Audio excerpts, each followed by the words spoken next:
നിങ്ങൾ പെരിന്തൽമണ്ണയിലേക്ക് വരൂ എന്ന് പറഞ്ഞ ഈ സ്കെയിലപ്പ് 2024 ജീവൻ നൽകിയ വ്യക്തിയെ തന്നെയാണ് ആദ്യമായി ആദരവപൂർവ്വം ഞാൻ ഈ വേദിയിലേക്ക് ക്ഷണിക്കുന്നത്. Let me invite on to the stage the wonderful, the very active and the very friendly, the honourable MLA of Perinthalmanna, mister Najeeb Kanthapuram. Ladies and gentlemen, please put your hands together for this wonderful personality. Thank you so much for gracing us with your presence, sir. And വളരെ ഹെക്റ്റിക്കായ ഒരു സ്കെഡ്യൂളിൽ നിന്നുകൊണ്ട് ഇന്നത്തെ ദിവസത്തിൽ scale up conclave 2024 ഭാഗമാകാൻ വന്ന ഒരു വ്യക്തിയെ ഏറെ ആദരപൂർവ്വം ഞാൻ ഈ വേദിയിലേക്ക് ക്ഷണിക്കുകയാണ്. Let me invite the esteemed personality mister VR Vinod IAS, the Honorable District Collector of Malappuram. Thank you so much for elevating this event with your presence, sir. Thank you so much. And let me invite now our chief guest for the event, Mr. MV Shreyas Kumar, the esteemed chief guest and the honorable erstwhile MP and MLA. Sir, can we kindly have you on the stage? All right. It seems he couldn't make it to the event yet, but let's acknowledge his presence and we are looking forward for him to join. And now may I invite the supporters, the sponsors, whose generous contributions and unwavering support have made this event possible. വേദിയിലേക്ക് ഏറെ സ്നേഹത്തോടെ ക്ഷണിക്കുകയാണ് നമ്മളുടെ sponsors ആയ triple commerce അക്കാഡമിയിൽ നിന്നും the career curators ആയ mister Sherin Kalathil and mister Shayas Rafiya Moideen. All right, it seems like they are also not made it the event yet. And now let me move forward and invite onto the stage the co-founder of the Tara Trading Company, Mr. Najib Safran Kungat. Can we kindly have you onto the stage, sir? Thank you so much for joining with us. Despite of your hectic schedule, it's an incredible pleasure to have you here. And now let me move forward and welcome to the pulpit our honorable chairman and the managing director of the Abate Group of Institutions, Dr. Shamsuddin. All right, it seems he also couldn't make it to the event yet. And പെരിന്തൽമണ്ണക്കാരുടെ വളരെ അഭിമാനമായ പെരിന്തൽമണ്ണയിലുള്ള business നടത്തണം അല്ലെങ്കിൽ business man ആകണം എന്ന് ആഗ്രഹിക്കുന്നവർക്ക് ഏറെ പ്രചോദനമായ ഒരു വ്യക്തിയെ ഈ വേദിയിലേക്ക് ഞാൻ അടുത്തതായി സ്നേഹപൂർവ്വം ക്ഷണിക്കുകയാണ്. Ladies and gentlemen, please put together your hands for Mr. Anish Achudan, the co-founder of the neo banking platform Open. Thank you so much. And also, he is the ecosystem partner of our ScaleUp 2024 and the ScaleUp Village Advisory Board chairman as well. And finally, let me invite to the pulpit Mr. Abdul Nazar, the co-founder and director at IT Fresh India Private Limited. Thank you so much for gracing us with your presence, sir. It is an incredible honor to have each one of you here with us today. Thank you so much. Can you take your seat? So scale up 2024 commencement സെറിമണിയിലേക്ക് നമ്മൾ കടക്കുമ്പോൾ scale up 2024 ഈ ഒരു ഇവൻറ്റിൻ്റെ vision അല്ലെങ്കിൽ vision and mission എന്നെപ്പറ്റി കൂടുതലായി പറയാനുള്ള അല്ലെങ്കിൽ അതിനെപ്പറ്റി ഏറ്റവും നന്നായി നമ്മളുമായി സംസാരിക്കാൻ സാധിക്കുന്ന ഒരു വ്യക്തി എന്ന് പറയുന്നത് ഈ ഒരു ഇവൻറ്റിന് ജന്മം നൽകിയ ഒരാൾ തന്നെയാണ്. സ്കെയിലപ്പ് കോൺക്ലേവ് 2024 വക്താവ്. സമൂഹത്തിൻ്റെ ഉന്നമനത്തിന് ഏറ്റവും അവശ്യ ഘടകം എന്നത് വിദ്യാഭ്യാസമാണ് എന്നത് തിരിച്ചറിഞ്ഞ ഒരു ജനകീയ നേതാവ്. Let me invite Mr. Najib Kandapuram, the honorable MLA of Perindalmanna, to impart with us his words of wisdom and share with us the vision and mission of the ScaleUp 2024. Ladies and gentlemen, please put together your hands for Mr. Najib Kandapuram. So can I have you on the stage?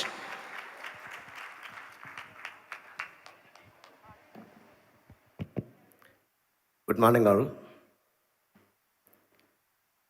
വേദിയിലും സദസ്സിലുമുള്ള സർവാദരണീയരായ സഹോദരങ്ങളെ,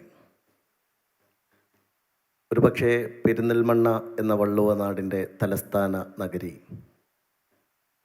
ഒരു പുതിയ കാൽവെപ്പിലേക്ക് പോകുന്ന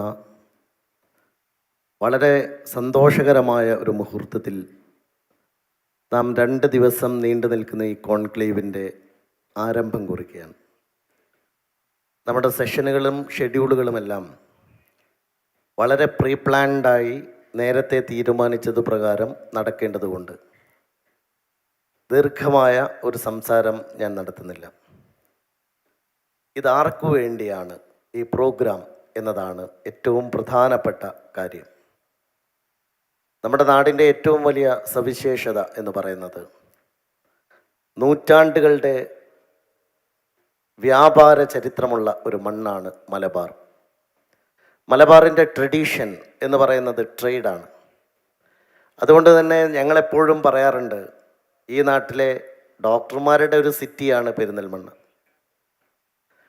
ഡോക്ടർമാരാവട്ടെ, അധ്യാപകരാവട്ടെ, കുട്ടികളാവട്ടെ, എല്ലാവർക്കും ഒരു entrepreneurial mind set കൂടിയുണ്ട്. ഒരു നാട് മാറുന്നതിന് ഏറ്റവും പ്രധാനമായി വേണ്ട ഘടകം എന്താണ്? മനുഷ്യരുടെ എംപവർമെൻ്റാണ്. എങ്ങനെയാണ് മനുഷ്യർ എംപവേർഡ് ആകുന്നത്? മനുഷ്യർ എംപവേർഡ് ആകാൻ ഏറ്റവും പ്രധാനമായ കാര്യം അവർക്ക് ഫൈനാൻഷ്യൽ സ്റ്റെബിലിറ്റി വേണം, സാമ്പത്തികമായ ഭദ്രതയുണ്ടാകണം. ഏതൊരു മനുഷ്യനും ആ സാമ്പത്തിക ഭദ്രതയാണ് ജീവിതത്തിൻ്റെ പരമപ്രധാനമായ കാര്യം. ഒരു പക്ഷേ നമുക്ക് ജീവിതത്തിൽ പലതിനും സബ്സ്റ്റിറ്റ്യൂട്ട് ചെയ്യാൻ സാധിച്ചേക്കാം, പക്ഷേ പണം ആവശ്യമുള്ള ഘട്ടത്തിൽ അത് ലഭ്യമാവുക എന്നത് പ്രധാനമാണ്. ഇന്ന് സാധാരണക്കാരായ ആളുകളുടെ ഏറ്റവും വലിയ പ്രശ്നം ജീവിത പ്രശ്നമാണ്. ഞാനൊരു ജനപ്രതിനിധി എന്ന നിലയിൽ ഏറ്റവും കൂടുതൽ ഫോക്കസ് ചെയ്തിട്ടുള്ള കാര്യം ഹൗ ടു എംപവർ പീപ്പിൾ എന്നതാണ്. ഹൗ ടു എംപവർ നമ്മുടെ നാട്ടിലെ യൂത്തിനെ, വനിതകളെ, അതുപോലെ നമ്മുടെ നാട്ടിലെ ഏറ്റവും നല്ല ഫോഴ്സായിട്ടുള്ള സ്റ്റുഡൻസിനെ ഹൗ ടു എംപവർ. അതിലേറ്റവും പ്രധാനപ്പെട്ട ഒരു കാര്യം നമുക്കവരെ എഡ്യൂക്കേഷനലി എംപവർ ചെയ്യണം. അതോടൊപ്പം അവരുടെ ഏറ്റവും പ്രധാനപ്പെട്ട ഫൈനാൻഷ്യൽ സ്റ്റെബിലിറ്റിക്ക് വേണ്ടി നമുക്ക് എന്തെങ്കിലും ചെയ്യാൻ സാധിക്കണം. ഈ പ്രോഗ്രാം തീർത്തും അഭിമാനത്തോടെ പറയാം, സംസ്ഥാന ഗവൺമെൻറ് ഏറ്റവും താല്പര്യമെടുത്ത് മലബാറിൻ്റെ ബിസിനസ് കോറിഡോറിന് ശക്തി പകരണം എന്ന വളരെ വലിയ ഒരു മുൻകൈയോടുകൂടി ഗവൺമെൻറ്റിൻ്റെ 4 ഡിപ്പാർട്ട്മെൻറ്റുകൾ, ബഹുമാന്യനായ കളക്ടർ ഉൾപ്പെടെ ഇവിടെയുണ്ട്, 4 ഡിപ്പാർട്ട്മെൻറ്റുകൾ ശക്തമായി നേതൃത്വം കൊടുക്കുന്ന ഒരു ഇവൻ്റാണ് ഇന്ന് നടക്കുന്ന സ്കെയിലപ്പ് കോൺക്ലേവ്. ആ സ്കെയിലപ്പ് കോൺക്ലേവിനകത്ത് ഇതാർക്കു വേണ്ടിയാണ് എന്ന ചോദ്യത്തിന് ഉത്തരം മലബാറിലെ സാധാരണ മനുഷ്യരുടെ ജീവിതം മെച്ചപ്പെടുത്തുന്നതിന് വേണ്ടിയുള്ള ഐഡിയ ഷെയറിംഗ് ആണ് ഈ പ്രോഗ്രാമിൻ്റെ ഏറ്റവും വലിയ സവിശേഷത. നമുക്ക് അത്ഭുതങ്ങൾ ഉണ്ടാക്കാൻ സാധിക്കും നമ്മൾ ഒത്തുചേർന്നാൽ. നോക്കൂ നിങ്ങൾ, ഈ വേദിയിലും വേദിക്ക് പുറത്തുമുള്ള അനുപമമായ വ്യക്തിത്വങ്ങളുടെ നീണ്ട നിര നമുക്ക് കാണാം. ഇവരൊന്ന് കൈകോർത്താൽ ഈ നാട്ടിലെ ചെറുപ്പക്കാരുടെ ആശയങ്ങൾക്ക് ബലം നൽകാനും അവരുടെ ചിറകുകൾക്ക് ആകാശം നൽകാനും സാധിക്കും എന്ന ശുഭപ്രതീക്ഷ നമുക്കുണ്ട്. ഇവിടെ 65ഓളം പ്രതിഭാശാലികളായ ഗസ്റ്റുകളാണ് 2 ദിവസങ്ങളിലായി പങ്കെടുക്കുന്നത്. അവർ നിങ്ങൾക്ക് നൽകുന്ന ഇൻസൈറ്റ് അവരെപ്പോലെ നിങ്ങളാകാൻ വേണ്ടിയുള്ള പ്രേരണയാണ്. എനിക്ക് ഒരിക്കലും വിസ്മരിക്കാൻ കഴിയാത്തൊരു വ്യക്തിത്വം പ്രിയപ്പെട്ട അനീഷ് അച്യുതനാണ്. അനീഷ്, ഞാൻ MLA ആയി ഇവിടെ നാട്ടിൽ വന്ന സമയം മുതൽ ഞാനുമായി അടുത്ത ബന്ധമുള്ള ആളാണ്. ഞങ്ങളൊരു സിവിൽ സർവീസ് അക്കാഡമി ആദരണീയനായ സയ്യിദ് ഹൈദർലി ശിഹാബ് തങ്ങളുടെ നാമധേയത്തിൽ ആരംഭം കുറിക്കുമ്പോൾ ഞങ്ങൾക്കൊരു സ്വപ്നമുണ്ടായിരുന്നു.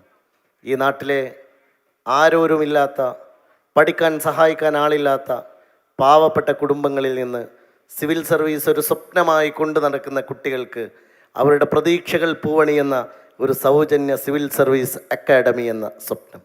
ആ സ്വപ്നം യാഥാർത്ഥ്യമാക്കാൻ ഞങ്ങളുടെ പിന്നിൽ ഏറ്റവും ശക്തമായി നിന്ന, ഏറ്റവും വലിയ പങ്കാളിത്തത്തോടെ നിന്ന ഒരു വ്യക്തിത്വമാണ് പ്രിയപ്പെട്ട അനീഷ് അച്യുതൻ. നല്ലൊരു ക്ലാപ്പ് അനീഷിന് കൊടുക്കാം. പെരിന്തൽമണ്ണയുടെ അഭിമാനമാണ് അനീഷ്. അനീഷ് തന്നെയാണ് ഈ ഒരു പ്രോഗ്രാമിന് നമുക്ക് ഏറ്റവും ആദ്യം ഞങ്ങൾ ചർച്ച ചെയ്തതിൽ പ്രധാനപ്പെട്ട ഒരാൾ. അതുകൊണ്ട് പ്രിയപ്പെട്ട സഹോദരങ്ങളെ, പ്രിയപ്പെട്ട സുഹൃത്തുക്കളെ, സഹോദരിമാരെ, നമുക്ക് അത്ഭുതങ്ങൾ ഉണ്ടാക്കാൻ ഇവരെല്ലാവരും ചേർന്നാൽ സാധിക്കും. അനീഷ് കേരളത്തിലെ ആദ്യത്തെ യൂണിക്കോൺ കമ്പനിയുടെ ഉടമയാണ്. 8,000 കോടി കവിഞ്ഞ വരുമാനമുള്ള, റവന്യൂ ഉള്ള ഒരു കമ്പനിയുടെ ഓണറാണ് അനീഷ് അച്യുതൻ. ഈ നാട്ടിലെ ഒരു സാധാരണ അധ്യാപകൻ്റെയും അധ്യാപികയുടെയും മകനായി ഈ നാട്ടിലെ ഒരു പ്രയാസങ്ങളുടെയും ബുദ്ധിമുട്ടുകളുടെയും എല്ലാം കയ്പുനീർ അനുഭവിച്ചു വന്ന ഒരാളാണ്.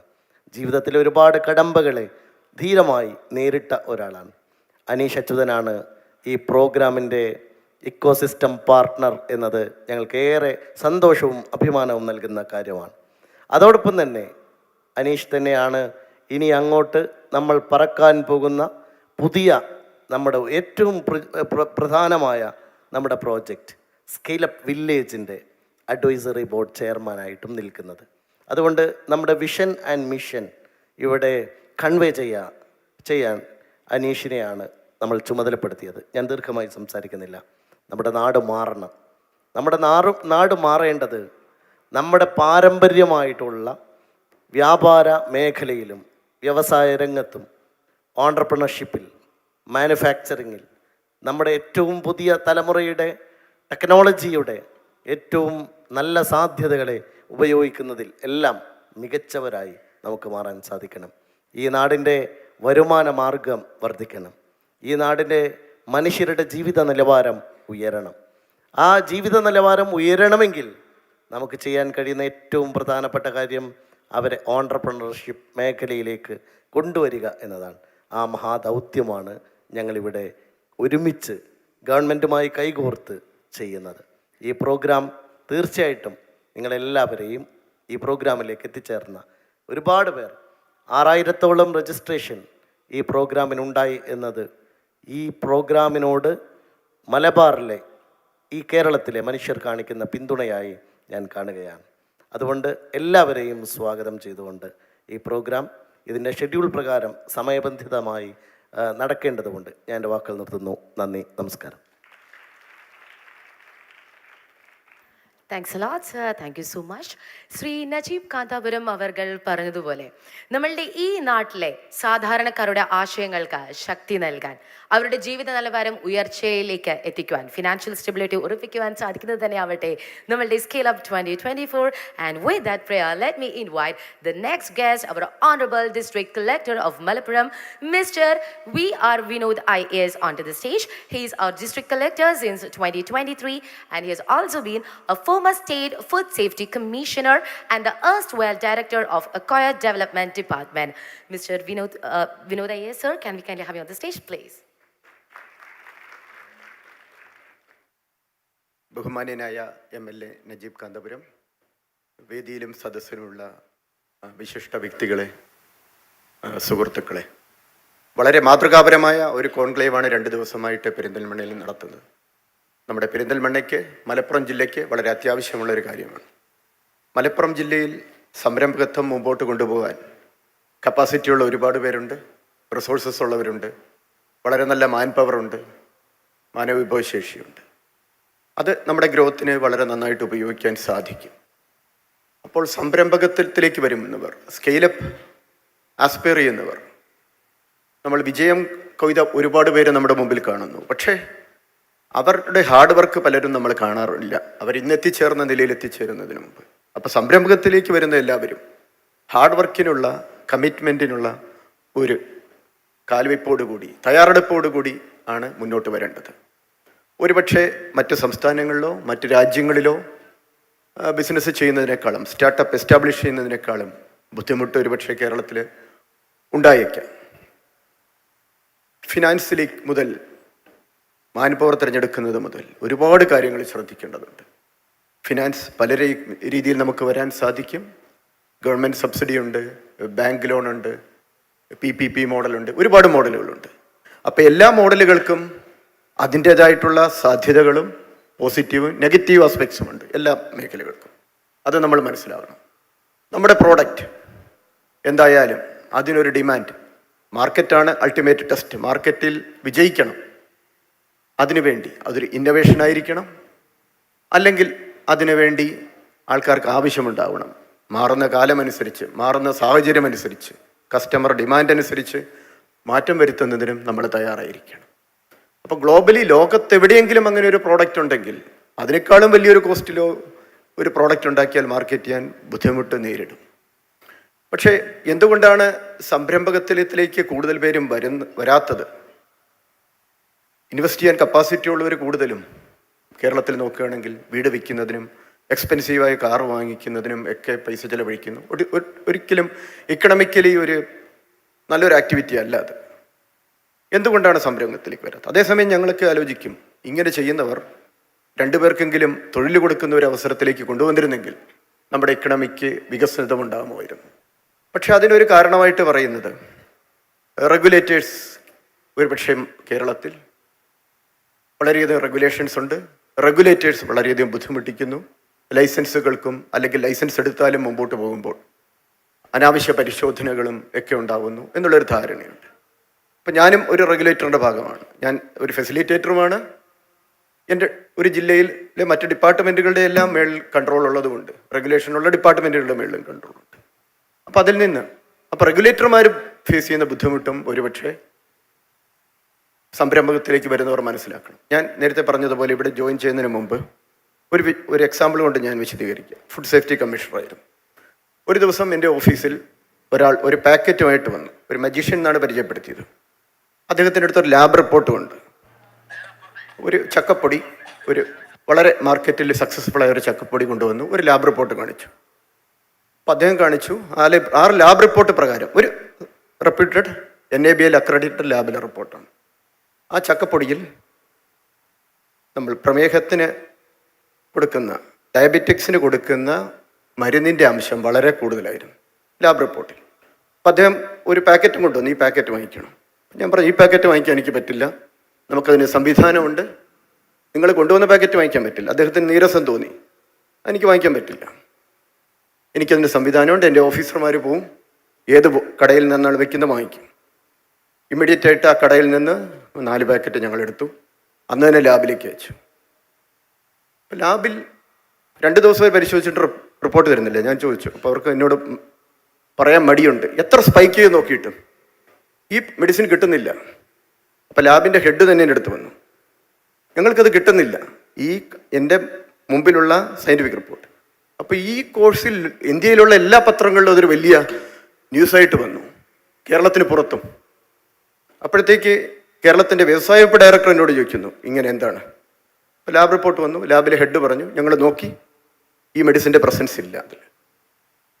പക്ഷേ അപ്പോൾ അവർക്ക് എന്നോട് പറയാനൊരു മടി, നമ്മളിങ്ങനെ ഒരു കമ്പനിക്കെതിരെ നടപടിയെടുക്കാൻ പോകുന്നു, പക്ഷേ അവരുടെ കമ്പനിയുടെ പ്രോഡക്റ്റിൽ മെഡിസിൻ്റെ പ്രസൻസ് ഇല്ല.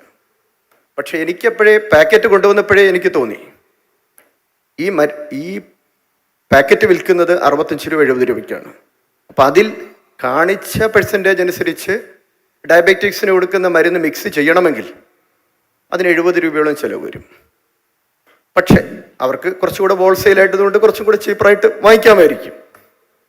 പക്ഷേ അതുകൊണ്ട് അങ്ങനെ വന്ന ആൾ ഉദ്ദേശിച്ചത് ഒരു റെഗുലേറ്ററെ കൊണ്ട് നടപടിയെടുപ്പിക്കുക, ഒരു ഇൻഡസ്ട്രിയെ, ആ ഇൻഡസ്ട്രിയുടെ പുറകിൽ ഒരുപാട് പേരുണ്ടാവും, ഒരാളിൻ്റെ വലിയൊരു എഫേർട്ടിൻ്റെ പുറമായിട്ടായിരിക്കും ആ ബ്രാൻഡ് ഡെവലപ്പ് ചെയ്തത്, അയാൾ ആശ്രയിച്ച് ജീവിക്കുന്ന ഒരുപാട് പേരുണ്ടാവും, അതിലൊരു ഇൻവെസ്റ്റ്മെൻ്റ് ഉണ്ടാവും. ഒറ്റ ദിവസം കൊണ്ട് അത് ക്ലോസ് ചെയ്യാൻ സാധിക്കും.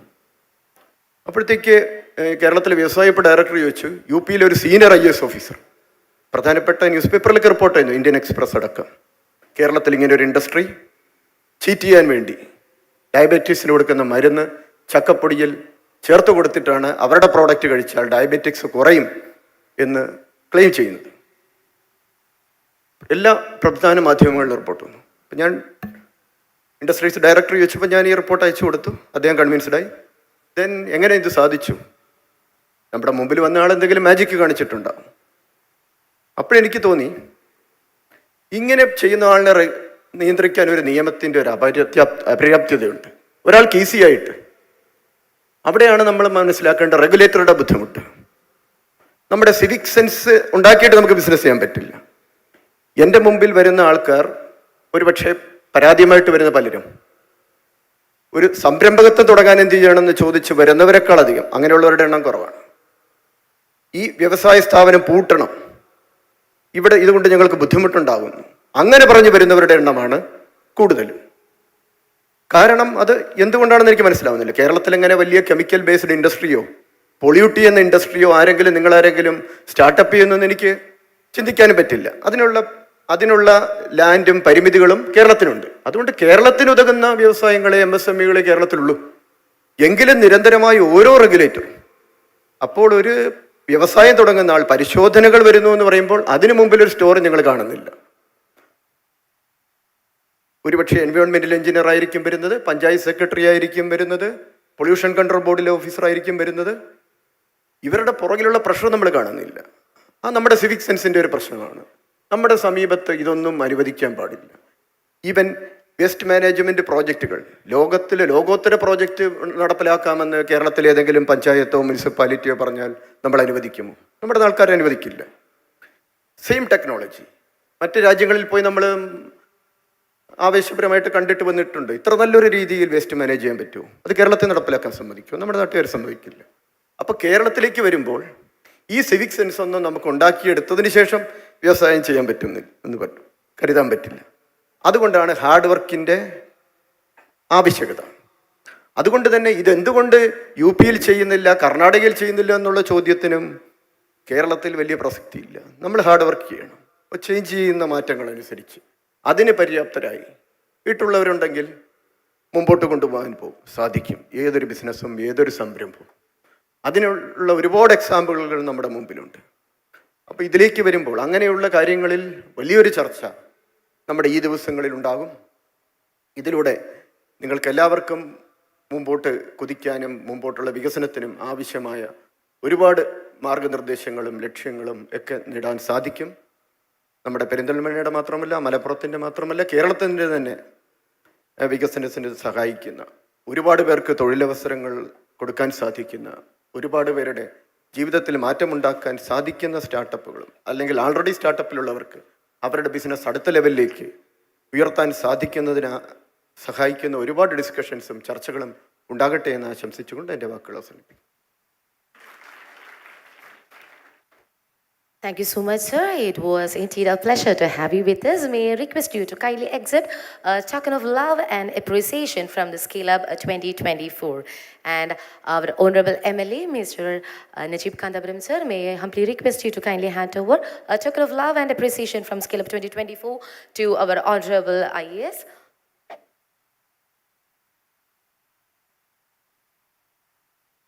Ladies and gentlemen, kindly join me in giving a resounding applause to our Honorable Collector of Malappuram for the words of wisdom that he have imparted with us. Please.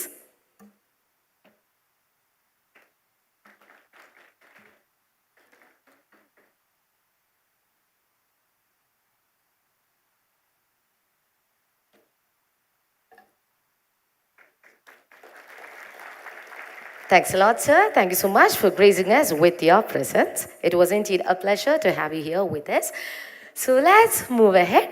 And moving ahead, നമുക്ക് already നമ്മുടെ honourable MLA നമ്മളുമായിട്ട് already share ചെയ്ത ഒരു കാര്യം തന്നെയായിരുന്നു ScaleUp 2024 എന്ന് പറയുന്നത്. It's an event that precedes A pre planned launch of A very exciting ScaleUp village. ആ ScaleUp വില്ലേജിനെ പറ്റി ഏറ്റവും നന്നായി നമ്മളുമായിട്ടുള്ള അതിൻ്റെ വിഷൻ, അതിൻ്റെ മിഷൻ ഒക്കെ പറ്റി തന്നെ നമ്മളുമായി ഷെയർ ചെയ്യാൻ അല്ലെങ്കിൽ പങ്കിടാനുള്ള ഏറ്റവും കേൾപ്പുള്ള അല്ലെങ്കിൽ ഏറ്റവും അവകാശമുള്ള ഒരാൾ എന്ന് പറയുന്നത് ആ ScaleUp വില്ലേജിൻ്റെ അഡ്വൈസറി ബോർഡ് ചെയർമാൻ തന്നെയാണ്. And the proud ecosystem partner of ScaleUp 2024. We are delighted to have with us today Mr. Anish Achudan, the co-founder of the neo banking platform Open that offers a business banking service to SMEs and startups. Ladies and gentlemen, kindly put together your hands to welcome Mr. Anish Achudan, and let's listen to the words of vision and mission that he has to share with us. So can we have you? Good morning, everyone. ആദ്യമായി വേദിയിലിരിക്കുന്ന നമ്മുടെ എല്ലാം പ്രിയങ്കരനായ MLA Najeeb sir, district collector, അതുപോലെ മറ്റു വിശിഷ്ടാതിഥികൾ, അതുപോലെ ഇന്നത്തെ ഈ പരിപാടിക്ക് വേണ്ടി ഒത്തുചേരുന്ന എല്ലാവർക്കും എൻ്റെ നമസ്കാരം. ഇന്ന് എൻ്റെ ഒരു 10-25 വർഷത്തെ സംരംഭ ജീവിതത്തിലെ ഏറ്റവും സന്തോഷമായിട്ടുള്ളൊരു ദിവസമാണ്. കാരണം ഒരു 10-23 വർഷം മുമ്പ് പെരിന്തൽമണ്ണ എന്ന ഈ നഗരത്തിൽ നിന്ന് അന്നൊരു സ്റ്റാർട്ടപ്പ് ചെയ്യാൻ വേണ്ടിയിട്ട് ഉള്ള ഒരു ഐഡിയയുമായിട്ട് ഉള്ള സമയത്ത് ഒരു അഡ്വൈസ് തരാനോ അല്ലെങ്കിൽ ആൾക്കാരുടെ അടുത്ത് ഇതിനെക്കുറിച്ച് സംസാരിക്കാനോ ഉള്ള ഒരു എക്കോസിസ്റ്റം ഉണ്ടായിരുന്നില്ല. പലപ്പോഴും അന്ന് വിചാരിച്ചിട്ടുണ്ട് എന്തുകൊണ്ടാണ് ഞാൻ ആദ്യമായിട്ടൊരു സ്റ്റാർട്ടപ്പ് എന്താണെന്ന് അറിയുന്നത് ഒരു മനോരമ പത്രത്തിൻ്റെ സൺഡേ സപ്ലിമെൻറ്റിൽ സബീർ ഭാട്ടിയയുടെ ഒരു സ്റ്റോറി വായിച്ചുകൊണ്ടാണ്. അദ്ദേഹം US-ലെത്തി അദ്ദേഹത്തിൻ്റെ കയ്യിൽ കാശില്ലായിരുന്നു, പക്ഷേ വെഞ്ചർ ക്യാപിറ്റലിസ്റ്റ് എന്ന ഒരു സിസ്റ്റം ഉണ്ടെന്നും അതുവഴി നമുക്കൊരു ബിസിനസ്സുകാരനാവണമെങ്കിൽ കാശ് കൊണ്ട് മാത്രം ജനിച്ചവന് മാത്രമേ ബിസിനസ് ചെയ്യാൻ പറ്റുള്ളൂ എന്നുള്ള ഒരു കാര്യത്തെ തിരുത്തി എഴുതുന്ന ഒരു ഇതായിരുന്നു. അതിലൂടെ കൂടുതൽ പഠിച്ച് മനസ്സിലാക്കി ആണ് പിന്നെ ഒരു അതിനുശേഷമുള്ള 20 വർഷങ്ങൾ ഉണ്ടായിരുന്നത്. സോ ഇന്ന് ഏകദേശം 1.5 വർഷം 2 വർഷം മുമ്പാണ് ഞാൻ നജീബ് സാറിനെ പരിചയപ്പെടുന്നത്. അന്ന് അദ്ദേഹം ഒരു IAS അക്കാഡമി, അതായത് ഇവിടുത്തെ ഒരു മനോരമയിലെ ഒരു ആർട്ടിക്കിൾ വായിച്ചിട്ടാണ് എന്നെ നജീബ് സാർ വിളിക്കുന്നത്. അപ്പം സംസാരിച്ചു കഴിഞ്ഞപ്പം ആദ്യം അദ്ദേഹം പറഞ്ഞത്, നമ്മുടെ ഈ നാടിന് ഏറ്റവും കൂടുതൽ ആവശ്യം ഇവിടുത്തെ എല്ലാ വീടുകളിലും എല്ലാ ഗ്രാമങ്ങളിലും വിദ്യാഭ്യാസം എത്തിക്കുക എന്നുള്ളതാണ്. ആ വിദ്യാഭ്യാസം വഴി സ്വന്തമായിട്ടൊരു തൊഴിൽ നേടിക്കഴിഞ്ഞാൽ ആരുടെയും മുന്നിൽ കൈ നീട്ടാതെ അവർക്ക് ജീവിക്കാൻ പറ്റും. അതുപോലെ തന്നെ നമുക്ക് ലോകോത്തരമായിട്ടുള്ള ഒരു എഡ്യൂക്കേഷണൽ എക്കോസിസ്റ്റം എങ്ങനെ കൊണ്ടുവരാം. അങ്ങനെയാണ് IAS അക്കാഡമി എന്ന് പറഞ്ഞൊരു ഇതുവഴി അദ്ദേഹത്തെ പരിചയപ്പെടുന്നതും. അതിനുശേഷം ഒരു 3-4 മാസങ്ങൾക്ക് മുമ്പ് വീണ്ടും അദ്ദേഹം പറഞ്ഞു, നമ്മൾക്ക് ഈ ഒരു സൈഡിൽ നമ്മൾക്ക് വിദ്യാഭ്യാസത്തിന് വേണ്ടിയിട്ടുള്ള ഒരു എക്കോസിസ്റ്റം നമ്മൾ ബിൽഡ് ചെയ്യുന്നു. നമുക്ക് കൂടുതൽ തൊഴിലവസരങ്ങൾ എങ്ങനെ കൊണ്ടുവരാം, നമുക്ക് പെരിന്തൽമണ്ണയിൽ നമുക്കൊരു IT പാർക്ക് കൊണ്ടുവരാൻ പറ്റുമോ, ഒരു സ്റ്റാർട്ടപ്പ് എക്കോസിസ്റ്റം ക്രിയേറ്റ് ചെയ്യാൻ പറ്റുമോ എന്നുള്ളൊരു ഇതായിരുന്നു അദ്ദേഹത്തിൻ്റെ ഉദ്ദേശം. ഇവിടെയും ഓരോ ഈ സ്ഥലത്തിൻ്റെ ഓരോ അവസാന ഇതിലുള്ള വീടുകളിൽ പോലും നമ്മൾക്കൊരു തൊഴിലവസരം ഉണ്ടാക്കാൻ വേണ്ടി ഒരു സംരംഭനെ സൃഷ്ടിക്കാൻ കഴിഞ്ഞാൽ അതനേകം തൊഴിലവസരങ്ങൾ സൃഷ്ടിക്കുമെന്നുള്ളൊരു ലാർജർ കൺസെപ്റ്റുമായിട്ടാണ് സാർ അന്ന് മീറ്റ് ചെയ്തത്. അപ്പം അന്ന് മീറ്റ് ചെയ്തപ്പോൾ ഞാൻ എൻ്റെ ഒരു ഇതെന്ന് പറഞ്ഞു കഴിഞ്ഞാൽ, നമ്മളെപ്പോഴും ഒരു IT പാർക്കോ അല്ലെങ്കിൽ അത് ക്രിയേറ്റ് ചെയ്യുമ്പോൾ അതിനനുസരിച്ചുള്ള ഒരു എക്കോസിസ്റ്റവും അല്ലെങ്കിൽ ആ നാടിൻ്റെ സ്ട്രെങ്ത്തിനനുസരിച്ചുള്ളത് ചെയ്യണം. ഒരുപക്ഷേ പെരിന്തൽമണ്ണ നഗരം ചിലപ്പോൾ ഒരു IT പാർക്കിന് അനുചിതമായിട്ടുള്ളൊരു സ്ഥലമായിരിക്കില്ല, ഫോർ വേരിയസ് റീസൺസ്. മാത്രമല്ല ഈ IT സ്റ്റാർട്ടപ്പ് എന്നൊക്കെ പറയുന്നുള്ള ഒരു ജാർഗൺസ് പലപ്പോഴും നമ്മുടെ ഒരു ഡിജിറ്റൽ ഡിവൈഡ് സമൂഹത്തിൽ സൃഷ്ടിച്ചിട്ടുണ്ട്. അതായത് കുറേയധികം ടെക്നോളജി പരമായിട്ട് അറിയാവുന്നതും മനസ്സിലാക്കുന്നതുമായ ആളുകൾക്ക് ചെയ്യാൻ പറ്റുന്ന എന്തോ ഒന്നാണ് ഈ സ്റ്റാർട്ടപ്പും അല്ലെങ്കിൽ IT കമ്പനിയും എന്നുള്ളത്. അതേസമയം നമ്മുടെ നാട്ടിൽ ഇഷ്ടം പോലെ സംരംഭകർ അവർ ചെയ്യുന്നത് ഒരു സ്റ്റാർട്ടപ്പ് ആണെന്ന് അറിയാതെ ചെയ്യുന്ന ഒത്തിരിയധികം ആളുകളുണ്ട്. വീടുകളിലിരുന്ന് ചില അച്ചാറുണ്ടാക്കി ഇൻസ്റ്റാഗ്രാമിലൂടെയും വാട്സാപ്പിലൂടെയും സെല് ചെയ്യുന്നവർ, അല്ലെങ്കിൽ ഹെയർ ഓയിൽ ഇത് ചെയ്യുന്നവർ, അല്ലെങ്കിൽ പുതിയ ഡ്രസ്സസ് ഉണ്ടാക്കി ചെയ്യുന്ന ആൾക്കാർക്കല്ല എന്നുള്ള കുറേ ആൾക്കാർ. ഇവരെ എല്ലാം കൂടെ അതായത് നമ്മുടെ എല്ലാം അടുത്ത് നമ്മളൊന്ന് കണ്ണ് തുറന്ന് നോക്കിക്കഴിഞ്ഞാൽ നമ്മുടെ എല്ലാം ചുറ്റുവട്ടത്ത് ഇഷ്ടം പോലെ സംരംഭകർ പലതും അൺഓർഗനൈസ്ഡ് ആയിട്ട് ആണ് ചെയ്യുന്നത്. ഇവരെ എല്ലാം നമ്മൾക്ക് ഒത്തുചേർന്ന് ഇവർക്ക് വേണ്ടിയിട്ടുള്ള ഒരു എക്കോസിസ്റ്റം, ഒരു ആവാസ വ്യവസ്ഥ നമുക്ക് ക്രിയേറ്റ് ചെയ്യാൻ പറ്റിക്കഴിഞ്ഞു കഴിഞ്ഞാൽ അതിനാണ് ഏറ്റവും കൂടുതൽ പ്രോബബ്ലി ഒരു IT-യെക്കാട്ടിലും കൂടുതൽ IT-യോടൊപ്പം തന്നെ IT-യെക്കാട്ടിലും കൂടുതൽ പൊട്ടൻഷ്യൽ ഉള്ളത് എന്നുള്ളത്. അപ്പോഴാണ് സാറ് ഞാനും ഡിസ്കസ് ചെയ്തപ്പോൾ, സാറിൻ്റെ ടീമും കൂടെ ഉള്ള കുറേ പേരും എല്ലാവരും ഡിസ്കസ് ചെയ്തപ്പോൾ ഒരു D2C എന്നൊരു കൺസെപ്റ്റിനെ കുറിച്ച് വന്നത്. D2C ഒരു ജാർഗണാണ്. എന്നാൽ D2C എന്ന് പറഞ്ഞാൽ direct two commerce. Direct two commerce എന്ന് പറഞ്ഞു കഴിഞ്ഞാൽ ഒന്നുമില്ല. ഇന്ന് ഒട്ടനേകം പുതിയ കമ്പനികൾ പലതും പല വീടുകളിൽ നിന്നും അല്ലെങ്കിൽ പാർട്ട് ടൈമായിട്ട് തുടങ്ങിയ ബ്രാൻഡുകളുമാണ് വലുതായിട്ട് എസ്റ്റാബ്ലിഷ് ചെയ്തത്. ഫോർ എക്സാമ്പിൾ, ഇപ്പം നിങ്ങൾ കേട്ടിട്ടുണ്ടായിരിക്കും മാമാഎർത്ത് എന്ന് പറഞ്ഞ ഒരു ബ്രാൻഡ്. ഒരു ഹസ്ബൻഡും വൈഫും അവർക്കൊരു കുഞ്ഞുണ്ടായപ്പം അവർക്ക് പുറത്തുനിന്ന് കിട്ടുന്ന ബ്രാൻഡ്സിനകത്തുള്ള കുട്ടികൾക്ക് അവരുടെ സ്കിന്നിന് ഒതുങ്ങുന്ന രീതിയിലല്ലാത്തത് കൊണ്ട് സ്വന്തമായിട്ട് അവരൊരു ഷാമ്പുവും അതുപോലുള്ള സോപ്പുകളും എല്ലാം നിർമ്മിച്ചു. അവസാനം അതിന് കൂടുതൽ ആവശ്യക്കാരെത്തി. പിന്നെ അത് ബ്രാൻഡ് ചെയ്തവർ സോഷ്യൽ മീഡിയയിലൂടെ തുടങ്ങി, പിന്നെ സ്വന്തം വെബ്സൈറ്റിലൂടെ തുടങ്ങി, പിന്നെ അവസാനം ആമസോണിലെല്ലാം വഴി തുടങ്ങി. പ്രോബ്ലി ഒരു 6-7 കൊല്ലം കൊണ്ട് ഒരു 8,000 കോടിയുടെ മുകളിൽ, എൻ്റെ എക്സാക്ട് വാല്യൂ ഞാനിപ്പോൾ ഓർക്കുന്നില്ല, 8,000 കോടിയിൽ മുകളിലായിട്ട് കഴിഞ്ഞ കൊല്ലം ലിസ്റ്റ് ചെയ്തു. അതുപോലെ തന്നെ ഒരു 3ഓളം അധികം ബ്രാൻഡുകൾ ലിസ്റ്റ് ചെയ്തു. കൂടാതെ കുറേ അധികം ബ്രാൻഡുകൾ ഇൻ ടേംസ് ഓഫ് ഷാംപൂ ഇതിനെല്ലാം നമ്മൾ പത്രങ്ങളിൽ കാണും 6,000 കോടി 7,000 കോടിയുടെ മൂല്യം കിട്ടി അല്ലെങ്കിൽ നിക്ഷേപം കിട്ടി എന്നുള്ളത്. പക്ഷേ ഇതിൻ്റെ എല്ലാം പുറകോട്ട് നോക്കുമ്പോൾ ഇവരെല്ലാം ചെറിയ രീതിയിൽ ഒരുപക്ഷെ അവരുടെ വീട്ടിലോ അല്ലെങ്കിൽ അവരുടെ ചെറിയ രീതിയിൽ തുടങ്ങി എസ്റ്റാബ്ലിഷ് ചെയ്ത കമ്പനികളാണ്. പക്ഷേ ഇതിനെല്ലാം സപ്പോർട്ട് ചെയ്യാൻ വേണ്ടിയിട്ട് ഒരു എക്കോ സിസ്റ്റം പല ഭാഗത്തും ഡൽഹിയിലാണെങ്കിലും ബാംഗ്ലൂരിലാണെങ്കിലും ഉണ്ട്. ഫോർ എക്സാമ്പിൾ മെൻസോ ബ്രാൻഡ്സ് എന്ന് പറയുന്ന ഒരു private equity fund. Private equity എന്ന് പറഞ്ഞാൽ ഇതുപോലെയുള്ള പുതിയ ആശയങ്ങളിൽ നിക്ഷേപിക്കുന്ന ഒരു സ്ഥാപനം.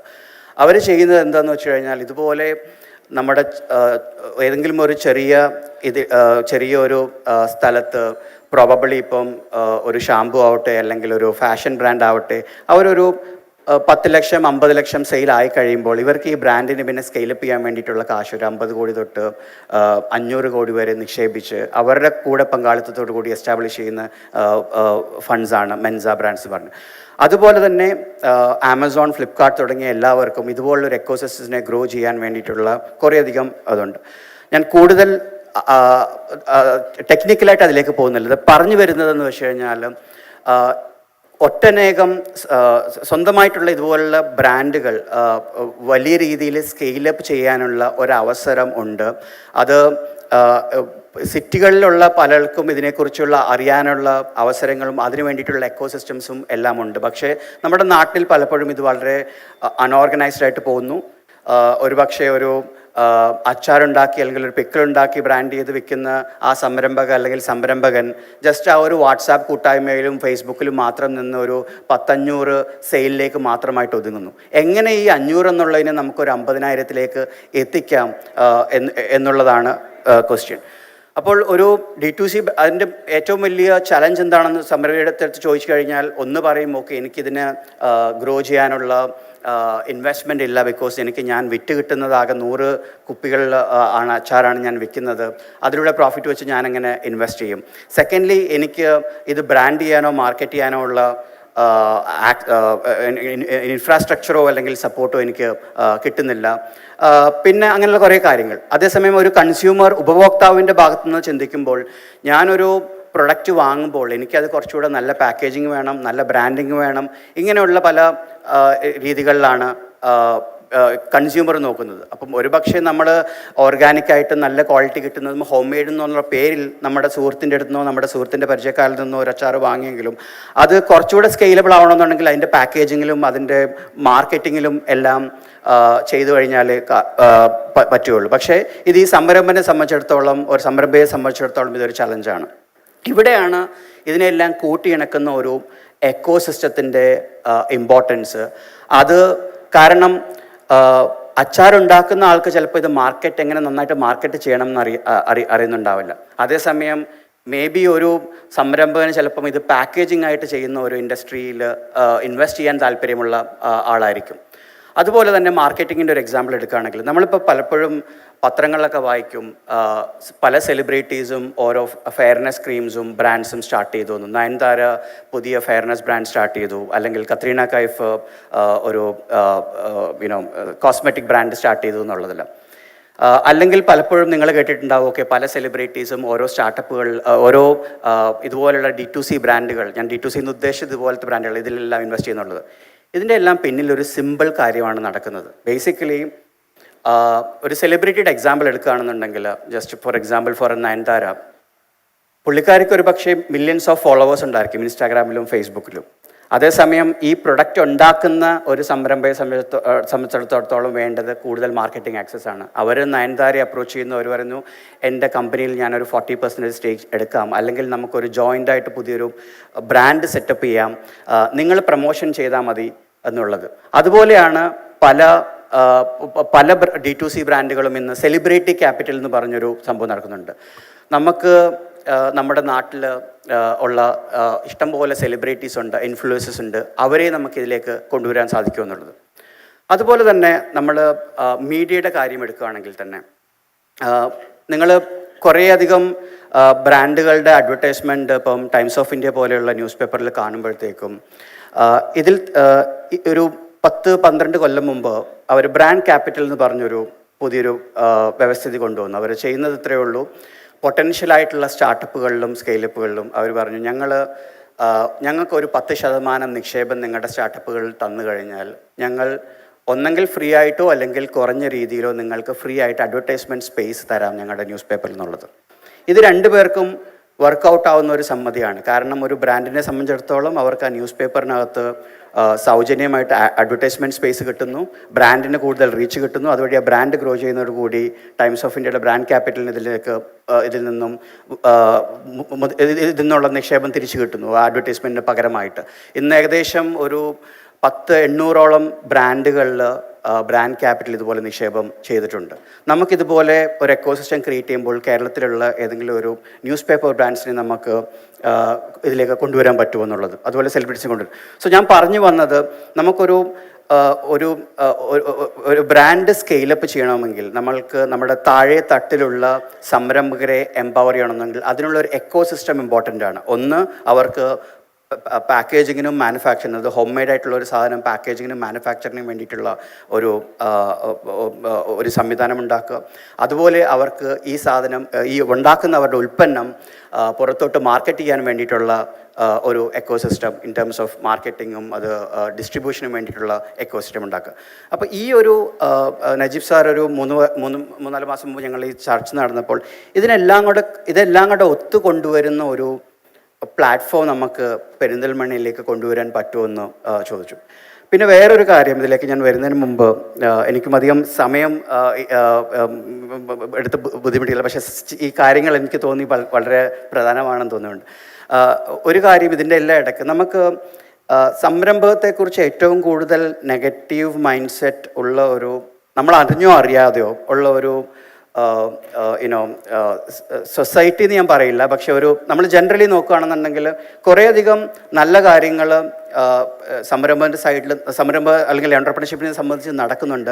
പക്ഷെ നമ്മൾ കൂടുതലും അറിയുന്നത് നെഗറ്റീവ് ഇതാണ്. നമ്മളിപ്പോൾ ആരുടെങ്കിലും ഒരാളുടെ അടുത്ത് ചോദിക്കുകയാണെന്നുണ്ടെങ്കിൽ, ഓക്കെ ഞാനൊരു ബിസിനസ് തുടങ്ങാൻ പോവുകയാണെന്ന് പറയുകയാണെന്നുണ്ടെങ്കിൽ, ഒരു പക്ഷേ എന്നെപ്പോലെ ഇപ്പോൾ ഒരു മിഡിൽ ക്ലാസ് അല്ലെങ്കിൽ ഒരു ഗവൺമെൻറ് ജീവനക്കാരുടെ വരികയാണെങ്കിൽ അവർ പറയും, ഇല്ല നമുക്ക് പഠിച്ചൊരു നല്ല ജോലി നോക്കുക എന്ന് പറയും. അല്ലെങ്കിൽ നമ്മൾ വേറെ ആളുടെ അടുത്ത് സംസാരിക്കുമ്പോൾ അയാൾ പറയും, ഇല്ല ഇതിൽ നൂലാമാലകളെല്ലാം ഉണ്ട്, പലരും പ്രവാസത്ത് വന്ന് ഇവിടെ വന്ന് ഇത് ചെയ്തേ പോയിട്ടുള്ളൂ എന്നുള്ളത്. ഒരു കാര്യം എനിക്ക് പറയാനുള്ളത്, നമ്മൾ ഏതൊക്കെ ഗവൺമെൻറ് എത്രത്തോളം വന്നു കഴിഞ്ഞാൽ നമുക്ക് ഗവൺമെൻറ്റിൻ്റെ കയ്യിൽ നിന്നും കിട്ടുന്നതിന് ഒരു പരിധിയുണ്ട്. May be in my mind ഒരു 10% 20% മാത്രമേ നമുക്ക് ഗവൺമെൻറ്റുകൾ ആശ്രയിച്ചു. സംരംഭം എന്ന് പറഞ്ഞാൽ അതൊരു കൾച്ചറാണ്, അതൊരു കൾച്ചറായിട്ട് നമ്മൾ തന്നെ സോൾവ് ചെയ്യേണ്ട ഒരു ഇതാണ്. ആ ഒരു കൾച്ചർ വന്നു കഴിയുമ്പോഴത്തേക്കും, ഫോർ എക്സാമ്പിൾ ഇപ്പോൾ സിലിക്കൺ വാലി അല്ലെങ്കിൽ ബാംഗ്ലൂർ, ഇവിടെയെല്ലാം ഈ സ്റ്റാർട്ടപ്പ് കൾച്ചറുകളൊന്നും അതിലെ ഗവൺമെൻറ്റിൻ്റെ റോൾ എന്ന് പറഞ്ഞാൽ വളരെ കുറവാണ്. പക്ഷേ മേ ബി ഇൻഫ്രാസ്ട്രക്ചറും കാര്യങ്ങളും അതല്ല ഞാൻ പറയുന്നത്. പക്ഷേ ഒരു ജനറൽ എന്തെങ്കിലും തുടങ്ങണം, മറ്റേയാളും തുടങ്ങുന്നുണ്ട്, ഇത് തുടങ്ങിക്കഴിഞ്ഞാൽ എന്നുള്ള ആ ഒരു കൾച്ചറും വന്നു കഴിയുമ്പോൾ ഈ കൾച്ചറും അതിൻ്റോടൊപ്പം കൂടുതൽ പേർക്ക് ഇതിലോട്ടുള്ള പാഷൻ വരാനും ഇത് ചെയ്യും. അപ്പോൾ അത് വളരെ ഇമ്പോർട്ടൻ്റ് ആണ്.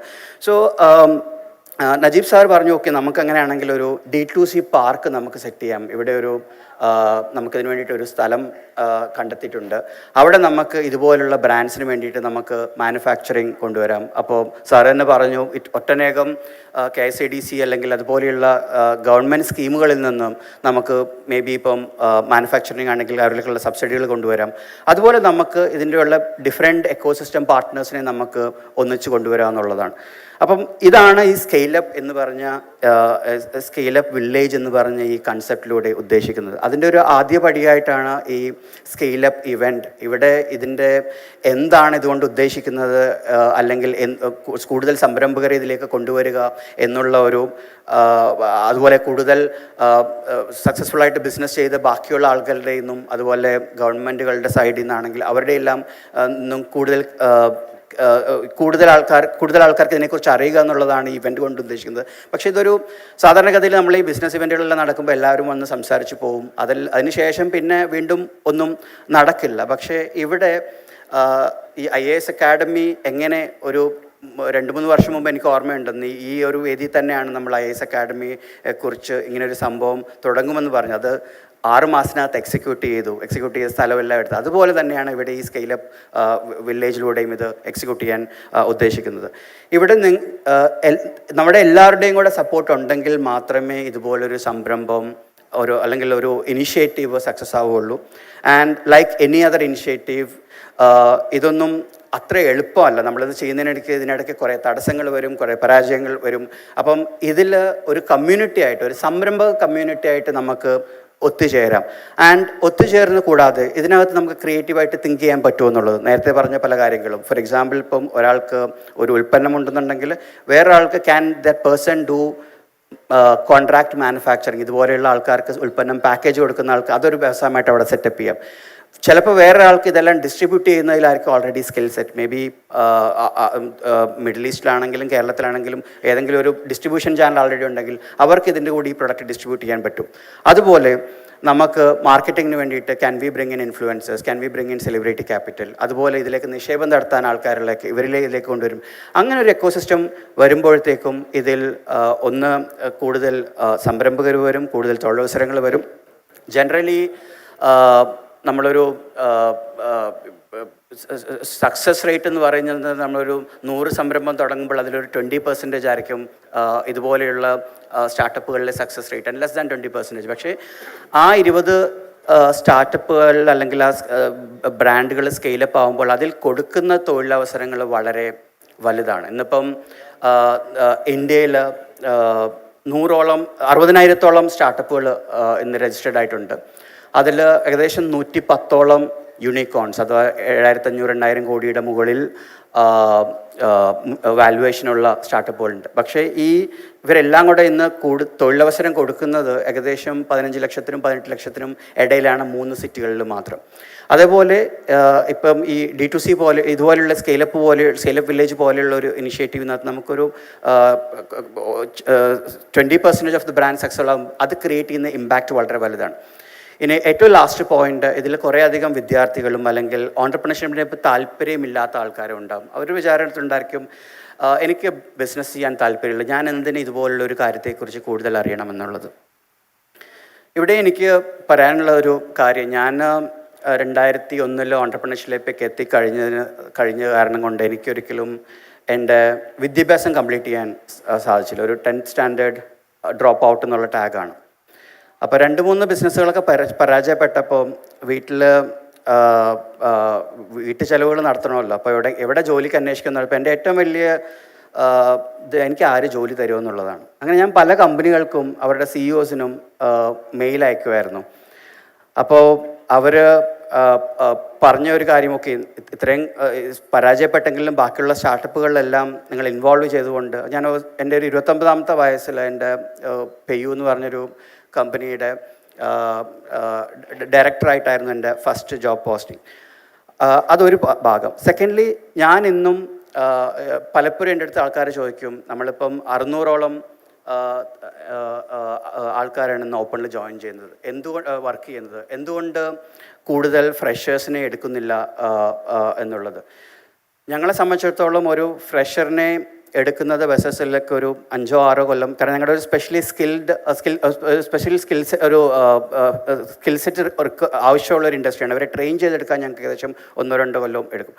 അതേസമയം ഇതിൽ കോളേജ് പഠിക്കുന്ന സമയത്ത് തന്നെ അവരുടെ സെക്കൻഡ് ഇയറിൽ ഓരോ ടെക്നോളജിയെക്കുറിച്ചും അല്ലെങ്കിൽ ഒരു പർട്ടിക്കുലർ സ്റ്റാർട്ടപ്പിനെ കുറിച്ചും അറിഞ്ഞ് അതിൽ പഠിച്ചുകൊണ്ടിരിക്കുന്ന സമയത്ത് തന്നെ അതിലൂടെ പാഷനായിട്ട് എടുക്കുന്ന ആൾക്കാരെ എടുക്കാൻ നമുക്ക് കുറച്ചുകൂടെ എളുപ്പമാണ്. ബിക്കോസ് അവരതിനെക്കുറിച്ച് കൂടുതൽ ഇൻവോൾവ് ആണ്. അപ്പം നിങ്ങളും ഓൺടർപ്രണർഷിപ്പിൽ താല്പര്യമില്ലെങ്കിൽ പോലും ഏതെങ്കിലും ഒരു സംരംഭത്തിൻ്റെ ഭാഗമായിട്ട്, സിമ്പിൾ എക്സാമ്പിൾ പറയാം, നിങ്ങൾ BBA പഠിക്കുകയാണെന്നുണ്ടെങ്കിൽ ഒരു സംരംഭക സ്വന്തമായിട്ട് ഒരു പിക്കിളുണ്ടാക്കുന്ന ഒരു സംരംഭം ഉണ്ടെങ്കിൽ, can you help them with the marketing, can you help them with ഇൻസ്റ്റാഗ്രാമിൽ ഇത് പ്രൊമോട്ട് ചെയ്യാൻ വേണ്ടിയിട്ടുള്ള ഇതുണ്ടാകുമ്പം, നാളെ നിങ്ങൾ കോഴ്സ് കഴിയുമ്പം വേറെ എവിടെയെങ്കിലും ഒരു ഇൻ്റർവ്യൂവിന് ചെല്ലുമ്പോൾ, may be for an example Hindustan Unilever, അല്ലെങ്കിൽ ഓക്കെ ഞാൻ ചെയ്തത് ഇതായിരുന്നു എൻ്റെ കോളേജിൽ പഠിക്കുന്ന സമയത്ത്, means you are also getting more learning about how to do digital marketing, growth marketing. അതുപോലെ തന്നെ എല്ലാ മേഖലയിലും. So this is not only for entrepreneurs, prospective ഓൺടർപ്രണേഴ്സിന് വേണ്ടി മാത്രമല്ല, നിങ്ങളുടെ തൊഴിലവസരങ്ങൾ അല്ലെങ്കിൽ പഠിച്ചു കഴിഞ്ഞിട്ട് നിങ്ങളുടെ തൊഴിലവസരങ്ങൾക്കും ഇതെല്ലാം ഹെൽപ്പ് ചെയ്യുന്നു.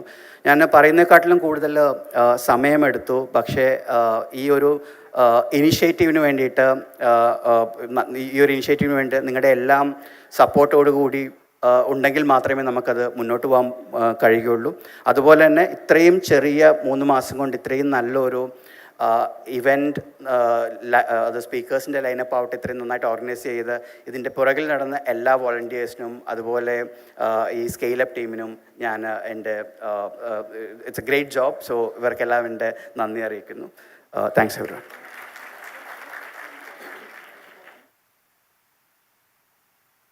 What an interesting speech and what an informative speech. Thank you so much, sir. Thank you so much. Mr. Anish Ashudan, can you kindly give him a loud round of applause? And sir, may I humbly request you to kindly accept a gesture of appreciation from our side. And Mr. Our Honorable MLA, Mr. Najib Kadavaram, sir, may I humbly request you to kindly hand over the memento from ScaleUp 2024 to this lovely guest, that is Mr. Anish Ashudan. Thank you so much. നമുക്ക് കുറച്ചുകൂടെ energetic ആയിട്ട് കൈയൊക്കെ അടിച്ച് വളരെ happy ആയിട്ട് ഈ ഒരു ഇവന്റിൽ പാർട്ടിസിപ്പേറ്റ് ചെയ്യാവുന്നതാണ്. Thank you so much. That's a kind of energy that we are hoping for. Brilliant. And in the meanwhile there is a small announcement to make. ഒരു white colour Celerio number KL 52L 5482 ആ parking സ്പേസിൽ നിന്ന് ദയവ് ചെയ്ത് ഒന്ന് മാറ്റാൻ സാധിക്കുകയാണെന്നുണ്ടെങ്കിൽ it will be really appreciated. It would be really encourage. So once again let me repeat the number KL 52L 5482, a white color Celerio. All right. So now, excuse me.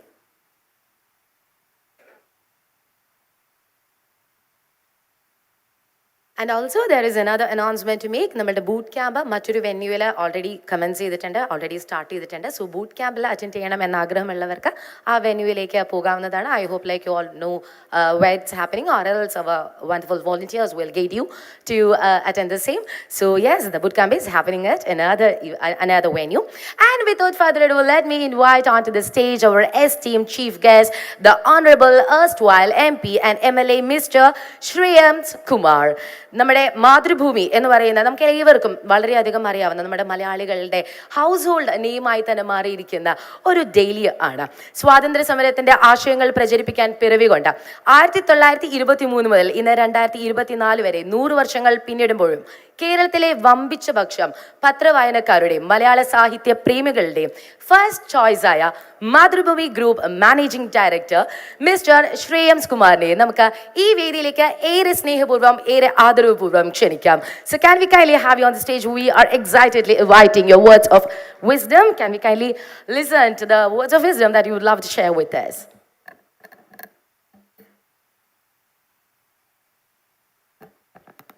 Good morning to all.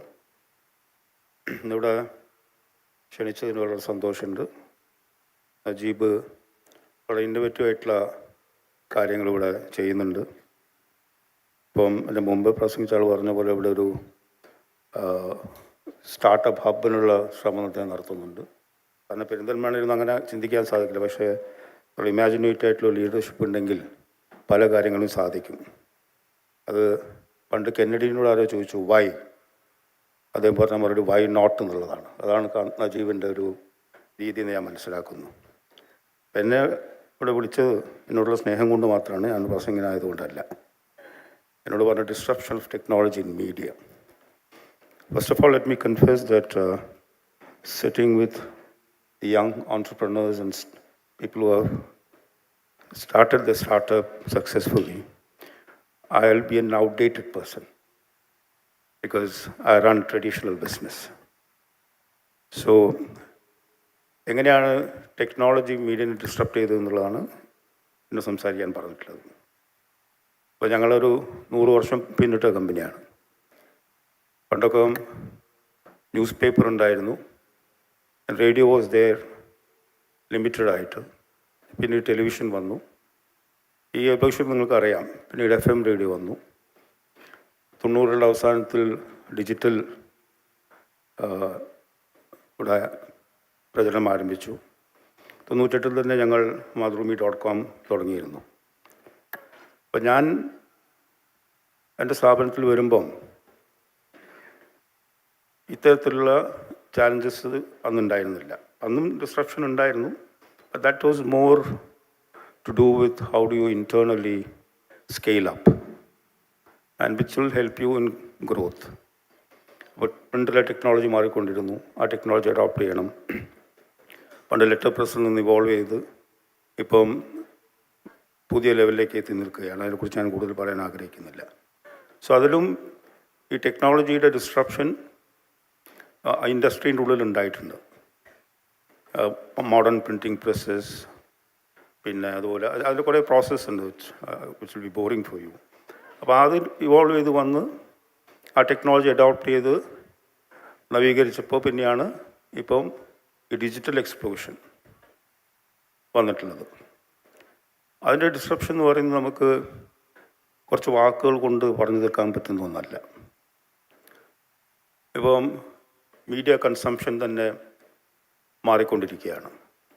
പണ്ട് ഫിസിക്കലായിട്ട് എന്തായിരുന്ന news paper, ഇല്ലെങ്കിൽ ട്രഡീഷണലായിട്ടുള്ള television, അതിൻ്റെ consumption pattern ഇപ്പം മാറിക്കൊണ്ടിരിക്കുന്നു. ഇപ്പോൾ digital is there. ഞാൻ പറയുന്നപ്പം ഈ paper ഇല്ലെങ്കിൽ ഇപ്പോൾ ടെലിവിഷൻ അധികം കാണുന്നത് ഇപ്പം if you analyse the data from 2019 onwards, television viewership is growing, but not on traditional television. There is a drop of 9%. Whereas consumption is happening on mobile devices. Not just on the app, on YouTube, on Facebook, to some extent in Insta. So overall, if you see, there is a growth in viewership, but traditional way of distribution is coming down. ഇപ്പോൾ നിങ്ങളുടെ വീട്ടിൽ തന്നെ television ഉപയോഗിക്കുന്ന വളരെ ഇപ്പോൾ കുറഞ്ഞിട്ടുണ്ടാവും. കാരണം നമ്മളെപ്പോഴും എല്ലാ ടെക്നോളജിയും കൺവേർട്ട് ചെയ്യുന്നത് ഇപ്പോൾ മൊബൈൽ ഡിവൈസസിലാണ്. There are 60 crore or 65 crore smartphone users in India. അതുപോലെ തന്നെ ഈ ടെക്നോളജി പ്ലാറ്റ്ഫോംസ് മാറിക്കൊണ്ടിരിക്കുകയാണ്. ഇന്നിപ്പോൾ കണ്ടൻറ് ആഗ്രിഗേറ്റേഴ്സ് ഉണ്ട്, കണ്ടൻറ് ഡിസ്ട്രിബ്യൂഷൻ ഉണ്ട്. ടെലിവിഷൻ നോക്കുകയാണെങ്കിൽ OTT, everybody familiar with that. അപ്പോൾ നിങ്ങൾ തിയേറ്ററിൽ പോകുന്നതോ അല്ലെ മൂവി കാണുന്നതോ അതിൻ്റെ രീതി മാറി. ടെലിവിഷൻ സീരിയൽ കാണുന്നത് മാറി. Higher quality series in Netflix and Amazon Prime or Hotstar. There are many such OTT platforms. We also going to create content for OTT platforms. അപ്പം ഇതിൻ്റെ ഒരു പാറ്റേൺ മാറിക്കൊണ്ടിരിക്കുകയാണ്. ഇപ്പം ന്യൂസ് പേപ്പറിൻ്റെ readership, I think India is a very unique market. അതിലും യുണീക്കാണ് കേരളത്തിലെ സ്ഥിതി എന്ന് പറയുന്നത്. Because Kerala still has a good dominance of newspaper as a media കൺസംഷന് വേണ്ടി കൂടുതൽ റീഡർഷിപ്പ് നോക്കുകയാണെങ്കിലും Kerala is the only place in the world where the news reach ടെലിവിഷന് തുല്യമായിട്ടും അതിൽ കൂടുതലായിട്ട് ഒരേ ഒരു സ്ഥലം ലോകത്തുള്ളത് കേരളം മാത്രമാണ്. അത് കേരളത്തിൻ്റെ പ്രത്യേകതയാണ്. അപ്പോൾ ഈ കൺസംഷൻ്റെ രീതി മാറുമ്പോൾ how do we approach news? Now you have social media. Social media is a great democratisation of എന്താ പറയുക, വാർത്തയുടെ. എല്ലാവർക്കും ഒരു മൊബൈൽ ഫോൺ ഉണ്ടെന്നുണ്ടെങ്കിൽ they can start their own YouTube channel or Facebook channel, or you can use your WhatsApp and Instagram to send your content. There are many people who have ഈ ഒരു platform help ചെയ്തിട്ടുണ്ട്. ഒരു ഉദാഹരണം ഞാൻ പറഞ്ഞു, Justin Bieber, it's an old story. അദ്ദേഹം ലോകത്തിന് ഏറ്റവും വലിയ റെവല്യൂഷൻ വന്ന പാട്ടുകാരനാണ്. അദ്ദേഹത്തിന് സാധാരണഗതിയിൽ അങ്ങനെ വരണമെന്നുണ്ടെങ്കിൽ you need another company to support you. Then he came on YouTube and he became a star. That was few years back. So it's a great platform to showcase your talent. അതിലേക്ക് കൂടുതൽ ആൾക്കാർ ആകർഷകരായിക്കൊണ്ടിരിക്കുകയാണ്. So now everything is media. നമ്മൾ പണ്ട് പറയുന്നെങ്കിൽ now it has become true. Everything is media now. Anybody can be a journalist. These are all the positive sides of it. അതുപോലെ തന്നെ ഇപ്പം if you look at the mobile industry, how it impacts news. If you look at Jio has got over 60-65 crore customers, and they have their own apps. Television channels are available through that. They are also acquiring media companies. ഈ monopoly മീഡിയയിൽ വളരെ അപകടം നിറഞ്ഞൊരു സംഗതിയാണ്. It is very dangerous. അപ്പോൾ എന്താ, every channel get streamed. Streaming is the thing now. എല്ലാം ഇതിൽ പിന്നെ ഇതുപോലത്തെ പ്ലാറ്റ്ഫോംസിൽ സ്ട്രീം ചെയ്യും. If you want to watch a channel, you can go to Geo app and watch it, cricket matches, so that's a great advancement. So അതേ സമയത്ത് തന്നെ, and there are content aggregators, there are multiple content aggregators are there. If you see, look at the figures, digital is growing at around 35% per annum. This year the projected growth is 35%, which has overtaken television in terms of revenue. It's 65,000 crores. It's our challenge in the, again, it's going to grow at around 30-35% annually. But 80% of that revenue goes to two companies, Google and Facebook, Meta, and our kind of 80% and out of 65,000 crores, 48 to 50,000 crores is shared by these two companies. ബാക്കിയാണ് ഇന്ത്യയിലെ ബാക്കി മുഴുവൻ digital പ്ലേയേഴ്സിന് available ആയിട്ടുള്ള revenue എന്ന് പറയുന്നത്. So if you look at most of the digital companies, they'll be in red. ഇപ്പോൾ 2020-21 times നെറ്റ്വർക്കിൻ്റെ Times.com's loss 800 കോടി രൂപയായിരുന്നു. So when disruptions are happening, how it impacts other news industry is very important. ഞാൻ കൂടുതലായിട്ട് പറയുന്നില്ല അതിനെക്കുറിച്ചിട്ട്. പക്ഷെ ഇതിനോടൊപ്പം തന്നെ വേറൊരു പ്രശ്നം കൂടിയുണ്ട്. ഞാൻ പറഞ്ഞില്ല, ഇപ്പം കണ്ടൻറ്റ് ഓരോ സെക്കൻഡിനും നമുക്ക് അവൈലബിൾ ആണ്. You getting notification, and what you see on television or read on the next day newspaper is already known to you. കാരണം അത്രയധികം ആൾക്കാർ കണ്ടൻറ്റ് പ്രൊവൈഡ് ചെയ്യുന്നുണ്ട്. അത് വളരെ നല്ല കാര്യം തന്നെയാണ്, ഒരു സംശയമില്ല. പക്ഷേ ഏറ്റവും പ്രധാനപ്പെട്ട ഘടകമാണ് ഫേക്ക് ന്യൂസ് എന്ന് പറയുന്നത്. ഇപ്പം എൻ്റെ അവിടെ ഇൻട്രൊഡ്യൂസ് ചെയ്തത് മാതൃഭൂമിയുടെ മാനേജിംഗ് ഡയറക്ടർ എന്ന് പറഞ്ഞിട്ടാണ്. ചില വാർത്തകളുടെ പ്രചരണം കണ്ടു കഴിഞ്ഞാൽ ഞാനല്ല എൻ്റെ മാനേജിംഗ് ഡയറക്ടർ. കാരണം എന്താ വെച്ചാൽ മാതൃഭൂമി എൻ്റെ കയ്യിലല്ല ഇപ്പോൾ ഉള്ളത്. ഒരു ഭാഗം പറയുന്നത് ജമാഅത്ത് ഇസ്ലാമിൻ്റെ കയ്യിലാണെന്ന് പറയുന്നു, കുറച്ച് ആൾക്കാർ രാജീവ് ചന്ദ്രശേഖറിൻ്റെ കയ്യിലാണെന്ന് പറയുന്നു. ഇത് ഞാൻ വിറ്റിട്ട് വേണം അവർക്ക് കിട്ടാൻ. അത് വിശ്വസിക്കുന്ന ആൾക്കാരുണ്ട്. ഇതുപോലത്തെ കുപ്രചരണങ്ങൾ അതുപോലെ തന്നെയാണ് ഒരു ഹെയ്റ്റ് മീഡിയമായിട്ട് മാറിക്കൊണ്ട്. If you don't like something, abusive ആവുകയാണ്. ഇത് ക്രിയേറ്റീവായിട്ട് ചെയ്യേണ്ട ഒരു മീഡിയം എങ്ങനെ എബ്യൂസീവായിട്ട് ഉപയോഗിക്കുന്നു എന്നുള്ളത് വളരെ ഇന്ന് സൈബർ പോരാളികൾ എല്ലാ വിഭാഗം ആൾക്കാർക്കുണ്ട്. ഒരു വാർത്തയുടെ സത്യം നിശ്ചിതി നോക്കിയിട്ടല്ല, അതെനിക്കിഷ്ടമല്ലെങ്കിൽ അതിനെ തകർക്കുക. അതാണ് നടന്നുകൊണ്ടിരിക്കുന്നത്. That is what is happening. ഇപ്പം ഏറ്റവും കൂടുതൽ അറ്റാക്ക് ചെയ്യപ്പെടുന്ന ഒരാളാണ് ഞാൻ. മരിച്ചുപോയ എൻ്റെ അച്ഛനെക്കുറിച്ച് പോലും മോശമായിട്ട് ഇപ്പോഴും പറയും ഒരു വാർത്ത വന്നു കഴിഞ്ഞാൽ. ആ വാർത്തയുടെ നിജസ്ഥിതി അല്ല നോക്കുക. അപ്പോൾ ഈ ഡിസ്ട്രപ്ഷനിൽ വരുന്നൊരു സംഭവം അത് ശരിയായി ഉപയോഗിച്ചിട്ടില്ല എന്നുണ്ടെങ്കിൽ it become destructive. That is A problem. അപ്പോൾ ഈ ഒരു ടെക്നോളജിക്കൽ അഡ്വാൻസ് ശരിയായ രീതിയിൽ ഉപയോഗിക്കാൻ സാധിച്ചു കഴിഞ്ഞാൽ വളരെ നല്ലതായിരിക്കും. ഇപ്പം നമുക്ക് ഏത് സമയത്ത് വേണമെങ്കിൽ എവിടെ നിന്ന് വേണമെങ്കിലും വാർത്ത നമുക്ക് കണ്ടെത്താൻ വേണ്ടി സാധിക്കും, വാർത്ത ആക്സസ് ചെയ്യാൻ വേണ്ടി സാധിക്കും. ലോകത്തിൻ്റെ ഏത് കോണിലാണെങ്കിലും. പണ്ടത് സാധിക്കില്ല. പണ്ട് ഫിസിക്കൽ ഫോമിലുള്ളപ്പം സ്വാഭാവികമായിട്ടും അത് നിങ്ങളുടെ കയ്യിലെത്തിയെങ്കിൽ മാത്രമേ സാധിക്കൂ. ഇന്ന് അതല്ല. ആയിരക്കണക്കിന് വാർത്ത നൽകുന്ന സ്ഥാപനങ്ങളുണ്ട്. പക്ഷെ അത് ക്യൂറേറ്റഡ് ആണോ എന്നുള്ളതാണ് ഏറ്റവും പ്രധാനപ്പെട്ട ഒരു സംഭവം. ക്യൂറേറ്റഡ് കണ്ടൻറ്റാണ് ട്രഡീഷണൽ മീഡിയ ഹൗസസ് ചെയ്യുക. അവർ പറ്റില്ല എന്നല്ല ഞാൻ പറയുന്നത്. പക്ഷേ സ്റ്റിൽ അതിനൊരു പ്രോസസ്സുണ്ട്. ആ പ്രോസസ്സ് ഫോളോ ചെയ്തിട്ട് ഇതല്ല. ഇപ്പോൾ ഞങ്ങൾക്ക് തന്നെ ഒരു ഫാക്ട് ചെക്ക് ഡെസ്ക് ഉണ്ട്.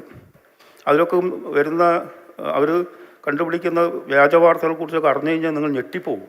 ആ തരത്തിലുള്ളതാണ്. ഇപ്പം എന്തും നിർമ്മിക്കാമെന്ന്. അപ്പോൾ ടെക്നോളജീനെ കൃത്യമായി ഉപയോഗിക്കുക എന്നുള്ളതാണ് ഏറ്റവും പ്രധാനപ്പെട്ട ഘടകം എന്ന് പറഞ്ഞാൽ. അതിനുള്ള ധാരാളം അവസരങ്ങളുമുണ്ട്. ഇപ്പം IT ആക്ട് 2021 വന്നു. ഇതിൻ്റെ ഒരു അപകടം എവിടെ കിടക്കുന്നത്? ഇപ്പോൾ ഡിജിറ്റൽ മീഡിയ ആണെങ്കിലും ടെലിവിഷൻ ആണെങ്കിലും ഒരു കംപ്ലയിൻ്റ് ഉണ്ടെങ്കിൽ അത് അഡ്രസ്സ് ചെയ്യാൻ ഒരു ഓഫീസർ വേണം ആ സ്ഥാപനത്തിന്. അവിടെയും തീർന്നില്ല എന്നുണ്ടെങ്കിൽ സെൽഫ് റെഗുലേറ്റിംഗ് അതോറിറ്റി എന്ന് പറഞ്ഞിട്ടൊന്നുണ്ട്. അതായത് ഈ മീഡിയ ഓർഗനൈസേഷൻ കൂടിയിട്ട് അവരുണ്ടാക്കുന്ന സെൽഫ് റെഗുലേറ്റിംഗ് അതോറിറ്റി. അതിലും പരിഹാരമായിട്ടില്ല പിന്നീട് പോകേണ്ടത് ജോയിൻറ്റ് സെക്രട്ടറി ടു INB ആണ്. Then they can strike.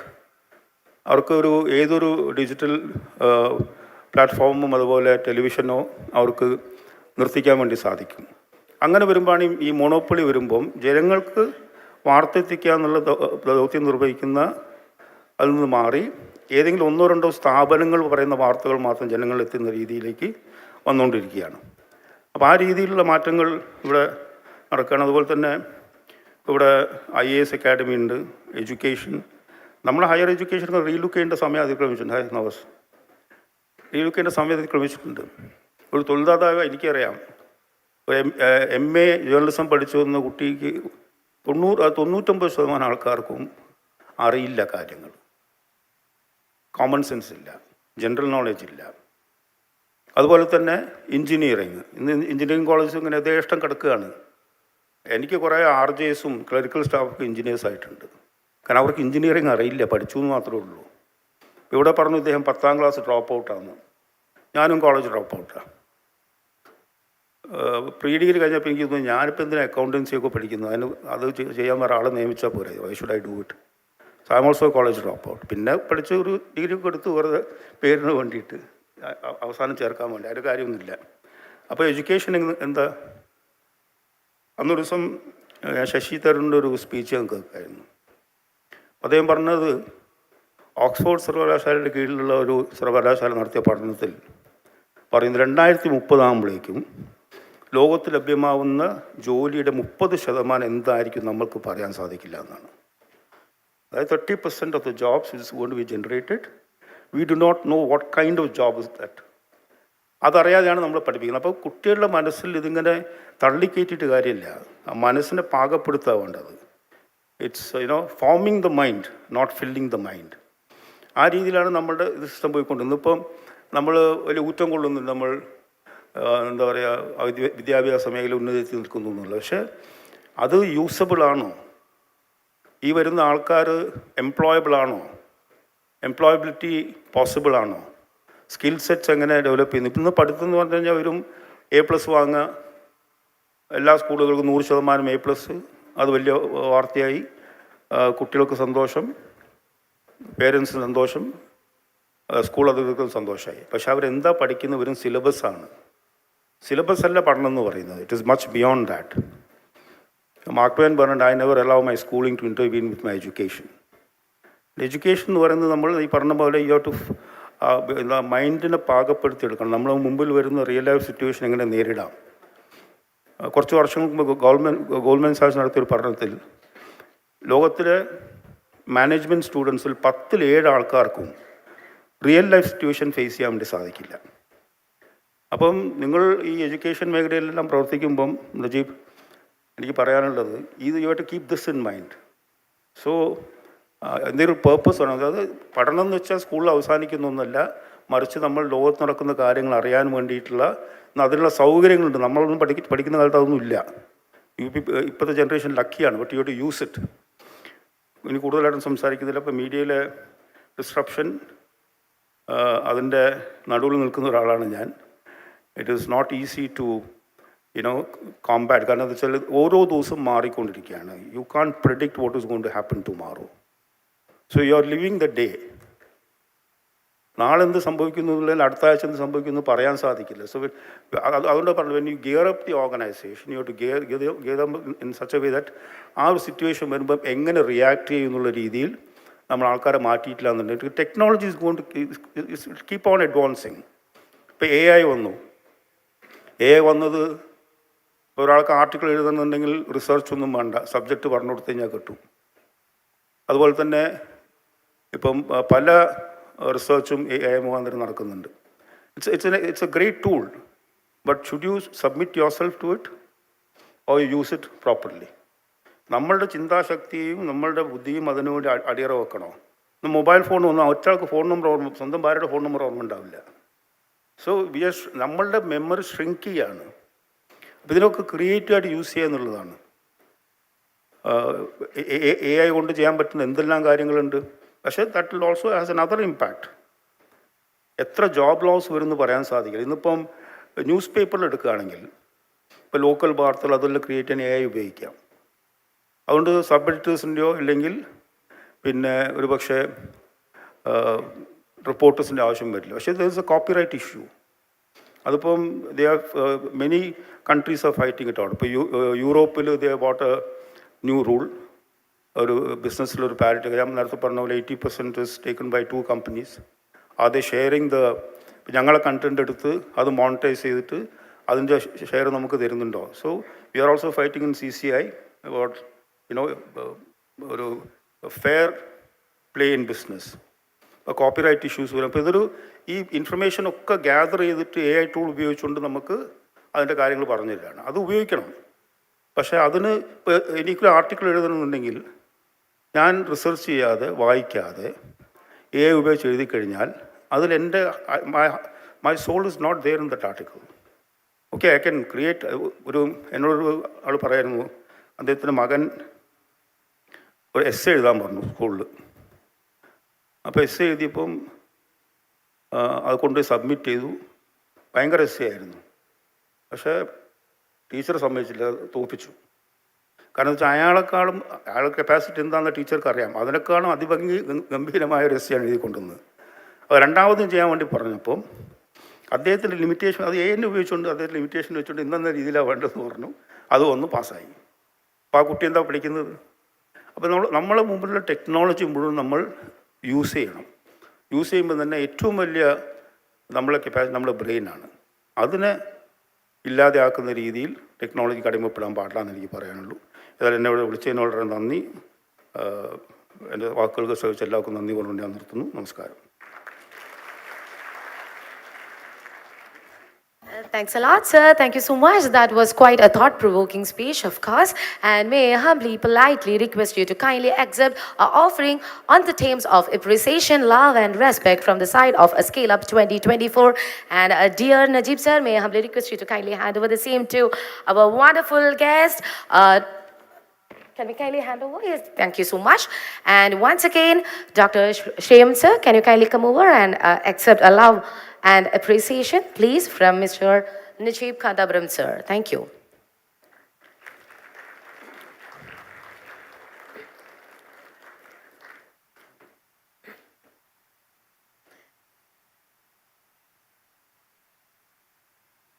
And now, with lots of love and warmth, let me invite onto the stage, to the pulpit, to speak with us, an entrepreneur with a passion for the art of a business, a sponsor with whose generous contributions and unwavering support this event got to realize.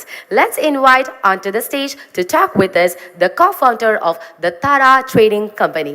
B2Bക്കും B2Cക്കും ഉതകുന്ന രീതിയിലുള്ള ഒരു online store എന്ന വളരെ യുണീക്കായ ഒരു concept ഇന്ത്യയിൽ introduce ചെയ്ത താരാകാട്ടിന്റെ co-founder mister Nadeem സഫ്രാനെ ഞാൻ ഈ വേദിയിലേക്ക് ഏറെ ആദരവപൂർവ്വം, ഏറെ സ്നേഹപൂർവ്വം ക്ഷണിച്ചുകൊള്ളുന്നു.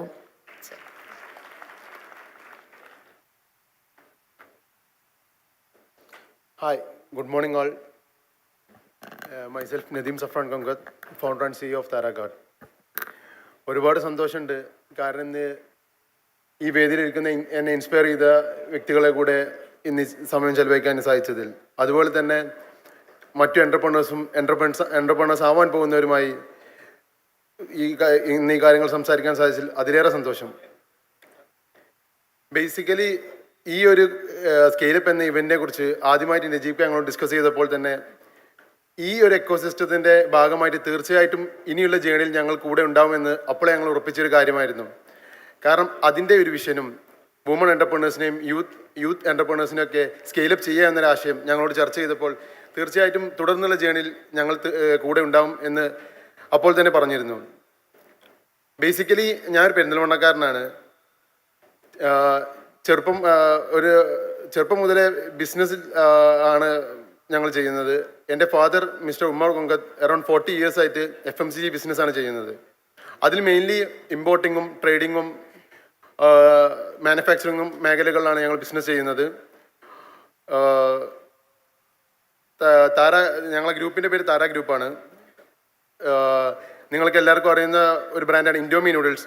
പാൻ ഇന്ത്യ ഇൻഡോമി നൂഡിൽസൊക്കെ വിതരണം ചെയ്യുന്നതും താര ഗ്രൂപ്പാണ്. എൻ്റെ ബിസിനസ്സിലെ റോൾ മോഡലും ഇൻസ്പിറേഷനും എൻ്റെ ഫാദർ തന്നെയാണ്.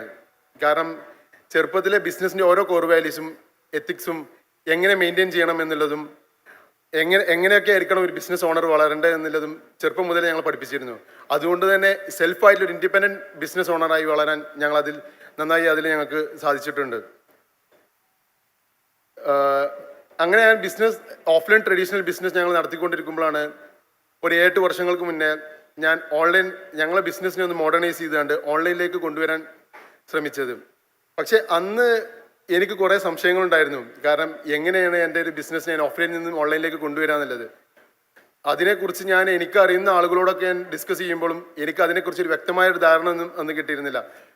കാരണം അന്ന് എനിക്ക് ഓൺലൈൻ ബിസിനസ്സിൽ ലീഡിംഗ് ആയ ഇ-കൊമേഴ്സ് പ്ലാറ്റ്ഫോമുകളായ ആമസോൺ, ഫ്ലിപ്കാർട്ട്, പേടിഎം മാൾ ഇങ്ങനെയുള്ള കമ്പനികൾ ഒക്കെ കുറേ അഡ്വാൻസ്ഡ് ആയിട്ടുള്ള ഇ-കൊമേഴ്സ് കമ്പനികളൊക്കെ ഉണ്ടായിരുന്നു. പക്ഷെ അതിലൊക്കെ സെയിൽ ചെയ്യണം എന്ന് ഞാൻ ആദ്യം ചിന്തിച്ചു. പക്ഷെ എനിക്ക് ബേസിക്കലി എങ്ങനെയാണ് ഇ-കൊമേഴ്സ് ഇതിലെങ്ങനെ ലിസ്റ്റ് ചെയ്യേണ്ടത്, അല്ലെങ്കിൽ എങ്ങനെ ഇതിൽ സെയിൽ ഉണ്ടാക്കേണ്ടത് എന്നതിനെക്കുറിച്ചൊന്നും എനിക്ക് വ്യക്തമായൊരു ധാരണ ഉണ്ടായിരുന്നില്ല.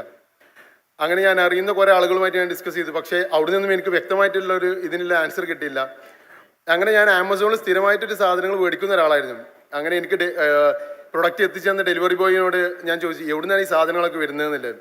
അങ്ങനെ എനിക്ക് ആമസോണിൻ്റെ ഹബ്ബ് ഓഫീസുമായിട്ട് അവൻ ഡീറ്റെയിൽസ് കിട്ടുകയും അവിടെ ഞാൻ പോയിട്ട് ഇവിടെയുള്ള സെല്ലേഴ്സിനെ കുറിച്ച് ഞാൻ തിരക്കി. അങ്ങനെ എനിക്ക് ആകെ ഫ്യൂ ആയിട്ട് 2-3 സെല്ലേഴ്സിനെയാണ് എനിക്ക് കിട്ടിയത്. അന്ന് ഇവിടെ വേദിയിലുള്ള ഒരു ജസീൽ ഉണ്ടായിരുന്നു. ജസീൽ അന്ന് ഇലക്ട്രോണിക് കോമ്പണൻസ് ഒക്കെ സെല്ല് ചെയ്യുന്നുണ്ട്. അതായത് ഇവിടെ പെരിന്തൽമണ്ണ ഞാൻ നോക്കിയപ്പോൾ ആകെ 2-3 സെല്ലേഴ്സാണ് ആകെ ആമസോണിൽ സെല്ല് ചെയ്യുന്നവരുണ്ടായിരുന്നത്. അങ്ങനെ ജസീലിൻ്റെ അടുത്ത് എത്തി. ജസീലിനോട് ഞാൻ ചോദിച്ചു എങ്ങനെയാണ് ഇതിൽ ലിസ്റ്റ് ചെയ്യുക, കാരണം ഞാൻ ആകെ തിരഞ്ഞപ്പോൾ എനിക്ക് ആകെ ഫ്യൂ നെയിംസാണ് അന്ന് കിട്ടിയത്, അതിലൊന്നും ചെയ്യായിരുന്നു എന്ന് പറഞ്ഞു. അപ്പോൾ ഞാൻ ജസീലിനോട് എങ്ങനെയാണ് ഇതിൻ്റെ പ്രൊഡക്ട്സ് സെല്ല് ചെയ്യേണ്ടതെന്നുള്ള കാര്യങ്ങളെക്കുറിച്ച് ഞങ്ങൾ ഡിസ്കസ് ചെയ്തു. ജസീൽ അതിൻ്റെ ബേസിക് ആയിട്ടുള്ള ഐഡിയകളും കാര്യങ്ങളൊക്കെ എന്നോട് ഷെയർ ചെയ്ത് തന്നു. അങ്ങനെ ഞങ്ങൾ അന്ന് ജസീലിനെ കുറേ ബുദ്ധിമുട്ടിച്ച് ഒരു 1 വീക്ക് ഞങ്ങൾ അതിൻ്റെ പിന്നാലെ നടന്നുകൊണ്ട് ഒരു പ്രൊഡക്റ്റ് ലിസ്റ്റ് ചെയ്യേണ്ട സ്റ്റേജിലേക്ക് എത്തി. പ്രൊഡക്റ്റ് ഞങ്ങൾ ലിസ്റ്റ് ചെയ്തു. അങ്ങനെ ഞാൻ എൻ്റെ ബിസിനസ്സിനെ ഓൺലൈനിലേക്ക് സ്റ്റാർട്ട് ചെയ്യുകയും അങ്ങനെ ആ ബിസിനസ് ഞാൻ സ്കെയിലപ്പ് ചെയ്ത് തുടങ്ങുകയും ചെയ്തു. അങ്ങനെ അതുപോലെ തന്നെ എൻ്റെ ഫ്ലിപ്കാർട്ടിലും ആമസോണിലും എല്ലാത്തിനും ലീഡിംഗ് ആയിട്ടുള്ള ഒരു പ്രീമിയം ലെവൽ സെല്ലറായിട്ട് തന്നെ എനിക്ക് ആമസോണിലൊക്കെ ബിസിനസ് മെയിൻറ്റെയിൻ ചെയ്യാൻ സാധിച്ചു. അങ്ങനെ എൻ്റെ ബിസിനസ് ഞാൻ നല്ല രീതിയിൽ സക്സസ്ഫുള്ളി റൺ ചെയ്തുകൊണ്ടിരിക്കുമ്പോൾ താരാക്കാട്ട് എന്നൊരു ആശയത്തെക്കുറിച്ച് ഞാൻ തിങ്ക് ചെയ്യുകയും ചെയ്തു. കാരണം മറ്റ് ഇ-കൊമേഴ്സ് പ്ലാറ്റ്ഫോമുകളിലൊക്കെ ലാഗ് ചെയ്യുന്ന കുറേ കാര്യങ്ങളുണ്ടായിരുന്നു as A seller.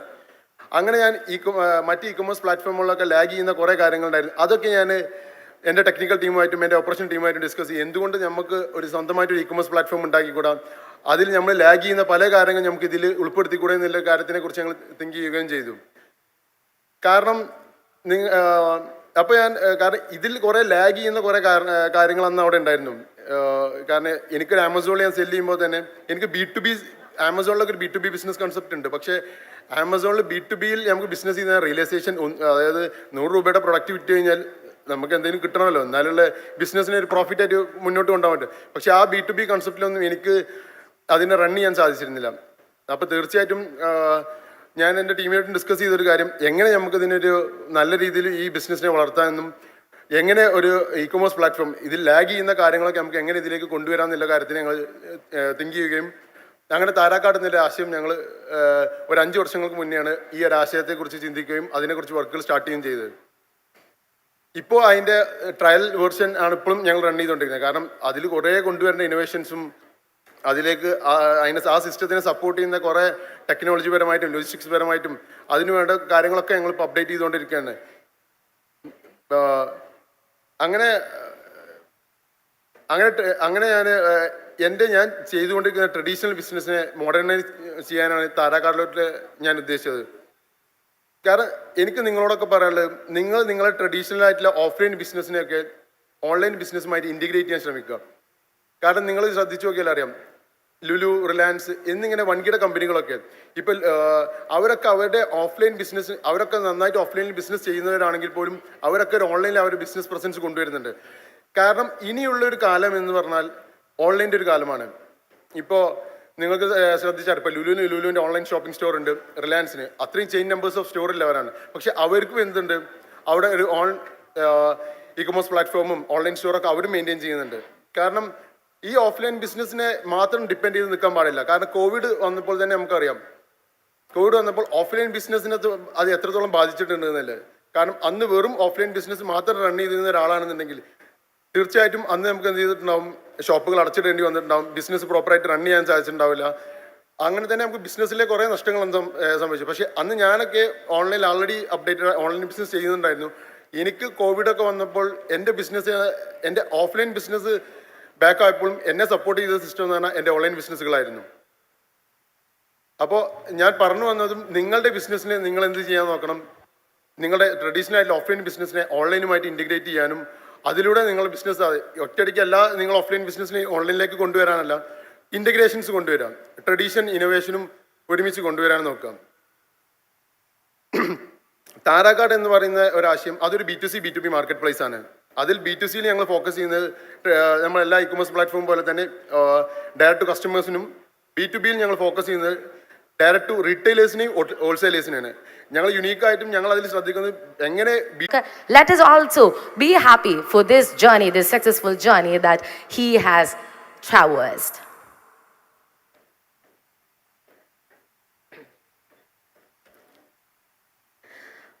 All right, now with lots of love and lots of warmth, let me invite onto the pulpit another of our sponsor, someone who have made a generous contributions and unwavering support to make this event possible. Commerce സ്ട്രീമിലെ വിദ്യാഭ്യാസ ലോകത്ത് വലിയ തോതിലുള്ള മാറ്റങ്ങൾ സൃഷ്ടിക്കുന്ന AAA commerce അക്കാദമിയിൽ നിന്നും 2 career curators ഇന്ന് നമ്മളോടൊപ്പം എത്തിയിട്ടുണ്ട്. So first and foremost let me invite to share with us the words of wisdom, the words of his vision, Mr. Shayaz Rafia Moitin. Can we kindly have you onto the stage, please?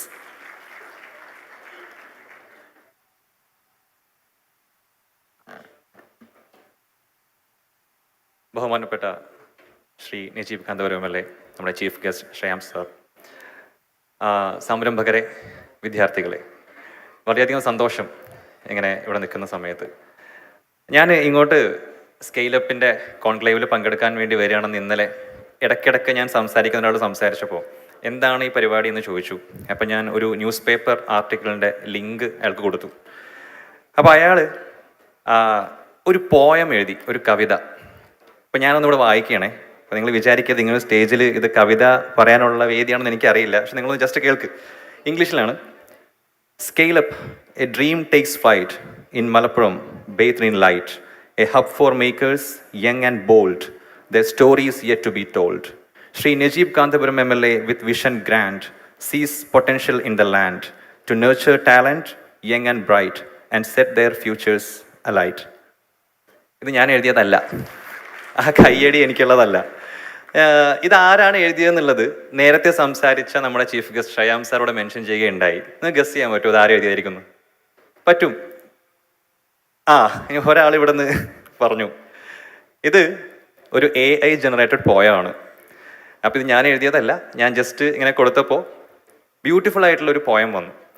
അപ്പം ഞാൻ പറയുന്നത് ഒരു 20 കൊല്ലം മുൻപ് നമുക്ക് വീഡിയോയിലൂടെ സംസാരിക്കാൻ പറ്റുമെന്ന് പറഞ്ഞു കഴിഞ്ഞാൽ അങ്ങോട്ടും ഇങ്ങോട്ടും ഒന്ന് പോടാ അവിടെ നിന്ന് ബെടായി പറയാതെ എന്ന് പറഞ്ഞ ആൾക്കാരാണ് നമ്മൾ. അവിടുന്ന് ഓക്കെ റോബോട്ടൊക്കെ വന്നേക്കാം, പക്ഷെ കലാകാരന്മാർക്കുള്ളതാണെന്ന് പറഞ്ഞൊരു കാലം ഉണ്ടായിരുന്നു. ഒരു പോയം എഴുതാൻ സെക്കൻഡുകൾ മാത്രം മതി ഒരു ആർട്ടിഫിഷ്യൽ ഇൻ്റലിജൻസ് പവേർഡ് ആയിട്ടുള്ള ChatGPT പോലെയുള്ള ഒരു സോഫ്റ്റ്വെയറിന് എന്നുള്ളതാണ് കാലഘട്ടം. ഞാൻ പറഞ്ഞു വരുന്നത് ഇവിടെ എത്ര വിദ്യാർത്ഥികളുണ്ടെന്ന് കൈവക്കാമോ? വിദ്യാർത്ഥികൾ, oh my god, that's wonderful, happy. ഒരു ക്ലാപ്പ് കൊടുക്കും അവർക്ക്. കാരണം ഇത്രയും വിദ്യാർത്ഥികൾ, നമ്മൾ ഇവരുടെ പ്രായത്തിൽ എന്തായിരുന്നു ചിന്തിച്ചിരുന്നതെന്ന് ആലോചിച്ചാൽ മനസ്സിലാവും അവരെത്രമാത്രം ക്യൂരിയസ് ആണ് ഇത്തരം കാര്യങ്ങൾക്ക് വേണ്ടിയിട്ടെന്നുള്ളത്. എത്ര സംരംഭകരുണ്ട്, അല്ലെങ്കിൽ ഇപ്പോൾ സംരംഭത്തിലേക്ക് അടക്കുന്നു ഒരു ഓൺട്രപ്രണേഴ്സ് ബിസിനസ്മാൻ ഒന്ന് കൈവക്കാമോ? Yes, definitely. നിങ്ങളൊന്ന് നോക്കണേ, ജസ്റ്റ് കുറേ പേര് അവർ ഇങ്ങനെ പൊക്കുന്നുള്ളൂ. നിങ്ങൾക്ക് ഇങ്ങനെ പൊക്കാം, കുഴപ്പമൊന്നുമില്ല, അതൊരു തെറ്റായ കാര്യമൊന്നും അല്ലല്ലോ.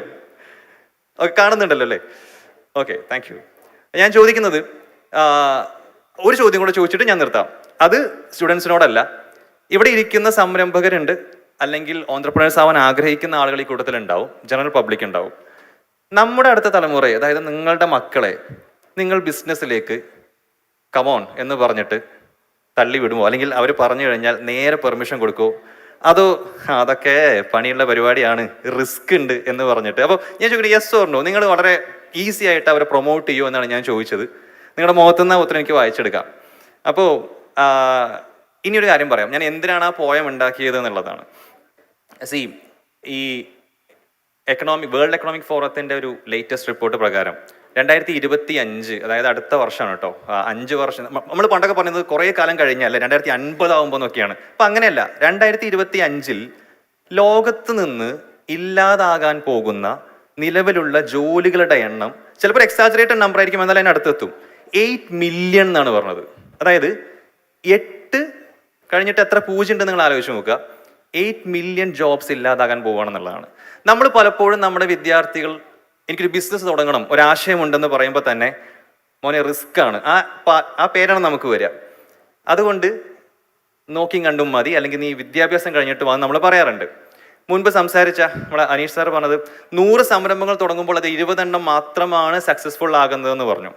അതുകൊണ്ട് ഇത് റിസ്ക് ഉണ്ട്, ഒബ്വിയസ് ആണ്. പക്ഷെ ഞാൻ പറയുന്നത് 8 മില്യൺ ജോബ്സ് ഇല്ലാതാവാൻ പോവുകയാണ്.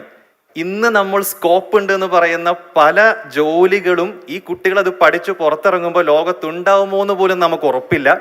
അത്രയും ഡ്രാസ്റ്റിക് ആയിട്ടുള്ള ചേഞ്ചസ് ഉണ്ടാവുന്നു. So which is riskier? നമ്മുടെ കുട്ടികൾ പഠിക്കുന്ന കോഴ്സൊക്കെ റിസ്ക് ഫ്രീ ആണെന്ന് നമുക്ക് ഉറപ്പാണോ? എത്രമാത്രം ഉറപ്പാണ്? അതൊരു ചോദ്യമല്ലേ. അപ്പം ഞാനിവിടെ നിൽക്കുന്നത് ട്രിപ്പിൾ ഐ കൊമേഴ്സ് അക്കാഡമി എന്ന് പറഞ്ഞ chartered accounting, cost and management accounting, company secretaryship, ACCA, CMA US തുടങ്ങിയ പ്രൊഫഷണൽ അക്കൗണ്ടിങ് കോഴ്സസിന് കോച്ചിങ് കൊടുക്കുന്ന കേരളത്തിലെ വൺ ഓഫ് ദ ബെസ്റ്റ് ഇൻസ്റ്റിറ്റ്യൂട്ടിനെ റെപ്രസെൻറ്റ് ചെയ്തിട്ടാണ്. ഞങ്ങളുടെ CEO ജോബിൻ, അതുപോലെ തന്നെ MD ദീപക് സർ, അവർക്ക് ഒന്ന് വരാൻ പറ്റിയില്ല, അതുകൊണ്ട് അവർ റെപ്രസെൻറ്റ് ചെയ്ത് നമ്മൾ നിൽക്കുന്നതേ ഉള്ളൂ. അപ്പോൾ ഞാൻ നിങ്ങളോട് മുമ്പിൽ പറയുന്നൊരു കാര്യം, ഈ റിസ്ക് എന്ന് പറയുന്നത് ബിസിനസ്സിന് മാത്രം പറഞ്ഞതാണ് എന്ന് ഒരിക്കലും പറയാൻ പറ്റില്ല. ഇന്നത്തെ കാലത്ത് നമ്മളുടെ മക്കൾ പഠിക്കുന്ന കോഴ്സുകൾ, അവരാവാൻ ആഗ്രഹിക്കുന്ന പ്രൊഫഷൻ, ഇതൊക്കെ അടുത്ത 5 വർഷം കഴിയുമ്പോൾ ഇവിടെ അതിനിപ്പോൾ ഉള്ള അത്രയും സാധ്യത ഉണ്ടാവുമോ, ആ പ്രൊഫഷൻ തന്നെ ഉണ്ടാവുമോ എന്നുള്ള ചോദ്യത്തിന് ഉണ്ടാവുമ്പോൾ എഡ്യൂക്കേഷൻ അല്ലെങ്കിൽ ഈ പറയുന്ന കൺവെൻഷനൽ ആയിട്ടുള്ള ഡിഗ്രികൾ കൊണ്ട് എത്രമാത്രം റിസ്ക് ഫ്രീ ആയിട്ടുള്ള ഒരു ലൈഫിലേക്ക് അല്ലെങ്കിൽ സെറ്റിൽ ആവാൻ അവർക്ക് പറ്റുന്ന ക്വസ്റ്റ്യൻ ഉണ്ട്. ഈ പ്രോബ്ലം പറയാൻ എപ്പോഴും എളുപ്പമാണ് അല്ലേ, ഇതിൻ്റെ സൊല്യൂഷനാണല്ലോ വേണ്ടത്. അപ്പോൾ നമുക്ക് ഇവിടെ നിന്ന് കുറേ പ്രോബ്ലം പറയുമ്പോൾ ആൾക്കാർ ശരിയാണെന്നൊക്കെ പറയും. സോ ഞാൻ അധികം ദീർഘിപ്പിക്കുന്നില്ല. With your permission dear MC Daksha, can I call my partner to here? Yes. So എൻ്റെ പേര് ഷയാസ്, എൻ്റെ കൂടെ mister Sherin, again career curator from triple I ഉണ്ട്. എനിക്ക് തോന്നുന്നു Sherin sir, could you please give a solution for this? Thank you very much. Alright, thank you Shayas. Shayas നല്ലൊരു കൈഡി കൊടുക്കും എല്ലാവരും. ഓക്കെ, കൈയ്യടി കൊടുക്കാൻ പറയുന്നതിന് ഞാൻ ഏറ്റവും അവസാനം പറയാം. ഷയാസ് പറഞ്ഞിട്ട് 3 പോയിന്റ് വെച്ച് ഞാൻ ഒരു 5 മിനിറ്റ്സിൽ തന്നെ എൻ്റെ ഒരു പ്രസൻറ്റേഷൻ വൈൻഡ് അപ്പ് ചെയ്യാം. 3 കാര്യങ്ങളാണ് പറയാൻ ആഗ്രഹിക്കുന്നത്. ഒന്നാമത്തെ കാര്യം റിസ്ക്, രണ്ടാമത്തെ കാര്യം ചാലഞ്ച്, മൂന്നാമത്തെ കാര്യം സക്സസ്. എനിക്ക് പലപ്പോഴും തോന്നിയിട്ടുള്ളത് ഈ റിസ്ക് എന്ന് പറയുന്ന സമയത്ത് I thought V tell use story of triple I തുടങ്ങുന്നത് 2020 ജാനുവരിയിലാണ്. നിങ്ങൾക്ക് എല്ലാവർക്കും അറിയുന്നുണ്ടാകും. 2020 ജാനുവരി 27 സമയത്താണ് തൃശ്ശൂരിൽ കൊറോണ ഐഡൻറ്റിഫൈ ചെയ്യുന്നതും നമ്മുടെ രാജ്യത്ത് ഇങ്ങനത്തെ ഒരു ഇവൻറ്റ് നടക്കാൻ പോകുക എന്നുള്ളത് നമ്മൾ തിരിച്ചറിയുന്നത്. അപ്പോൾ ഏറ്റവും അഡ്വേഴ്സ് ആയിട്ടുള്ള റിസ്കി സിറ്റുവേഷനിലാണ് ട്രിപ്പിൾ ഐ എന്നൊരു സംരംഭം സ്റ്റാർട്ട് ചെയ്യുന്നത്.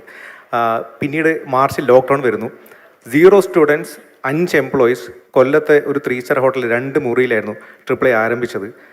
ശേഷം 3 വർഷം ശേഷം ഇപ്പോൾ 300 പേരുള്ള ഒരു സ്റ്റാഫും 5000 സ്റ്റുഡൻസും 4 ബ്രാഞ്ചസും ഉണ്ട് ട്രിപ്പിൾ ഐ കൊമേഴ്സ് അക്കാഡമിക്ക് കേരളത്തിൽ. So it's not about risk, it's about doing what you can so that you can overcome that risk with a team who's determined to make you successful. So അതാണ് നമ്മൾ എപ്പോഴും ആൾക്കാരുടെ മുമ്പിൽ പറയുന്നൊരു കാര്യം.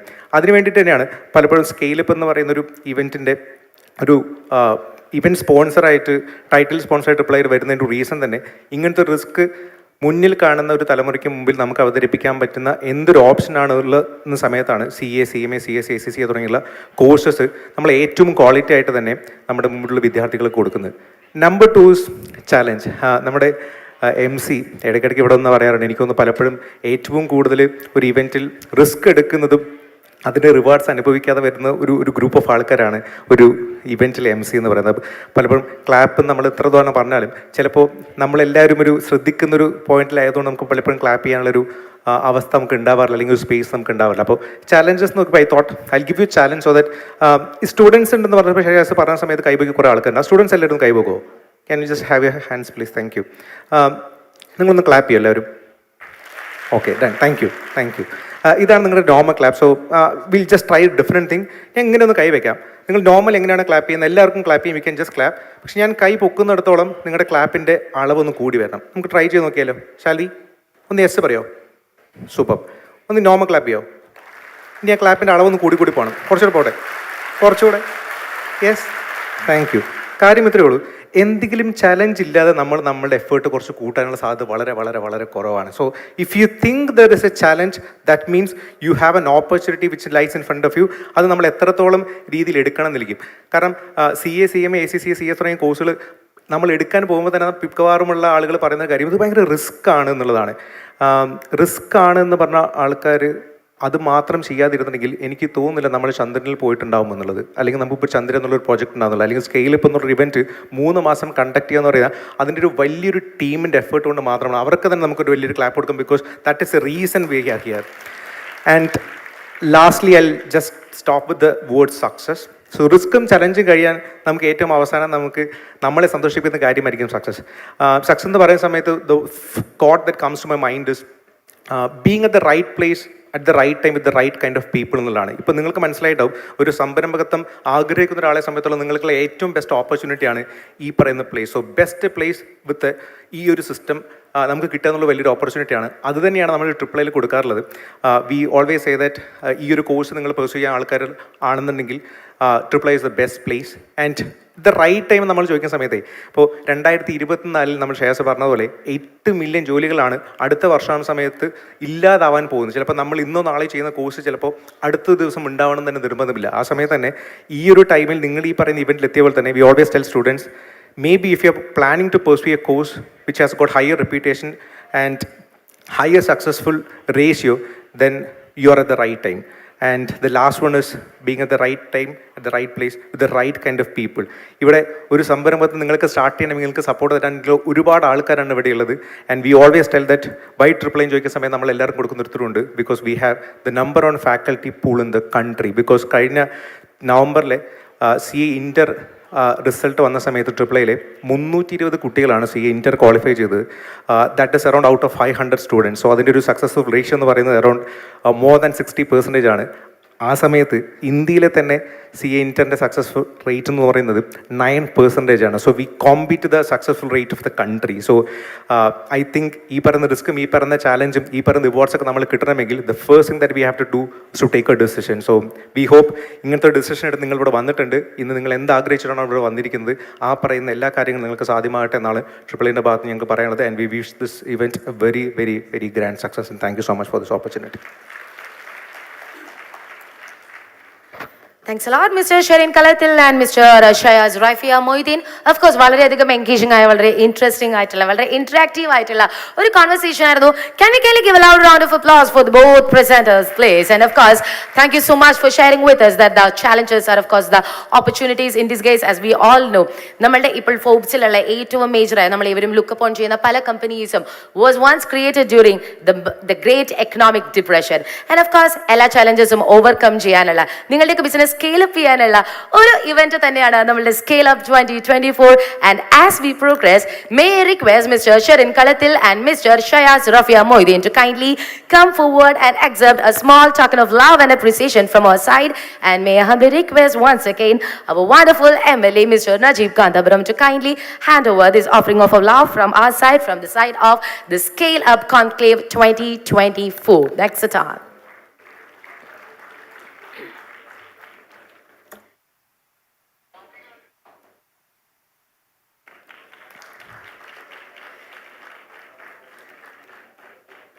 Thank you once again. Thank you so much to both of our sponsors for making this event possible once again. And now let's move on to our next guest. ഇന്നത്തെ നമ്മളുടെ ഈ ഒരു കമൻസ്മെന്റ് സെറമണിയിൽ അവസാനമായി നമ്മളുമായിട്ട് വാക്കുകൾ പങ്കിടുന്ന വളരെ വിശിഷ്ടമായ ഒരു അതിഥിയാണ്. വിത്ത് us we have got, നമ്മളിപ്പോൾ പറഞ്ഞുകൊണ്ടിരിക്കുന്നത് നമ്മളുടെ ചലഞ്ചസ് ഓവർകം ചെയ്യുന്നതിനെ പറ്റിയാണ്. ഡ്രീം ബിഗ് ചെയ്യുക, അല്ലെങ്കിൽ വളരെ വലിയ വലിയ ഉയരങ്ങളിൽ ഡ്രീം ചെയ്യുക എന്നുള്ള ഒരു കാര്യമാണ്. ആ ഉയരങ്ങളിൽ ഡ്രീം ചെയ്യുന്നതിൻ്റെ ഒരു എക്സാമ്പിൾ എന്ന് പറയുന്ന ഒരാൾ തന്നെയാണ് നമ്മളോടൊപ്പം ഉള്ളത്. നോർത്ത് കേരളയിൽ നിന്നും ബോംബെ സ്റ്റോക്ക് എക്സ്ചേഞ്ചിൽ ലിസ്റ്റഡ് ആയ ആദ്യ കമ്പനി ദ അബേറ്റ് ഗ്രൂപ്പ്സിന്റെ പ്രധാനമായും ശ്രദ്ധ കേന്ദ്രീകരിച്ചിരിക്കുന്നത് I hospitals, optical stores and educational institutions എന്നീ മേഖലകളിലാണ്. സോ നമുക്ക് അബേറ്റ് ഗ്രൂപ്പിന്റെ ചെയർമാൻ ആൻഡ് മാനേജിംഗ് ഡയറക്ടറായ ഡോക്ടർ ഷംസുദ്ദീൻ സാറിനെ ഈ വേദിയിലേക്ക് ഏറെ സ്നേഹപൂർവ്വം ഏറെ ആദരവപൂർവ്വം ക്ഷണിച്ചുകൊള്ളട്ടെ. Ladies and gentlemen, please join me in giving a resounding applause as he makes his way to the speech. Thank you, sir. Good morning. ആദ്യമായി തന്നെ ഒരു ജനപ്രതിനിധി എങ്ങനെയാവണമെന്ന് പുതിയ തലമുറക്കും പഴയ തലമുറക്കും മാതൃകയാക്കാവുന്ന നമ്മുടെ പ്രിയങ്കരനായ പെരിന്തൽമണ്ണയുടെ MLA നജീബ് സാഹിബ്, വേദിയിലിരിക്കുന്ന സഹപ്രവർത്തകരെ, സുഹൃത്തുക്കളെ, എൻ്റെ പ്രിയപ്പെട്ട വിദ്യാർത്ഥികളെ, സംരംഭകരെ, നമ്മളെല്ലാവരും ഇവിടെ ഇന്ന് വന്നിട്ടുള്ളത് നമ്മുടെ അറിവ് കൂട്ടുന്നതിന് വേണ്ടിയാണ്. ഈ അറിവ് കൂടുക എന്നുള്ളത് എല്ലാ മേഖലയിലും അത്യാവശ്യമുള്ള കാര്യമാണ്. നമ്മൾ മനസ്സിലാക്കി വച്ചിട്ടുള്ളത് ഡോക്ടറാണെങ്കിൽ MBBS പഠിക്കണം, എഞ്ചിനീയർ ആണെങ്കിൽ BTech പഠിക്കണം, ബിസിനസ് തുടങ്ങുന്നതിന് വേണ്ടിയിട്ടൊന്നും പഠിക്കേണ്ടതില്ല. യഥാർത്ഥത്തിൽ ഞാൻ മനസ്സിലാക്കുന്നത് അങ്ങനെയല്ല. എവിടെയൊക്കെ ഏതൊക്കെ വിധത്തിലുള്ള ബിസിനസ് വിജയിക്കുന്നോ അതിൻ്റെ പിന്നിൽ നല്ല രീതിയിൽ പഠിച്ചിട്ടുള്ള ഒരാൾ അതിൻ്റെ പിന്നിലുണ്ടായിരിക്കും. അത് 100% ഉറപ്പാണ്. ഇപ്പം നമ്മുടെ ഇന്ത്യക്കാരുടെ തന്നെ എല്ലാവർക്കും അറിയാവുന്ന ടാറ്റൻ്റെ chairman Ratan Tata 1975 Harvard business സ്കൂളിൽ നിന്ന് അഡ്വാൻസ് മാനേജ്മെൻറ്റ് പ്രോഗ്രാം എന്നിട്ടുള്ളൊരു കോഴ്സ് കംപ്ലീറ്റ് ചെയ്തതിന് ശേഷം ടാറ്റയ്ക്ക് ഉണ്ടായ മാറ്റം വളരെ വലുതാണ്. ജാഗോർ പോലുള്ള ഇൻ്റർനാഷണൽ ബ്രാൻഡിനെ അവർക്ക് അവരുടെ കൺട്രോളിൽ കൊണ്ടുവരാൻ കഴിഞ്ഞു. അത് കൊണ്ടുകൊണ്ട് തന്നെ ഒരു ഗ്ലോബൽ കമ്മ്യൂണിറ്റിയിൽ ടാറ്റൻ്റെ പ്രസൻസ് കൊണ്ടുവരാൻ കഴിഞ്ഞു എന്നുള്ളത് ഞാൻ മനസ്സിലാക്കിയെടുത്തോളം അദ്ദേഹത്തിന് ഹാർവാർഡ് യൂണിവേഴ്സിറ്റിയിൽ നിന്ന് കിട്ടിയിട്ടുള്ള ഈ ഒരു ഡിഗ്രിയുടെ ഫലമായിരിക്കാം. അപ്പം ആയതുകൊണ്ട് ഇന്നത്തെ ഈ സംരംഭക മീറ്റിങ്ങിൽ 3 കാര്യമാണ് എനിക്ക് നിങ്ങളോട് പറയാനുള്ളത്. ഒന്ന്, നിങ്ങളുടെ നോളേജ് ഇമ്പ്രൂവ് ചെയ്യണം. 2, മാറ്റങ്ങൾ അനിവാര്യമാണ്. ഇപ്പോൾ നമുക്കറിയാം ഇവിടെ മാറ്റങ്ങൾ ഉൾക്കൊള്ളാൻ കഴിയാത്ത അല്ലെങ്കിൽ ചരിത്രത്തിൽ ചെയ്യാത്ത കമ്പനികളുണ്ട്. ആ കമ്പനികൾ ഇപ്പോൾ കൊഡാക്ക് പോലുള്ള കമ്പനികൾക്ക് ഉണ്ടായിട്ടുള്ള പ്രശ്നങ്ങൾ നമുക്കറിയാം. അതുപോലെ തന്നെ മാറ്റങ്ങൾ കൊണ്ടുവന്ന നെറ്റ്ഫ്ലിക്സ് പോലുള്ള കമ്പനികളെയും നമുക്കറിയാം. വെറും ഒരു DVD വാടക കൊടുത്തിരുന്ന കമ്പനിയാണ് നെറ്റ്ഫ്ലിക്സ്. പക്ഷേ ഇന്ന് ലോകത്തിലെ ഏറ്റവും കൂടുതൽ എൻ്റർടൈൻമെൻറ്റ് കൊണ്ടുവരുന്ന ഒരു കമ്പനിയായി നെറ്റ്ഫ്ലിക്സിന് മാറാൻ കഴിഞ്ഞു. അപ്പം മാറ്റങ്ങൾ എന്താണ്? ഇതിൽ വളരെ അനിവാര്യമാണ്. 3-മത്തെ ഒരു കാര്യം, ടെക്നോളജിക്കലായിട്ടുള്ള മാറ്റങ്ങൾ നമ്മുടെ കമ്പനിയിൽ കൊണ്ടുവന്നാൽ മാത്രമേ നമുക്ക് സർവൈവ് ചെയ്യാൻ പറ്റുള്ളൂ. അപ്പോൾ ഈ 3 കാര്യങ്ങൾ എല്ലാ സംരംഭകരും എല്ലാ വിദ്യാർത്ഥികളും അങ്ങേയറ്റം ശ്രദ്ധിക്കണം എന്നാണ് എനിക്ക് ഈ സമയത്ത് പറയാനുള്ളത്. നേരത്തെ ഇവിടെ പറഞ്ഞതുപോലെ ഇപ്പോൾ നോർത്ത് കേരളയിൽ അബൈറ്റിൻ്റെ ഒരു പൊസിഷനെ പറ്റി ഇവരെ പറഞ്ഞു. ഇപ്പോൾ മലപ്പുറം, കോഴിക്കോട്, കണ്ണൂർ, കാസർഗോഡ്, വയനാട് ഈ 5 ജില്ലകളിൽ നിന്ന് ബോംബെ സ്റ്റോക്ക് എക്സ്ചേഞ്ചിൽ ഇന്നേ വരെ, അതായത് ഇവിടെ ആസ്ഥാനമായിട്ടുള്ള ഏതെങ്കിലും ഒരു ബിസിനസ് ബോംബെ സ്റ്റോക്ക് എക്സ്ചേഞ്ചിൽ ലിസ്റ്റ് ചെയ്തിട്ട് നിങ്ങൾക്ക് ആർക്കെങ്കിലും അറിയോ? ആർക്കെങ്കിലും അറിയാമെങ്കിൽ എനിക്ക് പറഞ്ഞു തരണം. 1875, അതായത് ബ്രിട്ടീഷുകാർ ഇന്ത്യ ഭരിക്കുമ്പോഴാണ് ബോംബെ സ്റ്റോക്ക് എക്സ്ചേഞ്ച് ഉണ്ടാവിടെ. ഇപ്പോൾ ആക്റ്റീവായിട്ടുള്ള 5000 കമ്പനി BSEയിലുണ്ട്. എന്തുകൊണ്ടാണ്? ഇപ്പൊ ബിസിനസിന്റെ ഒരു വല്ലാത്ത ഇൻട്രസ്റ്റ് ഉള്ളൊരു കമ്മ്യൂണിറ്റിയാണ് മലബാറിലെ ആളുകൾ എന്നാണ് നമ്മളെല്ലാവരും വിചാരിച്ചു വെച്ചിട്ടുള്ളത്. പക്ഷേ ഇതൊന്നും ഒരു കമ്പനി പോലും ഈ 150 കൊല്ലമായിട്ട് BSEയിൽ വന്നില്ല എന്നത് എന്തുകൊണ്ടാണ്? അപ്പോൾ ആ ഒരു ചോദ്യത്തിന് ഉത്തരമാണ് ബഹുമാനപ്പെട്ട കാന്തപുരം MLA നമുക്കിപ്പോൾ ഉണ്ടാക്കി തരുന്നത്. ഒരു എക്കോസിസ്റ്റം എന്നൊക്കെ പറഞ്ഞ എന്താണ്? നമുക്കിതെല്ലാം കൂടിയും പഠിക്കാൻ നമുക്ക് കഴിയില്ല. പല സ്ഥലങ്ങളും, ഇപ്പോൾ ഗുജറാത്ത് പോലുള്ള സ്ഥലങ്ങളിലൊക്കെ ഇങ്ങനത്തെ ബിസിനസ്സിനെ സഹായിച്ച് അത് ബോംബെ സ്റ്റോക്ക് എക്സ്ചേഞ്ചിലും നാഷണൽ സ്റ്റോക്ക് എക്സ്ചേഞ്ചിലും കൊണ്ടുവരുന്നതിനുള്ള ഇക്കോസിസ്റ്റം ഉണ്ട്. അപ്പം ഞാൻ മനസ്സിലാക്കുന്നിടത്തോളം MLAയുടെ ഈ ലീഡർഷിപ്പിൽ നടക്കുന്ന കാരണം കൊണ്ട് വരുന്നൊരു 5 വർഷം കൊണ്ട് ഇവിടുന്ന് പല ബിസിനസ്സുകളും ബോംബെ സ്റ്റോക്ക് എക്സ്ചേഞ്ചിലും നാഷണൽ സ്റ്റോക്ക് എക്സ്ചേഞ്ചിലും ഒക്കെ വരും എന്നുള്ള കാര്യത്തിൽ എനിക്കൊരു തർക്കമല്ല. അപ്പോൾ MLAക്ക് ഒരു പെരിന്തൽമണ്ണക്കാരൻ എന്ന നിലയിൽ ഇതിനെല്ലാ പിന്തുണയും അബേറ്റിൻ്റെ ഭാഗത്ത് ഉണ്ടാവും എന്ന് മാത്രം പറഞ്ഞുകൊണ്ട് നിർത്തുന്നു. ജയ് Hind.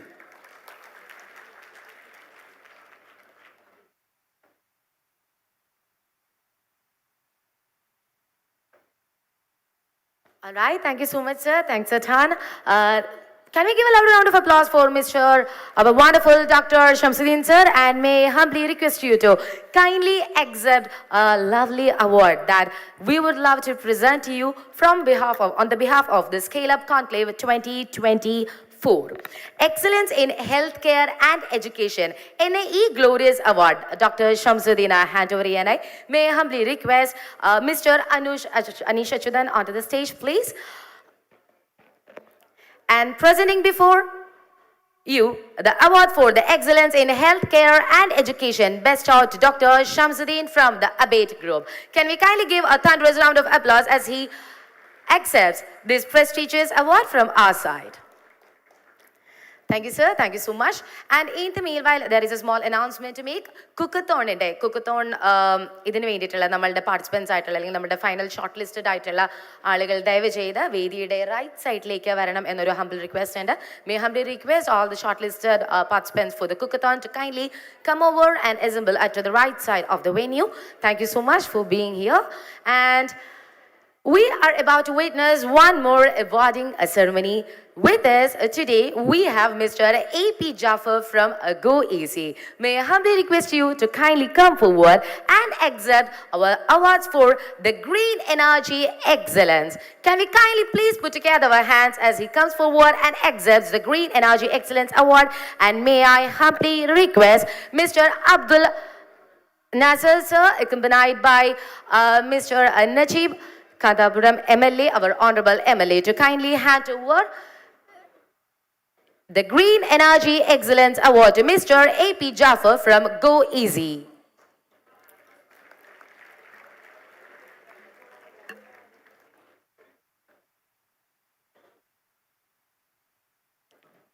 All right, thank you so much, each one of you, for being here. ഇതോടുകൂടി നമ്മളുടെ commencement ceremony ഇവിടെ wind up ചെയ്യാണ്. We have got more interesting discussions and conversations to look forward to. So let's once again thank each of our wonderful eminent personalities who have graced us with their presence on this lovely commencement ceremony. Can we kindly give a huge round of applause for all the eminent personalities who have graced us today at the commencement ceremony. കുറച്ചുകൂടെ louder ആയിട്ടൊക്കെ കൈയടിക്കാട്ടോ, നമുക്ക് കുറച്ചുകൂടെയൊക്കെ energetic ആവാം. Alright, so right now as we are moving on to the fireside chat, may I humbly request നമുക്ക് കുറച്ച് നമ്മളുടെ energy ഒന്ന് elevate ചെയ്യാം. Because നമ്മളെല്ലാവരും ഇവിടെ വന്നിരിക്കുന്നത് പുതിയ പുതിയ ഐഡിയാസ് ഒപ്പിയെടുക്കാൻ വേണ്ടിയിട്ടാണ്, അല്ലെങ്കിൽ നമ്മളുടെ ഇൻസ്പയർഡ് ആവാൻ വേണ്ടിയിട്ടാണ്, കൂടുതൽ എഡ്യൂക്കേറ്റഡ് ആവാൻ വേണ്ടിയിട്ടാണ്. പക്ഷേ at the level of energy that you are all maintaining, I'm really not sure that's gonna happen. So may I humbly request everyone to kindly raise up from your seats, please. എല്ലാവരും ദയവ് ചെയ്ത് വേദിയിൽ നിന്ന് just ഒന്ന് എണീറ്റ് നിൽക്കാനായിട്ട് ഒന്ന് humbly request ചെയ്തോട്ടെ, please. Yes, and let's level up our energy a bit. All right, okay, so are we ready to level up our energy? Are we louder? Are we ready? All right, കുറച്ചുകൂടിയൊക്കെ students ഒക്കെ വന്നിട്ടില്ലേ നമ്മുടെ left സൈഡിലൊക്കെ ഉണ്ട്, അവിടെ നിന്നൊന്നും ശബ്ദം കേൾക്കുന്നില്ല. Are we ready? All right, so on the count of 3 to 1, we are just going to have an applaud game. As we have already know, the applause is something that always fluffs up our spirit. So of course you know this is the top and this is the down and this is the left and this is right. So in the direction aanu parayna adinanusarichu nammal clap cheyan povana. Are we ready? Are we? All right, so up, up, come on, up, down, up, down, left, right, left, down, upper left, upper down, upper right, Okay, I hope that like you all know that like your directions are all way gone like haywares. So anyhow, thank you so much for being more energetic. Kurchude energetic aita. Kurchude happy to bomb. Anyhow, I am just cutting down this exercise because of our like time limit. May all of you kindly take back your seats. Thank you so much. So right now we are moving ahead with the fireside chat on food tech, growing a D2C niche, where the industry experts will explore the dynamic landscape of the direct-to-consumer food technology. From innovative trends to consumer behavior shapes, we will delve into the evolving strategies and disruptive potential of this thriving sector. So, this panel discussion. ഈ ഒരു fireside chatന് നമ്മളോടൊപ്പം രണ്ട് eminent personalities ഒത്തുചേർന്നിട്ടുണ്ട്. With us we have got Mr. Nawaz Miran, the chairman of the Miran Group. As a person who has been involved in the group's investments into early stage startups that had the potential to bring about positive social and environmental change together with sustainable financial returns, I'm looking forward to what you have got to share with us today. And also for this fireside chat we have also got Mr. Abdul Nasser from the ID Fresh India Private Limited. നമുക്കറിയാം നമ്മുടെ ഓരോ ഭക്ഷണ സാധനങ്ങൾ പണ്ടൊക്കെ നമുക്ക് ഭക്ഷണത്തിന്റെ ഒരു food culture എന്ന് പറയുന്നത് വളരെ ഗ്രാജുവലി ആണ് നമ്മൾ ഡെവലപ്പ് ചെയ്തത്. ഫസ്റ്റ് നമ്മൾ ഹോട്ടലിൽ പോയി കഴിക്കണമായിരുന്നു and then we started getting deliveries. പിന്നീട് നമുക്ക് ഫോണിൽ നിന്ന് തന്നെ ഓർഡർ ചെയ്യാൻ പറ്റുന്ന സ്റ്റേജായി. ആൻഡ് ഇപ്പോൾ അത് മാറി നമുക്ക് വീട്ടിൽ റെഡി ടു കുക്കായി തന്നെ നമ്മൾ കാണുന്ന വളരെ ഡെലിക്കേറ്റ് ആയിട്ട് വളരെ ഡെലിക്കസീസ് ഒക്കെ അവൈലബിൾ ആക്കുന്ന ഒരു കമ്പനിയാണ് ID Fresh. ആ മാറ്റത്തിന് തുടക്കം കുറിച്ച ID Freshന്റെ co-founder and director Mr. Abdul Nasser sir is here with us to join with us on this fireside on food tech, growing a D2C niche. So let's look forward to the same. And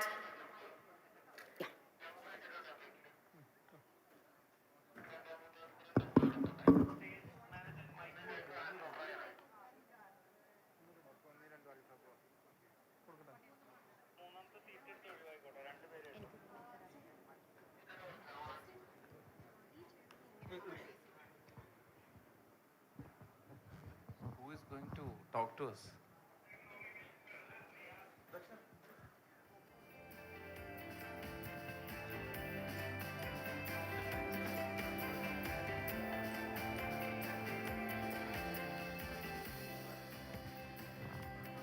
And alright, sir, this is the first time that I am about to be the moderator for a fireside chat.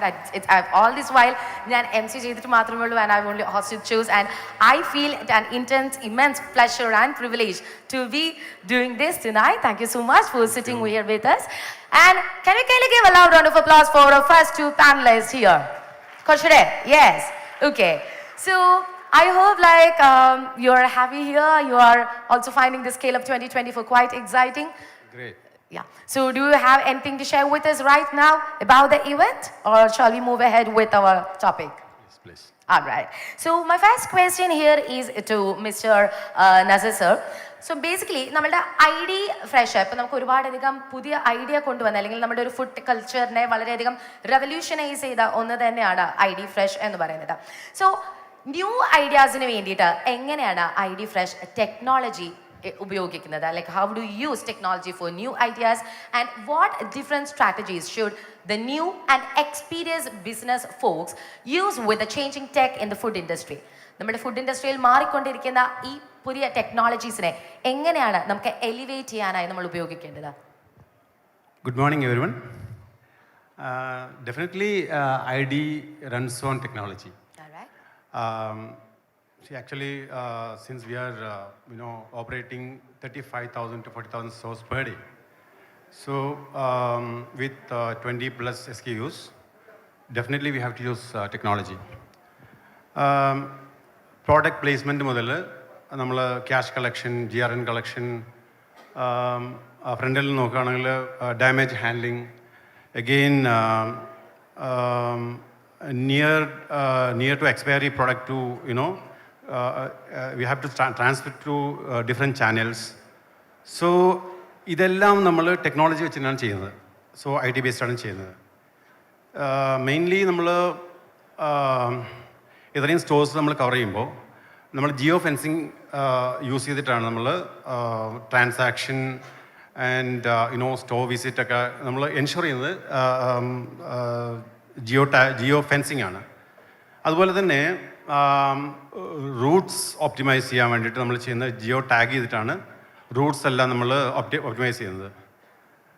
അതിനേക്കാളൊക്കെ very important thing is that since we are doing A highly perishable product, so we have to predict, we have to focus the sales or stocks. ഇല്ലെങ്കിൽ നമുക്ക് highly return വന്നിട്ട് damages കൂടിയിട്ട് we can take it forward. So അതിന് നമ്മൾ forecasting tools വെച്ചിട്ടാണ് ചെയ്യുന്നത്.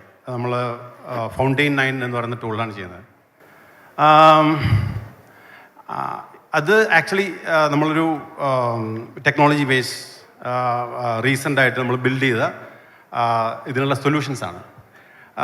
പക്ഷെ നമ്മൾ ഏർലി സ്റ്റേജിൽ നോക്കുകയാണ്. ഇവിടെ ഇപ്പോൾ നമ്മൾ സ്കെയിലപ്പ് മാത്രമല്ല, സ്റ്റാർട്ടപ്പ് ഉണ്ട്.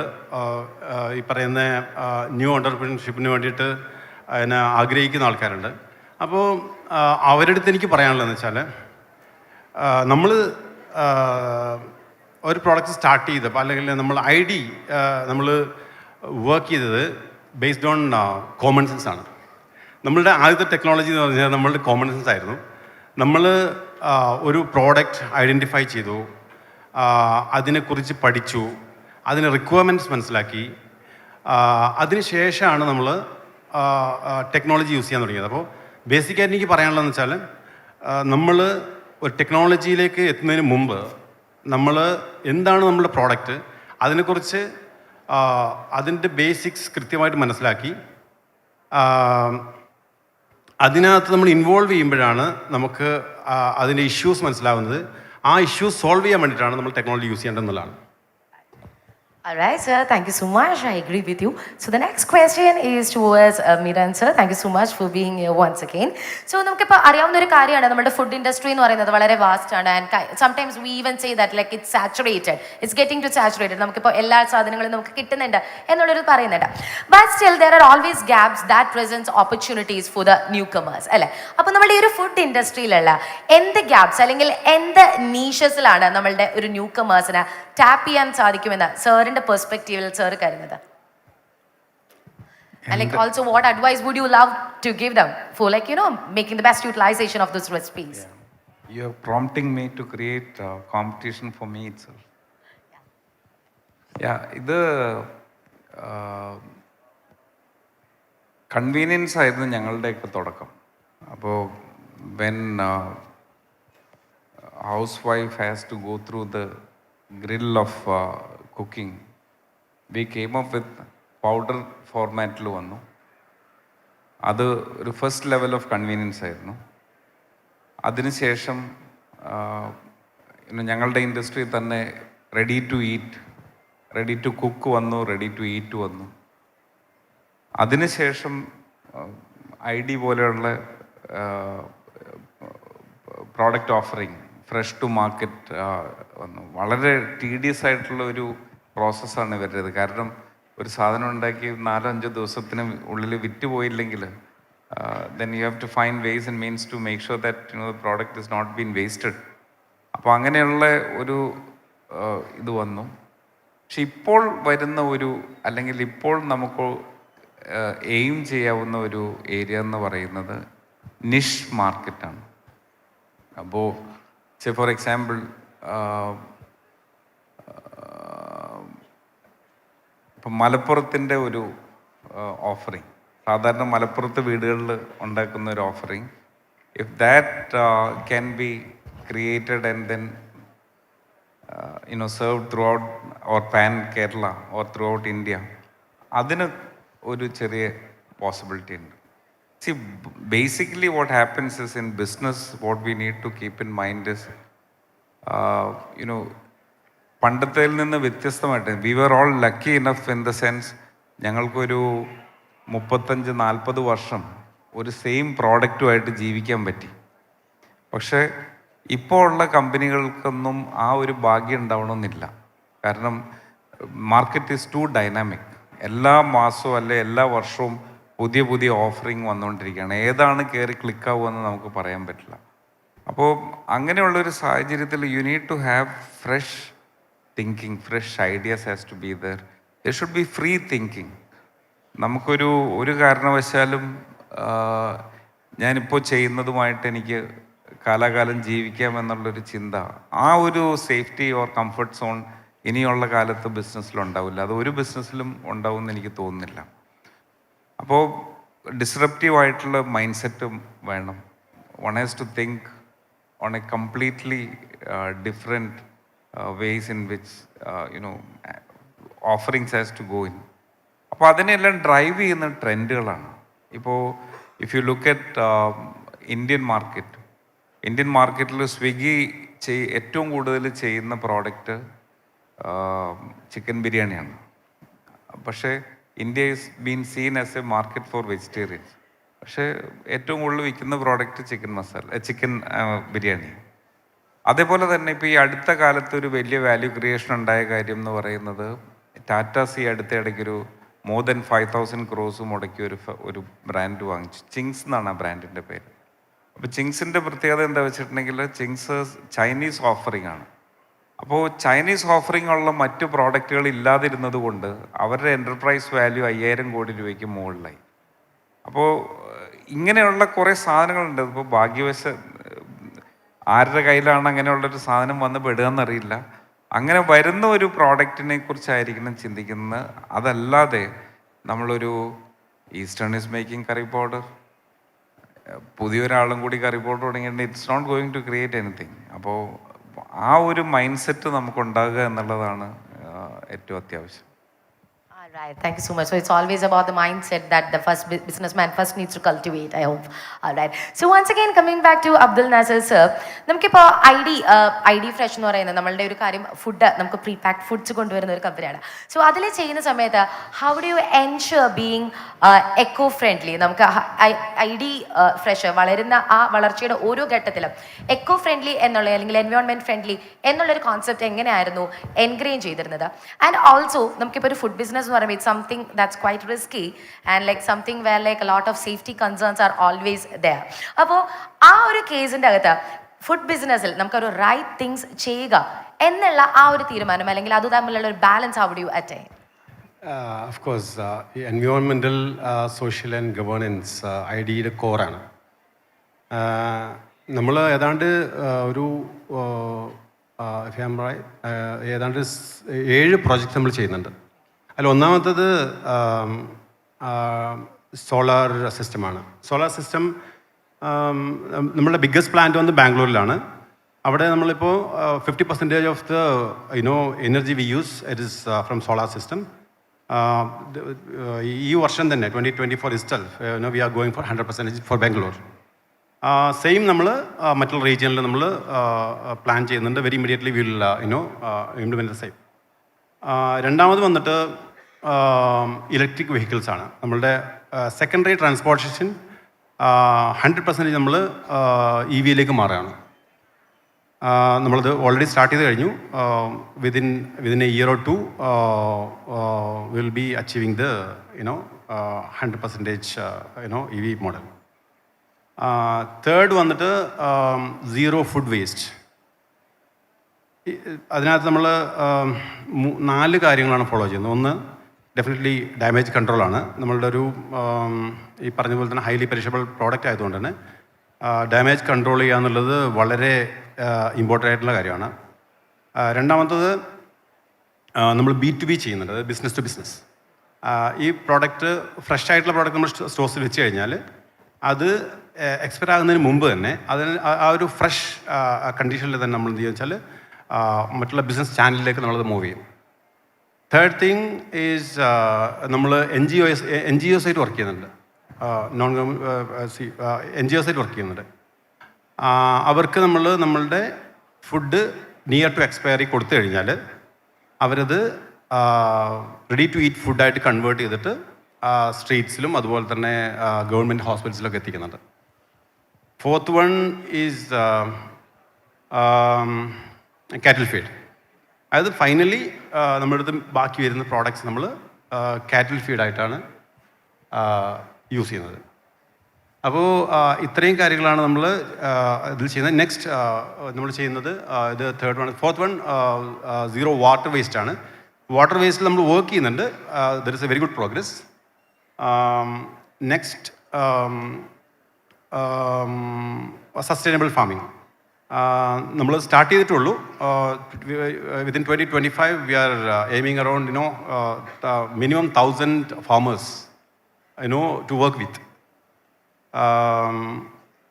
നെക്സ്റ്റ് വന്നിട്ട് ബ്ലൂ കോളേഡ് ആയിട്ടുള്ള ലേബേഴ്സിൻ്റെ കുട്ടികളെ വൈറ്റ് കോളർ ജോബിലേക്ക് എത്തിക്കുക എന്നുള്ളതാണ് ഒരു മിഷനായിട്ട് ധരിക്കുന്നത്. Final one is again plastic actually നമുക്ക് ഒഴിവാക്കാൻ പറ്റില്ല. ബിസിനസ്സിൽ നമ്മൾ എന്തൊക്കെ ഇക്കോസിസ്റ്റം പറഞ്ഞാലും പ്ലാസ്റ്റിക് ഇല്ലാതെ നമുക്ക് ബിസിനസ് ചെയ്യാൻ പറ്റില്ല. അപ്പോൾ പ്ലാസ്റ്റിക് നമ്മൾ every 1 kg we put in the market we collect 2 kg from the market. So അത് നമ്മൾ തേർഡ് പാർട്ടി മാനുഫാക്ചേഴ്സിനെ വെച്ചിട്ട് നമ്മൾ ക്രേറ്റ്സ്, അതുപോലത്തെ ഡസ്റ്റ്ബിൻസ്, പിന്നെ ഈ ഫുഡ് ഇതൊക്കെ സ്റ്റോർ ചെയ്യാനുള്ള പാലറ്റ്സ്, ഇതുപോലുള്ള സാധനങ്ങൾ മാനുഫാക്ചർ ചെയ്യാണ്. അപ്പോൾ ഇത്രയും കാര്യങ്ങളാണ് നമ്മൾ ഇക്കോസിസ്റ്റമായിട്ട് ബന്ധപ്പെട്ടിട്ട് ഐഡി വർക്ക് ചെയ്യുന്നത്.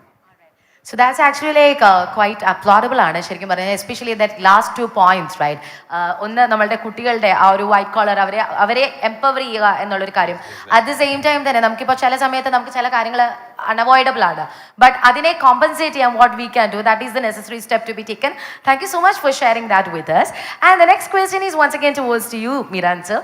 സോ നമുക്ക് ഏറ്റവും അധികം ട്രാൻസ്പാരൻസി വളരെയധികം ക്രൂഷ്യൽ ആയിട്ടുള്ള ഒരു ഇൻഡസ്ട്രിയാണ് നമ്മളുടെ ഈ ഒരു ഫുഡ് ഇൻഡസ്ട്രി എന്ന് പറയുന്നത്. അറ്റ് ദ സെയിം ടൈം നമുക്ക് വേറൊരു കാര്യമുള്ളതെന്ന് പറഞ്ഞാൽ എല്ലാ ബിസിനസ് ഓർഗനൈസേഷൻസും അവരുടെ ടാർഗറ്റ് ഓഡിയൻസ് അല്ലെങ്കിൽ അവരുടെ ടാർഗറ്റ് ബയേഴ്സുമായിട്ട് അവർക്ക് തമ്മിൽ ഒരു വളരെ സ്മൂത്ത് ആയിട്ടുള്ള വളരെ എഫിഷ്യൻ്റ് ആയിട്ടുള്ള ഒരു കമ്മ്യൂണിക്കേഷൻ എപ്പോഴും ഉണ്ടാവണം. So my question here is, what key points do you think leadership should emphasise when communicating with the audience about the intricacies, challenges as well as the ethical considerations within the food industry? Yeah, what we generally keep in mind is, you should not promise what you're not giving. That is the base of what any advertising or communication is all about. ഞങ്ങൾ മനസ്സിൽ കാണുന്ന ഒരു കാര്യം എന്ന് പറയുന്നത്, ഇതൊരു real life scenario ആണ്. It's all been cultivated in the farm. നമ്മളുടെ മടിയിൽ വെച്ച് അല്ലെങ്കിൽ നമ്മുടെ കൈയുടെ വെള്ളയിൽ വെച്ച് കൃഷി ചെയ്യുന്ന ഒരു സാധനത്തിന് നമുക്ക് പറയുന്ന എല്ലാ സാധനങ്ങളും ഉണ്ടാകാം. ബട്ട് വേറെസ് ഒരു ഫാമർ ഇൻവോൾവ് ആയിട്ടുള്ള ഒരു കാര്യത്തിൽ അവർ യൂസ് ചെയ്യുന്ന പെസ്റ്റിസൈഡ്സ്, അതിൻ്റെ ഒപ്റ്റിമൽ യൂസേജ്, ഇങ്ങനെയുള്ള പല സാധനങ്ങളും it's been driven by many other factors. ഇപ്പോൾ ഒരു കീടനാശിനി വിൽക്കുന്ന ആളെ സംബന്ധിച്ചിടത്തോളം അയാളുടെ ആഗ്രഹം കൂടുതൽ കീടനാശിനി വിൽക്കുക എന്നുള്ളതാണ്. അത് പ്രയോഗിക്കപ്പെടുന്നത് ഒരു ഫാമിലാണ്. ആ ഫാമിൽ അത് ഏറ്റ പ്രോഡക്റ്റാണ് നമ്മളുടെ അടുത്ത് വരിക. നമ്മൾ ഈ പ്രോസസ്സ് ചെയ്യുന്ന പ്രോഡക്റ്റ് എൻ കൺസ്യൂമറുടെ അടുത്ത് കൊടുക്കുക. അപ്പോൾ നമുക്കുള്ളൊരു ബേസിക് റെസ്പോൺസിബിലിറ്റി എന്ന് പറയുന്നത്, we need to have lot of educational programs among the farmers, so that farmers should understand ഇത് ഇന്ന കാര്യങ്ങളാണ് ചെയ്യാൻ പാടുള്ളൂ, അതല്ലെങ്കിൽ ഇത് ചെയ്യരുത് എന്നുള്ളത് മനസ്സിലാക്കിക്കേണ്ട ഉത്തരവാദിത്വം നമുക്കാണ്. അപ്പോൾ that we are doing, which we will have to communicate. We will have to, this all becomes part of the PR. And another thing is that, there is no rocket science in cooking. You give whatever you can, but then end of the day, see, every housewife has got a unique ഒരു secret ഉണ്ട്. അവർ വെച്ച food ഉണ്ടാക്കി serve ചെയ്ത് കഴിയുമ്പോൾ ആ ടേബിളിലിരിക്കുന്ന ഹസ്ബൻഡും മക്കളും കഴിച്ചു കഴിയുമ്പോൾ ഒരു split second their eyes will go through, ഇവരുടെ ഫേസിലൂടെ പോകും. ആൻഡ് ആ ഒരു സ്പ്ലിറ്റ് സെക്കൻഡിൽ she will make out whether the food is good or not, or the food is like by them or not. അപ്പോൾ ആ സ്പേസ് എടുക്കുക എന്നുള്ളതാണ് ഞങ്ങളുടെ ജോലി.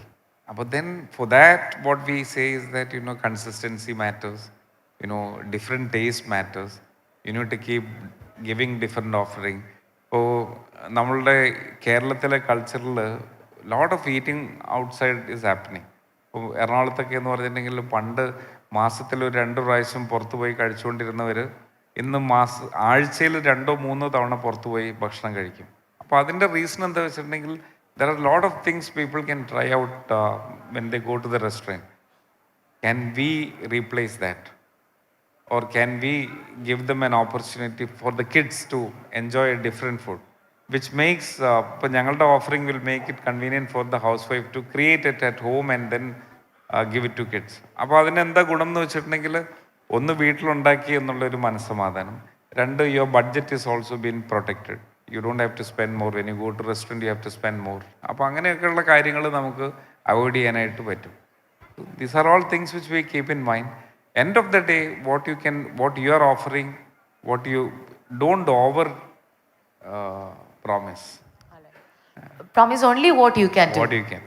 Never over promise. Absolutely. All right. I just wanted to add on to one thing which we are doing with Madhrubhumi. We run a program called Love Plastic. Sorry, sir. We run a program called Love Plastic. All right. ഇത് വേറൊന്നുമല്ല, നമ്മൾ we interact with around 15 lakh students and we make them understand one thing, that ഈ plastic soil ചെയ്യരുത്, അത് ഉപയോഗിച്ച് കഴിഞ്ഞിട്ടുണ്ടെങ്കിൽ അത് വൃത്തിയാക്കി വീട്ടിൽ തന്നെ സൂക്ഷിക്കുക, ഒരു മാസത്തിൻ്റെ അവസാനം അവർക്ക് സ്കൂളിൽ കൊണ്ടുവരാം. So we send our vans to collect this plastic and it will go to the recycling places. So basically the intent is to make sure that 40,000 crores of money comes into Kerala by way of tourism. So if it is our responsibility to protect the environment, protect the industry per se as tourism, and other ആൾക്കാരിലേക്ക് എത്തിക്കുക എന്നുള്ളതാണ്. അപ്പോൾ ഇപ്പോൾ നിങ്ങൾ നോക്കിയാൽ അറിയാം, കേരളത്തിൽ പൊതുവെ കഴിഞ്ഞ ഒരു 10 വർഷത്തിനുള്ളിൽ cleanliness has improved and it is still improving. അപ്പോൾ അതിന് ഭാഗമാകാൻ പറ്റുക എന്നുള്ളത് we are trying to match it.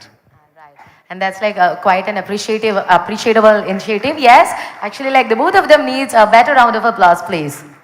All right. So as we are about to wind up the session, is there any questions from the crowd? If the crowd would love to ask any questions or raise any questions to these industry experts, it's the time for that. Please, can someone please pass over a mic to her, please?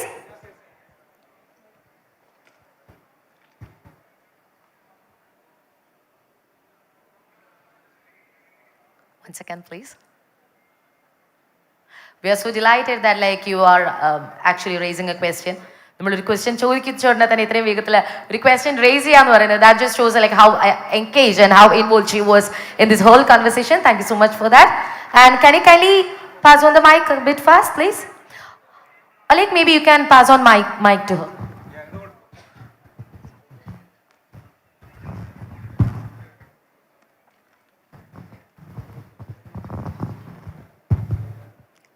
നമസ്കാരം, എൻ്റെ പേര് ഹാരിഫ.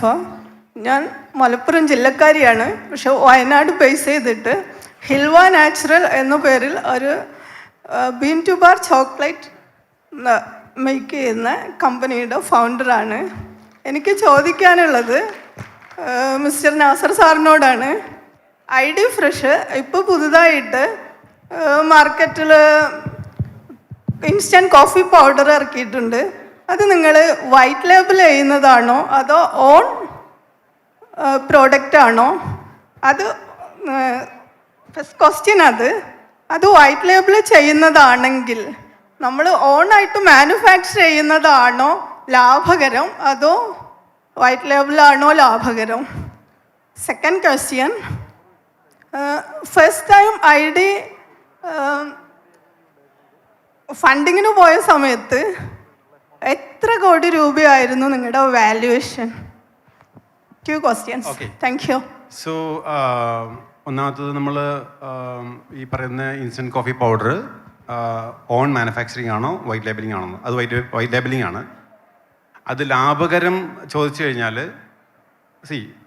നമ്മൾ ID നമ്മൾ start ചെയ്ത product വന്ന് ഇഡ്ലി ദോശ മിക്സാണ് first. Second product is parotta. Third one is chapati. ഈ 3 പ്രൊഡക്ട്സാണ് ഐഡിയുടെ പ്ലാന്റിൽ മാനുഫാക്ചർ ചെയ്യുന്നത്. ബാക്കിയുള്ളത് നമ്മളുടെ ക്വാളിറ്റി കൺട്രോൾ ടീമിനെ വെച്ചിട്ട് നമ്മൾ തേർഡ് പാർട്ടി മാനുഫാക്ചറിങ് ആണ്. ഐഡിയാസ് നമ്മളതായിരിക്കാം, അതുപോലെ തന്നെ കൺട്രോൾ നമ്മളതാണ്. അത് മറ്റുള്ള കമ്പനികൾ ചെയ്യുന്ന പോലെ തന്നെ നമ്മൾ തേർഡ് പാർട്ടി വെച്ച് ചെയ്യാണ്. ലാഭകരം ഏതാണെന്ന് ചോദിച്ചു കഴിഞ്ഞാൽ നമ്മളിപ്പോൾ ഒരു പ്രോഡക്റ്റ് ലൈൻ ഇടുകയാണെങ്കിൽ ഓക്കെ, ഇപ്പോൾ ഫോർ എക്സാമ്പിൾ നമ്മൾ idli dosa mix.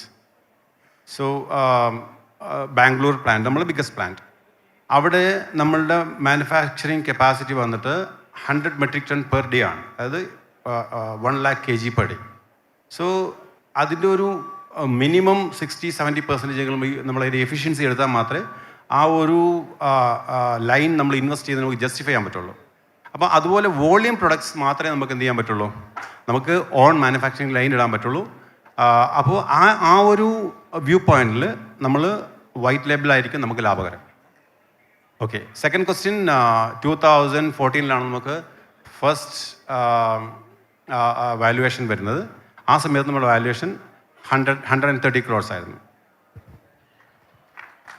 All right, thank you so much. I hope your question have been answered. So is there any further questions from the crowd?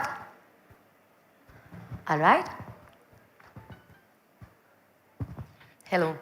Hello, Abdul Naseer സാറിനോടാണ് ചോദിക്കാനുള്ളത്. സാറിൻ്റെ കോ ഫൗണ്ടർ മറ്റേ മുസ്തഫ അല്ലേ, പുള്ളിയുടെ ഒരു ഇൻ്റർവ്യൂ കണ്ടിട്ടാണ് എനിക്ക് ബിസിനസ്സിൻ്റെ ഒരു ഇൻസ്പിറേഷനും കൂടി വന്നത്. അതിൽ പുള്ളി മെയിനായിട്ട് പറഞ്ഞൊരു സാധനം ഞാൻ ഇപ്പോഴും ഇതിൽ നോക്കണ്ട്, പവർ ഓഫ് ഡിറ്റർമിനേഷൻ എന്ന് പറഞ്ഞൊരു തോട്ട്. അപ്പോൾ ആ ടൈമിൽ നിങ്ങൾ മുന്നോട്ട് വെച്ച കുറേ എത്തിക്സും കാര്യങ്ങളൊക്കെ പറഞ്ഞത്, ബാർ സ്നാക്കായിട്ട് നിങ്ങളുടെ ഫുഡ് കൊടുത്തില്ല, അങ്ങനെ കുറച്ച് കാര്യങ്ങളൊക്കെ പറഞ്ഞത്. അപ്പോൾ ആ ടൈമിൽ നിങ്ങൾ കാത്തു സൂക്ഷിച്ച എത്തിക്സും കാര്യങ്ങളും ഇപ്പോഴും അതിലെന്തെങ്കിലും വിട്ടുവീഴ്ച ചെയ്യേണ്ടി വന്നിട്ടുണ്ടോ എന്ന് അറിഞ്ഞാൽ കൊള്ളാമെന്നുണ്ട്. ഓക്കെ, ഫസ്റ്റ് ഓഫ് ഓൾ പറയാനുള്ളത്, ആ വിട്ടുവീഴ്ച ചെയ്താൽ പിന്നെ ഐഡിയ ഇല്ല എന്നുള്ളതാണ്. നമ്മൾ അതിനകത്ത് വിട്ടുവീഴ്ച ചെയ്താൽ പിന്നെ ഐഡിയ എന്ന് പറഞ്ഞ ബ്രാൻഡേ ഇല്ല. ഓക്കെ, സോ എത്തിക്സിനെ കുറിച്ച് പറഞ്ഞപ്പോൾ നമ്മുടെ എക്സ്പീരിയൻസ് പറയാം. ബാർ സ്നാക്സിൻ്റെ ഒരു സ്റ്റോറി, അത് ആളുകളെ എന്താണ് വളരെയധികം ഇമ്പാക്റ്റ് ചെയ്ത സംഭവമാണ്. നമ്മൾ ഒന്ന് വാല്യൂസ് നമ്മളുടെ ബിസിനസ്സിൽ മുറുകെ പിടിക്കുക എന്നുള്ളത്, നമ്മളെല്ലാവരും വാല്യൂസ് കീപ്പ് ചെയ്യുന്ന ആൾക്കാരാണ്. പക്ഷേ how strong we are in our value, we are in our value system. നമ്മൾ ആക്ച്വലി നമ്മൾ വാല്യൂ സിസ്റ്റത്തിൽപ്പെട്ട ഒരു കാര്യമാണ് നമ്മൾ ഇൻട്രസ്റ്റ് വാങ്ങിക്കുകയും കൊടുക്കുകയും ചെയ്യില്ല എന്നുള്ളത്. അത് ഫ്രം ദ ബിഗിനിങ് നമ്മളത് ചെയ്യുന്നില്ല, ഇനി ചെയ്യില്ല. അപ്പോൾ എൻ്റെ ഒരു എക്സ്പീരിയൻസ് പറയാം. നമ്മൾ 2011 ബാംഗ്ലൂരിൽ നിന്ന് നമ്മൾ ആദ്യത്തെ എക്സ്പാൻഷൻ നമ്മൾ പോകുന്നത് ചെന്നൈയിലേക്കാണ്. ചെന്നൈയിൽ നമ്മൾക്ക് അവിടുത്തെ ഒരു കോമ്പറ്റീഷൻ നമുക്ക് മീറ്റ് ചെയ്യാൻ പറ്റിയില്ല. കാരണം അവിടെ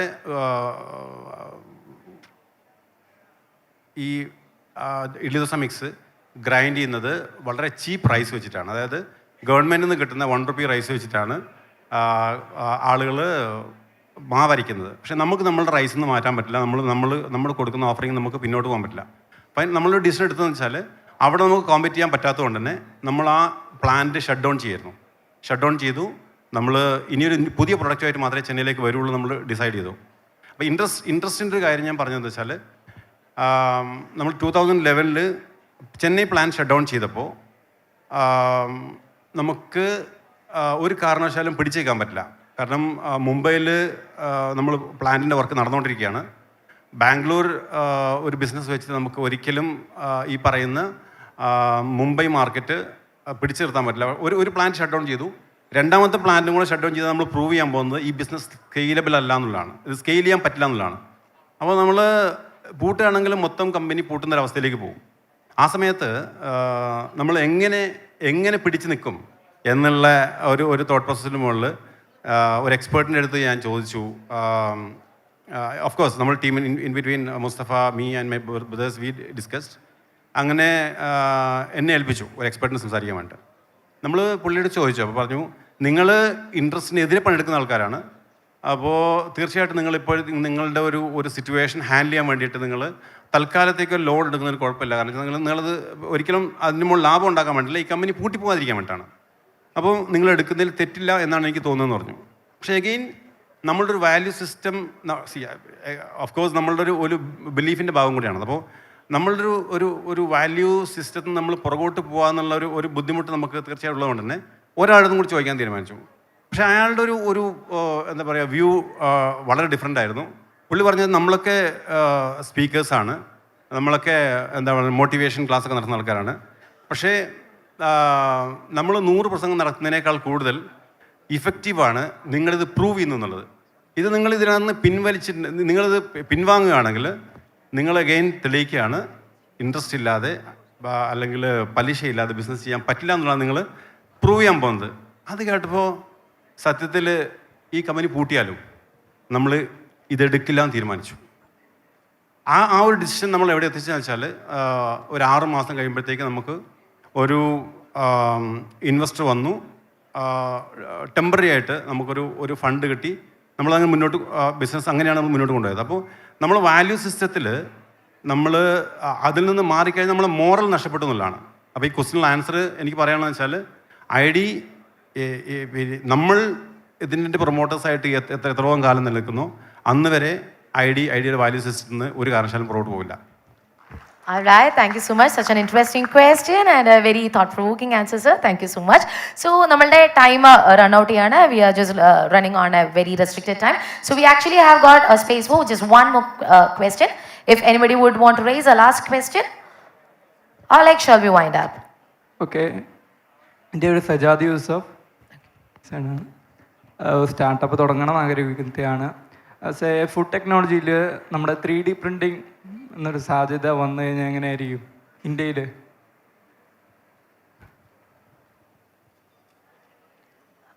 ഫുഡ് ടെക്നോളജിയിൽ 3D പ്രിന്റിംഗ് അല്ലേ?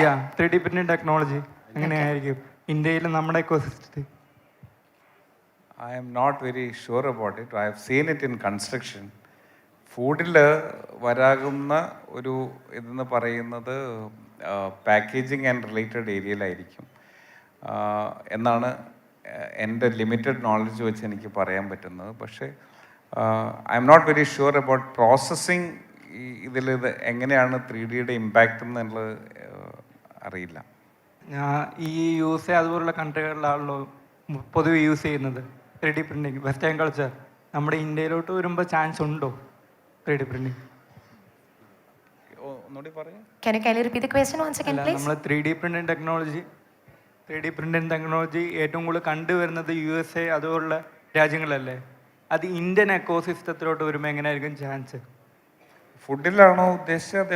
ഫുഡ് നമ്മൾ അരിയാകര അങ്ങനെയുള്ളതാണല്ലോ. ഇപ്പോൾ ഇതിനകത്തുള്ള ഒരു പ്രോബ്ലം, ഒരു അഡ്വാൻറ്റേജ് എന്താ വെച്ചിട്ടുണ്ടെങ്കിൽ, ഒന്ന് നമ്മളിപ്പോൾ ഈ നിഷ് പ്രോഡക്റ്റ് ചെയ്യുമ്പോൾ നിങ്ങൾക്ക് ചിലപ്പോൾ ഒരു 1000 പാക്കറ്റ് അല്ലെങ്കിൽ 1000 ബോട്ടിൽസൊക്കെ ആയിരിക്കും നിങ്ങൾക്ക് ആവശ്യമുണ്ടാവുള്ളൂ ഒരു പ്രത്യേക പ്രോഡക്റ്റിന്. അപ്പോൾ അങ്ങനെ വരുമ്പോൾ നിങ്ങൾക്ക് കസ്റ്റമൈസ് ചെയ്ത് 1000 ബോട്ടിൽ തന്നെ ആക്കി നിങ്ങൾക്ക് മാനുഫാക്ചർ ചെയ്യാനായിട്ട് ഇതുകൊണ്ട് സാധിക്കും.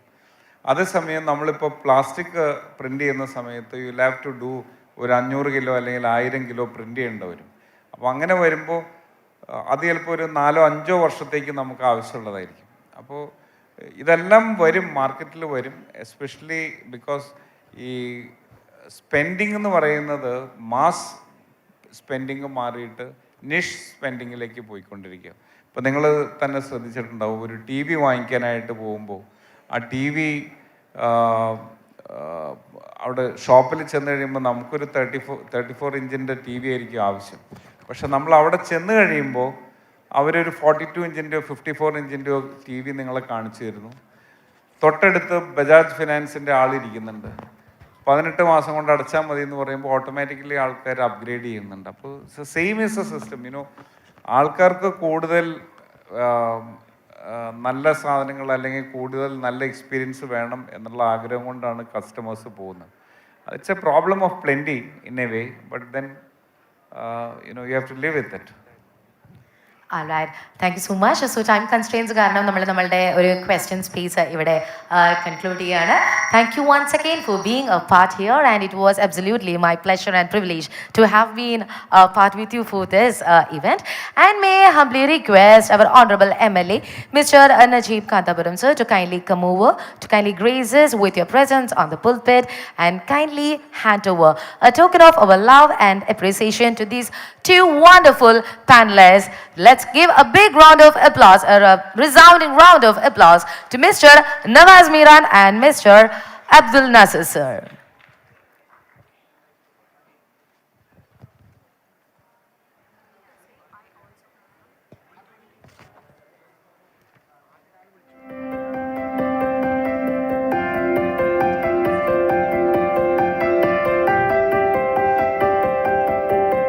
May I humbly request Mr.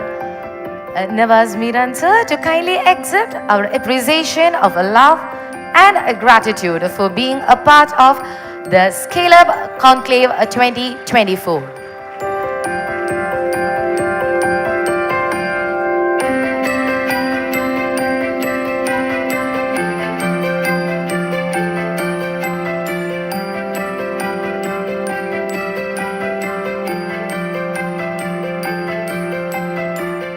Now may I humbly request Mr. Abdul Nasir, sir, to kindly accept a token of gratitude from the ScaleUp Conclave 2024.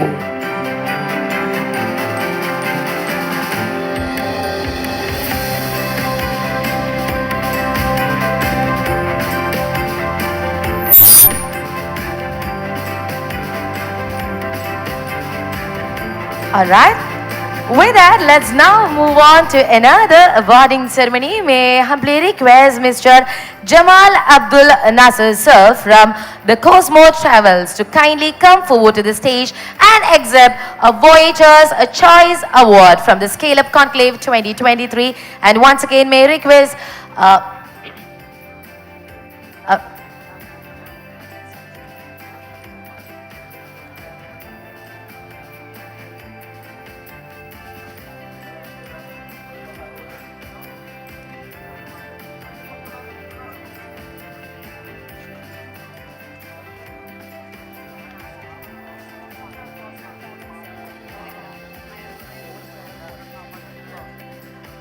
all right, so with lots of love, let's present to our wonderful Jamal Abdul Nasir, sir, from the Cosmo Travels, the Voyager's Choice Award. Kindly give them a resounding round of applause for having made it to this wonderful, glorious award. Thank you so much, sir. It is a wonderful pleasure to have you all here with us.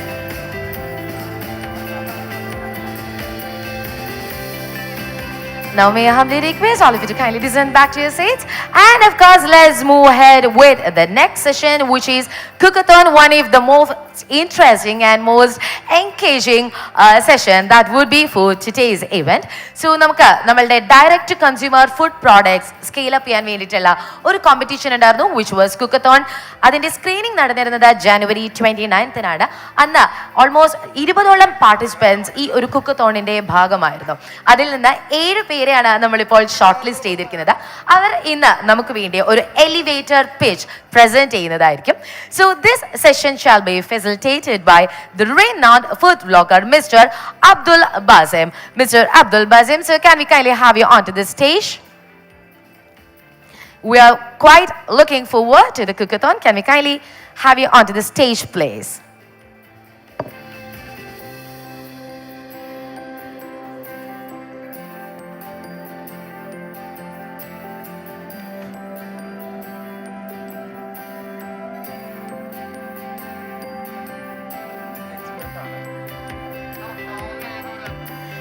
And also, ഈ ഒരു session നമുക്ക് ഇവിടെ we have also got a wonderful, a very eminent judge over here for this Cookathon session. With us, we have got Mr. Rafiq Kavanur from Green Eggs, a food expert. Thank you so much for being here, sir. And also, there is another session of him that is happening at Venue 2, that's Beacon, at between 2 p.m. and 3 p.m. You can also attend the session. And in the meanwhile, to facilitate the Cookathon, can we kindly have Mr. Abdul Bazim onto the stage, please?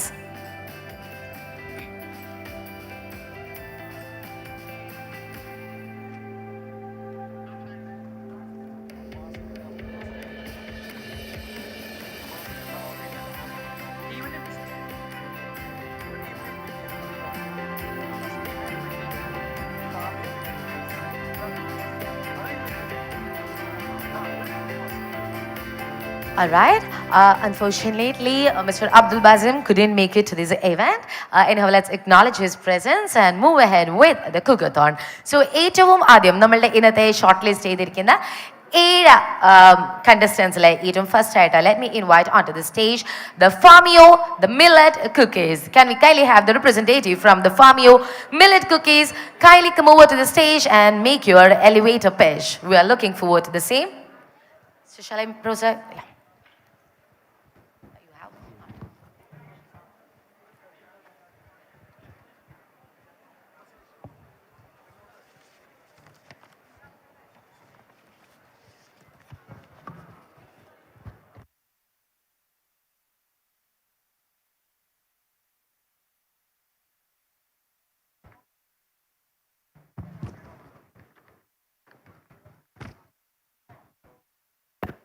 Hello, എൻ്റെ പേര് അസിയ. ഞാൻ പാലക്കാട് നിന്നാണ് വരുന്നത്. എൻ്റെ ബ്രാൻഡാണ് Farmio millet cookies.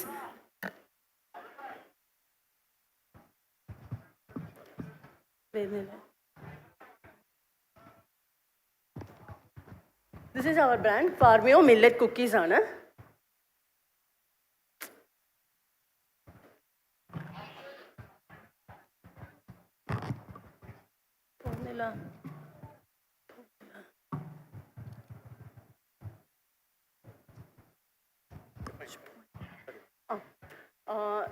Brand ഞാൻ form ചെയ്തത് എന്താണെന്ന് വെച്ചാൽ ഞങ്ങളുടെ കുട്ടികൾക്ക് ഞങ്ങൾ എങ്ങനെ ഫുഡ് കൊടുക്കണോ ന്യൂട്രീഷ്യസ് ആയിട്ട്, അപ്പം ആ ഒരു കൺസെപ്റ്റ് ഞങ്ങൾ ജനങ്ങളിലേക്കും എത്തിക്കാൻ വേണ്ടിയിട്ടാണ് ഈ ബ്രാൻഡ് ഫോം ചെയ്തത്.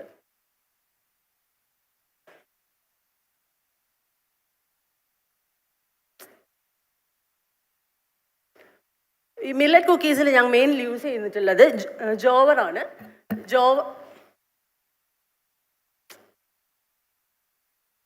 ജോവർ എന്ന് വെച്ചാൽ സ്വർഗം എന്ന് പറയും. അത് എന്തുകൊണ്ടാണ് സെലക്ട് ചെയ്തതെന്ന് വെച്ചാൽ ജോവർ കിങ് ഓഫ് മില്ലറ്റ്സ് എന്നാണ് അറിയപ്പെടുന്നത്. ഇത് ഞങ്ങൾ റിസർച്ച് ആൻഡ് ഡെവലപ്മെൻറ്റ് ചെയ്തപ്പം കുക്കീസിൽ ഏറ്റവും നല്ല ഔട്ട്കം ഈ ജോവർ നിന്നാണ് കിട്ടിയത്. അതിൻ്റെ ക്രിസ്പിനെസ്സും ടേസ്റ്റും എല്ലാം.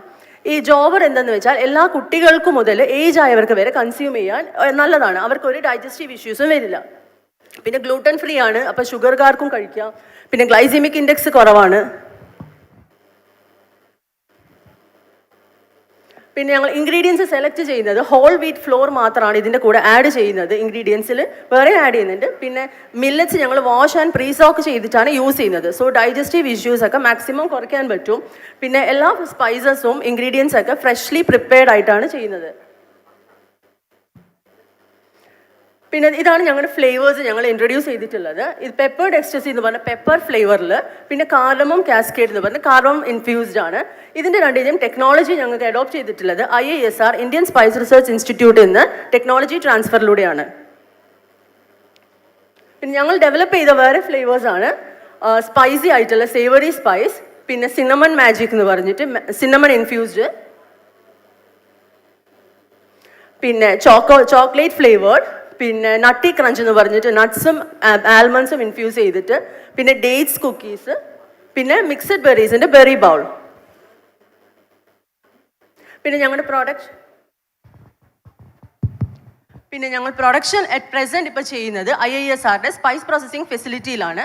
ആൻഡ് അപ്രോക്സിമേറ്റ്ലി ഞങ്ങളിപ്പോൾ പാക്കേജിങ് ചെയ്തിട്ടുള്ളത് ഒരു ടു കുക്കീസിൻ്റെ ഒരു പൗച്ച് അപ്രോക്സിമേറ്റ് 25 grams-ലാണ്.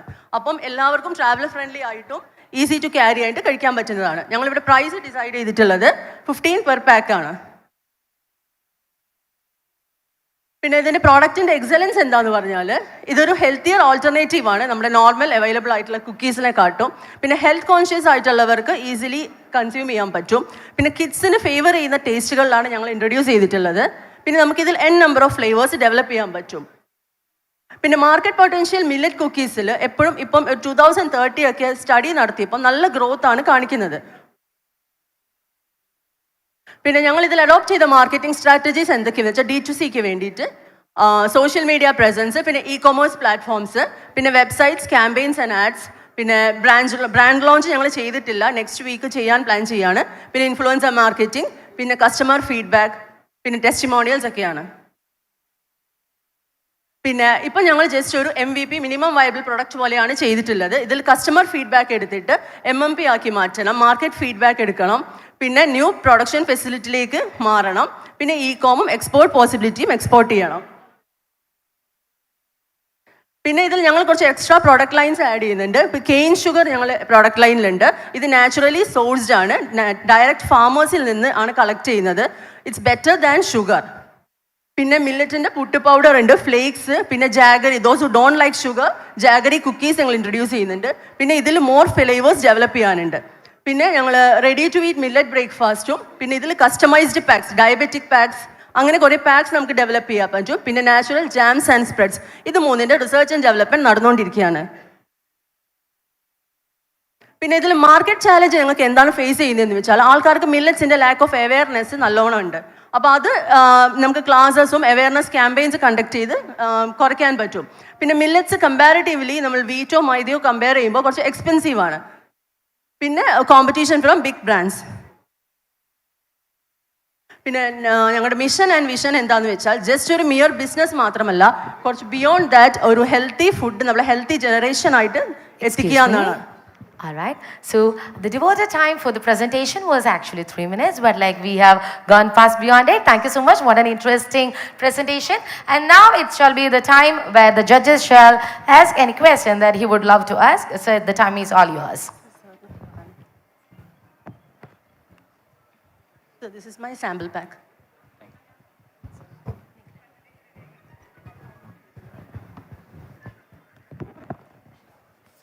സോ ഡയറക്റ്റ് ആയിട്ടുള്ള ഒരു ചോദ്യമാണ്. ഒന്ന്, നിങ്ങളുടെ ടീം ആരാണ് actually? Who is your team? നിങ്ങൾ ടീം ഇത് ഡെവലപ്പ് ചെയ്തത് ഞാനാണ്. പിന്നെ ഹസ്ബൻഡ് സപ്പോർട്ട് ഉണ്ട്. പിന്നെ ഇപ്പം ഇനീഷ്യലി സ്റ്റാഫ്സ് ഞങ്ങൾ ഓൺ കോൺട്രാക്ട് ബേസിസിലാണ് ചെയ്യുന്നത്. സോ നിങ്ങൾ രണ്ടാളുമാണ് അൾട്ടിമേറ്റ്ലി ഹാൻഡിൽ ചെയ്യുന്നത് ടീമായിട്ടുള്ളത്. ഓക്കെ. ഇപ്പം ഇതിൽ രണ്ട് കൺസേൺ ആണ്. ഒന്ന്, നിങ്ങൾ ഒരുപാട് പ്രൊഡക്ട്സുകൾ ചെയ്യുന്നുണ്ട് ആക്ച്വലി, അതോ ഇത് മാത്രമാണോ? ഇത് മാനുഫാക്ചറിങ് ഞങ്ങൾക്ക് മില്ലറ്റ് കുക്കീസ് മാത്രമാണ് സർ. മറ്റുള്ള പ്രൊഡക്ട്സുകളൊന്നും ബാക്കി ഞങ്ങൾ കോൺട്രാക്ട് ബേസിസിൽ എന്ന് വെച്ചാൽ ഇപ്പം മാർക്കറ്റ് സ്റ്റഡി ചെയ്തപ്പം ജസ്റ്റ് മില്ലറ്റ് കുക്കീസ് ആയിട്ട് മാർക്കറ്റിൽ ഇറക്കുന്നേക്കാളും ഞങ്ങൾക്ക് ബെറ്റർ ആയി തോന്നിയത് ആൾക്കാർ വേറെ പ്രൊഡക്ട്സും അന്വേഷിക്കും. സോ അത് ജസ്റ്റ് ഒരു സപ്പോർട്ടിന് വേണ്ടിയിട്ട് ചെയ്തതാണ്. പിന്നെ R&D ഉള്ള പ്രോഡക്ട്സ് ഞങ്ങൾക്ക് ഫ്യൂച്ചറിൽ ഡെവലപ്പ് ചെയ്യാൻ പ്ലാൻ ഉണ്ട്. ഓക്കെ. അപ്പം ഇതിൻ്റെ ഒരു സ്കെയിലബിലിറ്റി എങ്ങനെയാണ് നിങ്ങൾ കാണുന്നത്? ഇതിനെ ഏത് തരത്തിൽ കൊണ്ടുപോകണം? അതല്ലെങ്കിൽ നിങ്ങളെ പ്ലാൻ എന്താണ് ആക്ച്വലി? ഇപ്പോൾ ISRലാണ് നിങ്ങൾ ഇൻക്യുബേറ്റ് ചെയ്തിട്ടുള്ളത്, അവിടെ നിന്നാണ് ഇതിൻ്റെ പ്രൊഡക്ഷൻ എടുക്കുന്നത്. അപ്പം സ്വാഭാവികമായിട്ടും അതിൻ്റെ ഒരു ഫർദർ സ്റ്റേജിലേക്ക് പോകുമ്പോൾ നിങ്ങൾക്ക് സ്വന്തമായിട്ടൊരു യൂണിറ്റ് സെറ്റപ്പ് ചെയ്യേണ്ടി വരും. അതല്ലെങ്കിൽ അതിൻ്റെ പുറത്തുള്ള ഒരു സ്ഥലത്ത് ഒരു യൂണിറ്റ് അല്ലെങ്കിൽ വേറൊരു ഇൻക്യുബേഷൻ സെൻറ്ററിലേക്കൊക്കെ മാറേണ്ട ഒരു സിറ്റുവേഷൻ വരും. അപ്പം നിങ്ങളുടെ ഒരു സ്കെയിലബിലിറ്റിയുടെ ഒരു പ്ലാൻ ആക്ച്വലി എന്താണ്? ഞങ്ങൾക്ക് പ്ലാൻ എന്താണെന്ന് വെച്ചാൽ സാർ, ഇപ്പം ഇനീഷ്യലി ഇത് മാർക്കറ്റിൽ ഇറക്കിയിട്ട് മാർക്കറ്റ് ഫീഡ്ബാക്ക് കളക്ട് ചെയ്യുക. ആൻഡ് നെക്സ്റ്റ് സ്റ്റെപ്പ് ഈസ് ഒരു കുക്കീസിൻ്റെ മാനുഫാക്ചറിങ് യൂണിറ്റ് സെറ്റ് ചെയ്ത് കുറച്ചും കൂടി ഡിഫറെൻറ്റ് പാക്സ് കുറച്ചും കൂടി മാറ്റുക. ഇപ്പം ഇതൊരു ട്രാവൽ ഫ്രണ്ട്ലി പാക്സ് ആണ്. ഇനി കുറച്ചും കൂടി ഒരു 200 grams പാക്സ്, പിന്നെ കുറച്ച് പ്രീമിയം പാക്സ് അങ്ങനെയൊക്കെ മാറ്റി കുറച്ചും കൂടി സ്കെയിലപ്പ് ചെയ്ത് മാർക്കറ്റിലേക്ക് ഇറക്കുക പ്രോഡക്ട്സ്. ഓക്കെ. ഇപ്പം നിങ്ങൾ പറഞ്ഞത് ഈ 2 പീസ് കുക്കീസിന് 15 rupees അല്ലേ? 2 പീസ് 15 rupees. ഈ പാക്കിനാണ് 15 rupees, റൈറ്റ്? അപ്പം ഇതിന് നമ്മുടെ നോർമൽ ആയിട്ടുള്ള, ഇപ്പം സ്വാഭാവികമായിട്ടും നിങ്ങളെ കോമ്പറ്റീറ്റർ എന്ന് പറയുമ്പം മാർക്കറ്റിലുള്ള ബിഗ് ബ്രാൻഡ്സുകളുണ്ട്. ബിഗ് ബ്രാൻഡ്സിൽ തന്നെ നമ്മൾ 2 തരത്തിൽ കോമ്പറ്റീഷൻ ഉണ്ടാവും. ഒന്ന് നോർമൽ കുക്കീസ്. സോ അൾട്ടിമേറ്റ്ലി ആളുകൾക്ക് ഈ മില്ലറ്റിൻ്റെ പ്രത്യേകതകളോ കാര്യങ്ങളോ ഒന്നും വലിയ രീതിയിൽ അറിവുണ്ടാവണമെന്നില്ല. അപ്പോൾ അതുകൊണ്ട് തന്നെ ഒരാളെ സംബന്ധിച്ച് it's a cookie. First of all it's a Kuki.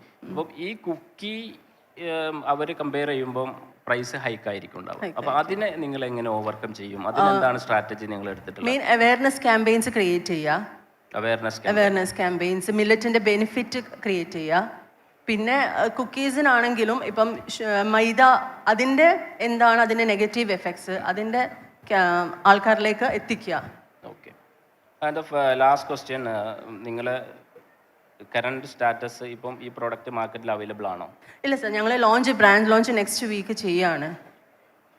ക്യൂസാറ്റിൽ ഞങ്ങൾക്കൊരു ഇത് കിട്ടിയിട്ടുണ്ട്, ഒരു സ്റ്റേജ് കിട്ടിയിട്ടുണ്ട്. അപ്പോൾ ക്യൂസാറ്റിൽ വെച്ചിട്ട് ബ്രാൻഡ് ലോഞ്ച് ചെയ്യാനാണ്. Okay, thank you. That's all. Thank you very much. All the best. All right. Thank you so much. All right, thank you so much. So that was the Famia Millet Cookies, and all the very best wish to your venture. May it be a huge success. So right now, let's proceed on with the cookathon. For that, let me invite onto the stage the representatives from Mariambi Foods. Can we kindly have the representatives from the Mariambi Foods graces with your presence on the pulpit? And നമ്മളുടെ ഈ ഒരു സെഷൻ്റെ നമ്മുടെ presentation ഉള്ള time എന്ന് പറയുന്നത് 3 minutes ആയിരിക്കും. And നമ്മുടെ ജഡ്ജുമായിട്ടുള്ള interaction will be അവർ ഫെലിസിറ്റേറ്റർ ആയിട്ടുള്ള നമ്മളുടെ ഇൻട്രാക്ഷൻ എന്ന് പറയുന്നത് 5 minutes ആയിരിക്കും. And let me once again reintroduce our felicitator to each one of you. നമ്മളുടെ കൂടെ ഇന്നുള്ളത് വളരെ സ്പെഷ്യൽ ആയിട്ടുള്ള ഫുഡിനെ പറ്റി വളരെ ആധികാരികമായി തന്നെ സംസാരിക്കാനുള്ള അവകാശമുള്ള ഒരാളാണ്. With us we have got the CEO of the Food Tech Research and Incubator Center, Mr. Rafiq Kavanur, and he is also a food technology expert. Let us once again formally welcome Mr. Rafiq Kavanur to this cookathon stage. Can we give him a resounding applause, please? Thank you so much. And ഫുഡുമായിട്ട് ബന്ധപ്പെട്ട food interesting ആയവർക്ക് എല്ലാവർക്കും there is another event that is happening at the Beacon 2, which is Beacon 2 നമ്മുടെ second വെന്യൂലാണ് 2 to 3 ആയിരിക്കും. And the title, the thesis shall be from concept to plate.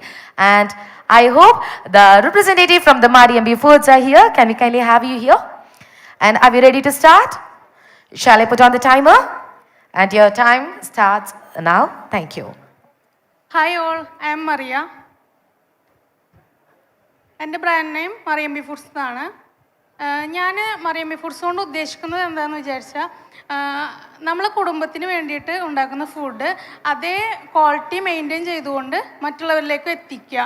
അതാണ് ഞാൻ ഈ brand കൊണ്ട് ഉദ്ദേശിക്കുന്നത്. പിന്നെ ഇതാണ് ഞാൻ ബ്രാൻഡ് കൊണ്ട് ഉദ്ദേശിക്കുന്നത്. ഇന്ന് എൻ്റെ മറിയമ്പി ഫുഡ്സിൻ്റെ പിക്കിൾസാണ് ഞാൻ ഇവിടെ ഇൻട്രൊഡ്യൂസ് ചെയ്യുന്നത്. ഞാനിത് ആദ്യമായിട്ട് മറിയമ്പി ഫുഡ്സിനെ കുറിച്ച് പറയുകയാണെങ്കിൽ വീട്ടിൽ നിന്ന് തന്നെ ചെയ്തു തുടങ്ങിയൊരു ബിസിനസ്സാണ്. ബിസിനസ് എന്ന് പറഞ്ഞാൽ ഞാൻ വീട്ടിൽ റിലേറ്റീവ്സിന് കൊടുത്തു. അവരിൽ നിന്ന് നല്ല കമൻസ് കിട്ടിയപ്പോൾ അത് നമ്മളെ കസ്റ്റമേഴ്സിനും കൂടി അവൈലബിൾ ആക്കി. അങ്ങനെ 3 വർഷത്തോളമായിട്ട് ഞാനിത് ചെയ്യുന്നുണ്ട്. ഓൺലൈന് അങ്ങനെ ഒന്നും ചെയ്തു തുടങ്ങിയിട്ടില്ല. വീട്ടിൽ നിന്ന് ഫീഡ്ബാക്ക് കൊണ്ട് തന്നെയാണ് ഞാൻ ഇത്ര ഒരു വലിയൊരു വേദിയിൽ വന്നു നിന്നത്. അല്ലാതെ കൂടുതലൊന്നും കാര്യങ്ങൾ എനിക്ക് പറയാനില്ല. എൻ്റെ കയ്യിൽ ഇപ്പോൾ 17 തരം വെറൈറ്റീസ് ഓഫ് പിക്കിൾസ് ഉണ്ട്. അതിൽ കുട്ടികൾക്ക് കഴിക്കാവുന്നത് മുതൽ കുട്ടികൾക്ക് ഇഷ്ടമാവുന്ന രീതിയിൽ മുതൽ എല്ലാവർക്കും കഴിക്കാൻ പറ്റുന്ന ഇതുകളുണ്ട്. അത് മെയിനായിട്ട് മിക്സഡ് ഫ്രൂട്ട് ഉണ്ട്, പൈനാപ്പിള്, പിന്നെ ഫിഷ്, മീറ്റ്, അങ്ങനെ 17 വെറൈറ്റീസ് ഓഫ് പിക്കിൾസ് ഉണ്ട്. കസ്റ്റമേഴ്സിൻ്റെ ഫീഡ്ബാക്ക് മാത്രമാണ് എൻ്റെ ഒരു കൈമുതലായിട്ടുള്ളത്. പിന്നെ മറ്റുള്ളവരിൽ നിന്ന് എന്നിൽ എന്താണ് വ്യത്യസ്തത എന്ന് ചോദിച്ചാൽ ഇപ്പോൾ മാർക്കറ്റിൽ അവൈലബിൾ ആയിട്ടുള്ള പിക്കിൾസിലൊക്കെ നമ്മളെ മെയിൻ ഇൻഗ്രീഡിയൻറ്റ് കുറവും സപ്പോർട്ടിങ് ഇൻഗ്രീഡിയൻറ്റ് കൂടുതലാണ്. സപ്പോർട്ടിങ് ഇൻഗ്രീഡിയൻറ്റ് മീൻസ് ഉപ്പ്, പുളി ഇതൊക്കെ കൂടുതലായിരിക്കും. എൻ്റെ പിക്കിൾസിനെ സംബന്ധിച്ചിടത്തോളം മെയിൻ ഇൻഗ്രീഡിയൻറ്റ് കൂടുതലാണ്.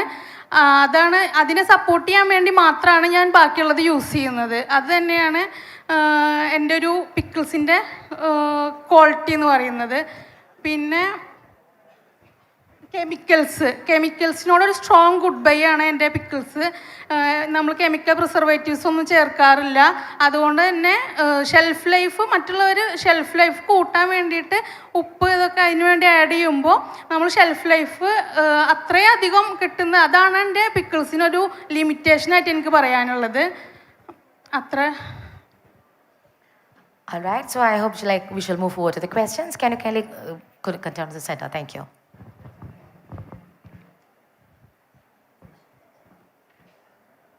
നിങ്ങളെ പേര് മറിയാമല്ല? നിങ്ങൾ സ്വന്തം പേരിൽ തന്നെയാണ് ഇതിനെ ബ്രാൻഡ് ചെയ്തിട്ടുള്ളത്. That's nice. പിക്കിളാണ് പ്രോഡക്ട്സ്. അപ്പം നിലവിൽ ഈ പ്രോഡക്ട്സ് നിങ്ങൾ എങ്ങനെയാണ് വിൽക്കുന്നത്? എൻ്റെ വീട്ടിൽ ഇങ്ങനെ ഓർഡേഴ്സ് വരും, അതിനനുസരിച്ചിട്ട് കൊടുക്കുകയാണ്, ഡെലിവറി ചെയ്യുകയാണ് ചെയ്യുന്നത്. ഓർഡർ എങ്ങനെയാണ് വരുന്നത്? ഓൺലൈൻ പ്ലാറ്റ്ഫോം വഴി തന്നെയാണ്. എനിക്കെപ്പോഴും മൗത്ത് പബ്ലിസിറ്റിയാണ് കൂടുതലുള്ളത്. അതിൽ നിന്ന് ഒരാൾ പുതുതായി വന്നു കഴിഞ്ഞാൽ അതിനെ മെയിൻറ്റെയിൻ ചെയ്തത് എൻ്റെ പിക്കിൾസിൻ്റെ ഒരു ക്വാളിറ്റി കൊണ്ട് തന്നെ മെയിൻറ്റെയിൻ ചെയ്ത് പോവാറുണ്ട്. പുതിയ കസ്റ്റമേഴ്സിനെ കൊണ്ടുവരുന്നതിനുള്ള ഒരു ഇതെനിക്ക് കുറവാണ്. അത് നിങ്ങളായിട്ട് അതിന്റെ മാർക്കറ്റിങ്ങോ കാര്യങ്ങളോ ഒന്നും ചെയ്തിട്ടില്ല, ചെയ്തു നിങ്ങളെ ഒരു തുടങ്ങിയിട്ടില്ല. കസ്റ്റമർ വേറൊരു കസ്റ്റമറിന് റെഫറൻസ് കൊടുക്കും, അവരാണ് നിങ്ങൾക്ക് കസ്റ്റമേഴ്സിനെ കൊണ്ടുവരുന്നത്. അൾട്ടിമേറ്റ്ലി നിങ്ങളുടെ പ്രോഡക്റ്റ് അത്രയും പെർഫെക്റ്റ് ആണ് എന്നാണ് അതിൻ്റെ അർത്ഥം. അതെ. Okay, that's nice. നിങ്ങൾ സ്വന്തമായിട്ടാണോ അതോ സപ്പോർട്ടിന് വേറെ ആളാരുള്ളത്? സപ്പോർട്ട് ഇപ്പോൾ ലേബേഴ്സും കാര്യങ്ങളൊന്നും ഇല്ല, ഫാമിലിയുടെ ഒരു സപ്പോർട്ട് ഉണ്ട്. പിന്നെ ഞാൻ സ്വന്തമായിട്ട് തന്നെയാണ് എല്ലാതും കാര്യങ്ങളും ചെയ്യുന്നത്. വീടിന്റെ അടുക്കളയിൽ നിന്ന് തന്നെയാണ്? അതെ, അടുക്കളയിൽ നിന്ന് തന്നെ തുടങ്ങിയതാണ്. അത് ഈ ഇതുകൊണ്ട് തന്നെ ഫീഡ്ബാക്ക് കൊണ്ട് മാത്രം നിലനിന്ന് 3 വർഷത്തോളമായിട്ട് നിലനിൽക്കുന്നുണ്ട്. 2020 സ്റ്റാർട്ട് ചെയ്തിട്ടുണ്ട്. അതെ. Okay, that's nice. And that's all. Okay, thank U. Thank you very much. All the best. Thank you so much. So that was Mariam B. Foods. All the very best wishes to your ventures.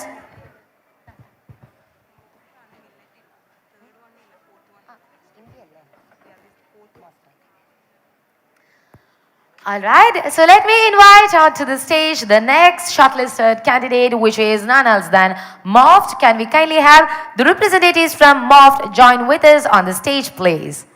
Yes, we have got two young entrepreneurs on the stage. We are so humbled. ആദ്യം തന്നെ നമുക്ക് ഇത്രയും കുഞ്ഞു 2 ആൾക്കാർ വരുമ്പോൾ നമുക്ക് കുറച്ച് നല്ല കൈയ്യടി എടുക്കാം അല്ലേ? And kindly join us to the center of the stage, please.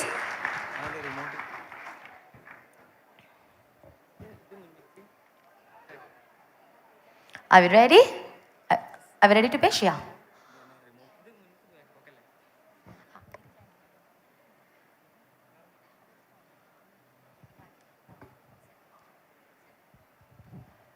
Hello everyone.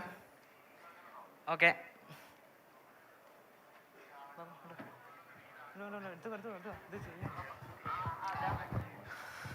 Hello everyone. ഞങ്ങളെ ബിസിനസ് ഐഡിയ എന്തെന്ന് വെച്ചാൽ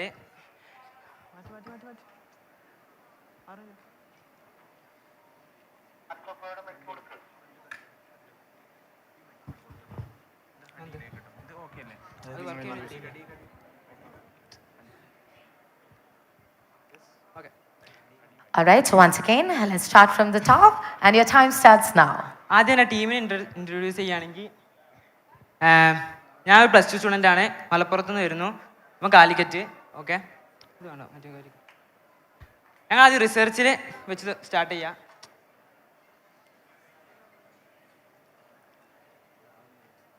It's okay, Aram se. Can somebody please come forward and help them with this presentation? It's not working out, it seems. Thank you. ആണോ നിങ്ങൾക്ക്?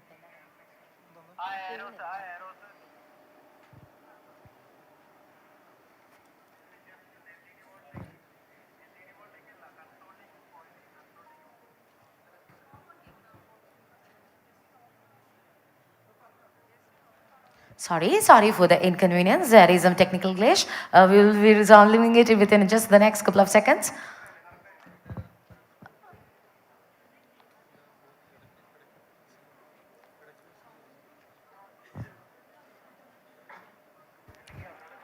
All right.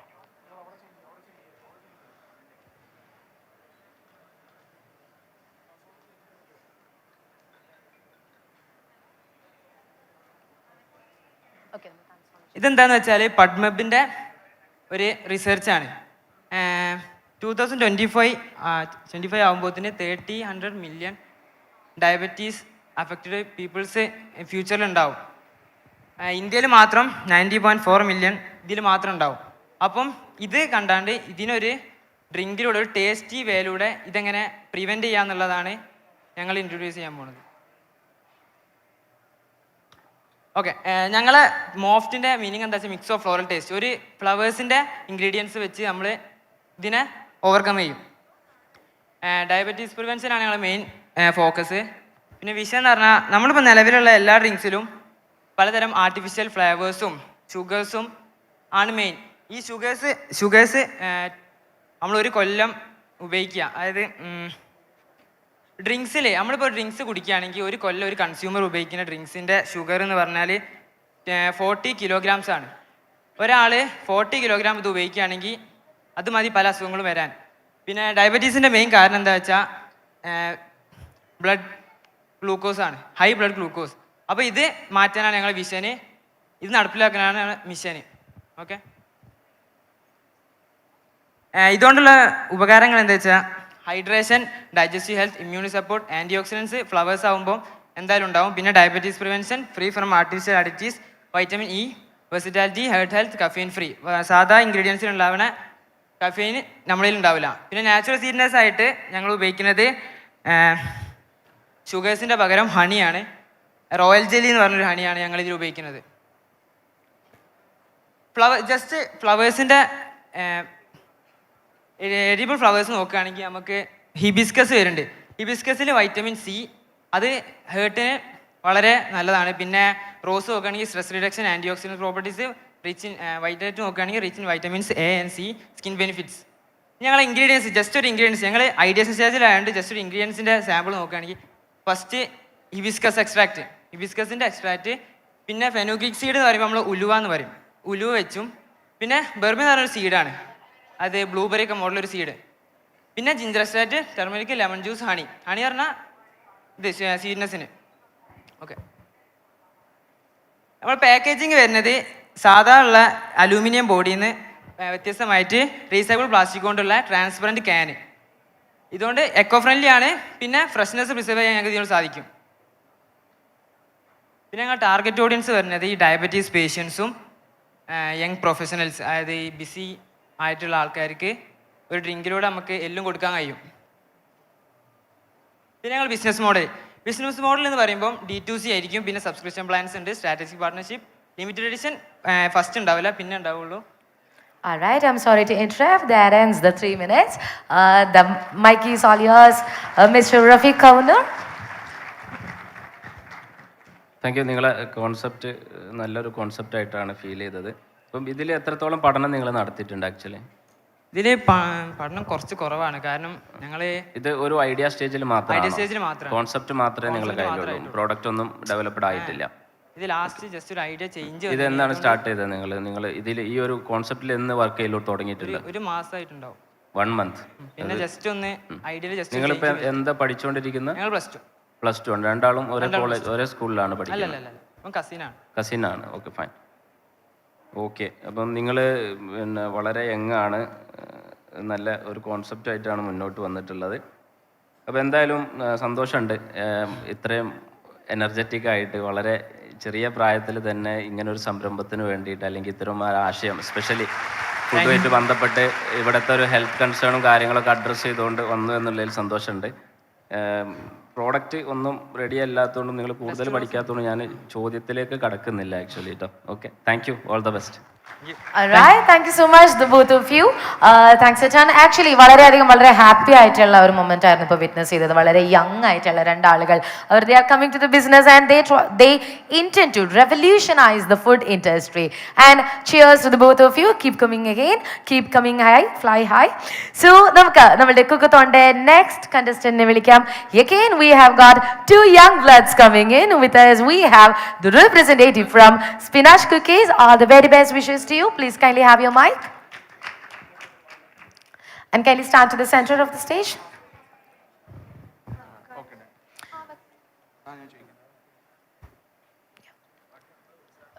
Would you mind standing to the center of the stage? And like I didn't have your name. May I know your name, please? Murshida. All right. So Murshida പഠിക്കുകയാണോ? Third year food technology. Okay, third year food technology. Again, നമുക്ക് വളരെ young ആയിട്ടുള്ള entrepreneursനെ കിട്ടുകയാണ്. Kindly stand to the center. And are we ready to start the pitch? All right, and your time starts now. All the best. So, ഞങ്ങൾ actually third year food technology students ആണ്. And this is my team, Fathima, Thasni and Shanavas. So ഒരു lab സെറ്റപ്പിൽ നിന്ന് ഞങ്ങളെ കോളേജിൽ തന്നെ ഞങ്ങൾ ഉണ്ടാക്കിയെടുത്ത 3 പ്രൊഡക്ട്സ് ആണ് ഞങ്ങൾ ഇവിടെ കാണിക്കുന്നത്. സോ നമുക്കറിയാം, ഒരു ഇൻസ്റ്റന്റ് ആയിട്ടുള്ള വേൾഡാണ് നമ്മളത്. എല്ലാവരും ഭയങ്കര ബിസിയാണ്, കിച്ചൺ എന്നുള്ള കൺസെപ്റ്റ് ഒക്കെ മാറി തുടങ്ങി. സോ അങ്ങനെയുള്ള ഒരു ഇൻസ്റ്റന്റ് ആയിട്ട് വേൾഡിക്ക് പെട്ടെന്ന് ഗ്രാബ് ചെയ്യാൻ പറ്റിയിട്ടുള്ള ഒരു 3 products. So first one is spinach cookies.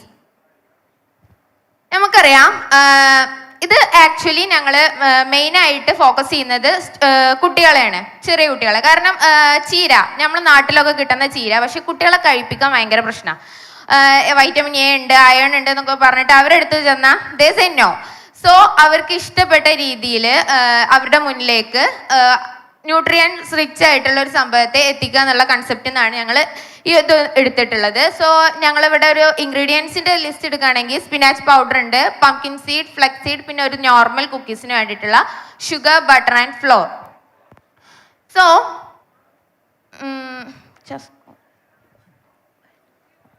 Next slide please.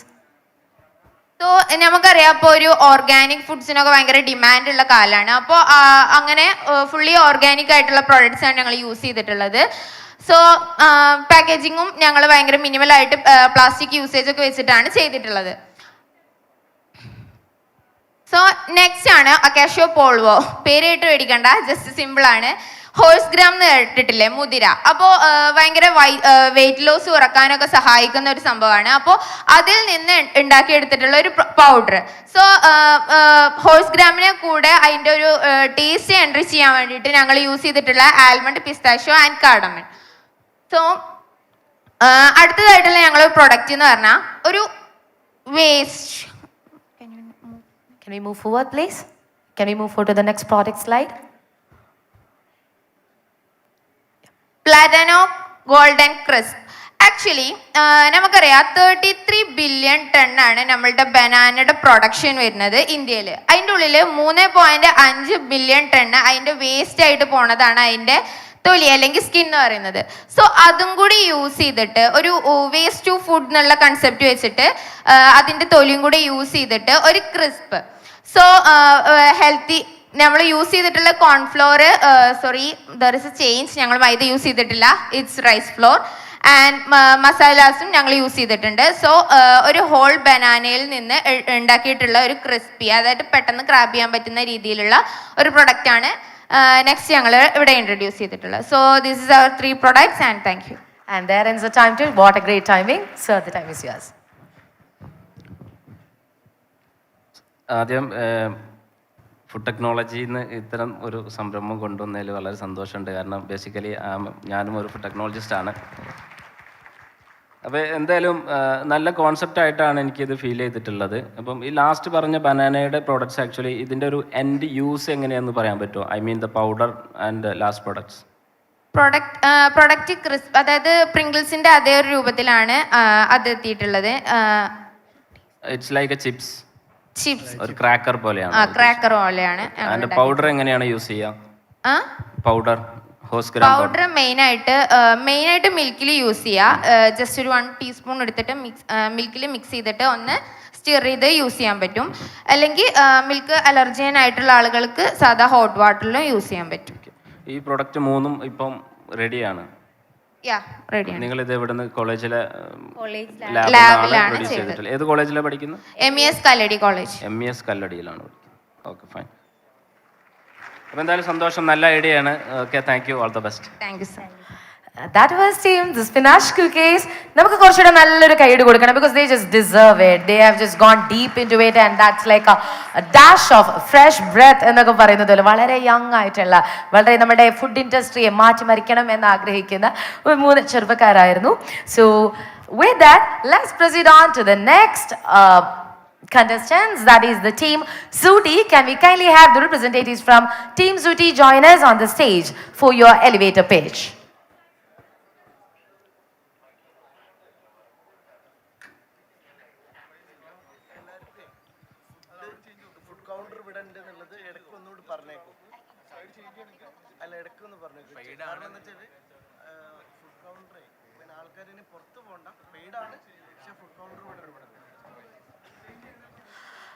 So in between നമുക്കിപ്പം ഭക്ഷണം കഴിക്കാനുള്ള സമയമാവുകയാണെന്നറിയാം. അപ്പോൾ നിങ്ങൾക്ക് ആർക്കെങ്കിലും ഇഫ് യു ഫീൽ ഹംഗ്രി, നമുക്കിവിടെ തന്നെ നമ്മുടെ ഫുഡ് കൗണ്ടേഴ്സ് ഉണ്ട്, പെയ്ഡ് കൗണ്ടേഴ്സ് ആണ്, but it's still available there. So I hope you make the best use of it. And moving forward we have team Zuti. So are we ready for the elevator pitch? So can we kindly have it?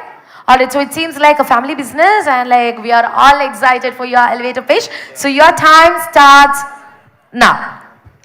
Hey, good afternoon to all. Good afternoon. Good afternoon to all. Yes, നിങ്ങൾ എത്ര കാലമായി മന്തി, അതുപോലെ തന്നെ കുനാഫ, അതുപോലെ തന്നെ അൽഫാം, ഇതിനൊക്കെ പറ്റി കേട്ടിട്ട് എത്ര കാലമായി? ഓക്കെ, ഞാൻ CP. നീ എത്ര കാലമായി ഈ കുനാഫ അതുപോലെ തന്നെ മന്തി ഈ ഡിഷിനൊക്കെ പറ്റി കേട്ടിട്ട്? എൻ്റെ ഓർമ്മ ശരിയാണ്, ഏകദേശം ഒരു 5 കൊല്ലമായിട്ടുണ്ടാവും. പക്ഷേ ഈ അടുത്താണ് കൂടുതൽ ഫെമിലിയർ ആയിട്ടുള്ളത്. Yes, exactly. Arabic food culture നമ്മുടെ നാടിനെ ഒരുപാട് ഇൻഫ്ലുവൻസ് ചെയ്യുന്നു എന്നതാണ്. അവിടെയാണ് സൂട്ടി എന്ന ബ്രാൻഡിന്റെ വരവ്. യെസ്, എൻ്റെ പേര് Muhammad Majid. I am the CEO of Sooti. This is Adil CP, COO of Sooti. This is Muhammad ക, the head of production department. ഇപ്പൊ എല്ലാവർക്കും ഒരു ക്യൂരിയോസിറ്റി ഉണ്ടാവും, നമ്മൾ 3 പേര് എങ്ങനെ ടീമായി എന്നുള്ളത്. യെസ്, ഒരു വർഷം മുമ്പ് ഞാൻ എയ്മർ ബിസിനസ് സ്കൂളിൽ പോസ്റ്റ് ഗ്രാജുവേഷൻ പഠിക്കുകയായിരുന്നു. അവിടുന്ന് ഞാൻ ഒരു ഈ സ്റ്റഡീസിൻ്റെ ഭാഗമായിട്ട് ബാംഗ്ലൂരിലേക്ക് പോയി.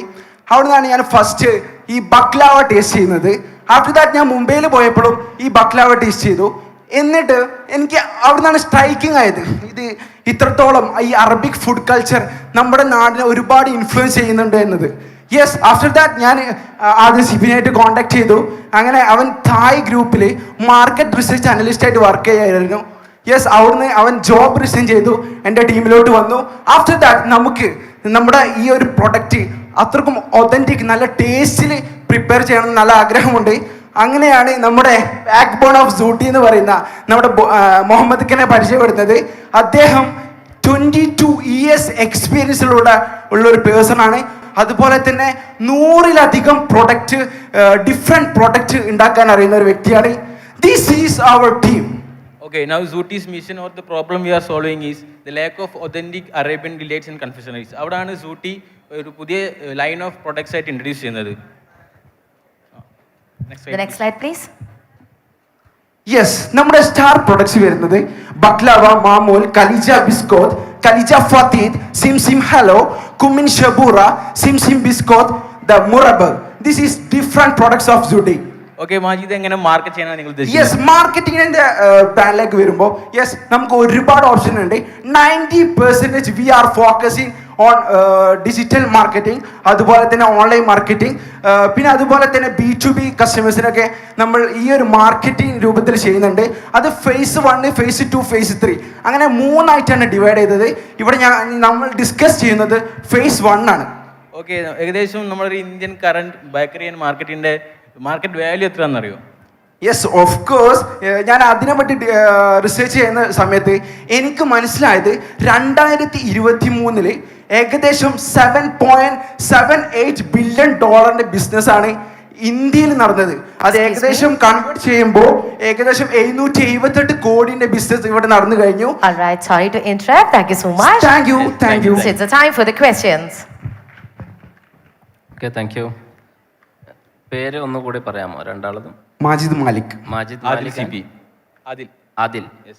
ഓക്കെ, നിങ്ങൾ ആക്ച്വലി കോൺസെപ്റ്റ് എല്ലാം വന്നിട്ടുള്ളത് ഈ അറബിക് ഫുഡിൻ്റെ ഒരു കൾച്ചറിൽ നിന്നാണല്ലേ? ഇപ്പം പറഞ്ഞിട്ടുള്ള എല്ലാ പ്രോഡക്ട്സും ആക്ച്വലി അറബിക് ഫുഡാണ് അല്ല? അവിടെ അറേബ്യൻ ഇതിലുള്ള സ്വീറ്റ്സ് ആയിട്ടുള്ള ഐറ്റംസ്, കുനാഫ ബേസ് ചെയ്തിട്ടുള്ളതും കംപ്ലീറ്റ് ആ ഒരു സെഗ്മെൻ്റാണ്. അപ്പം ഇതിൽ ഈ പ്രോഡക്ട്സ് നിലവിൽ മാർക്കറ്റിൽ അവൈലബിൾ ആണോ നിങ്ങളെ brand?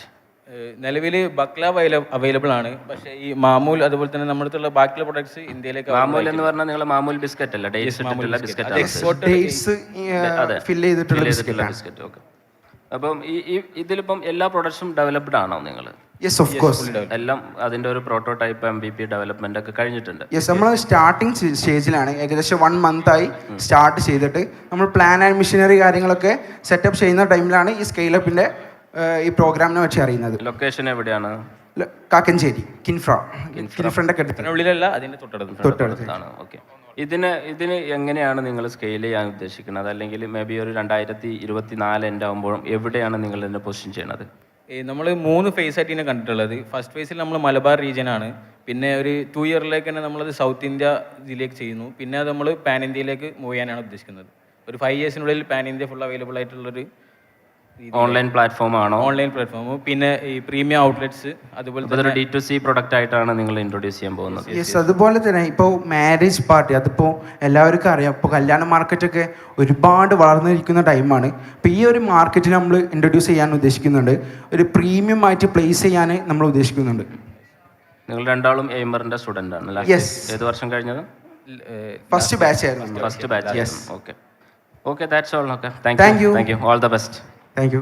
All right, so that was Team Zuti. Can we give a big round of applause to them? And they meant business. Come on. നമുക്ക് നമ്മളുടെ ഫെല്ലോ കണ്ടസ്റ്റൻസ് ഫെല്ലോ പാർട്ടിസിപ്പൻസിനെയൊക്കെ കുറച്ച് നന്നായിട്ട് ചെയറപ്പ് ചെയ്യാം. ഫ്രണ്ട്ലി ഇരിക്കുന്ന എല്ലാവർക്കും നല്ല മനസ്സ് തുറന്നേനെ നമുക്കൊന്ന് കൺഗ്രാറ്റുലേറ്റ് ചെയ്യാം. The Team Zuti. That is the best kind of encouragement that you can give. Hello. On a count of 3 to 1, please applaud. Yes. All right, thank you so much. So the final shortlisted candidate for the cookathon, with us we have the representatives from Millet Factory and Farm. Yes. Hello ma'am. Hi. Can you have the mic? Please take your stand into the center.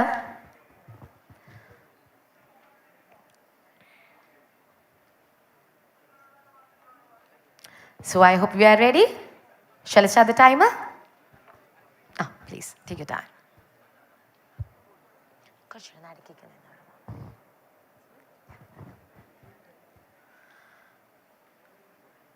All right, so with that, our time starts now. Good afternoon, everybody.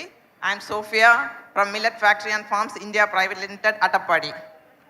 He is my partner, Mr. Karthik. Attapadi എന്ന് പറഞ്ഞാൽ millet village ആണ്. Y Attappadi എന്ന് വെച്ചിട്ടുണ്ടെങ്കിൽ my brand is only millet. അതായത് മില്ലറ്റിൽ നിന്ന് ഉള്ള പ്രോഡക്ട്സുകളാണ് complete. ഇവിടെ എല്ലാവരും മില്ലറ്റ്സിനെ കുറിച്ച് അവെയർ ആയിരിക്കും. ബിക്കോസ് 2023 UN മില്ലറ്റ് ഇയറായി പ്രഖ്യാപിച്ച കാരണം ഒരിക്കലെങ്കിലും എല്ലാവരും മില്ലറ്റ് ടേസ്റ്റ് ചെയ്തിട്ടുണ്ടാകും. എൻ്റെ സ്ലോഗൻ തന്നെ കഷ്ടപ്പെടാതെ ഇഷ്ടപ്പെട്ട് കഴിക്കുക എന്നുള്ളതാണ്. പക്ഷേ ഞാൻ 2015-16 മില്ലറ്റ് പ്രൊഡക്ട്സ് 6 സ്റ്റാർട്ട് ചെയ്യുമ്പോൾ അത് വേറൊരു കിളിക്ക് കൊടുക്കണം ഭക്ഷണമായിരുന്നു. കാരണം മില്ലറ്റ് ആർക്കും because our tongue is used with wheat and rice. അപ്പോൾ ഇത് നമുക്ക് കഴിക്കാൻ ആർക്കും ഇഷ്ടപ്പെടുന്നതല്ല. അതെങ്ങനെ ഇഷ്ടപ്പെട്ട രീതിയിലോട്ട് കഴിക്കാൻ പറ്റുന്നുള്ളതായിരുന്നു അത് തന്നെയായിരുന്നു എൻ്റെ USP-യും. അതേപോലെ തന്നെ മില്ലറ്റ്സിൽ ധാരാളം ന്യൂട്രീഷൻ ബെനിഫിറ്റ്സ് ഉണ്ട്. നമ്മുടെ ലൈഫ് സ്റ്റൈൽ ഡിസീസിനൊക്കെ വളരെ നല്ലതാണ്. ഇതെല്ലാം ഉണ്ടെങ്കിലും നമുക്കത് കഷ്ടപ്പെടാതെ ഇഷ്ടപ്പെട്ട് കഴിക്കുന്ന രീതിയിലോട്ട് മാറ്റാൻ കഴിഞ്ഞു എന്നുള്ളതാണ് ഞങ്ങളുടെ വിജയവും. എനിക്ക് സപ്പോർട്ടീവായിട്ട് എൻ്റെ മകനും മകളും ഉണ്ട്. അഗ്രിയിൽ PhD ഉള്ള മകനും ഫുഡ് ആൻഡ് ന്യൂട്രീഷനിൽ PhD ഉള്ള മകളും എൻ്റെ കൂടെയുണ്ട്. പിന്നെ mister Karthik and mister Akhil both are engineers. അവരാണ് ബാക്കി ലോജിസ്റ്റിക്കും സെയിൽസും മാർക്കറ്റിങ്ങും നോക്കുന്നത്. മെയിനായിട്ട് ഇതൊരു സസ്റ്റൈനബിൾ പ്രോഡക്റ്റ് ആയിട്ടാണ് ഞങ്ങൾ കൊണ്ടുവന്നിരിക്കുന്നത്. ഫാർമേഴ്സിന് ഞങ്ങൾ വിത്ത് കൊടുത്തിട്ട് അവരിൽ നിന്ന് ഇത് വാങ്ങിച്ചിട്ടാണ് ഇതിൻ്റെ പ്രോഡക്ട്സ് കൂടുതൽ ഉണ്ടാക്കുന്നത്. അതേപോലെ തന്നെ നമ്മുടെ ഇന്ത്യയിൽ തന്നെ ബിറ്റ്വീൻ ഏജ് 14-16 എന്നുള്ളതിൽ 67% ആൾക്കാരും ഡയബറ്റിക്സ് ആണ്. ഇത് ഡയബറ്റ് ഫ്രണ്ട്ലി ആണ്, ദെൻ ഇക്കോ ഫ്രണ്ട്ലി ആണ്. ഞങ്ങളുടെ എല്ലാ പ്രോഡക്റ്റുകളും തന്നെ instant ready to cook and ready to eat ആണ്. ഇൻസ്റ്റൻറ്റ് എനർജി ഡ്രിങ്ക് ഉണ്ട്. ആർക്ക് വേണമെങ്കിലും അതുകൊണ്ട് ഈസി ആയിട്ട് ഫുഡുകൾ ഉണ്ടാക്കാൻ പറ്റും. ജസ്റ്റ് അതിൻ്റെ പൊടി ഒന്ന് രാത്രി കലക്കി വെച്ച് രാവിലെ എഴുന്നേറ്റ് ഇഡ്ഡലി ദോശ ഉണ്ടാക്കാൻ പറ്റും. അത് കുട്ടികൾ പോലും തിരിച്ചറിയില്ല ഞാൻ കഴിക്കുന്നത് മില്ലറ്റാണെന്ന്. അതേ മാവ് കൊണ്ട് തന്നെ മസാല ദോശ, നെയ് റോസ്റ്റ് എല്ലാം ഉണ്ടാക്കാൻ പറ്റും. നമുക്ക് സാധാരണ വീട്ടിൽ ഡയബറ്റിക്കാർക്ക് വേറെ ഫുഡ്, കുട്ടികൾക്ക് വേറെ ഫുഡ് അതുണ്ടാക്കേണ്ട യാതൊരു കാര്യവുമില്ല. ഇതിൻ്റെ കൂടെ നമുക്ക് ചിക്കൻ, മട്ടൺ ഇതെല്ലാം യൂസ് ചെയ്യാവുന്ന, ഫിഷും യൂസ് ചെയ്യാവുന്നതാണ്. പിന്നെ ഇൻസ്റ്റൻറ്റ് എനർജി ഡ്രിങ്ക് ഉണ്ട്. ഇൻസ്റ്റൻറ്റ് എനർജി ഡ്രിങ്ക് സാധാരണ നമുക്ക് ഓഫീസിൽ ഇരിക്കുമ്പോൾ അല്ലെങ്കിൽ കുട്ടികൾ സ്കൂളിൽ പോകുമ്പോൾ ജസ്റ്റ് ഒന്ന് പാലിൽ കലക്കി കൊടുത്താൽ മതി. അവർക്ക് 2-3 hours അവർക്ക് വിശക്കില്ല. അത് മാർക്കറ്റിൽ കിട്ടുന്ന സെയിം ഹോർലിക്സ്, ബൂസ്റ്റിൻ്റെ അതേ ടേസ്റ്റിൽ തന്നെ കൊണ്ടുവരാൻ കഴിഞ്ഞു. പക്ഷേ എൻ്റെ ഏറ്റവും വലിയ പ്രത്യേകത ഇതിനൊന്നെല്ലാം തന്നെ പ്രിസർവേറ്റീവ്സോ അഡിക്റ്റീവ്സോ ഒന്നും തന്നെ ഇല്ല എന്നുള്ളതാണ്. All right, I'm sorry to interrupt. So, okay, thank you. All right, let's move ahead with the questions. So, the time is yours. നിങ്ങൾ ആക്ച്വലി ഫാർമേഴ്സിന്റെ ഡയറക്റ്റ് ആണ് ഈ മില്ലറ്റ്സ് എല്ലാം വാങ്ങുന്നത്. അതുകൊണ്ട് പുറത്തൊന്നും വാങ്ങിക്കുന്നുണ്ട്. സീഡ് കൊടുത്ത് അവർ നിങ്ങൾക്ക് വേണ്ടിയിട്ടാണോ കൾട്ടിവേറ്റ് ചെയ്യുന്നത്? ഞങ്ങൾക്കും ഒരു 30 acres ലാൻഡ് ഉണ്ട്. സോ ലാസ്റ്റ് ഇയർ കൾട്ടിവേറ്റ് ചെയ്തത് ഞങ്ങൾ തന്നെ യൂസ് ചെയ്തുകൊണ്ടിരിക്കുക. ഇപ്പോൾ ഞങ്ങൾ അതിൻ്റെ വിത്ത് എടുത്തിട്ട് we are giving to farmers free of cost. Again അവർ കൾട്ടിവേറ്റ് ചെയ്തത് ഞങ്ങൾ തന്നെ പ്രൊക്യൂർ ചെയ്യുന്നുണ്ട്, എടുക്കുന്നു. ഈ പ്രോഡക്റ്റ് എവിടെയാണ് ഇപ്പോൾ അവൈലബിൾ ആയിട്ടുള്ളത്? ഇപ്പോൾ ഞങ്ങൾ ലോഞ്ച് ചെയ്തിട്ട് 1 month ആയിട്ടുള്ളൂ. 1 month ആയിട്ട് അട്ടപ്പാടിയിൽ. സോ ഇപ്പോൾ ഞങ്ങളുടെ ടാർഗറ്റ് മാർക്കറ്റ് എറണാകുളം മാത്രമാണ്. എറണാകുളം മാത്രമാണ് ചെയ്യുന്നത്. ഏതെങ്കിലും ആയുർവേദ ഹോസ്പിറ്റൽ, സൂപ്പർ മാർക്കറ്റോ അല്ലെങ്കിൽ ഏതെങ്കിലും റീറ്റെയിൽ ചെയിനുമായിട്ട് ടൈപ്പ് ആയിട്ടുണ്ടോ? അല്ല, ഇത് സൂപ്പർ മാർക്കറ്റിൽ വെച്ച് കഴിഞ്ഞാൽ പ്രശ്നം എന്താണെന്ന് വെച്ചാൽ എഗെയിൻ അവരുടെ കമ്മീഷൻ വാല്യൂസ് ഒക്കെ കൂടുതൽ അവർ ചോദിക്കുന്നത്. അപ്പോൾ ഞങ്ങൾ ടാർഗറ്റായിട്ട് ആയുർവേദ ഹോസ്പിറ്റൽസ്, ജിംസ് ഇതൊക്കെയാണ് ഫോക്കസ് ചെയ്യുന്നത്. പിന്നെ മെഡിക്കൽ ഷോപ്സ്. ഒരു നിശ മാർക്കറ്റാണ് ഇപ്പോൾ ഇതിന് കണ്ടിട്ടുള്ളത്. വളരെ ടാർഗറ്റഡ് ആയിട്ടുള്ള ഒരു ഓഡിയൻസ് ആണ് ആക്ച്വലി മില്ലറ്റിനുള്ളത് എന്നുകൊണ്ട് തന്നെ ഇതിൻ്റെ ഒരു പ്രൈസിങ് എത്ര വരും? ഇത് ഞങ്ങൾ 500 ഗ്രാംസ് 100 റുപ്പീസേ ഉള്ളൂ. ഈ 500 ഗ്രാം ഇപ്പം മേ ബി ഒരു പുട്ടു സ്റ്റീം അതിന് ഒരു 100 ഗ്രാംസ് പൗഡർ മതി 2 പേർക്ക് കഴിക്കാനുള്ള ഇത് ഉണ്ടാക്കാനായിട്ട്, ഫുഡ് ഉണ്ടാക്കാനായിട്ട്. എത്ര? 500 റുപ്പീസ് ഫോർ 500 100 ഗ്രാം 100 റുപ്പി 500 ഗ്രാംസിന് 100 റുപ്പീസ്. Okay, fine. പിന്നെ വേറൊന്നുള്ളത് എന്ന് വെച്ചിട്ടുണ്ടെങ്കിൽ ഞങ്ങളുടെ പൗഡർ കൊണ്ട് ഒരു മൈദയോ ഗോതമ്പോ ഒന്നും ചേർക്കാതെ തന്നെ 100% മില്ലറ്റ് ആണ് എല്ലാ പ്രൊഡക്ട്സിലും ഉള്ളത്. എത്രയാണ് ഷെൽഫ് ലൈഫ് കൊടുക്കുന്നത്? 6 മന്ത് ആണ്. ഇത് ഓൾറെഡി ടെസ്റ്റഡ് ആണോ? ടെസ്റ്റഡ് ആണ് എല്ലാം. ഞാൻ കെയിൽ ഇൻക്യുബേറ്റ് ചെയ്യണം. നിങ്ങൾ പ്രോഡക്റ്റ് ആക്ച്വലി ഇപ്പം മാർക്കറ്റ് ഫിറ്റ് ആയിട്ട് റെഡിയാണ്, റെഡി ടു ലോഞ്ച് ആണ്. Yes. Okay, thank U. Thank you so much. So that was Team Millet Factory and Foam. Can we kindly give a round of applause for them for all the efforts they have taken in? And with that ends the session for Cookathon. Thank you so much, Mr. Rafiq Kavanur. That was the CEO of Food Tech Research and Incubation Center. This will taste like Horlicks. All right. And also a food technology expert. So അദ്ദേഹത്തിന്റെ ഒരു exclusive session നമ്മളുടെ venue 2 which is the Beaconൽ നടക്കുന്നുണ്ട് from 2 PM to 3 PM. And theme എന്ന് പറയുന്നത് from concept to plate, that is navigating the journey of launching a food startup. അപ്പോൾ ഒരു food സ്റ്റാർട്ടപ്പുമായിട്ട് അതിലെ കൂടുതൽ ഇൻസ്പിറേഷൻ, എഡ്യൂക്കേഷൻ ഒക്കെ കിട്ടാനായി ഈ ഒരു ഇവന്യൂവിൽ വന്നു ചേർന്നവർക്ക് ഉറപ്പായും ഈ ഒരു സെഷൻ അറ്റൻഡ് ചെയ്യേണ്ടതാണ്. It will definitely bring a lot of information and value to your table. And also between 3 PM to 4 PM, there is another session that is happening. That is the Learn and Innovate by Fab Lab Kerala. So that is happening between 3 PM and 4 PM. ഒരു നമ്മുടെ learning education സെക്ടറിലുള്ള ഒരു session ആയിരിക്കും. So ഇത് രണ്ടും നടക്കുന്നത് നമ്മളുടെ parallel ആയിട്ടുള്ള ഒരു വെന്യൂവിലാണ്, which is the venue to Beacon. And of course നമ്മൾ ഇപ്പോൾ we are gonna take a lunch break and we will definitely meet back at 2 PM with a panel discussion on marketing in the digital era using influencers. ഇന്നത്തെ നമ്മളുടെ എല്ലാവരും ഏറ്റവും അധികം look forward ചെയ്യുന്ന കുറച്ച് ആളുകളാണ് ഇൻഫ്ലുവൻസേഴ്സ്. അവരല്ല വളരെ പ്രൊമിനന്റ് ആയിട്ടുള്ള കുറച്ച് ഇൻഫ്ലുവൻസേഴ്സ് നമ്മളോടൊപ്പം പാട്ടാവുന്നുണ്ട്. So we will meet again at 2 PM. And once again, Rafiq sir, thank you so much. We are looking forward to your next session on completely and exclusively on the food, and meet you all back at 2 PM.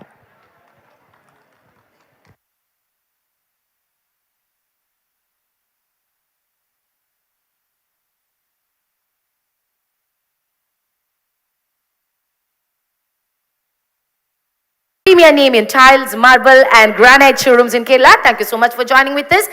Come on everyone, give them a round of applause as they're about to pass on all the information they own. And of course, നമ്മളുടെ നാലാമതെന്ന് പറയുന്നത് വളരെ സുന്ദരിയായിട്ടുള്ള വളരെ powerful ആയിട്ടുള്ള ഒരു women ഓണ്ടർപ്രന്യൂർ എന്ന് തന്നെ ഞാൻ പറയാവുന്ന ഒരാളാണ്. With us we have Miss Shabna Haskar with a very strong subscriber base of 335K, happily ruling her YouTube channel Tastiers. Thank you so much. You are looking gorgeous as always. Kindly be seated and please give her a big round of applause, my dear people. All right, soft round, even better. And finally, ഈ ഒരാൾക്ക് നിങ്ങൾ എല്ലാവരും definitely നല്ല ഒരു applause കൊടുത്ത് തന്നെ വിളിക്കണം. കാര്യം വളരെ കുഞ്ഞു പ്രായത്തിൽ ഒരു ഓൺട്രപ്രനറായി മാറിയ ഒരാളാണ്. വളരെ കുഞ്ഞു പ്രായത്തിൽ ഒരുപാടധികം വ്യക്തികളുടെ ഒരുപാടധികം മനുഷ്യരുടെ ഇഷ്ടവും സ്നേഹവും നേടിയെടുത്ത ഒരാളാണ്. With this we have A very little darling, ഒരു കുഞ്ഞു സുന്ദരി miss മിൻഷാൻഡ, backed by her whooping subscriber base of 198 millions. Welcome to this wonderful event, my little cutie pie, the little entrepreneur. Hello. Happy to be receiving you. Kindly be settled. Thank you so much. So with that, let's hand over the mics to our wonderful panelists. Let's engage on the panel discussion on marketing in the digital era using influencers. Good afternoon. Hey all. എല്ലാവർക്കും നമസ്കാരം. നമ്മുടെ ഇന്നത്തെ programme സത്യം പറഞ്ഞാൽ ഞാൻ വണ്ടറാണ്. കാരണം നമ്മുടെ മലപ്പുറം ജില്ലയിൽ അതും ഏറ്റവും വലിയൊരു പ്രോഗ്രാം അല്ലേ, ഒരു ഫ്യൂഷൻ ബിസിനസ് കോൺക്ലേവ്. ഇവിടെ നിങ്ങളെല്ലാവരും എത്തിച്ചത് കാണുമ്പോൾ തന്നെ ഭയങ്കര സന്തോഷമുണ്ട്. കാരണം ഞാനൊക്കെ ഈ ഡിജിറ്റൽ ഇറയിലേക്ക് ഇറങ്ങുന്ന സമയത്ത് ഒരു ഡിജിറ്റൽ മാർക്കറ്റിംഗ് അല്ലെങ്കിൽ ബ്രാൻഡിങ്, ഇൻഫ്ലുവൻസർ മാർക്കറ്റിംഗ് എന്നൊക്കെ പറയുമ്പോൾ പല ആൾക്കാരും അതെന്താണെന്ന് അറിയാത്ത അല്ലെങ്കിൽ അത് കേൾക്കാത്ത ആൾക്കാരായിരുന്നു. ഐ ഹോപ്പ് യു ഓൾ ഇതൊക്കെ ഈ ഒരു പ്രോഗ്രാമിനെ കുറിച്ച് നിങ്ങൾ എല്ലാവരും അറിഞ്ഞിട്ടുണ്ടാവാം, സോഷ്യൽ മീഡിയയിലൂടെയും അതുപോലെ തന്നെ മറ്റുള്ള നമ്മുടെ ഡിജിറ്റൽ ക്യാമ്പയിൻസിലൂടെയൊക്കെ ആയിരിക്കും അല്ലേ. സോ വൺസ് അഗെയിൻ എല്ലാവരെയും ഈ ഒരു പ്രോഗ്രാമിലേക്ക് വെൽക്കം ചെയ്യാണ്. ദെൻ ഞാനിവിടെ നമ്മുടെ പാനലിസ്റ്റുകളായിട്ടുള്ള ഓരോരുത്തരെയും പറയാണ്. First Silvan മുസ്തഫ്ക. ഓക്കെ, ഞാൻ മുസ്തഫ്ക എന്നാണ് വളരെ സ്നേഹത്തോടെ വിളിക്കുക. ഓക്കെ, മുസ്തഫ്ക ആരാണെന്ന് ഞാൻ ജസ്റ്റ് ഒന്നുകൂടി പറയാം, നിങ്ങൾക്ക് അറിയാത്തവരുണ്ടെങ്കിൽ. സിൽവാൻ ഗ്രൂപ്പിൻ്റെ MD ആണ്, അതുപോലെ തന്നെ നല്ല ഒരു ബിസിനസ്മാനാണ്, നല്ലൊരു മനുഷ്യത്വത്തിൻ്റെ ഉടമയാണ്. ഒരുപാട് ആളുകളെ ഈ ഇൻഫ്ലുവൻസേഴ്സിനെ തന്നെ ഇന്ന് നമ്മളെ കേരളത്തിൽ ഫസ്റ്റ് ഇൻഫ്ലുവൻസേഴ്സിൻ്റെ ഒരു മീറ്റപ്പ് ഒക്കെ നടത്തിയിട്ടുള്ള ഒരു ഗ്രൂപ്പ് കൂടിയാണ് സിൽവാൻ. അപ്പോൾ ഈ ഒരു പാനലിസ്റ്റിലേക്ക് തിരഞ്ഞെടുത്ത ഒരു വ്യക്തി എന്ന നിലയിൽ എനിക്ക് ഭയങ്കര സന്തോഷമുണ്ട്. സിൽവാൻ മുസ്തഫ്ക ആയതിൽ തന്നെ എനിക്ക് ഭയങ്കര സന്തോഷമുണ്ട്. കാരണം അതിന് ഏറ്റവും ആപ്റ്റ് ആയിട്ടുള്ള മലപ്പുറത്ത് നിന്നുള്ള ഒരു വ്യക്തി കൂടിയാണ്. താങ്ക് യു മുസ്തഫ്ക, welcome to this stage. Okay, then Shabna Askar. ഞാൻ ആക്ച്വലി യൂട്യൂബൊക്കെ ഇങ്ങനെ സെർച്ച് ചെയ്യുന്ന സമയത്ത് കണ്ടിട്ടുള്ളൊരു ലൈഫ് സ്റ്റൈൽ വ്ളോഗറാണ്. Thank you. നമുക്ക് ഈ ഒരുപാട് കാര്യങ്ങൾ ഡീറ്റെയിൽ ആയിട്ട് സംസാരിക്കാം. അതുപോലെ തന്നെ ഒരു ഓൺടർപ്രണറാണ്. ഇതുപോലെ തന്നെ നമ്മുടെ നാട്ടിൽ എസ്പെഷ്യലി മലപ്പുറത്ത് നിന്ന് ഒരുപാട് കോണ്ടന്റ് ക്രിയേറ്റേഴ്സ്, യൂട്യൂബേഴ്സ് ഇനിയും ഉണ്ടാവട്ടെ. അതിലേക്ക് നല്ലൊരു പ്രചോദനമായിട്ട് ഷബ്ന അസ്കർ ഉണ്ടാകുമെന്ന് വിചാരിക്കുന്നു. Welcome to the panel discussion. Okay, then Minsha. ഒരു ചെറിയ കുട്ടിയാണല്ലേ മിൻഷ?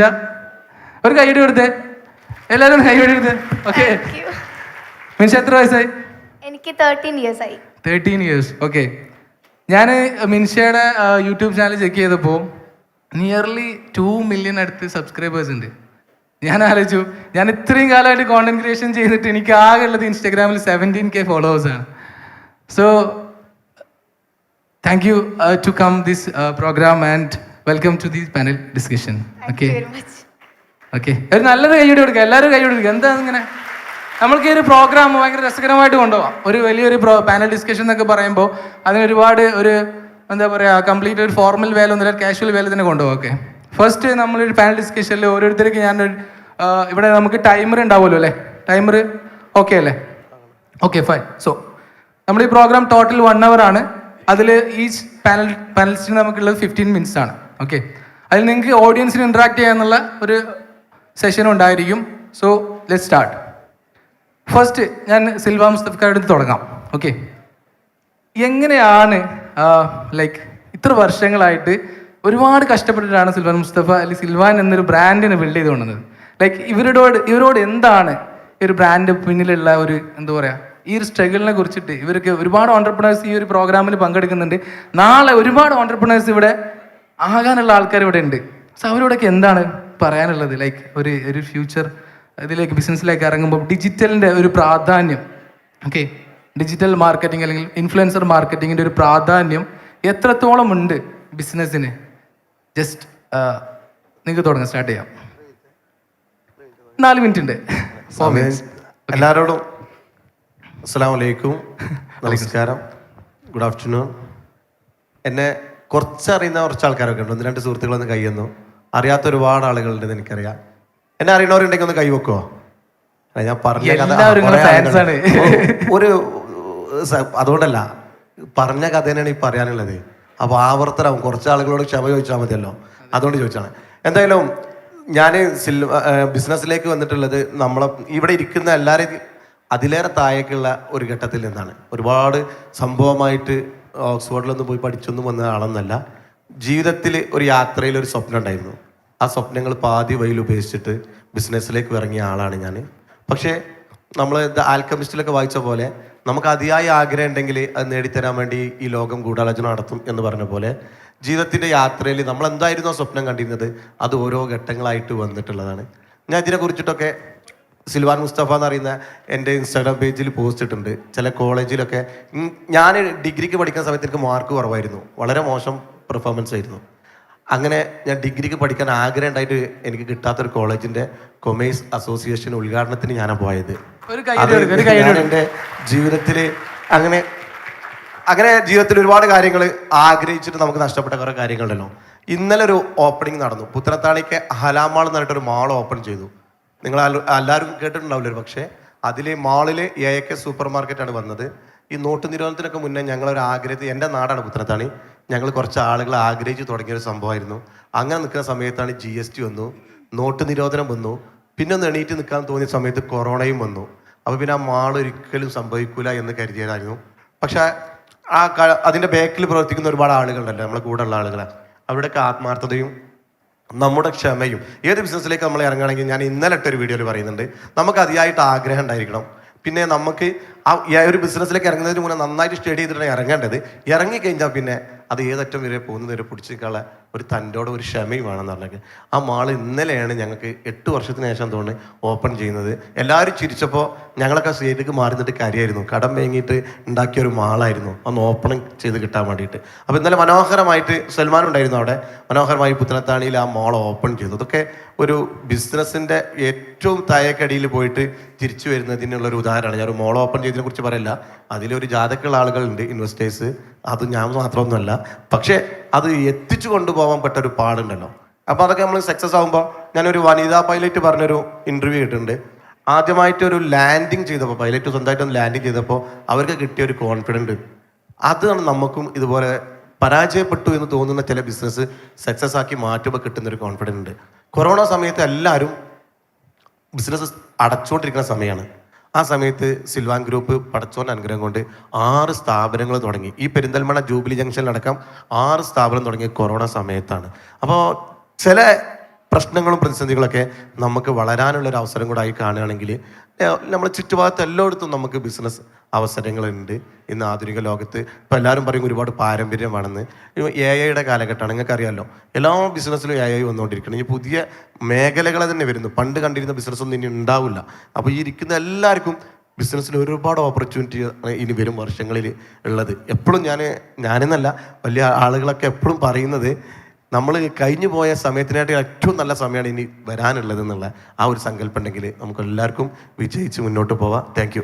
മുസ്തഫ, ഞാൻ ഇതിൽ ചോദിച്ചൊരു ക്വസ്റ്റ്യൻ ചെറുതായിട്ട് വിട്ടുപോയി തോന്നുന്നു. അതായത് ഡിജിറ്റൽ ഇറയിൽ ലൈക്ക് ഇൻഫ്ലുവൻസേഴ്സിന്, അതിൽ ഡിജിറ്റൽ മാർക്കറ്റിങ്ങിലും ബ്രാൻഡിങ്ങിനും എന്താണ് പ്രാധാന്യം for the business owners? Sorry, എനിക്ക് മൈക്ക് കിട്ടിക്കഴിഞ്ഞാൽ ഇങ്ങനെ തള്ളുന്ന ഒരു സ്വഭാവമുണ്ട്. കാരണം അതുകൊണ്ട് ഇങ്ങനെ പറഞ്ഞു പോയതാണ്.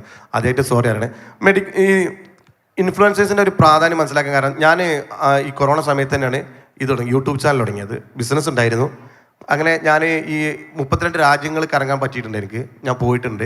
അതിൻ്റെ ഭാഗമായിട്ട് ഞാൻ ലണ്ടനിൽ നിന്ന് റോമിലേക്ക് പോകുന്നൊരു ബുള്ളറ്റ് ട്രെയിൻ്റെ ഒരു വീഡിയോ ഇട്ട് യൂട്യൂബിൽ ആദ്യമായിട്ട്. ഭയങ്കര വിജയമായിരുന്നു. ഞാനും എൻ്റെ ഭാര്യയും മാത്രം കണ്ടു. പിന്നെ ഞാൻ അടുത്ത പ്രാവശ്യം ഒരു വീഡിയോ ഇട്ടു. ഞാൻ എല്ലാവരോടും വീട്ടിലത്തെ കുടുംബക്കാരോടൊക്കെ വിളിച്ചു പറഞ്ഞു കാണണം എന്ന് പറഞ്ഞു. അൽഹംദുലില്ലാ 4 ആൾക്കാർ കണ്ടു, ഏട്ടനും ഏട്ടൻ്റെ ഭാര്യ. അങ്ങനെ ഞാനൊരു 10-40 വീഡിയോ ഇട്ടിട്ടാണ് അപ്പോൾ എനിക്ക് മനസ്സിലായി ഇത് ചെയ്യാൻ വേറെ ആളുകളുണ്ട്, ഞാനൊന്ന് മാറ്റി പിടിക്കുന്നത്. അങ്ങനെ ടൈൽ എങ്ങനെ ഉണ്ടാക്കുന്നത്, വീട് എങ്ങനെ മനോഹരമായിട്ട് ഭംഗിയായിട്ട് നിർമ്മിക്കുക, ചിലവ് ചുരുങ്ങിയിട്ട് നിങ്ങൾക്ക് എങ്ങനെ വീട് നിർമ്മിക്കുക എന്നാണ് ഞാനൊരു വീഡിയോ ഇട്ടപ്പോൾ അതങ്ങ് 4 ലക്ഷം 5 ലക്ഷം ആളുകൾ വന്നു. അങ്ങനെ ഞാനൊരു യൂട്യൂബ് മേഖലയിലേക്ക് വന്ന ആളാണ്. ഇന്ന് എൻ്റെ ബിസിനസ്സിൻ്റെ 30% മുകളിലും വരുന്നത് ഇൻഫ്ലുവൻസ് മാർക്കറ്റിങ്ങിലൂടെയാണ്. ഒന്നും കൈയ്യടി കൊടുക്കണ്ട. ഇടയ്ക്കൊരു കൈയ്യടി കിട്ടിയാൽ നല്ലതായിരിക്കും. ഞങ്ങൾ അടുത്ത് പറയാതിരിക്കുന്ന, എനിക്കിങ്ങനെ കുറേ സ്റ്റേജിൽ ഇരുന്നുകൊണ്ട് കൈ അടിച്ചില്ലെങ്കിലും ഞാൻ അങ്ങനെ പറയും. ഇനി പറയാനുള്ള ആളുകൾക്ക് ഒരു പ്രോത്സാഹനം കിട്ടണമെങ്കിൽ നിങ്ങളൊന്ന് കൈയടിക്കണം. എക്സാക്ട്ലി. പിന്നെ അങ്ങനെ നിൽക്കുന്ന സമയത്താണ് കേരളത്തിൽ ആദ്യമായിട്ട്, ഇപ്പോൾ ഒരുപാട് ഇവരൊക്കെ യൂട്യൂബ് ചെയ്യുന്നുണ്ട്, ഇവരൊക്കെ ഇപ്പോൾ അടിപൊളി പൊസിഷനിലായിരിക്കുന്നത്. പണ്ട് യൂട്യൂബ് ചെയ്യുന്ന സ്ത്രീകളെ കുറിച്ചിട്ടും അല്ലെങ്കിൽ ആണുങ്ങളെ കുറിച്ച് പറയും, ഓനക്ക് എന്താ പരിപാടി, ഒരു ക്യാമറ നോക്കിയാണ് പോവുകയാണ്.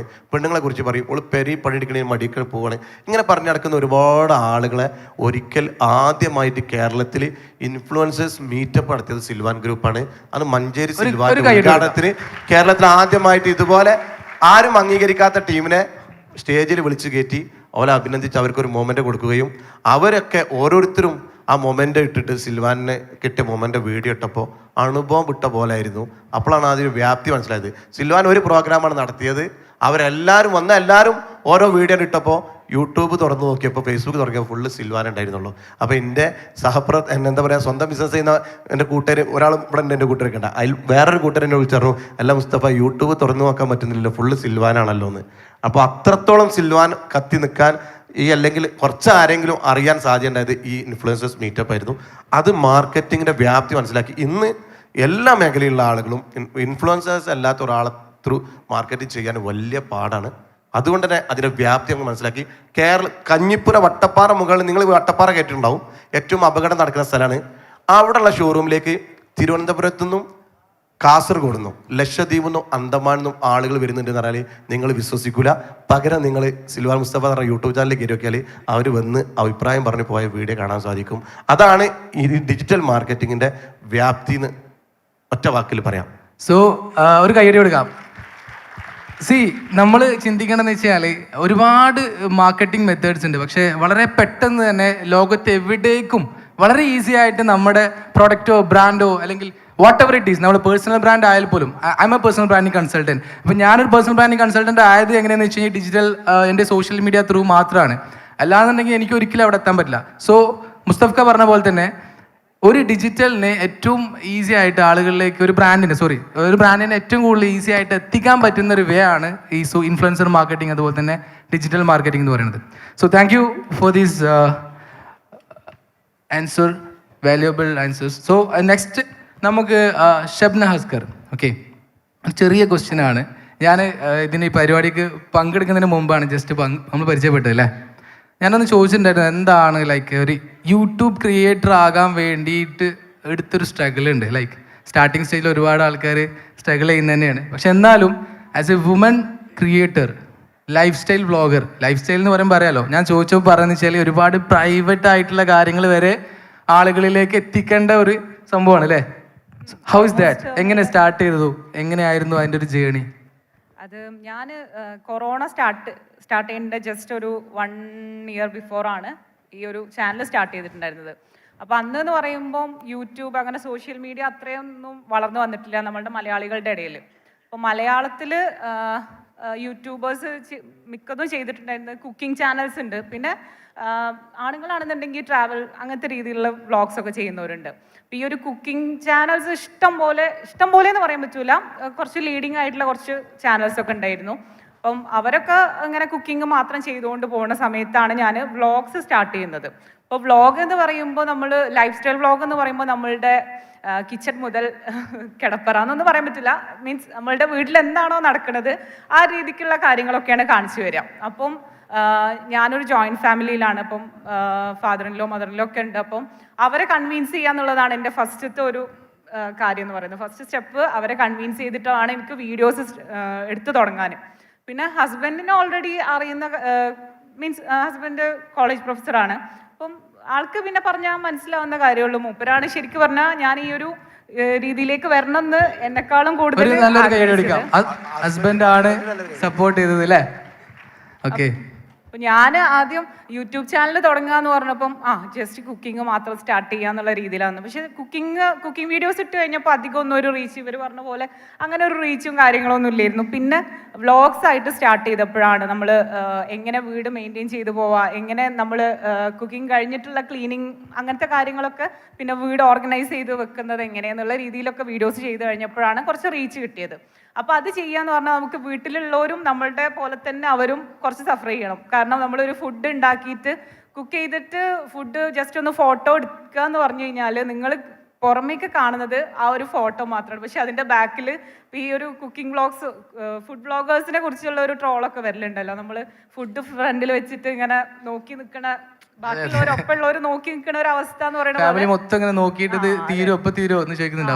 അപ്പൊ നമ്മൾ ഇൻലോസിനെയൊക്കെ അങ്ങനെ വെച്ചിട്ട് നമ്മളിങ്ങനെ ഫുഡ് ഫോട്ടോ എടുക്കാൻ വെയിറ്റ് ചെയ്യാന്ന് പറയുമ്പോൾ അത് കുറച്ചൊരു ബുദ്ധിമുട്ടുള്ള കാര്യമാണ്. അപ്പൊ നമ്മൾ ഇങ്ങനെ മെനക്കിടുന്നതിന് എന്തെങ്കിലും ബെനിഫിറ്റ് ഉണ്ടെങ്കിൽ ഓക്കെ, നമുക്ക് ഫസ്റ്റിൽ ബെനിഫിറ്റ് ഒന്നും വരുന്നില്ല, നമ്മൾ വീഡിയോസ് ഇടുക എന്നുള്ളത് മാത്രമാണ്. എപ്പോഴായിരുന്നു ഒരു ബെനിഫിറ്റ്സിന്റെ ഒരു മൈൽ സ്റ്റോൺ സ്റ്റാർട്ട് ചെയ്ത് തുടങ്ങി?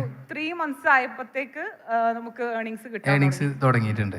ഓക്കെ, സോ ഈ ഒരു മൊമെന്റിൽ ഹസ്ബൻഡിനോട് എന്താ പറയാനുള്ളത്?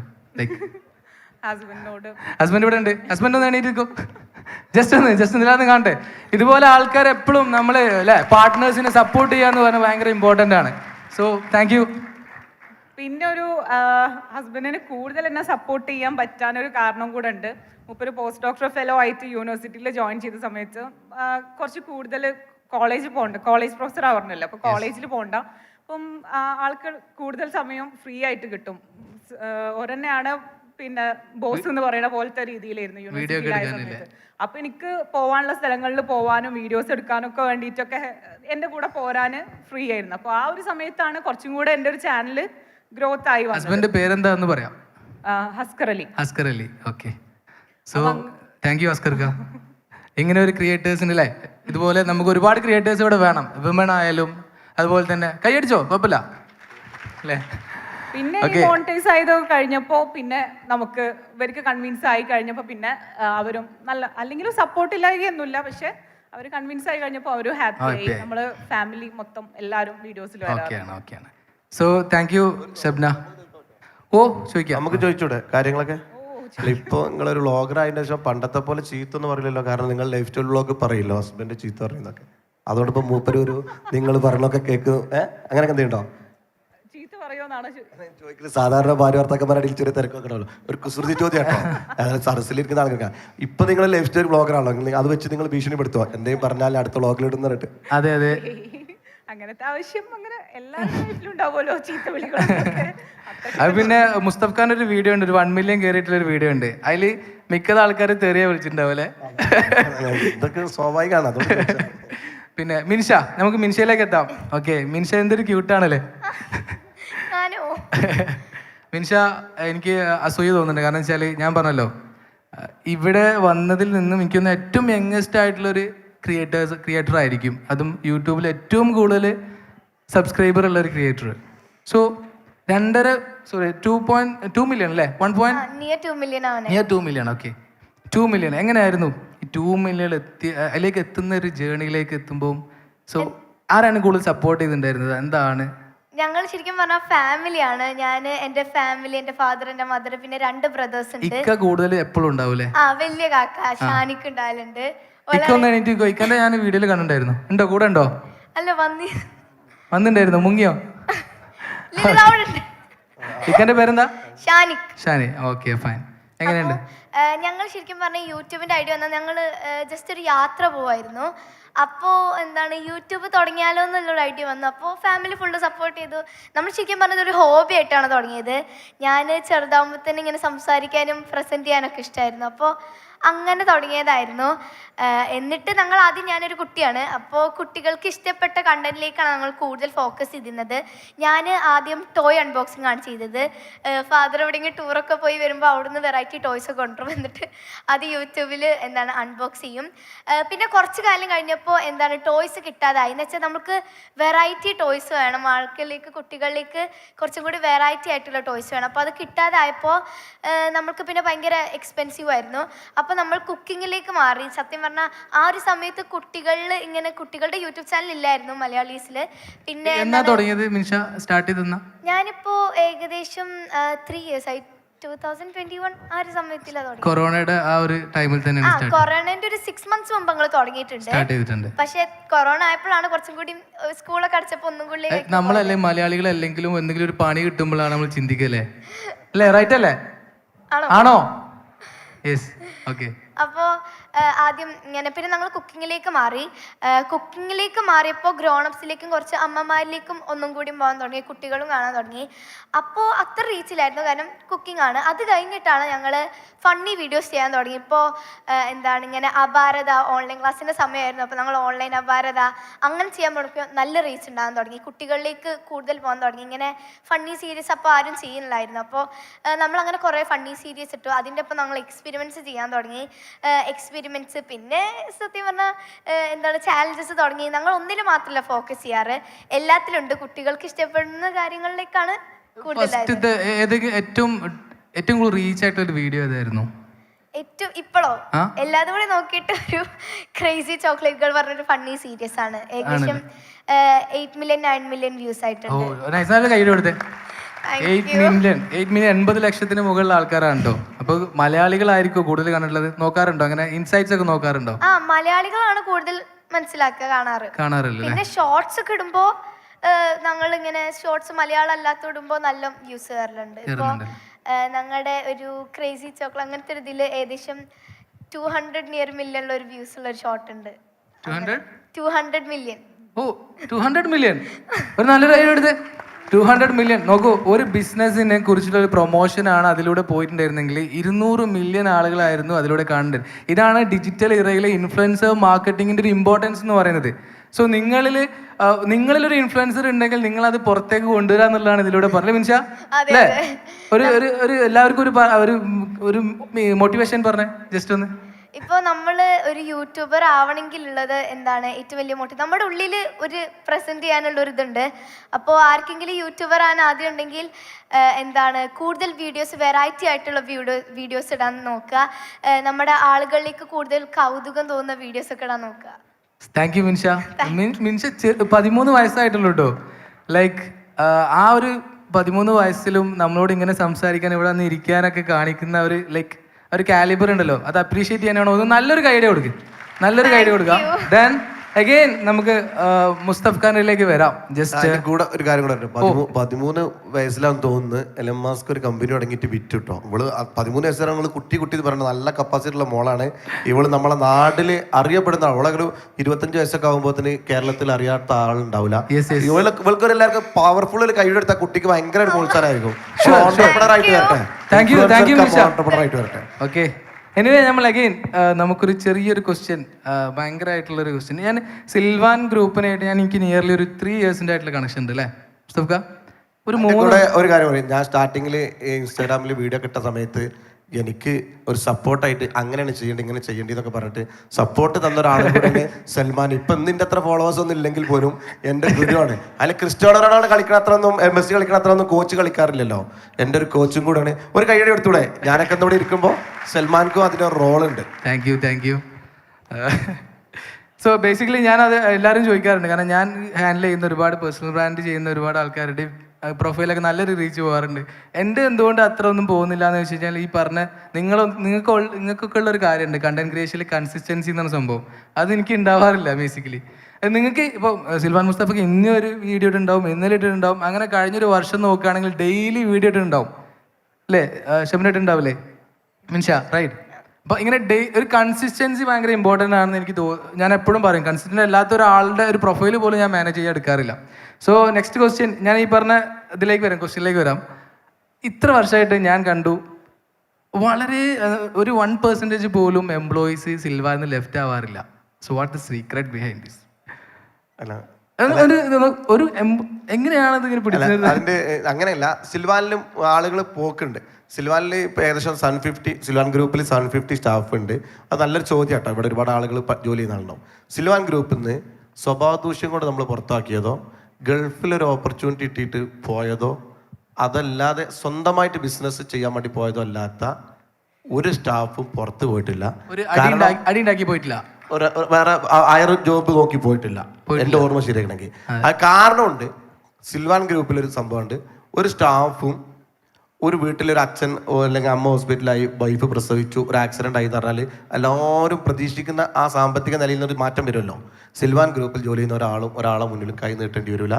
ഞങ്ങൾ തന്നെ കൊടുക്കുന്ന ഫ്രീ ലോൺ ഒരാളും നമ്മളെ സ്റ്റാഫ് ഒരാളെ മുന്നിൽ കൈ നീട്ടില്ല. അവർക്ക് നമ്മൾ തന്നെ കൊടുക്കുന്ന ചാരിറ്റി ഉണ്ട്.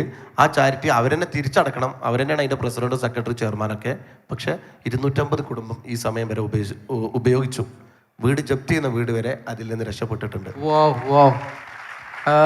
ഞാൻ കഴിഞ്ഞ വർഷം തോന്നുന്നു നമ്മൾ കണ്ടത് 140 വീടുകൾക്കാണോ നമ്മൾ ടൈൽസ് കൊടുത്തിട്ടുണ്ട്. അതെന്തായിരുന്നു ആക്ച്വലി അങ്ങനെ ഒരു തോട്ട് വരാനുള്ള? ഞാൻ ചാരിറ്റിയാണ്, പക്ഷെ അത് പബ്ലിക്കലി പറയണമെന്നുള്ളതാണ്. പക്ഷെ എന്നാലും പറയാം നമുക്ക്. ജസ്റ്റ് പബ്ലിക്കായിട്ട് വീഡിയോ ഇട്ടിട്ട് ഞാൻ കൊടുത്തത്. ആക്ച്വലി ഈ ഇൻസ്റ്റാഗ്രാമിൽ ഇപ്പോൾ ഇവർക്കൊക്കെ മെസ്സേജ് വരണം. പേഴ്സണൽ മെസ്സേജ് നല്ല വരും. നല്ല രസമുള്ള പേഴ്സണൽ മെസ്സേജ് ഒക്കെ നമുക്ക് നോക്കി ആസ്വദിക്കാം. എനിക്ക് വരുന്ന അധികമുള്ള മെസ്സേജ് എന്ന് പറഞ്ഞാൽ ഞാനൊരു ബിസിനസ്സുകാരനും കൂടെയാണ്. പ്രയാസങ്ങൾ പറഞ്ഞിട്ടാണ്. ഒരു സ്ത്രീ എനിക്കൊരു വീഡിയോ അയച്ചു. അതിൻ്റെ ഭർത്താവ് തളർന്ന് കിടക്കുകയാണ്. ചെറിയ കുട്ടിയാണ്. തൊട്ടപ്പുറത്തെ വീട്ടിൽ പോയിട്ടാണ് ഞാൻ പണിയെടുത്തിട്ടാണ് വീട് ചിലവാക്കുന്നത്. അപ്പോൾ ഞാൻ അപ്പുറം പോയി വരുമ്പോഴത്തേന് ഗവൺമെൻറ്റിൽ നിന്ന് കിട്ടിയ ഒരു 450 സ്ക്വയർ ഫീറ്റുള്ള വീടാണ് എനിക്കുള്ളത്. അതിൻ്റെ ഫ്ലോറൊന്നും ചെയ്തിട്ടില്ല. അടിയിലൂടെ മണ്ണീരും ചെറിയ ചേരട്ടകളൊക്കെ വരും. അപ്പോൾ കുട്ടി എടുത്ത് തിന്നുന്നത് ഭർത്താവ് കണ്ടാൽ പോലും ഭർത്താവിനെ വാങ്ങി വെക്കാൻ പറ്റില്ല. കാരണം ഭർത്താവ് കിടപ്പിലാണല്ലോ.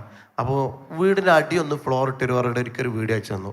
ആ വീഡിയോ കണ്ടപ്പോൾ ഇത് പറഞ്ഞപ്പോൾ നിങ്ങളെ മനസ്സിൽ എത്ര തട്ടിയോ അതിൻ്റെ ഡബിളായിട്ട് എൻ്റെ മനസ്സിൽ തട്ടി. അന്ന് ഞാനൊരു വീഡിയോ ഇട്ടു. 600 സ്ക്വയർ ഫീറ്റ് വീട് ഒരുക്കിയിട്ട് ഫ്ലോർ ഒരുക്കാൻ പ്രയാസപ്പെടുന്ന ആരെങ്കിലും ഉണ്ടെങ്കിൽ എന്നേറ്റ് ബന്ധപ്പെടണം എന്ന് പറഞ്ഞിട്ട് മെസ്സേജ് അയച്ചു. ഓൾ കേരളത്തിലെ 14 ഡിസ്ട്രിക്റ്റിൽ നിന്നായിട്ട് ജാതിമത ഭേദമന്യേ രാഷ്ട്രീയ ഭേദമന്യേ 5000-ഓളം ആളുകളാണ് 500 സ്ക്വയർ ഫീറ്റ് താഴെ വീട് വെച്ചിട്ട് ഫ്ലോർ ഇടാൻ പ്രയാസപ്പെടുന്ന ആളുകൾ. അപ്പോൾ ഞങ്ങളൊരു തീരുമാനത്തിൽ സിൽവാൻ്റെ വിഷനിൽ എഴുതി ചേർത്തു. സിൽവാൻ 2030 ആകുമ്പോൾ 5000 ആളുകൾക്ക് ഫ്രീ ആയിട്ട് ഞങ്ങൾ വിൽക്കുന്ന കച്ചവടം 5000 വീടുകൾക്ക് ഞങ്ങൾ ഫ്രീ ആയിട്ട് ഫ്ലോർ ഇട്ട് കൊടുക്കുമെന്ന് തീരുമാനിച്ചു. അതിൻ്റെ ആദ്യ ഗഡുവായിട്ട് കഴിഞ്ഞ പ്രാവശ്യം 140 വീട്ടുകാർക്ക് 14 ജില്ലയിലായിട്ട് ഇട്ടുകൊടുത്തു. ഈ പ്രാവശ്യം അത് 240 ഇൻഷാല്ലാ. 2030 ആകുമ്പോഴത്തേന് ഞങ്ങളത് 5000 വീട്ടുകാർക്ക് നമ്മൾ ചെയ്തു കൊടുക്കും. അങ്ങനെ ഒരു വിഷൻ സെറ്റ് ചെയ്തിട്ടാണ്. ബിസിനസ് മാത്രമല്ല, നമ്മൾ ബിസിനസ്സിൽ ഒരു പർപ്പസും ഒരു വിഷനൊക്കെ സെറ്റ് ചെയ്ത് പോയാൽ തന്നെയാണ് പുതിയ ബ്രാഞ്ച് ഉണ്ടാക്കാൻ വേണ്ടി നമുക്ക് താല്പര്യം ഉണ്ടാവുള്ളൂ. ഈ കൊറോണയ്ക്ക് ശേഷം മാത്രം സിൽവാൻ ഇന്ന് കേരളത്തിൽ 20 ഷോറൂമായി. അടുത്തത് 21ാമത്തെ നമ്മളെ പെരുമ്പാവൂർ ഓപ്പൺ ആവാണ്. 2030 ആകുമ്പോൾ 40 ആക്കും. അപ്പോൾ ആൾക്കാർ വിചാരിക്കും കാശിന്റെ പൂതി കെട്ടിട്ടില്ലെന്ന്. കാശിന്റെ പൂതി കെട്ടാത്തത് മാത്രമൊന്നുമല്ല, ഇങ്ങനെ ഒരുപാട് പർപ്പസ് നമ്മളെ മുന്നിൽ കിടക്കുന്നതുകൊണ്ട് നമ്മൾ എത്രത്തോളം ഏൺ ചെയ്യുന്നോ അതിന്റെ ഒരു വിഹിതം സമൂഹത്തിന് വേണ്ടി മാറ്റിയേക്കുക എന്നുള്ള ഒരു വിഷൻ സെറ്റ് ചെയ്തിട്ട് ഞങ്ങൾ മുന്നോട്ട് പോകണം ഇൻഷാ അല്ലാഹ്. Thank you. ഒന്ന് ആലോചിച്ച് നോക്കുക, 140 വീടുകൾ ഇന്ന് സിൽവാൻ ഗ്രൂപ്പിന്റെ എന്താ പറയുക ടൈൽ ഉപയോഗിച്ചിട്ടാണ് അവിടെ ഫ്ലോറിങ് ചെയ്തിട്ടുള്ളത്. ഭയങ്കര സന്തോഷം. Thank you. And then again Shabna Haskar, നമുക്ക് ചെറിയൊരു ഓഡിയൻസിനെ കുറിച്ചിട്ടുള്ളൊരു സംഭവം. അതായത് 2 കാര്യങ്ങളാണ്. ഒന്ന്, ഇൻഫ്ലുവൻസർ അല്ലെങ്കിൽ ക്രിയേറ്റർ എന്ന് പറയുമ്പോൾ ബിസിനസ്സുകളായിട്ടുള്ള ഒരു കൊളാബറേഷൻ ഭയങ്കര ഇമ്പോർട്ടൻ്റ് ആണ്. ഇപ്പം അല്ലേ, ഇതുവരെ എന്തെങ്കിലും കൊളാബറേഷൻ ചെയ്തിട്ടുണ്ടോ? ഏതെങ്കിലും ബിസിനസ് കൊളാബറേഷൻ ചെയ്തിട്ടുണ്ട്? ലൈക്ക് എപ്പോഴാണ് സ്റ്റാർട്ട് ചെയ്തത് ഈ ബിസിനസ് കൊളാബറേഷൻ സ്റ്റാർട്ട് ചെയ്തിട്ടുള്ളത്? സ്റ്റാർട്ട് ചെയ്തത് എപ്പോഴാണെന്നൊന്നും ഓർമ്മയില്ല. പക്ഷേ നാഷണൽ ബ്രാൻഡ്സ് ഒക്കെ വെച്ചിട്ട് നമ്മൾ ചെയ്തിട്ടുണ്ട്. നാഷണൽ ബ്രാൻഡ്സ് മീൻസ് 2 ബ്രാൻഡുകളുടെ പേര് പറയോ? Just Aashirvaad, Eastern. നല്ലൊരു കൈയടി കൊടുക്കുക. നമ്മളെ നാട്ടിലെ ഒരു കോണ്ടന്റ് ക്രിയേറ്റർ, ഒരു യൂട്യൂബർ അല്ലെ, ലൈഫ് സ്റ്റൈൽ വ്ളോഗർ, അത് വലിയ ഇന്റർനാഷണൽ ബ്രാൻഡുകളെ പ്രൊമോട്ട് ചെയ്യുന്നു. ലൈക്ക് അതിന്റെ ഫിനാൻഷ്യൽ സൈഡ് നമ്മൾ പറയണ്ട, ജസ്റ്റ് എത്ര തന്നെ അവർക്ക് ബെനിഫിറ്റ്സ് ഉണ്ടായിട്ടുണ്ട്. അവർ വീണ്ടും നിങ്ങളെ കോൺടാക്ട് ചെയ്തിട്ടുണ്ടോ പ്രൊമോട്ട് ചെയ്യാൻ വേണ്ടി? വിച്ച് മീൻസ് അവർക്ക് ഈ വീഡിയോ കണ്ടിട്ട് ഹെൽപ്ഫുൾ ആയിട്ടുണ്ട് അല്ലേ, അവർക്ക് ബ്രാൻഡ് റീച്ച് കിട്ടിയിട്ടുണ്ട് എന്നുള്ളതാണ് അർത്ഥം. അത് നമ്മളിപ്പോൾ ഇനി നമ്മൾ എത്തിക്സ് ഫോളോ ചെയ്യുന്നുണ്ടെങ്കിൽ നമ്മളുടെ ഒരു ജെനുവിൻ ഫോളോവേഴ്സ് എന്തായാലും നമുക്ക് ഉണ്ടാവും. നമ്മളെപ്പോഴും എത്തിക്സ് ഫോളോ ചെയ്ത് കഴിഞ്ഞാൽ ആ ഒരു ഫോളോവേഴ്സ് കാണുകയും നമ്മൾ എന്താണോ നമ്മൾ ഏതെങ്കിലും പ്രൊഡക്റ്റ്, നമ്മൾ എല്ലാ പ്രൊഡക്റ്റും പ്രൊമോട്ട് ചെയ്യാന്നുള്ളതല്ല, ഞാനും എൻ്റെ ഫാമിലി യൂസ് ചെയ്യുന്ന എന്താണോ അതാണ് ഞാൻ ചെയ്യുള്ളൂ. ആ പ്രൊഡക്റ്റ് മാർക്കറ്റ് ചെയ്യാറുള്ളൂ. അപ്പം അങ്ങനെയുള്ള നമ്മളെ ഫോളോവേഴ്സ് നമ്മളെ വിശ്വസിക്കും. നമ്മൾ അതിനനുസരിച്ചുള്ള പ്രൊഡക്ട്സ് നമ്മൾ പ്രൊമോട്ട് ചെയ്യലുള്ളൂ. അപ്പോൾ ഓഡിയൻസുമായിട്ട് എങ്ങനെ എൻഗേജ് ചെയ്യാനുള്ള ഈ ബ്രാൻഡ് പ്രൊമോഷൻ ചെയ്യുമ്പോൾ നിങ്ങളിപ്പോൾ ബ്രാൻഡ് പ്രൊമോഷൻ തുടങ്ങിയോ? ഏറ്റവും കൂടുതൽ ക്രിയേറ്റേഴ്സ് ഫേസ് ചെയ്യുന്നൊരു ക്വസ്റ്റ്യൻ ആണ്. അപ്പോൾ ഒരു പരസ്യത്തിൻ്റെ പിന്നാലെയാണ് നമ്മളെ ശ്രദ്ധിക്കാറുന്ന സമയമില്ല. അങ്ങനെ ക്വസ്റ്റ്യൻസ് വന്നിട്ടുണ്ടോ? ഇല്ല, നമ്മൾ കമൻസിനായാലും നമ്മൾ ഡയറക്റ്റ് ആണ് റിപ്ലൈ കൊടുക്കുക. പിന്നെ ഇൻസ്റ്റാഗ്രാമിൽ പിന്നെ മെയിലൊക്കെ വരുമ്പോഴൊക്കെ ഞാൻ തന്നെയാണ് റിപ്ലൈ കൊടുക്കാറുള്ളത്. ഞാൻ കണ്ടു കഴിഞ്ഞാൽ എന്തായാലും റിപ്ലൈ കൊടുക്കാറുണ്ട്. ഇത്രയും ആളുകളെ മാനേജ് ചെയ്യുന്നപ്പോൾ അങ്ങനെ അല്ല, അങ്ങനെ ഫുൾ മെസ്സേജിന് നമുക്ക് റിപ്ലൈ കൊടുക്കാൻ പറ്റിയിട്ടില്ലെങ്കിലും എന്റെ കണ്ണിൽ വരുന്ന മെസ്സേജസ് എല്ലാം കൊടുക്കാറുണ്ട്. ഓപ്പൺ ആക്കി കഴിഞ്ഞാൽ തീർച്ചയായിട്ടും റിപ്ലൈ കൊടുക്കേണ്ടതാണെങ്കിൽ കൊടുക്കാറുണ്ട് അല്ലേ. പിന്നെ നമുക്കൊരു ബിസിനസ് നമ്പർ ഉണ്ട്. അപ്പോൾ അതിൽ ജെനുവിൻ ആയിട്ടുള്ള ആളുകൾ ചിലപ്പം അത്രയും നമ്മളെ ഫോളോ ചെയ്തിട്ടുള്ള ആളുകൾ നമുക്കൊന്ന് കാണണം, അല്ലെങ്കിൽ ഓരുടെ വീടിൻ്റെ ഹൗസ് വാമിംഗ് ഫംഗ്ഷന് ഒന്ന് വിളിക്കണം എന്നൊക്കെ പറഞ്ഞിട്ടൊക്കെ അത്രയും ഭയങ്കരമായിട്ട് റിക്വസ്റ്റ് ചെയ്യുമ്പോൾ നമ്മൾ ജെനുവിനാ തോന്നിക്കഴിഞ്ഞാൽ പിന്നെ നമ്മൾ മാനേജറിൻ്റെ അടുത്ത് പറഞ്ഞിട്ടുണ്ട് നമ്പർ ഷെയർ ചെയ്യാം. അങ്ങനെ എൻ്റെ പേഴ്സണൽ നമ്പർ കൊടുത്തിട്ട് അങ്ങനെയും കണക്ഷൻ. ഓക്കെ. എങ്ങനെയാണ് മിൻഷയുടെ ഒരു ബിസിനസ് ബ്രാൻഡ് പ്രൊമോഷൻസ് ഒക്കെ ചെയ്തു തുടങ്ങിയോ? ഞങ്ങള് ഇങ്ങനെ പ്രൊമോഷൻ ഒക്കെ ചെയ്യാറുണ്ടായിരുന്നു. പിന്നെ കുറെ TV ഷോസിന് പോയിട്ടുണ്ട്. പിന്നെ നമ്മുടെ ഉദ്ഘാടനം, ഇനാഗുറേഷൻ ഷോപ്പ് അങ്ങനെയൊക്കെ ചെയ്തിട്ടുണ്ടല്ലേ. അപ്പോൾ അതിൽ എന്തെങ്കിലും ഒരു ബെനിഫിറ്റ്സ് മിൻഷയ്ക്ക് ഉണ്ടായിട്ടുണ്ടോ ഇതുവരെ ചെയ്തു കൊടുത്തതിൽ? എന്തെങ്കിലും അവർ ലൈക്ക് പ്രൊമോഷനായിട്ടാണ് വിളിക്കാറ്, അതോ മിൻഷയുടെ ഇഷ്ടത്തിന് പോയി ചെയ്തു കൊടുക്കാറാണോ പതിവ്? നോർമലി അങ്ങനെ ചോദിക്കുന്നവരുണ്ട്. അപ്പൊ നമ്മള് അങ്ങനെ ചെയ്തു കൊടുക്കാറുണ്ട്. ഇപ്പോ നമ്മൾ ചോക്കോസിനൊക്കെ ഇങ്ങനെ ചെയ്തു കൊടുത്തിരുന്നു. അപ്പൊ അവർക്ക് ചെയ്തു കൊടുക്കുമ്പോ അവര് ഒരു പെട്ടി ഫുള്ള് കുറെ അങ്ങനത്തെ ഇതൊക്കെ തരുമ്പോ ഗിഫ്റ്റ് ആയിട്ട് തരാറുണ്ട്. Okay, nice. സോ ഇനി നമുക്ക് ഓഡിയൻസുമായിട്ട് ചെറിയൊരു ഇന്ററാക്ഷൻ പ്ലാൻ ചെയ്യാന്നുള്ളതാണ് നെക്സ്റ്റ്. നമുക്ക് ടൈം ലിമിറ്റഡ് ആണ്. സോ ഫസ്റ്റ് ഓഫ് ഓൾ നമ്മളിപ്പോൾ 3 പാനലിസ്റ്റുകളെയും പരിചയപ്പെട്ടു, എന്നെയും പരിചയപ്പെട്ടു എന്ന് വിചാരിക്കണം. ഓക്കെ, നിങ്ങൾക്ക് ആർക്കെങ്കിലും ഇവർ 3 പേരുണ്ട്, ഈ 3 പേരോട് എന്തെങ്കിലും ക്വസ്റ്റ്യൻസ് ലൈക്ക് നിങ്ങൾക്ക് ചോദിക്കാൻ, നിങ്ങൾ ക്യൂരിയസ് ആയിട്ടുള്ള എന്തെങ്കിലും ക്വസ്റ്റ്യൻസ് ഉണ്ടെങ്കിൽ ചോദിക്കാനുണ്ടോ? ഒന്ന് എഴുന്നേറ്റ് നിന്നാൽ ജസ്റ്റ് ഓക്കെ, എഴുന്നേറ്റ് നിൽക്കുന്നുണ്ട്. ഒരു മൈക്ക് ഒന്ന് അവിടെ എത്തിച്ചു കൊടുക്കുമോ പ്ലീസ്.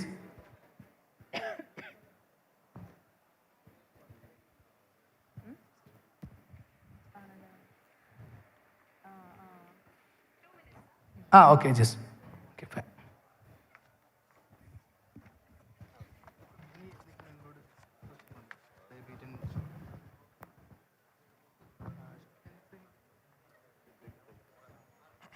ഹായ് മുസ്തഫ. പേരെന്താ? എൻ്റെ പേര് സിറാജ്. സിറാജിനെ നല്ലൊരു കൈ കൊടുത്ത്. ഒരുപാട് ആൾക്കാരുണ്ടായിട്ട് സിറാജാണ് നിന്നിട്ടുള്ളത് ചോദിച്ചിട്ടുള്ളത്. സോ ചോദിക്കും. ഞാൻ മറ്റേ കോഴിക്കോട് അത്തോളിയിൽ നിന്നാണ് വരുന്നത്. കോഴിക്കോട് നിന്ന് വരുന്നത്? യെസ്. നൈസ്. ഈ ഒരു പ്രോഗ്രാം എങ്ങനെ സിറാജ്?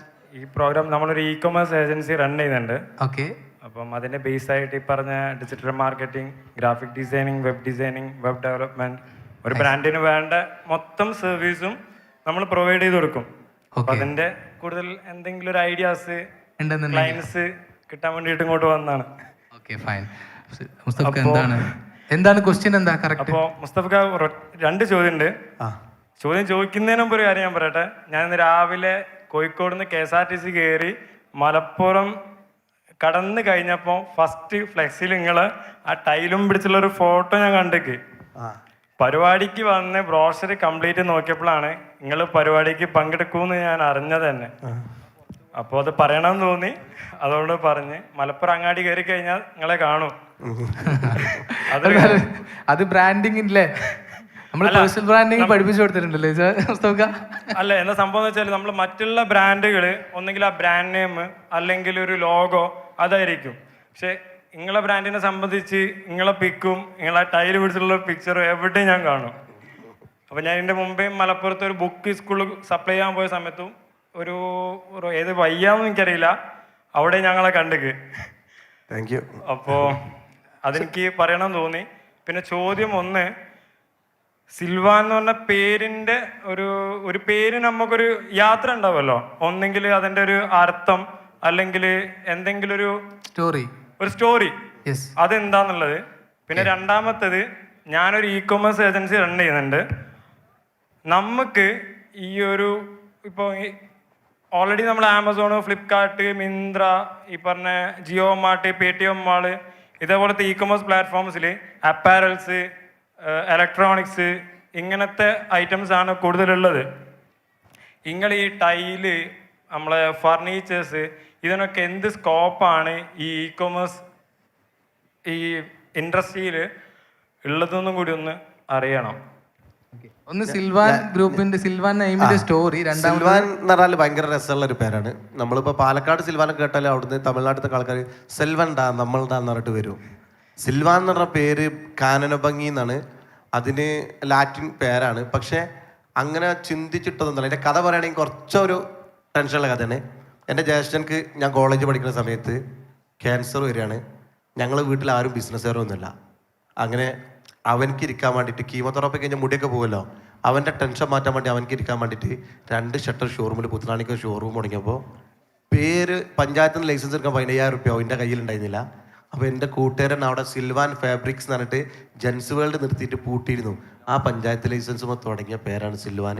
ഇന്ന് അൽഹംദുലില്ലാ ഇപ്പോൾ നമ്മൾ ദുബായിലും സ്റ്റാർട്ട് ചെയ്തു. അടുത്ത പ്രാവശ്യം നമ്മൾ സൗദിയിൽ സ്റ്റാർട്ട് ചെയ്തിട്ട് വേൾഡിൽ ഒരു 5 കൺട്രിയിലേക്ക് 2024 ഞങ്ങൾ സ്റ്റാർട്ട് ചെയ്യും. ആ പേര് ഇങ്ങനെ കുതിച്ചു വരട്ടെ. കാശില്ലാത്തതുകൊണ്ട് വാങ്ങിയൊരു പേരാ, കൂട്ടുകാർ തന്ന സമ്മാനമാണ്.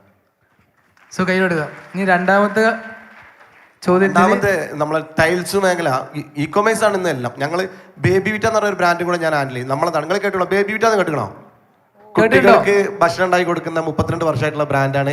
മലപ്പുറം ജില്ലയിൽ നിന്ന് മാനുഫാക്ചർ ചെയ്തിട്ട് 7 കടലും കടന്ന് ന്യൂസിലാൻഡിലേക്ക് വരെ കയറ്റി അയക്കുന്ന ഒരു മലപ്പുറത്തുള്ള, എന്നാൽ മലപ്പുറം ജില്ലേൻ്റെ ബ്രാൻഡാന്ന് പോലും അറിയാത്ത ഒരു ഇന്റർനാഷണൽ ബ്രാൻഡാണ് ബേബി വിറ്റ. അഭിമാനപൂർവ്വം നിങ്ങളോട് പറയാണ്, ബ്രാൻഡാണ്. അതിനൊക്കെ നമുക്ക് ഇ-കൊമേഴ്സ് നല്ല രീതിയിൽ വർക്കൗട്ട് ആകുന്നുണ്ട്. ഞങ്ങൾ ടൈൽസിൻ്റെ ഒരു പ്രത്യേകത എന്ന് പറഞ്ഞാൽ, ഈ ടൈൽസ് ഈ ഫ്ലോർ ടൈൽ തന്നെ ഒരുപാട് ടച്ച് ഫീലുള്ള മെറ്റീരിയൽസ് ആണ്. ടൈൽസിലപ്പുറം അതിന് തന്നെ ഒരു 200ഓളം അതിൻ്റെ SKU വരുന്നത് നമുക്ക് കാർവിങ്, മറ്റ് റെസ്റ്റിക് ഒക്കെ ടച്ച് ചെയ്ത് കിട്ടുന്ന ഫീലാണ്. എന്നാണോ ഒരു ടച്ച് ഫീൽ നമുക്ക് ഓൺലൈനിൽ വെട്ടി തുടങ്ങുക, സ്മെല്ലിൻ്റെ ഒക്കെ ഫീൽ വരും എന്ന് പറഞ്ഞേക്കാം. അതൊക്കെ വെച്ചിരുന്ന സമയത്ത് മാത്രമേ അതിനൊരു ഫ്യൂച്ചറുള്ളൂ. അല്ലാതെ ഇപ്പോൾ ഇ-കൊമേഴ്സിൽ പ്രഗത്ഭരായിട്ട് ഞങ്ങൾ എല്ലാ ഗ്രൂപ്പുകളൊക്കെ ഇൻവെസ്റ്റ് ചെയ്തിട്ടും എവിടെ എത്തിയിട്ടില്ല. വരും കാലഘട്ടത്തിൽ ഉണ്ടാവാം, അല്ലെങ്കിൽ ഫ്ലോറിങ്ങിൽ ഒരു അത്ഭുതകരമായിട്ടൊരു മാറ്റങ്ങൾ വരികയാണെങ്കിൽ ഇ കൊമേഴ്സിന് ചാൻസ് ഉണ്ട്.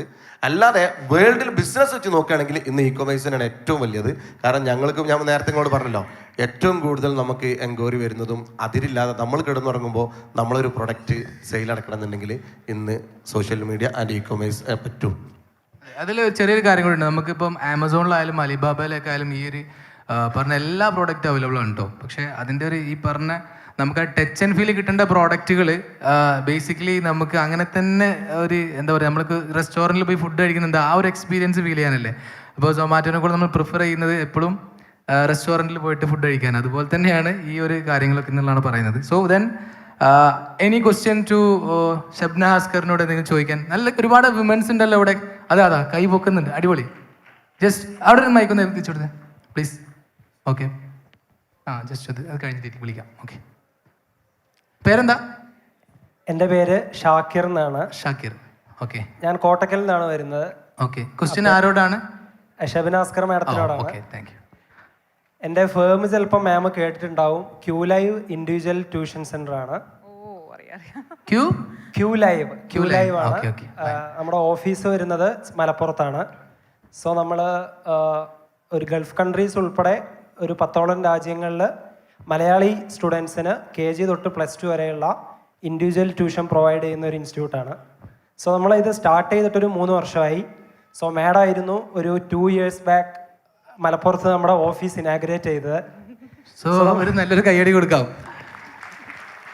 സോ ആ ഒരു ഇനാഗ്രേഷൻ റീസൺ തന്നെ നമ്മൾ 3 years മുമ്പ് ഇത് സ്റ്റാർട്ട് ചെയ്ത സമയത്ത്, ഇപ്പം ഞാനും എൻ്റെ പാർട്ട്ണറും ഇവിടെ കൂടെ ഇരിക്കുന്നുണ്ട്, ഞങ്ങൾ കോളേജ് മേറ്റ്സ് ആണ്. സോ ഞങ്ങൾ ടീച്ചേഴ്സായിട്ട് സ്റ്റാർട്ട് ചെയ്തിട്ടുള്ളൊരു ഫേം ആയിരുന്നു. സോ അത് ഇനീഷ്യലി ഒന്ന് പിച്ച് ചെയ്യാൻ വേണ്ടിയിട്ട് നമ്മൾ ഏറ്റവും ആദ്യമായിട്ട് ഒരു യൂട്യൂബിൽ കൊളാബിന് വേണ്ടിയിട്ട് നമ്മൾ അപ്രോച്ച് ചെയ്തത് മാഡത്തിനെ ആയിരുന്നു.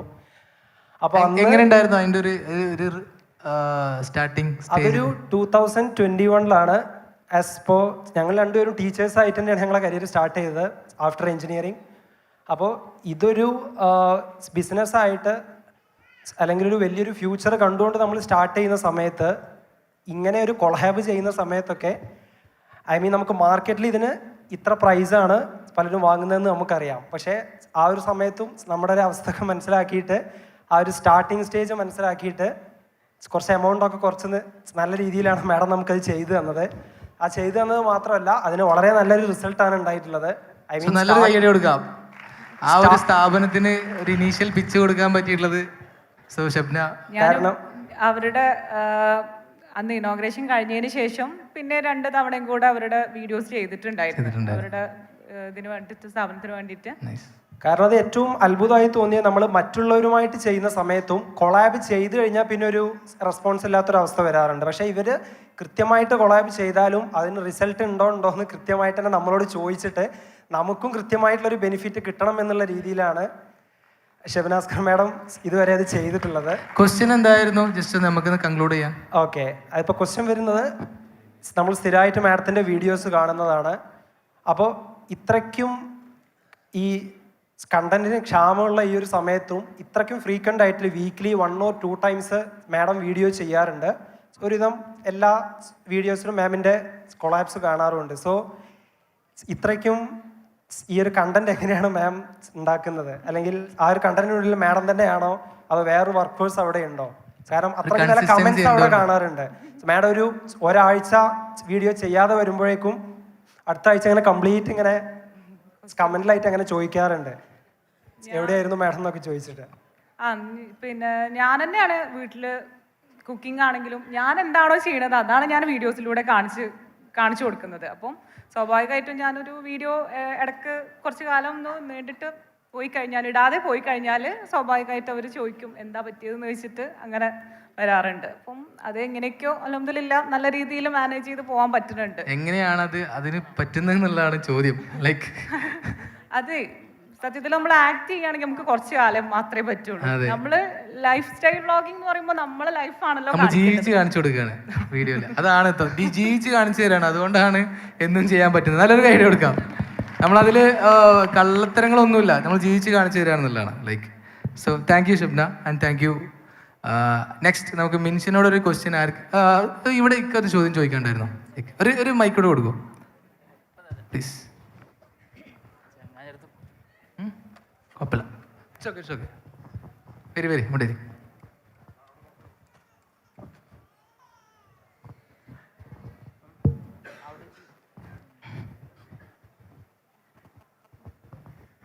ഞാൻ കോഴിക്കോട് കൊടുവള്ളി എന്നാണ് വരുന്നത്. പേരെന്തായിരുന്നു? എൻ്റെ പേര് CP ഫൈസൽ. ഫൈസൽക്കാക്ക് ഒരു നല്ലൊരു കൈ കൊടുത്തേ. ആ ഒരു എനർജി കാണട്ടോ കൈ കൊടുക്കാൻ പറഞ്ഞേ. ഞാൻ 30 വർഷമായിട്ട് ഒരു സംരംഭകനാണ്. കൊടുവള്ളിയിൽ jewellery, hotel, flat, super market, അങ്ങനെ പദ്ധതികളൊക്കെ തുടങ്ങിയിട്ടുണ്ട്, പൂർത്തിയാക്കി. വലിയൊരു ബിസിനസ്സുകാരനാണ്. അപ്പം ഒരു 30 വർഷമായിട്ടുള്ള ഹാർഡ് വർക്ക് കൊണ്ടാണ് ഞാൻ ഇതൊക്കെ നേടിയത്. ഇപ്പൊ ഒരു 10 ഏക്കർ സ്ഥലത്ത് ഒരു ടൗൺഷിപ്പ് പദ്ധതി പ്രവർത്തനം തുടങ്ങിയിട്ടുണ്ട്. അപ്പൊ ഈ ഹാർഡ് വർക്ക് മാറ്റിവെച്ച് ഇനി സ്മാർട്ട് വർക്കിന്റെ കാലമാണല്ലോ ഇപ്പോൾ. ഡിജിറ്റലി ഇ-കൊമേഴ്സ് ഒക്കെ വർദ്ധിച്ചു വരുന്ന കാലഘട്ടത്തിൽ നമ്മുടെ നജീബ് MLA നമ്മുടെ നാട്ടുകാരനാണല്ലോ. അപ്പൊ നമുക്ക് എല്ലാവർക്കും അഭിമാനിക്കാൻ പറ്റുന്ന ഒരു പ്രവർത്തനമാണ് അദ്ദേഹത്തിന്റെ ഭാഗത്തു നിന്നുണ്ടാവുന്നത്. തീർച്ചയായിട്ടും, തീർച്ചയായിട്ടും. അപ്പൊ അദ്ദേഹത്തിന്റെ ഒരു ക്ഷണം സ്വീകരിച്ചാണ് ഞാൻ ഇവിടെ എത്തിയത്. എന്തായാലും നജീബ് കാക്കും നമ്മുടെ MLA എല്ലാവർക്കും ഈ ഒരു പ്രോഗ്രാം നടത്തിയവർക്കൊക്കെ നല്ലൊരു ഐഡിയ കൊടുത്തേ. ഇക്ക പറഞ്ഞു വരുന്നത് ഈ ഒരു പ്രോഗ്രാം ഇവിടെ നടത്തിയതിനെ കുറിച്ചിട്ടും പറയുന്നുണ്ട്. എന്റെ ടൗൺഷിപ്പ് പദ്ധതി നമ്മൾ പ്രവർത്തനം തുടങ്ങി. അപ്പൊ എന്നതുപോലെ ഈ പെരിന്തൽമണ്ണയിലൊക്കെ അങ്ങനെ സാധ്യതകൾ ഉണ്ടോ എന്നുള്ളത് അറിയാൻ വേണ്ടി വന്നതാണ്. ടൂറിസം മേഖലയിലൊക്കെ നമ്മൾ വർക്ക് ചെയ്യുന്നുണ്ട്. വയനാട്ടിൽ റിസോർട്ട് കാര്യങ്ങളൊക്കെ ഉണ്ട്. അപ്പോൾ ഏതായാലും ഇവിടെ എത്തി നിങ്ങളൊക്കെ കാണാൻ കഴിഞ്ഞാൽ വലിയ സന്തോഷമുണ്ട്. ഞാൻ നിങ്ങളെ പറ്റി കൂടുതൽ അറിയുന്നതിന് വേണ്ടി നിങ്ങളെ യൂട്യൂബും ഫേസ്ബുക്കൊക്കെ മനസ്സിലാക്കൂ. ഏതായാലും വളരെയധികം സന്തോഷം അറിയിച്ചുകൊണ്ട് എൻ്റെ വാക്ക് നിർത്തുന്നു. Thank you, thank you. So Minsha, നമുക്ക് മിൻഷനോട് എന്തെങ്കിലും ചോദിക്കാനുള്ള ചോദിച്ചോ. സോ മിൻഷനോട് ഒരു ക്വസ്റ്റ്യൻ ആർക്കെങ്കിലും ചോദിക്കാനുണ്ടെങ്കിൽ ജസ്റ്റ് ഒന്ന് കൈ വെക്കണേ. എനിക്ക് ഷബ്നത്തനോടാണ് ചോദിക്കാനുള്ളത്. എൻ്റെ പേര് ഷംല എന്നാണ്. ഞാൻ വരുന്നത് പെരിന്തൽമണ്ണ ഗേൾസ് ഹയർ സെക്കൻഡറി സ്കൂളിൽ നിന്നാണ്. അപ്പൊ ഇത്ത ആസ് എ വുമൺ എന്നുള്ള രീതിയിൽ ഇത്ത ഇങ്ങനെ വ്ളോഗ്സൊക്കെ ഇടുമ്പം കുറെ ബാഡ് കമന്റ്സ് അല്ലെങ്കിൽ ബാഡ് ആയിട്ടുള്ള ആൾക്കാരിൽ നിന്നും കുറെ അങ്ങനെ കമന്റ്സ് ഒക്കെ കിട്ടിയിട്ടുണ്ടാവുമല്ലോ. അപ്പൊ അതെങ്ങനെയാണ് ഓവർകം ചെയ്തിട്ടുള്ളതെന്നൊന്ന് പറയോ? നമ്മൾ നെഗറ്റീവ് കമന്റ്സ് കാണുമ്പോൾ ഞാൻ അധികം റിപ്ലൈ കൊടുക്കാൻ പറ്റുന്നതാണെങ്കിൽ കൊടുത്തിട്ട് അത് ഹൈഡ് ചെയ്യും.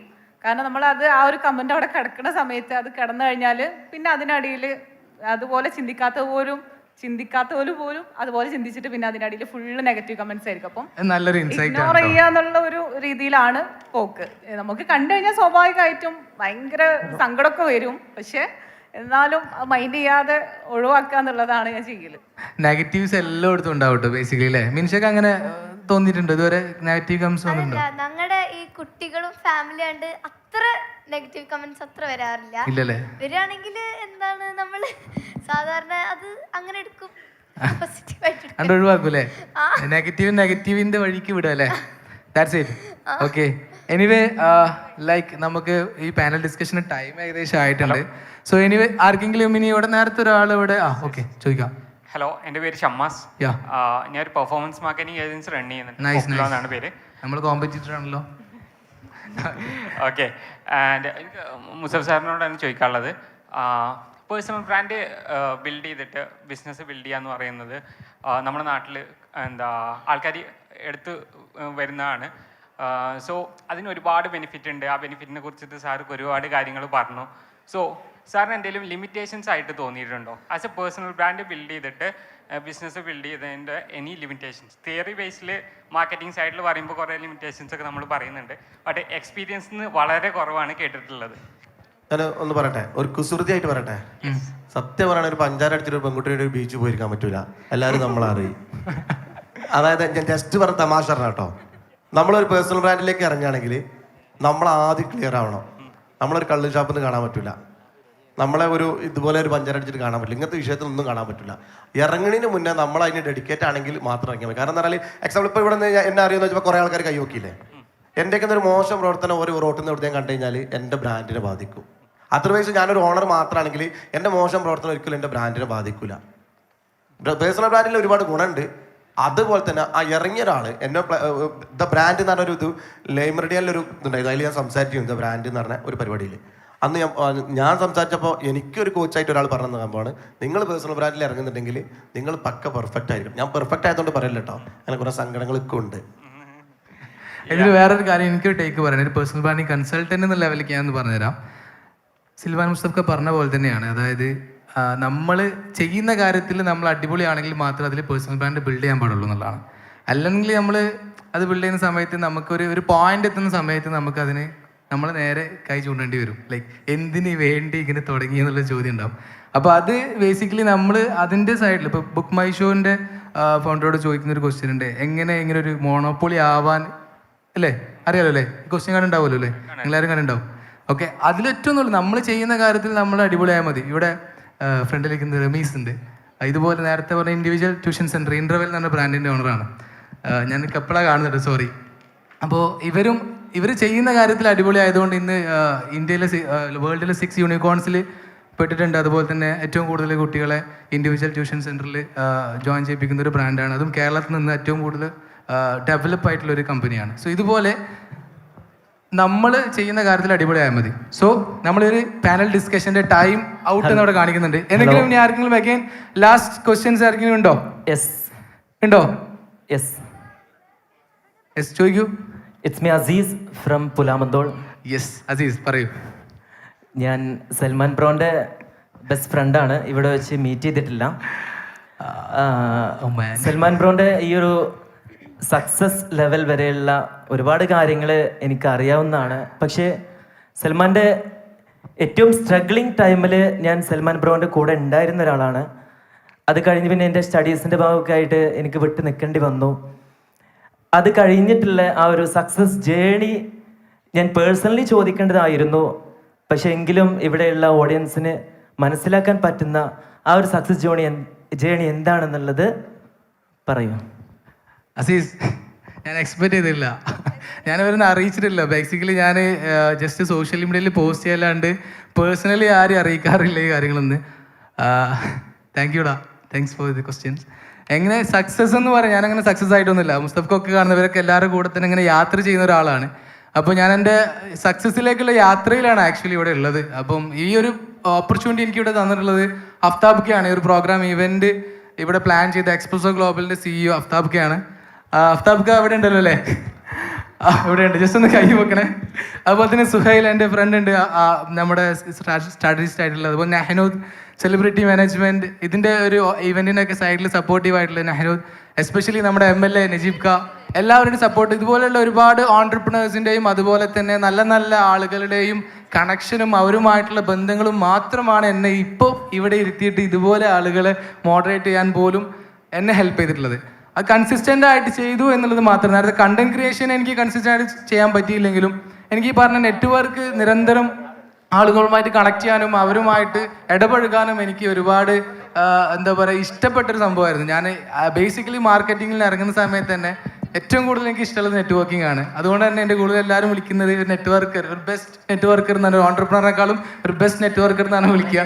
അപ്പോൾ എല്ലാവരും കണക്ട് ചെയ്യാൻ ഭയങ്കര ഇഷ്ടമാണ്, എല്ലാവരുമായിട്ട് ബന്ധങ്ങൾ കൊണ്ടു നടക്കാൻ ഭയങ്കര ഇഷ്ടമാണ്. ഈവൻ അസീസിന് പോലും അങ്ങനെ കണ്ടതാണ്. ഞങ്ങളൊരു MLMൻ്റെ അന്നൊക്കെ MLM ഒക്കെ നമ്മൾ തുടക്കത്തിൽ എന്നിട്ട് ചെറിയ രീതിയിൽ സ്റ്റാർട്ട് ചെയ്തതാണ്. സോ അന്നൊക്കെ അങ്ങനെ കണക്ട് ആയിട്ടുള്ളതാണ് അസീസിന്. അങ്ങനെ ഞങ്ങൾ ഭയങ്കരമായിട്ടുള്ള ഫ്രണ്ട്ഷിപ്പ് ഉണ്ട്, ഇപ്പോഴും അതുപോലെ കീപ്പ് ചെയ്ത് പോകുന്നുണ്ട്. സോ നമ്മളൊരു session, thank you Silvan Mustafa, അതുപോലെ തന്നെ ഷബ്ന ആൻഡ് മിൻഷ. ഈ ഒരു സെഷൻ എങ്ങനെ ഇനി ടൈം ഉണ്ടോ? Okay, just one second. Excuse me sir. Yeah sir, ഇത് പേഴ്സണൽ ബ്രാൻഡിംഗ് ആണല്ലോ. Okay, excuse me so sir. Okay, ഒരു 5 മിനിറ്റ്സ് കൊണ്ട് നമ്മൾ ടൈം കിട്ടിയിട്ടുണ്ട്. ലൈക്ക് ആരാണ് അത് എക്സ്ക്യൂസ് മീ ചോദിച്ചിട്ടുണ്ടായിരുന്നു? ജസ്റ്റ് പേരൊന്ന് പറയും. Sir, Javid with you here. Okay, ഇവിടെ ഇപ്പം നമ്മൾ സ്റ്റേജിൽ കാണുന്ന ഓരോരുത്തരും പേഴ്സണൽ ബ്രാൻഡിംഗ് ആണ്. ഓക്കെ, നമ്മൾ ഇവിടെ സദസ്സിലിരിക്കുന്ന അധിക പേരും ഇന്ന് ജീവിതത്തിൽ ഒരു ലക്ഷ്യബോധം ഇല്ലാതെ എവിടെ എത്താതെ നിൽക്കുന്ന ആളുകളായിരിക്കും. അപ്പൊ ഞാൻ പരിചയപ്പെട്ട നിങ്ങളെ സ്മാർട്ട് ഫോണാണ്. അതിന് പ്രത്യേകിച്ച് ആർക്കും പരിചയപ്പെടുത്തേണ്ടില്ലല്ലോ. ഇല്ല, ഓരോ ആളുകളുടെ കയ്യിലും ഓരോ വീട്ടിലും എത്ര ഡിവൈസ് ഉണ്ടാവും? ഇന്ന് ഇന്ത്യയിലെ ജനങ്ങളുടെ 4 ഇരട്ടി 10 ഇരട്ടി വരെ സ്മാർട്ട് ഫോൺ എല്ലാവരുടെ കയ്യിലുണ്ട്. അപ്പൊ സ്മാർട്ട് ഫോൺ ടെക്നോളജിയെ പരിചയപ്പെടുത്താനാണ് ഞാൻ ഉദ്ദേശിക്കുന്നത്. നിലവിൽ സെയിൽസ് എന്ന ഫീൽഡ് വരുന്നൊരു 5 വർഷത്തിനുള്ളിൽ ആമസോൺ, ഫ്ലിപ്കാർട്ട് പോലത്തെ മൾട്ടിനാഷണൽ കമ്പനികൾ മൊത്തം വിഴുങ്ങും. നമ്മളെ മുമ്പിൽ കാണുന്ന ഒരു റീറ്റെയിൽ ഷോപ്പിന് ഭാവിയിൽ ഉണ്ടാവില്ല. ഇനിയുള്ള സാധ്യത മാനുഫാക്ചറിങ് യൂണിറ്റിനും സർവീസിനും മാത്രമാണ്. അതൊരു വസ്തുതയാണ്. അപ്പം അതുകൊണ്ട് തന്നെ വിദ്യാഭ്യാസ യോഗ്യത ഒരു +2 ആൻഡ് എബോവ്, ഇനി അതൊന്നും ഇല്ലെങ്കിലും സ്വന്തമായിട്ട് സർവീസ് മെൻറ്റാലിറ്റി ഉള്ള ഒരാൾക്ക് ധൈര്യമായിട്ട് സമീപിക്കാവുന്നതാണ് ബ്രിക്കോ ആൻഡ് ബിഡ്കോ. കഴിഞ്ഞ 27 വർഷമായിട്ട് ഇന്ത്യയിലുണ്ട്. ഇന്ത്യയിൽ 27 വർഷം മുമ്പ് ആദ്യമായിട്ട് ഒരു എസ്കോട്ടൽ ഒരു കൊമ്പുള്ള ഫോൺ വന്ന കാലം മുതൽ നമ്മൾ മാർക്കറ്റിലുണ്ട്. ഇതിൻ്റെ ഒരു പ്രത്യേകത, സ്വന്തമായിട്ട് നിങ്ങൾക്ക് പിന്നെ മൊബൈൽ ഡിവൈസിൻ്റെ ആക്സസറീസ് ഉണ്ടല്ലോ, അതിൻ്റെ സ്വന്തമായിട്ട് മാനുഫാക്ചറിങ് യൂണിറ്റ് തുടങ്ങാം, സ്വന്തമായിട്ട് സംരംഭങ്ങൾ തുടങ്ങാം. അതോടൊപ്പം നിങ്ങൾക്ക് 5, 10, 15 പേർക്ക് സ്വന്തമായിട്ട് ജോലി കൊടുക്കുന്ന സ്ഥാപനങ്ങൾ തുടങ്ങാം. അതുകൊണ്ട് എനിക്ക് നിങ്ങളോട് പറയാനുള്ളത്, ആരെങ്കിലും ലക്ഷ്യബോധമില്ലാതെ, ജോലിയില്ലാതെ, ഒരു ബിസിനസ് ഇല്ലാതെ, ഒരു വരുമാന മാർഗമില്ലാതെ പ്രയാസപ്പെടുന്നവരുണ്ടെങ്കിൽ നിങ്ങളെ സ്വാഗതം ചെയ്യുകയാണ്. ഇനി ഫീസ് കൊടുക്കാൻ പ്രയാസപ്പെടുന്നവർക്ക് കേന്ദ്ര സംസ്ഥാന ഗവൺമെൻറ് സപ്പോർട്ടോട് കൂടി സ്കോളർഷിപ്പും അറേഞ്ച് ചെയ്യുന്നുണ്ട്. അപ്പോൾ നിങ്ങളെല്ലാവരെയും നല്ലൊരു ഐഡിയ കൊടുക്കാം. എല്ലാവരും ഇക്കടെ പേരെന്താ? സോറി, എൻ്റെ പേര് ജാവിദ്. ജാവിദ് അല്ലേ? Okay, fine. നമ്മുടെ സ്ഥാപനം നിലനിൽക്കുന്നത് കല്യാൺ ജ്വല്ലേഴ്സിന്റെ നേരെ ഓപ്പോസിറ്റ് HDFCന്റെ 3ാമത്തെ നിലയിലാണ്, ഓപ്പോസിറ്റ് സൈഡിൽ, പെരിന്തൽമണ്ണയിൽ തന്നെ. അപ്പോൾ സ്മാർട്ട് ഫോൺ ടെക്നോളജി നിങ്ങളെല്ലാവരെയും സ്വാഗതം ചെയ്യണം. ഓക്കെ, സോ ആള് നല്ല രീതിയിൽ ബ്രാൻഡിനെ ഇവിടെ പ്രൊമോട്ട് ചെയ്തുകൊണ്ട് ചെയ്തു അല്ലേ? സോ ഇതാണ് നമ്മളൊരു പേഴ്സണൽ ബ്രാൻഡ് ആകുമ്പോൾ നമ്മൾ അതിലൂടെ നമ്മൾ ആരെ കാണുകയാണെങ്കിലും നമ്മളെ ബിസിനസ് എന്താണോ ബ്രാൻഡാണോ എന്താ നല്ല രീതിയിൽ കമ്മ്യൂണിക്കേറ്റ് ചെയ്യുന്നത്, നല്ല രീതിയിൽ കമ്മ്യൂണിക്കേറ്റ് ചെയ്തു. ജാവേദ് ക, താങ്ക് യു. ആൻഡ് ഇതുപോലെ നമുക്കിനി വേണ്ടെന്ന് വെച്ചാൽ ഇന്നോവേറ്റീവ് ആയിട്ടുള്ള ഒരുപാട് ഐഡിയാസ് പെരിന്തൽമണ്ണയിലേക്ക് കൊണ്ടുവരാൻ, പെരിന്തൽമണ്ണ മലപ്പുറം ജില്ലയുടെ ഈ ഒരു അത്താണി എന്ന് നമുക്ക് വിളിക്കാൻ കഴിയുന്ന ഒരു സ്ഥലമാണ്. എൻ്റെ കമ്പനി സ്റ്റാർട്ട് ചെയ്ത് 2nd ഫേസിൽ ഞാൻ പെരിന്തൽമണ്ണയിലാണ്. ശരിക്കും അസീസിനൊക്കെ അറിയാം, ഞങ്ങൾ ഇവിടെ ആയിരുന്നു, ഇവിടെ സെബാൻ വില്ലയിലൊരു വില്ലയിലായിരുന്നു ഉണ്ടായിരുന്നത്. അവിടുന്ന് പതിയെ ആദ്യം നാട്ടിൽ, പിന്നെ ഇവിടെ, പിന്നെ പതിയെ ബാംഗ്ലൂർ, പിന്നെ വീണ്ടും കാലിക്കറ്റ് ബിസിനസ് പാർക്കിൽ. ഇതുപോലെ തന്നെ നമ്മൾ പെരിന്തൽമണ്ണ അല്ലെങ്കിൽ മലപ്പുറം ജില്ലയിൽ ഒരുമിച്ച് കൂട്ടുന്ന ഈ ഒരു ഇവൻറ്റ്, അപ്പം ഈ ഒരു ഇവൻറ്റിൽ പങ്കെടുക്കാൻ സാധിച്ചതിൽ ഞാൻ പ്രൗഡാണ് ആക്ച്വലി. അതുപോലെ തന്നെ ഈ ഒരു പ്രോഗ്രാമിൽ ഇവരുടെ കൂടെ മോഡറേറ്റായി നിൽക്കാൻ കഴിയുന്നില്ല, അതിനാലും പ്രൗഡാണ്. സോ അതിന് സപ്പോർട്ട് ചെയ്ത എല്ലാവർക്കും thanks. And any question yeah, ഇപ്പോൾ നിങ്ങൾക്ക് ഇൻട്രാക്ട് ചെയ്യാൻ കിട്ടുന്നൊരു സമയമാണ് കേട്ടോ. നിങ്ങളുടെ എല്ലാ ഡൗട്ട്സും regarding influencer marketing and personal branding എന്ത് ഡൗട്ട്സ് ഉണ്ടെങ്കിൽ ചോദിക്കാം. ഒരു മൈക്കൊന്ന് എത്തിച്ചു കൊടുക്കുമോ പ്ലീസ്? ജസ്റ്റ് അവിടെ മൈക്ക് ഉണ്ടായിരുന്നല്ലോ, പോയോ? അടുത്തേക്ക് വന്നോളൂ, കുഴപ്പമില്ല. ഞാൻ അഡോക്സ് ഡിജിറ്റൽ എന്ന് പറഞ്ഞ ഡിജിറ്റൽ മാർക്കറ്റിംഗ് ഏജൻസിയുടെ കോ-ഫൗണ്ടർ ആണ്. പെരിന്തൽമണ്ണ ബേസ്ഡ് ആണ്. അറൌണ്ട് 5 years ആയിട്ട് നമ്മൾ മാർക്കറ്റിലുണ്ട്. ഓക്കെ, എൻ്റെ ക്വസ്റ്റ്യൻ സിമ്പിൾ ആണ്. പണ്ടൊക്കെ ബിസിനസ് തുടങ്ങിയിട്ടാണ് പേഴ്സണൽ ബ്രാൻഡിങ് ഡെവലപ്പ് ചെയ്തിരുന്നത്. ഇപ്പോൾ ഇൻഫ്ലുവൻസർ ആദ്യം ഒരു കമ്മ്യൂണിറ്റീനെ ബിൽഡ് ചെയ്ത് പേഴ്സണൽ ബ്രാൻഡ് ആയതിനു ശേഷം ബിസിനസ്സിലേക്ക് വരുന്നു. ഇപ്പോൾ ലാസ്റ്റ് ഫിറോസ് ഖാന്റെ നമ്മൾ ഇ-കൊമേഴ്സ് നമ്മൾ കണ്ടു, പലരും അങ്ങനെ കടന്നു വരുന്നുണ്ട്. സോ 2024 കമ്മ്യൂണിറ്റി മാർക്കറ്റിങ്ങിന്റെ ഇമ്പോർട്ടൻസ് എത്രത്തോളം ഉണ്ട്, അതിന്റെ ഒരു ഫീഡ്ബാക്ക് എന്താണ്? കമ്മ്യൂണിറ്റി മാർക്കറ്റിംഗ് എന്നുള്ള ഒരു ടേം വന്നുകൊണ്ടിരിക്കുന്നുണ്ട്. സോ അതിന്റെ ഒരു ഇമ്പോർട്ടൻസ് എത്രത്തോളം ഉണ്ട്? ഈ ക്വസ്റ്റ്യൻ എന്നോടാണോ അല്ല ആർക്കും വേണമെങ്കിലും ഉത്തരം പറയാം? ആദ്യം മുസ്തഫ സ്റ്റാർട്ട് ചെയ്തു. ഞാൻ അത്ര പണ്ഡിതനൊന്നുമല്ല. ഞാൻ കൺക്ലൂഡ് ചെയ്ത നിങ്ങൾ പറഞ്ഞൊരു ചോദ്യത്തിന് ഒരു ആൻസർ പറഞ്ഞ ഇത് ഭയങ്കര സംഭവമാണ്. ബേബി വിറ്റ ഞങ്ങളെ പ്രൊഡക്റ്റ് ആണല്ലോ. അപ്പോൾ ഞങ്ങൾ അതിൽ ഇപ്പോൾ ആഫ്റ്റർ ഡെലിവറിക്ക് ശേഷം ഇതൊരു കുട്ടികൾക്ക് മാത്രമുള്ള പ്രൊഡക്റ്റാണ് ബേബി വിറ്റ. ഞാൻ ജസ്റ്റ് ഒന്ന് മനസ്സിലാക്കി തരാൻ വേണ്ടി പറയണേ, കുട്ടികൾക്ക് മാത്രമാണല്ലോ. ഇപ്പോൾ ഇനി ഡെലിവറി കഴിഞ്ഞിട്ടുള്ള സ്ത്രീകൾക്ക്, അതുപോലെ ഗർഭം ധരിച്ച ആളുകൾക്ക്, അതുപോലെ നമ്മൾ സാധാരണ എനർജി ആയിട്ട് നിൽക്കാൻ വേണ്ടിയിട്ട് ആളുകൾക്ക് കുടിക്കാൻ പറ്റുന്ന ഒരു വൈറ്റാലിക്സ് എന്ന് പറഞ്ഞിട്ട് 21 നാച്ചുറൽ ഇൻഗ്രീഡിയൻസ് ആയിട്ട് പ്രൊഡക്റ്റ് വരുന്നുണ്ട്. അതിൻ്റെ ആദ്യപ്പെടുമായിട്ട് മൂപ്പര് പറഞ്ഞവർക്ക് ഗർഭസ്ഥ അവസ്ഥയിലുള്ള സ്ത്രീകളെ വെച്ചിട്ട് ഒരു കമ്മ്യൂണിറ്റി ഉണ്ടാക്കുകയാണ്. കമ്മ്യൂണിറ്റി ഉണ്ടാക്കിയിട്ട് ആ ഗ്രൂപ്പിൽ അവർക്ക് ആവശ്യമായിട്ട് അവർ സ്വീകരിക്കേണ്ട കാര്യങ്ങളും അവർ കുട്ടി എനർജറ്റിക് ആയിട്ട് ഇരിക്കാൻ, നല്ല ആരോഗ്യത്തോടെ ഇരിക്കാനും വേണ്ടിയിട്ടുള്ള കോഴ്സുകൾ ഫ്രീ ആയിട്ട് അവർക്ക് ഡോക്ടർമാരെ വെച്ച് കൊടുത്ത് ഒരു കമ്മ്യൂണിറ്റി ബിൽഡ് ചെയ്തിട്ട് അതിലാണ് ഞങ്ങളെ പ്രൊഡക്റ്റ് ഞങ്ങൾ ഇഷ്യൂ ചെയ്യാൻ വേണ്ടി പോണത്. വരും തലമുറയിൽ അതന്നെയാണ് മാർക്കറ്റിംഗ്. ഇനി അല്ലാതെ ഞാനൊരു കട തുറന്നിട്ട് നല്ല ചൊറുക്കിലൊരു കട വെച്ചിട്ട് ഒന്നെടുത്ത 2 ഫ്രീ എന്ന് പറഞ്ഞാലൊന്നും വാങ്ങാൻ ആളെ കിട്ടൂല. ആ കാലമൊക്കെ മാറി. പ്രൊഡക്റ്റ് ക്വാളിറ്റി, അതിൻ്റെ എഡ്യൂക്കേഷൻ കിട്ടിയാൽ മാത്രമേ ആളുകൾ വാങ്ങുള്ളൂ. ഇതിൽ വേറൊരു കാര്യം കൂടെ ഉണ്ട്. ഈ നേരത്തെ ക്രിയേറ്റർ എക്കണോമി എന്നാണ് ഈ ഒരു ടേമിന് പേര് വരുന്നത് അല്ലേ? എനിക്ക് അറിയാമെന്ന് വിചാരിക്കുന്നു ലൈസ്. അപ്പോൾ ഞാൻ നാസ് ഡേയിലയുടെ ഇവൻറ്റിന് പങ്കെടുത്തിട്ടുണ്ടായിരുന്നു കഴിഞ്ഞ വർഷം. ആ ഒരു പ്രോഗ്രാമിൽ അവർ വന്നിട്ടുണ്ടെന്ന് വെച്ചാൽ നമ്മൾ നമ്മുടെ സ്വന്തം പ്രോഡക്റ്റിനെ ഏറ്റവും കൂടുതൽ നമുക്ക് സെല് ചെയ്യാൻ പറ്റുക നമ്മുടെ പേഴ്സണൽ ബ്രാൻഡിലൂടെയാണ്. അവർക്ക് ട്രസ്റ്റ്, ബേസിക്കലി മാർക്കറ്റിങ്ങിൻ്റെ ഒരു സെയിൽസ്മാൻ്റെ ഒരു ബേസിക് സംഭവം എന്ന് വെച്ച് കഴിഞ്ഞാൽ നമ്മൾ ട്രസ്റ്റ് ചെയ്താലേ നമുക്ക് പ്രൊഡക്റ്റ് വിൽക്കാൻ പറ്റുള്ളൂ എന്നല്ലേ. Cell your self. First of all നമ്മൾ സെല് ചെയ്യുക എന്നുള്ളതാണ്. അത് ഇപ്പോൾ ബിസിനസ്സുകാരനായാലും ഒരു ക്രിയേറ്റർ ആയാലും ഒക്കെ ആൾക്ക് നമ്മളെ ഇഷ്ടമുള്ള നമ്മൾ ഇത് തുടങ്ങിയത് ആരാന്ന് ചോദിക്കും, ഇത് ആരുടെയാണ് ഈ പ്രൊഡക്റ്റ് എന്ന് ചോദിക്കും, റൈറ്റ്. ഇനി ഇവിടുന്നാണ്ട് വരുന്ന കാലഘട്ടത്തിലും ചോദിക്കാൻ പോകുന്നത് ഇതാര് തുടങ്ങി, അല്ലെങ്കിൽ ഇതിൻ്റെ ബ്രാൻഡിൻ്റെ ബിഹൈൻഡിൽ ആരാണ്. ഇപ്പോൾ എലോൺ മസ്കിനെ നമുക്കറിയാം, ബിൽഗേറ്റ്സിനെ അറിയാം, ഇവരുടെയൊക്കെ ബ്രാൻഡുകളും നമുക്കറിയാം, റൈറ്റ്. അപ്പോൾ ഇതുപോലെ തന്നെ നമ്മളുടെ പ്രോഡക്റ്റ് എന്താണ്, നമുക്കൊരു യുണീക്നെസ് ഉണ്ടോ. ലൈക്ക് നമ്മളൊരു പേഴ്സണൽ ബ്രാൻഡ് ആയി കഴിഞ്ഞാൽ we can sell any kind of products, any kind of, നമ്മൾ ഏത് ബ്രാൻഡിനെ നമുക്ക് പ്രൊമോട്ട് ചെയ്യാൻ പറ്റും, നമുക്ക് ഏത് ബിസിനസ് സ്റ്റാർട്ട് ചെയ്യാൻ പറ്റും. അതിൻ്റെ ഒരു പോസിബിലിറ്റി നമ്പറാണ്. നമുക്ക് എത്രത്തോളം ഉണ്ടെന്ന് പറഞ്ഞാൽ അത് പറയാൻ പറ്റില്ല. ഇപ്പോൾ എക്സാമ്പിൾ മിൻഷയുടെ യൂട്യൂബ് ചാനൽ, റൈറ്റ്. അപ്പോൾ അതിനൊന്ന് ഡീകോഡ് ചെയ്തെടുക്കുകയാണെങ്കിൽ ഒരു 2 million സബ്സ്ക്രൈബേഴ്സ് ഉണ്ട്.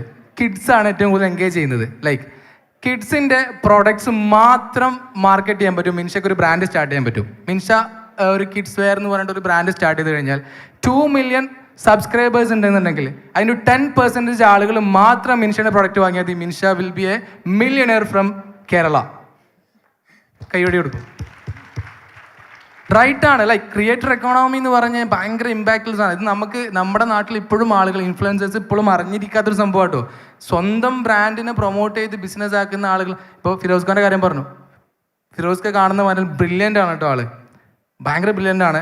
അപ്പോൾ അതുപോലെ ഒരുപാട് ക്രിയേറ്റേഴ്സ് ഉണ്ട്. ഇപ്പോൾ M4Techൻ്റെ ജിയോ ആയാലും ഇപ്പോൾ പേഴ്സണലി നമുക്ക് കുറേ അറിയുന്ന ക്രിയേറ്റേഴ്സ് ഉണ്ട്. ഇപ്പം അഫ്ലു, നമ്മുടെ നാട്ടിൽ അഫ്ലു എൻ്റെ ഫ്രണ്ട് ഉണ്ട്.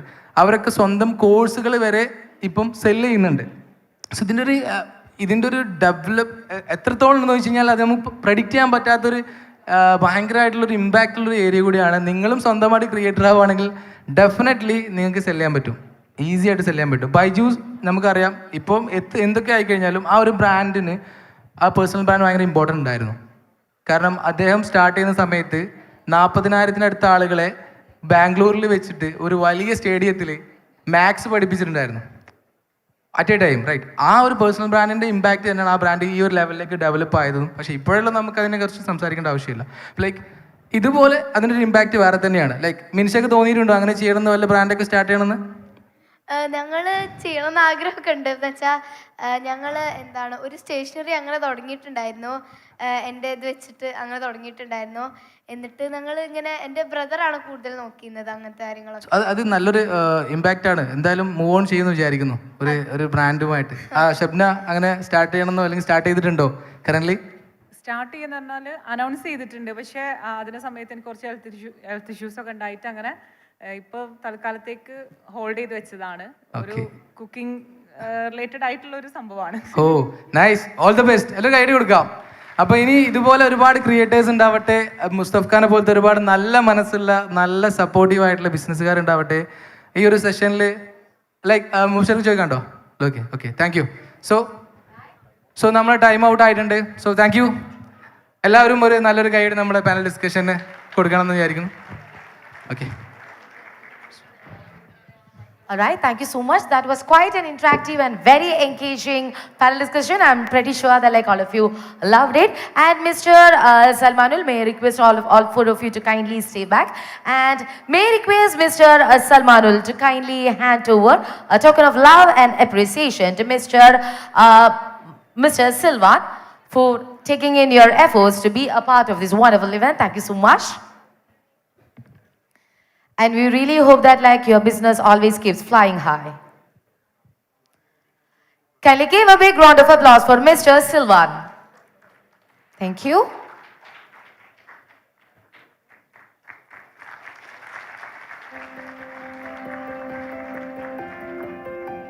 And now may I request Mr. Salmanul to kindly hand over a gesture of appreciation to our two wonderful ladies, Ms. Shabna as well as our baby girl, Ms. Minsha, the little young entrepreneur. Kindly join me in giving a thunderous round of applause for these wonderful people, the wonderful personalities. And last but not the least, may I request Ms. Shruti, the gorgeous general manager from the III Commerce Academy, to kindly come over and hand over a token of love and appreciation to Mr. Salmanul Fares for the smooth conduct of this session. It was as smooth as it could be. Thank you so much. Kindly join me in giving them a loud round of applause, please. Thank you, ladies and gentlemen.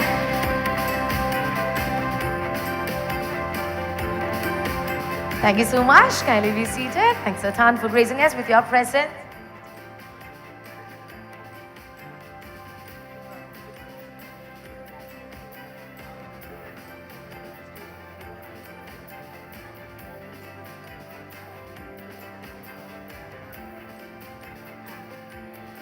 All right. So before we proceed with the next session at this venue, let me just bring it to your attention. നമ്മളുടെ venue 4 നടക്കാൻ പോകുന്ന knitting workshop, which is happening between 4 p.m. to 6 p.m. That will be അതിന്റെ registration already start ചെയ്തു, which is happening at venue 4. So I encourage all of you to take up that registration, and also venue 2, that is at the Beacon between 3 p.m. and 4 p.m. There is another very interesting session that is happening on the Gen AI. So and it will be like very interesting. നമ്മളുടെ പറഞ്ഞതുപോലെ Elon Musk പറഞ്ഞതുപോലെ, let us just compete with the people who knows the AI, because that is going to be a very tough competition. So I encourage you to attend that session that is happening at the venue, that is the Beacon. So now, നമ്മളുടെ ഈ വെന്യൂല, നമ്മളുടെ major വെന്യൂല, we are proceeding on to the next session, which is a very enriching panel discussion on the transformation of education through the hands-on learning and tinkering. Our eminent panelists that comprises of educators, innovators, and thought leaders will now explore the profound impact of the experiential learning in shaping the future of a fashion. So ഈ വേദിയിലേക്ക് ഏറെ സ്നേഹത്തോടെ നമുക്ക് ആദ്യം തന്നെ സ്വാഗതം ചെയ്യാം ഈ ഒരു പാനൽ ഡിസ്കഷന്റെ moderator mister Nadeem Ahmed, the program manager consultant with Kerala Development and Innovation Strategic Council. Thank you so much, sir, for being here. And also he is the co-founder of FoxLab Market Space, which aims to democratize technology and innovation. And now let me go forward and invite a member secretary of the Kerala Development and Innovation Strategic Council and ex-officio secretary to the government with a consulting experience spanning 36 years, Mr. Dr. P.V. Unikrishnan. Sir, kindly join with us. We are so delighted to be having you here. Join with us. Thanks a ton, sir. Thank you so much. And now let me just go forward and invite on to this session on the transforming education through hands-on learning and tinkering, Mr. Musa Meher, the co-founder of Tinker Hub Foundation, putting relentless efforts and trying to solve the skill gap in India. And joining with us, we now have Mr. Musa Meher. Thank you so much, sir. Thank you so much for gracing us with your presence. It means much to us. And finally, joining on this panel discussion, we have Mr. Umar Abdusalim, the founder and CEO of ADAPT, a new age technology education, and he has run successfully 54 plus batches in the prompt engineering and have started a mission to build a community of 100 plus coders from Malappuram and a content creator on futuristic technologies. Ladies and gentlemen, boys and girls, please give a loud round of applause for the wonderful panelists for this session, please. Thank you so much, and the mic is all yours. Thank you, Daksha. So today I'm lucky to have this wonderful panel here first of all, and like I will start with Unni sir, of course. Like sir എപ്പോഴും പറയുന്ന, ഞാൻ first ആയിട്ട് sir അടുത്തുനിന്ന് കേട്ടൊരു വാക്കുണ്ട്, ബ്രിക്കലേജ് എന്നുള്ളത്. Actually നമ്മുടെ topic actually അതിനായിട്ട് റെസനേറ്റ് ചെയ്യുന്നുണ്ട്. അപ്പോൾ let start with what's the impact of hands on learning. Actually എന്താണ് ബ്രിക്കലേജ് എന്നുള്ള സ്റ്റേജ് ലേണിംഗ് ഒരു മെത്തഡോളജിയിൽ വരുന്നത്? നമ്മൾ സാധാരണ വിദ്യാഭ്യാസം എന്ന് പറയുന്നത് വിദ്യാഭ്യാസം എന്ന് പറയുന്ന വാക്ക് ഉപയോഗിക്കുമ്പോൾ കേട്ട് പഠിക്കുക, അതിൻ്റെ അടിസ്ഥാനത്തിൽ അത് നിരന്തരമായി ഉരുവിട്ടുകൊണ്ട് പഠിക്കുക എന്നുള്ളതാണ് ഇന്ത്യയിലെ ഒരു പഠനത്തിൻ്റെ രീതി. ഇത് വിദ്യാഭ്യാസപരമായിട്ട് പരിശോധിച്ച് കഴിഞ്ഞിട്ടുണ്ടെങ്കിൽ റോട്ടേ ലേണിംഗ് അല്ലെങ്കിൽ റിപ്പിറ്റേറ്റീവ് ലേണിംഗ് എന്ന് പറയുന്ന ഒരു മെത്തഡോളജിയുടെ ഭാഗമാണ്. പണ്ട് കാലത്ത് യഥാർത്ഥത്തിൽ എഴുത്തിലേക്കും ഒരു വൈജ്ഞാനിക പ്രക്രിയയിലേക്കൊക്കെ നീങ്ങുന്നതിനുള്ള മുമ്പ് ആദ്യകാലത്ത് കമ്മ്യൂണിക്കേഷൻ്റെ തുടർച്ചയായി ചില ശബ്ദങ്ങൾ തുടർച്ചയായിട്ട് ഉച്ചരിക്കുന്നത് പിന്നെ കോഗ്നിറ്റീവ് പ്രക്രിയയുടെ ആദ്യഘട്ടത്തിൽ ഉണ്ടായിരിക്കും എന്നുള്ള കാര്യത്തിൽ സംശയമില്ല. പക്ഷെ എങ്കിൽ തന്നെയും അത് ഇന്ന് ഒരു പഠന പ്രക്രിയയായി മാറുന്നത് ഒരു അർത്ഥവുമില്ലാത്ത കാര്യമാണ്. അപ്പം അങ്ങനെ നോക്കുമ്പോൾ അതിനുശേഷം പിന്നീട് ഉയർന്നു വന്നിട്ടുള്ള ഒരു പഠന പ്രക്രിയ പ്രധാനമായിട്ടും മിലിറ്ററി മേഖലയിലുള്ള പരിശീലന പ്രക്രിയയുടെ തുടർച്ചയായിട്ട് പാബ്ലോവിൻ്റെ സിദ്ധാന്തത്തിൻ്റെ ഭാഗമായി ജോൺ വാട്സന്റെ സിദ്ധാന്തത്തിൻ്റെ ഭാഗമായിട്ട് ഉയർന്നു വരുന്ന ഒരു പ്രക്രിയയാണ് ബിഹേവിയറിസം. ബിഹേവിയറിസം എന്ന് പറഞ്ഞു കഴിഞ്ഞാൽ നമുക്ക് എല്ലാവർക്കും പാവ്ലോവിൻ്റെ വളരെ പ്രസിദ്ധമായിട്ടുള്ള എക്സ്പെരിമെൻ്റ് നമുക്കറിയാം. നായിന് അത് ഭക്ഷണം കാണിച്ചു കൊടുക്കുമ്പോൾ അത് സലൈവേറ്റ് ചെയ്യും. അപ്പോൾ ആ ഭക്ഷണം കാണിച്ചു കൊടുക്കുന്ന സമയത്ത് തന്നെ ഒരു ബെല്ല് കിരുക്കി കൊടുത്തു കഴിഞ്ഞിട്ടുണ്ടെങ്കിൽ കുറച്ച് കഴിഞ്ഞാൽ ബെല്ലടിച്ച് കഴിഞ്ഞിട്ടുണ്ടെങ്കിൽ നായ സലൈവേറ്റ് ചെയ്യുന്ന ഇതുണ്ടാവും. അപ്പം ഈ രൂപത്തിൽ കണ്ടീഷൻ ചെയ്തുകൊണ്ട് പഠിപ്പിക്കണം എന്നുള്ളതാണ് ബിഹേവിയറിസം എന്ന് പറയുന്ന സിദ്ധാന്തത്തിൻ്റെ അടിസ്ഥാനം.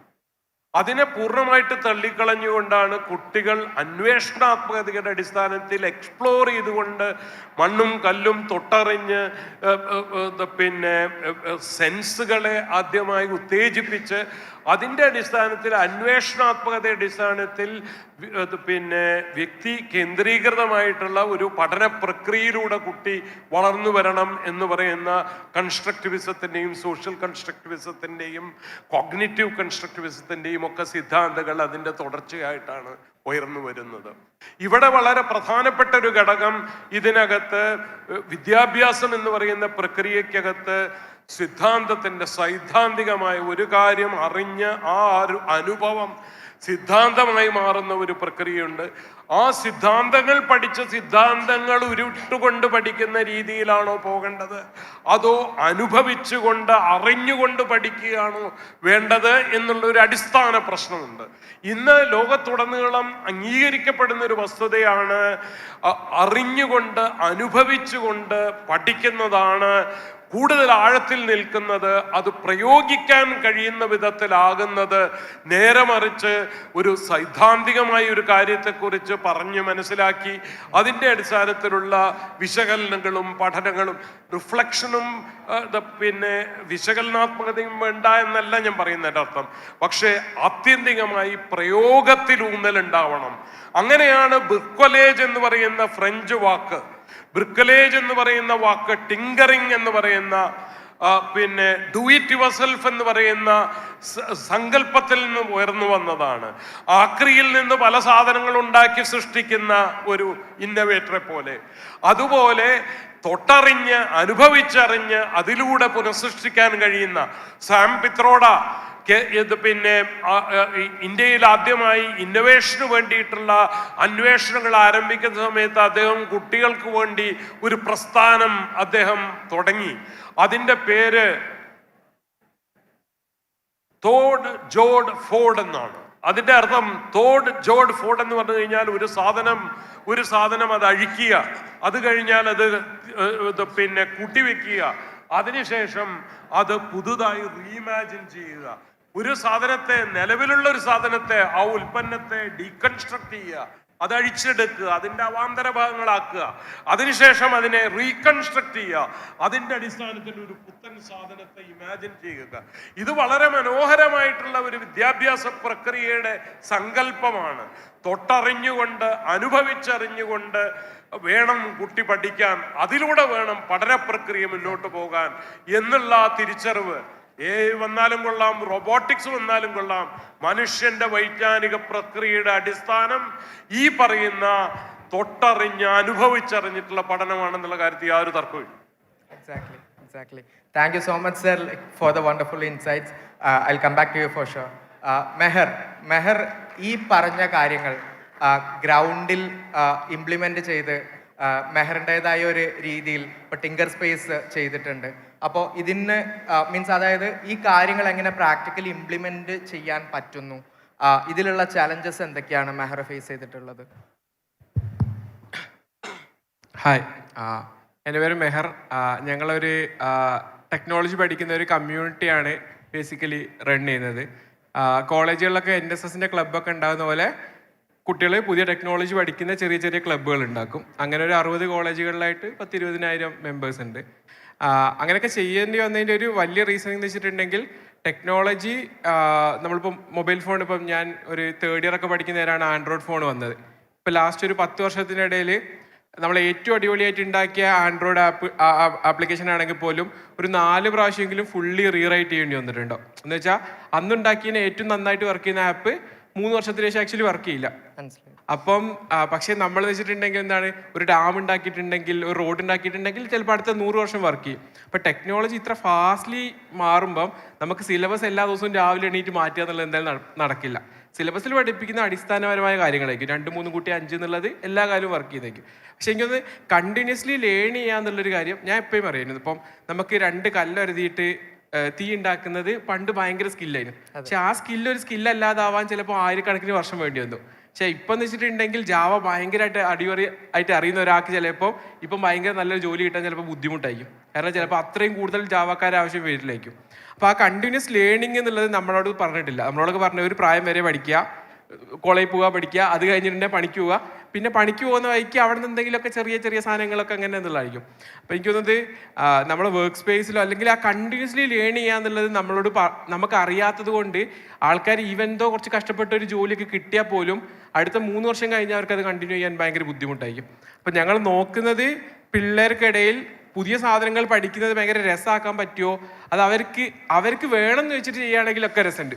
ഒരു ആപ്പ് ഉണ്ടാക്കുന്നതൊക്കെ എല്ലാവർക്കും താല്പര്യമില്ല. നമ്മൾ ബസ്സിൽ പോകുന്നേരം, പുറത്തൊക്കെ പോകുന്നേരം ഇങ്ങനത്തെ ഒരു ഗെയിം ഉണ്ടെങ്കിൽ, ഇങ്ങനത്തെ ഒരു ആപ്പ് ഉണ്ടെങ്കിൽ, അല്ലെങ്കിൽ ഈ ആപ്പിൽ ഇങ്ങനത്തെ ഒരു സാധനം കൂടി ഉണ്ടെങ്കിൽ അടിപൊളിയായെന്ന് എല്ലാവർക്കും അറിയാം. പക്ഷെ പ്രശ്നം അത് ചെയ്യാൻ പറ്റുമോ എന്നുള്ളത് ഭയങ്കര ക്വസ്റ്റ്യനാണ്.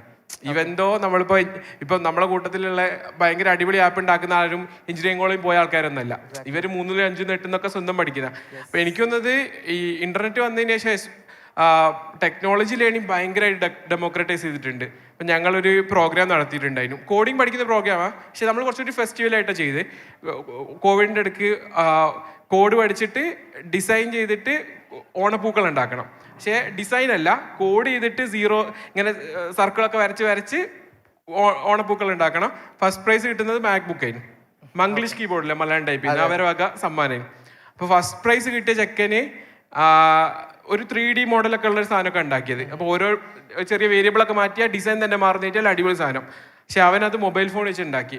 അപ്പോൾ സാധാരണ വീട്ടിലെ ഒരു കുട്ടിക്ക്, ഒരു ആൻഡ്രോയിഡ് ഫോണുള്ള ഒരു കുട്ടിക്ക് വേണമെങ്കിൽ എന്ത് ചെയ്യാൻ പറ്റും, ഒരു 6 മാസം അധ്വാനിക്കാൻ വില്ലിങ് ആണെങ്കിൽ, അധ്വാനിക്കാനല്ല, രസത്തിന് ഇഷ്ടമുള്ള സാധനം ചെയ്തിട്ടുണ്ടെങ്കിൽ ഭയങ്കര നല്ലൊരു ലൈഫ് കിട്ടുക എന്നുള്ളൊരു പോസിബിലിറ്റി ഉണ്ട്. അപ്പം അത് നമുക്ക് അറിഞ്ഞിട്ട് നമ്മൾ ആൾക്കാരുടെ അടുത്ത് പറഞ്ഞില്ല ഭയങ്കര മോശമാണെന്ന് നമുക്കൊരു കുറേ ആൾക്കാർക്ക് തോന്നിയതുകൊണ്ട് ഒരു ബഞ്ച് ഓഫ് ടെക്നോളജി അറിയുന്ന ആൾക്കാർ ചേർന്നാണ് ടിങ്കറപ്പ് പോലത്തെ ഒരു കളക്റ്റീവ് ഉണ്ടാക്കിയത്. അണ്ടർലൈൻ സാധനം എന്ന് വെച്ചിട്ടുണ്ടെങ്കിൽ ടെക്നോളജി പഠിക്കുന്നത് ഭയങ്കര പോസിബിളാണ്. എൻ്റെ ഒരു കോ-ഫൗണ്ടർ BA ഇംഗ്ലീഷ് പഠിച്ചതാണ്. പുള്ളി ഇവഞ്ച്വലി ട്രൂ കോളറിലൊക്കെ പോയി, സ്വീഡനിലൊക്കെ പോയി. ലാസ്റ്റ് ഒരു 3 ഇയർ 2-3 എക്സിറ്റ് പുള്ളിയുടെ പല കമ്പനികൾക്ക് കിട്ടി. അപ്പം പക്ഷേ ആ പുള്ളി പറയാനും ആ കോഡിങ് പഠിക്കാൻ പറ്റുന്നൊരു കോൺഫിഡൻസ് ഇല്ലായിരുന്നെങ്കിൽ ഞാൻ ഓട്ടോ ഓടിച്ച് നടക്കുന്നുണ്ടായിരുന്നു തൊടുപുഴ. പക്ഷെ ഓട്ടോ ഓടിക്കുന്ന ഒരു പ്രശ്നം അതല്ല. പക്ഷേ പുള്ളി ഇത് പഠിക്കാൻ പറ്റും തോന്നിയോണ്ട് പുള്ളി ഒരുപാട് ആൾക്കാരെ സഹായിക്കുന്ന ലെവലിലേക്ക് പുള്ളിക്കും ഭയങ്കര മീനിങ് ആയ സാധനത്തിലേക്ക് എത്താൻ പറ്റി. അപ്പം പക്ഷെ അത് സിസ്റ്റത്തിന് ചിലപ്പം കുറച്ച് സമയം എടുക്കുമായിരിക്കും. അതുകൊണ്ട് നമ്മൾ നാട്ടിലുള്ള ഈ വൈബുള്ള കുറേ ആൾക്കാർ ചേർന്നിട്ടുണ്ടാക്കിയ ചെറിയൊരു കളക്റ്റീവാണ്. നമുക്ക് കൊച്ചിയിലൊരു സ്പേസ് ഉണ്ട്, മേ ബി ഞാൻ ഡീറ്റെയിൽ ആയിട്ട് പിന്നെ വരാം. ഓക്കെ, ശരി, thank you Meher. Coming to Umar. Umar ഒരു ഇൻഫ്ലുവൻസറാണ്, ഒരു ടെക്നോളജി എന്തൂസിയസ്റ്റ് ആണ്, ഒരു മീൻസ് ഓൺടർപ്രണർ ആണ്. അപ്പോൾ മീൻസ് കുറേ അധികം ടച്ച് പോയിന്റ്സ് ഉണ്ടായിട്ടുണ്ട്. ബാക്കിയുള്ളവരുടെ ലൈഫ് കുറച്ചും കൂടി മീൻസ് അവരുടെ ഒരു റെസ്പോൺസും മീൻസ് അവരുടെ ലൈഫ് കുറച്ചും കൂടിയും കാണാൻ പറ്റിയിട്ടുണ്ട്. അപ്പോൾ ആക്ച്വലി എന്താണ് ശരിക്ക് ഒരു ഹാൻഡ്സ് ഓൺ ലേണിങ്ങിനെ കുറിച്ചിട്ട് ഉമറിന് തോന്നുന്നത്? മീൻസ് ഇതിൻ്റെ ഒരു ഇംപ്ലിമെൻറ്റേഷൻ സൈഡിൽ ഉള്ള ഒരു പബ്ലിക് റെസ്പോൺസ് എന്താവും, അല്ലെങ്കിൽ ഇതിൻ്റെ ഒരു അഡാപ്റ്റ് ചെയ്യാനുള്ള എത്രത്തോളം പോസിബിലിറ്റീസ് ആണ് ഉള്ളത്, ഒന്ന് എക്സ്പ്ലെയിൻ ചെയ്യൂ.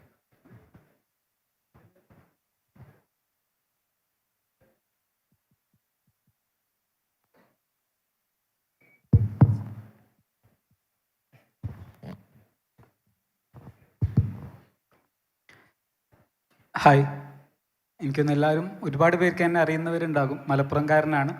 പക്ഷെ ഒരുപാട് ഞാൻ കണ്ടന്റ് എല്ലാം ചെയ്യാറുള്ളത് ആർട്ടിഫിഷ്യൽ ഇൻ്റലിജൻസ് അല്ലെങ്കിൽ അത്തരം സാങ്കേതിക വിദ്യകൾ നമ്മുടെ ജീവിതത്തിൽ ഏതെല്ലാം തരത്തിലുള്ള മാറ്റങ്ങൾ വരുത്തും, ഇതിനെക്കുറിച്ചൊക്കെയാണ് കൂടുതലും സംസാരിക്കാറുള്ളത്. പക്ഷേ എൻ്റെ ഒരു മേജർ ടോപ്പിക്കാണ് വിദ്യാഭ്യാസത്തിൽ ഭാവിയിൽ വരാൻ സാധ്യതയുള്ള മാറ്റങ്ങൾ എന്തൊക്കെയായിരിക്കും, അല്ലെങ്കിൽ ഏത് തരത്തിലുള്ള വിദ്യാഭ്യാസമാണ് നമുക്ക് ഇനിയുള്ള കാലത്ത് ആവശ്യമായി വരിക എന്നുള്ളതാണ്.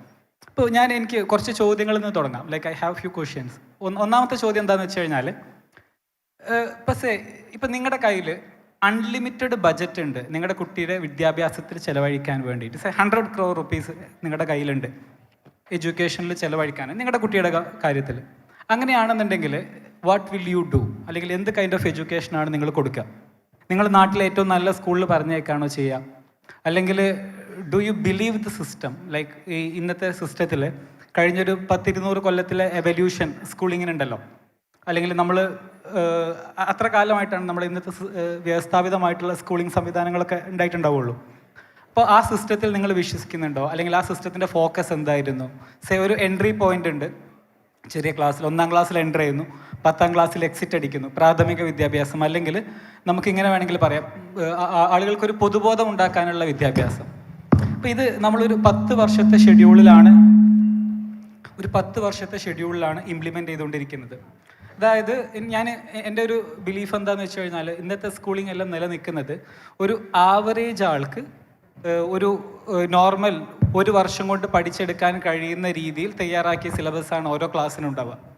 ഇപ്പോൾ 1-ാം ക്ലാസ്, 2-ാം ക്ലാസ്, 3-ാം ക്ലാസ് ഇതെല്ലാം ഒരു സ്റ്റാൻഡർഡൈസേഷൻ ഉണ്ട്. അതായത് ഒരു ആവറേജ് ആൾക്ക് വേണ്ടുന്ന രീതിയിൽ ഒപ്റ്റിമൈസ് ചെയ്തിട്ടുള്ളത്. പക്ഷെ നമ്മൾ എപ്പോഴും വിശ്വസിക്കുന്ന ഒരു കാര്യമുണ്ട്, എല്ലാവരും യുണീക്കാണ്, എല്ലാവരുടെയും സർക്കംസ്റ്റാൻസസ് യുണീക്കാണ്, എബിലിറ്റികൾ യുണീക്കാണ്. പക്ഷെ നമ്മൾ അതിനെ പലപ്പോഴും തേർഡ് എന്നുള്ള ഒരു സ്റ്റേജ് വരുന്നത്, ഇപ്പോൾ മെഹറൊക്കെ ചെയ്യുന്ന പോലെ ഒരു ആഫ്റ്റർ സ്കൂളിംഗ് അല്ലെങ്കിൽ ഒരു സ്കില്ലിംഗ് സ്പേസിൽ നമുക്കിത് കുറച്ചും കൂടെ ഇപ്പോൾ ചെയ്യാൻ പറ്റുന്നുണ്ട്. പക്ഷെ പല കുട്ടികളുടെയും വലിയ രീതിയിലുള്ള അവരുടെ ഒരു ബ്രില്യൻസ് എല്ലാം കാണിക്കുന്ന ഒരു ഏജ് ഈ സ്കൂളിംഗ് ഫേസിലായിരിക്കും. അപ്പോൾ ആ ഫേസിൽ നമ്മൾ എന്താ ചെയ്യുന്നതെന്ന് വെച്ച് കഴിഞ്ഞാൽ, അവരെ ശരിക്കും നമ്മൾ ഡ്രാഗ് ഡൗൺ ചെയ്യുന്ന പോലെയാണ്. അതായത് ഭയങ്കര ഫാസ്റ്റായിട്ട് പോകാൻ കഴിയുന്ന ഒരു കുട്ടി ഉണ്ടാവും. പക്ഷേ ആ കുട്ടിയെ നമ്മളെ സിസ്റ്റം എങ്ങനെയാണ്, നിനക്ക് എത്ര ബ്രില്യൻ്റ് ആയാലും 2-ാം ക്ലാസ്സിലെ സബ്ജക്റ്റുകളിൽ ചിലപ്പോൾ നീ 2 മാസം കൊണ്ട് തീർത്താലും you have to complete that year. അതിനുശേഷം മാത്രമേ അത് എക്സിറ്റ് അടിക്കാൻ പറ്റൂ. അപ്പോൾ എന്താണ്, 3-ാം ക്ലാസ് ഇയാൾ തുടങ്ങുമ്പോൾ അവൻ്റെ ഫ്രണ്ട് അവൻ്റെ അത്ര ബ്രില്യൻ്റ് അല്ലെങ്കിലും they are starting again together. അപ്പോൾ എന്താണെന്ന് വെച്ച് കഴിഞ്ഞാൽ ആ ഒരു ടൈം പീരിയഡ് കഴിയേണ്ട ആവശ്യം വരുന്നുണ്ട്. അപ്പോൾ ഞാൻ ഇങ്ങനെയൊക്കെ വിഷൻ ചെയ്തിട്ടുണ്ട്. അതായത് ഒരു ഓപ്പൺ പ്രോട്ടോക്കോൾ പോലെ ഒരു സംവിധാനം, ഔട്ട്കം ബേസ്ഡ് അപ്രോച്ച് ആവുക സ്കൂളിങ്ങിലും. കുട്ടിക്ക് ഉണ്ടാവാൻ ചാൻസ് ഉള്ള മറ്റ് ഭാഗങ്ങളെ കുറിച്ചല്ല കേട്ടോ ഞാൻ പറയുന്നത്. അതായത് കുട്ടിയുടെ EQ അങ്ങനത്തെ കാര്യങ്ങളൊക്കെ അവിടെ ഉണ്ടാവും. പക്ഷെ ഞാൻ പറയുന്നത് കുട്ടിയുടെ ഈ ഇൻ്റലിജൻസ് സൈഡ് അല്ലെങ്കിൽ കോഗ്നേറ്റീവ് സൈഡിൽ കുട്ടിക്ക് ഓരോ ക്ലാസ്സിലും നമ്മൾ ഇത്ര കാര്യങ്ങൾ അറിഞ്ഞു കഴിഞ്ഞാൽ എന്താ സ്കൂളിങ് ചെയ്യുന്നത് എന്നുള്ളതിലേക്ക് വരാം. ഞാൻ സ്കൂളിങ്ങിലാണ് കുറച്ചും കൂടെ ഫോക്കസ്ഡ്, അതുകൊണ്ടാണ് ഞാൻ സ്പെസിഫിക് ആവുന്നത്. സ്കൂളിങ്ങിൽ നമ്മൾ ഉദ്ദേശിക്കുന്നത് ഒരു കുട്ടി ജനിച്ച് വീഴുമ്പോൾ ആ കുട്ടിക്ക് ഈ ലോകവുമായിട്ട് ഇൻ്ററാക്ട് ചെയ്യാൻ കുറേ കാര്യങ്ങൾ അറിഞ്ഞിരിക്കണം. അത് കുട്ടിയുടെ ചുറ്റുപാടിനെ മനസ്സിലാക്കാൻ കഴിയണം, നമ്മുടെ കാലാവസ്ഥയെ മനസ്സിലാക്കാൻ കഴിയണം, മണ്ണിനെ മനസ്സിലാക്കാൻ കഴിയണം, ചുറ്റുള്ള ആളുകളോട് ഇടപഴകാൻ കഴിയണം, നമ്മുടെ ചരിത്രം അറിയണം, കൾച്ചർ അറിയണം, സയൻസിൽ ഇടപെടാൻ കഴിയണം. ഇങ്ങനെ ഒരുപാട് നമുക്ക് ചുറ്റുമുള്ള എൻവിയോൺമെൻറ്റുമായിട്ട് ഇൻ്ററാക്ട് ചെയ്യാൻ വേണ്ടുന്ന വിദ്യാഭ്യാസമാണ് ശരിക്കും പറഞ്ഞു കഴിഞ്ഞാൽ സ്കൂളിങ് വഴി കൊടുക്കുന്നത്. ഒരു ജോലി നേടുക എന്നുള്ളത് അതിൻ്റെ പേർപ്പസ് അല്ല. പക്ഷേ ഇവിടെ പരീക്ഷയുടെ പ്രസക്തി എത്രമാത്രം ഉണ്ട് എന്നുള്ളത് ഭയങ്കര ഇമ്പോർട്ടൻ്റ് ആണ്. പരീക്ഷ ഒരു സ്റ്റാൻഡർഡൈസ്ഡ് ടൂളാണ്. അപ്പോൾ ഇവിടെ ഹാൻഡ്സ് ഓൺ ട്രെയിനിങ് കൊണ്ടുവരാൻ പറ്റിയാൽ, ഞാൻ എപ്പോഴും വിശ്വസിക്കുന്ന ഒരു കാര്യമുണ്ട്, ഇപ്പോൾ വിർച്വൽ റിയാലിറ്റി പോലെയുള്ള ടെക്നോളജികൾ കൂടുതൽ വ്യാപകമാവുകയാണെങ്കിൽ നമുക്ക് നോർമൽ അക്കാഡമിക്സിൽ ഹാൻഡ്സ് ഓൺ ട്രെയിനിങ് കൊണ്ടുവരാൻ മുന്നത്തെ പോലെ ഒരുപാട് വലിയ ഇൻഫ്രാസ്ട്രക്ചർ കോസ്റ്റ് ഉണ്ടാവില്ല. ഡിജിറ്റൽ റെവല്യൂഷൻ്റെ ഒരു വലിയ അഡ്വാൻറ്റേജ് എന്താണെന്ന് വെച്ച് കഴിഞ്ഞാൽ, നമ്മുടെ കമ്മ്യൂണിക്കേഷൻ ആണെന്നുണ്ടെങ്കിലും എൻ്റർടൈൻമെൻറ്റ് ആണെന്നുണ്ടെങ്കിലും നമ്മുടെ ഒരു ജനറൽ എഡ്യൂക്കേഷനെ എഡ്യൂട്ടൈൻമെൻ്റ് ആക്കുക എന്നുള്ളൊരു ഏരിയ ഉണ്ട്, ഗെയിമിഫൈങ് എഡ്യൂക്കേഷൻ എന്നുള്ളൊരു കാര്യമുണ്ട്. അപ്പോൾ ഇതിലൊക്കെ കുട്ടികൾക്ക് ഗെയിം കളിക്കുന്ന പോലെ എഡ്യൂക്കേഷനെ ഇൻസെൻറ്റിവൈസ് ചെയ്യാൻ പറ്റിയാൽ, പരീക്ഷകളുടെ സ്ട്രക്ചറിനെ പൊളിച്ചെഴുതിയിട്ട് ഔട്ട്കം ബേസ്ഡ് മോഡലിലേക്ക് വന്നാൽ, അതായത് 5-ാം ക്ലാസ് കഴിയുന്ന കുട്ടിക്ക് 5-ാം ക്ലാസ്സിലെ പരീക്ഷ അറ്റൻഡ് ചെയ്തിട്ടല്ല 6-ാം ക്ലാസ്സിലേക്ക് പോവേണ്ടത്, അല്ലെങ്കിൽ ലെവലപ്പ് ചെയ്യേണ്ടത് സെറ്റ് ഓഫ് ടാസ്കുകൾ, ഗെയിം പോലെ. അതിൽ നമുക്ക് അതിലും ഇവാലുവേറ്റ് ചെയ്യാൻ മെത്തേഡ്സ് ഉണ്ടാകും, നമുക്കത് ക്രിയേറ്റ് ചെയ്യാൻ പറ്റും. അപ്പോൾ അത്തരത്തിലുള്ള ഒരു ഓപ്പൺ പ്രോട്ടോകോൾ സിസ്റ്റം ഒക്കെ സ്കൂളിങ്ങിൽ വന്നു കഴിഞ്ഞാൽ ഒരു കുട്ടിക്ക് ചിലപ്പോൾ 10 വയസ്സാകുമ്പോഴേക്കും 10-ാം ക്ലാസ് തീർക്കാൻ പറ്റുന്നുണ്ടാവും. അങ്ങനെ ഒരുപാട് സ്കോപ്പുകളുണ്ട്. അപ്പോൾ സ്കൂളിങ് നമ്മൾ സ്ലോ ഡൗൺ ചെയ്യുന്നതിൻ്റെ ഒരു കാര്യം പറയാറ് എന്താ വെച്ചാൽ, മാനസിക വികാസം, മറ്റുള്ള ഒരുപാട് കാര്യങ്ങൾ നമ്മൾ അതിൻ്റെ കൂടെ ഉപോൽപ്പന്നമായിട്ട് പറയുന്ന സ്കൂളുകൾ നിലനിൽക്കുമെന്ന് ചോദിച്ചു കഴിഞ്ഞാൽ പറയൽ, സ്കൂളുകൾ ഞാനിങ്ങനെ ഈ കോവിഡ് കാലത്തുണ്ടായ ഒരു കാര്യം, അതായത് ചില ആൾക്കാരുടെയൊക്കെ സംസാരിക്കുമ്പോൾ, വലിയ സ്കൂൾ മാനേജ്മെൻറ്റുകളോട് സംസാരിക്കുമ്പോൾ, മുന്നേ അവർ ഞങ്ങൾ A+ൻ്റെ എണ്ണം പറഞ്ഞിട്ടാണ് സ്കൂളിനെ ബ്രാൻഡ് ചെയ്തിരുന്നുണ്ടെങ്കിൽ ഇപ്പോൾ പറയാം എഡ്യൂക്കേഷൻ സ്കൂളുകൾ നിലനിൽക്കണം, കാരണം സ്കൂളുകളിൽ നിന്ന് കിട്ടുന്ന സോഷ്യൽ ഇൻറ്ററാക്ഷൻ ആണ് ഇതിൻ്റെ കീ വാല്യൂ എന്ന് പറയാറുണ്ട്. ഈ സോഷ്യൽ ഇൻറ്ററാക്ഷൻ എന്ന് പറയുന്നത് ഓരോ പീരീഡിൻ്റെയും ബ്രേക്കിൽ കിട്ടുന്ന 5 മിനിറ്റും ലഞ്ച് ബ്രേക്കുമാണ്. അതായത് ഒരു കുട്ടി ഒരു സ്കൂളിൽ 6 മണിക്കൂർ ചിലവഴിക്കുന്നുണ്ടെങ്കിൽ അതിൽ 5 മിനിറ്റ് വീതം 5 പീരീഡിലും പിന്നെ ആ കിട്ടുന്ന ലഞ്ച് ബ്രേക്കുമാണ് നമ്മൾ സോഷ്യൽ ഇൻറ്ററാക്ഷൻ ആയിട്ട് പറയുന്നത്. പക്ഷെ അതിന് ക്ലബ്ബുകൾ തുടങ്ങിയാൽ മതി. അതായത് മീൻസ് അതിനേക്കാൾ സോഷ്യൽ ഇൻറ്ററാക്ഷൻ ക്രിയേറ്റ് ചെയ്യാൻ പറ്റുന്ന സ്പേസുകൾ നമുക്ക് വേറെയും ചെയ്യാൻ പറ്റും. അതായത് സ്കൂളിങ്ങിൻ്റെ മെത്തേഡ് മാറണം എന്നാട്ടോ പറയുന്നത്, അല്ലാണ്ട് നാളെ മുതൽ നമ്മുടെ സ്കൂളൊന്നും വേണ്ട എന്നുള്ളതല്ല. അതിൻ്റെ നമ്മുടെ ഒരു ഓപ്പറേഷണൽ മാനുവൽ മാറ്റേണ്ടതുണ്ട്. കാരണം എന്താണെന്ന് വെച്ചാൽ അത് ചെയ്യാൻ കഴിയുന്ന ഒരു കാലത്തേക്ക് ലോകം പോയിക്കൊണ്ടിരിക്കുക. എഡ്യൂക്കേഷനെ പേഴ്സണലൈസ് ചെയ്യാൻ പറ്റും, പ്രത്യേകിച്ച് ജനറേറ്റീവ് AI പോലെയുള്ള ടൂളുകൾ വരുന്ന സമയത്ത്. അതുപോലെ വിർച്വൽ റിയാലിറ്റി സ്പേസിലൊക്കെ വരുന്ന ഒരുപാട് ഇന്നോവേഷൻസ് നമുക്ക് ഹാൻഡ്സ് ഓൺ ലേണിങ്ങിനെ മുന്നത്തെ പോലെ ഒരു കോസ്റ്റ് വരില്ല. ഇപ്പോൾ ഒരു MBBS കുട്ടികളൊക്കെ ചെയ്യുന്ന കടാവർ എക്സ്പെരിമെൻറ്റ്സ് അങ്ങനത്തെ കാര്യങ്ങളൊക്കെ പറയാം. അതിന് നമുക്ക് അത്രയും കടാവർ വേണമല്ലോ. പക്ഷേ ഇതിനെ വിർച്വൽ റിയാലിറ്റിയിൽ സിമുലേറ്റ് ചെയ്യുകയാണെന്നുണ്ടെങ്കിൽ നമുക്ക് ഒരു unlimited number of simulations near zero കോസ്റ്റിൽ ചെയ്യാൻ പറ്റും. അപ്പോൾ ഇവിടെയൊക്കെ ടെക്നോളജിക്ക് ചെയ്യാൻ കഴിയുന്ന ഒരുപാട് സ്പേസ് ഉണ്ട്. നമ്മൾ അതിൻ്റെ ഒരു ടിപ്പ് ഓഫ് ദി ഐസ്ബർഗ് മാത്രമേ കണ്ടിട്ടുള്ളൂ. ഞാൻ ഒരുപാട് ചോദ്യങ്ങളാണ് ഇതിൽ ചോദിച്ചിട്ടുള്ളത്. പക്ഷേ ഈ ഹാൻഡ്സ് ഓൺ ലേണിങ്ങിൻ്റെ സാധ്യതകൾ ചെറിയ പ്രായം തൊട്ടിട്ട് വലിയ പ്രായം വരേക്കും നമുക്ക് ടെക്നോളജി ലെവറേജ് ചെയ്തിട്ട് വലിയ രീതിയിൽ കൊണ്ടുവരാൻ പറ്റും. ഇവിടെയൊക്കെ ചോദ്യം ഇതാണ്, ഇപ്പോൾ ഹാൻഡ്സ് ഓൺ ലേണിംഗ് കൊണ്ടുവരുന്ന സമയത്ത് നിർബന്ധമായിട്ട് ഇപ്പോൾ VR ഒക്കെ ഉപയോഗിക്കുകയാണെന്നുണ്ടെങ്കിൽ ഒരു കുട്ടിക്ക് പഠിക്കാൻ എടുക്കുന്ന സമയം ഒരുപാട് കുറയും. ഓക്കെ, അപ്പോൾ ബാക്കി വരുന്ന സമയം നമ്മൾ എന്ത് ചെയ്യും? സ്കൂളിങ് നിലവിൽ 10 മാസമാണെന്നുണ്ടെങ്കിൽ ആ 10 മാസത്തിൽ ചെയ്യാവുന്ന കാര്യങ്ങൾ അല്ലെങ്കിൽ പഠിപ്പിക്കുന്ന കാര്യങ്ങൾ നമുക്ക് അതിലും കുറഞ്ഞ സമയത്തിൽ മെറ്റാവേഴ്സ് പോലെയോ വിർച്വൽ റിയാലിറ്റി പോലെയോ അല്ലെങ്കിൽ അതർ IoT ബേസ്ഡ് ആയിട്ടുള്ള എനി സൊല്യൂഷൻ അത് അപ്ലൈ ചെയ്തിട്ട് നമുക്ക് അതിൻ്റെ ടൈം ഗ്യാപ്പ് കുറക്കാൻ പറ്റുകയാണെങ്കിൽ ബാക്കി വരുന്ന സമയം നമ്മൾ എന്ത് ചെയ്യും? അപ്പോൾ ഇവിടെയൊക്കെ മെഹർ നേരത്തെ സൂചിപ്പിച്ച പോലെ വളരെ ഫാസ്റ്റായിട്ടാണ് ഇന്ന് ലോകം പോകുന്നത്. മുന്നൊക്കെ എന്താണെന്ന് വെച്ച് കഴിഞ്ഞാൽ ടെക്നോളജി ചേഞ്ചസ് എല്ലാ കാലത്തും ഉണ്ടായിട്ടുണ്ട്. പക്ഷേ മുന്നേ നമുക്ക് അതിനൊരു ടൈം കിട്ടുമായിരുന്നു, അല്ലെങ്കിൽ അഡ്ജസ്റ്റ് ചെയ്യാൻ ടൈം കിട്ടുമായിരുന്നു. പക്ഷേ ഇപ്പോഴത്തെ ഒരു സ്പീഡ് എന്താണെന്ന് വെച്ച് കഴിഞ്ഞാൽ ഓരോ ആഴ്ചയിലും പുതിയ AI മോഡലുകൾ വരികയാണ്. ഇപ്പോൾ നമുക്കേ അറിയാം, programming language equal to natural language എന്നുള്ള സ്റ്റേജിലേക്ക് വലിയ മാറ്റങ്ങൾ നടക്കുന്നുണ്ട്. ഇപ്പോൾ GPT സ്റ്റോർ എന്ന് പറഞ്ഞിട്ട് ChatGPTയുടെ അകത്ത് ഒരു പ്രോഗ്രാമിംഗ് നോളജ് ഇല്ലാത്ത ആൾക്കാർക്ക് സ്വന്തം AI ഡിപ്ലോയ് ചെയ്യാൻ പറ്റുന്ന പ്ലാറ്റ്ഫോമുകൾ വരുന്നത്. അതിലൊരു സെഗ്മെന്റ് തന്നെയുണ്ട് പ്രോഗ്രാമിംഗ് എന്ന് പറഞ്ഞിട്ട്. കോപ്പൈലറ്റും ബ്ലാക്ക് ബോക്സും ഒക്കെ പ്രോഗ്രാമിങ്ങിൽ ഭയങ്കര അഡ്വാൻസ്ഡ് ആയിട്ട് വരുന്നു. അപ്പോൾ ഇവിടെയൊക്കെ എന്താണെന്ന് വെച്ചാൽ എൻട്രി ബാരിയർ കൂടുകയാണ്. അതായത് ഇനി എന്തെങ്കിലും ഒരു കരിയറോ മറ്റു കാര്യങ്ങളോ ഐഡൻറ്റിഫൈ ചെയ്യണമെന്നുണ്ടെങ്കിൽ അതിൻ്റെ എൻട്രി ബാരിയർ കൂടുതലാണ്. മാത്രമല്ല ഏതെങ്കിലും ഒരു കോഴ്സ് പഠിച്ചത് കൊണ്ട് സർവൈവൽ ചെയ്യാൻ കഴിയില്ല. കാരണം എന്താണെന്ന് വെച്ചാൽ എഗെയിൻ ഏതെങ്കിലും ഒരു പുതിയ AI ടൂളോ അല്ലെങ്കിൽ മറ്റേതെങ്കിലും ടൂൾ വന്നിട്ട് നമ്മൾ ഇന്ന് ചെയ്യുന്ന ജോലിയെ റീപ്ലേസ് ചെയ്യുകയോ അല്ലെങ്കിൽ വലിയ രീതിയിൽ അപ്സ്കില്ലിംഗ് റിക്വയർമെൻ്റ് ഉള്ള രീതിയിലേക്ക് മാറ്റുകയോ ചെയ്തേക്കാം.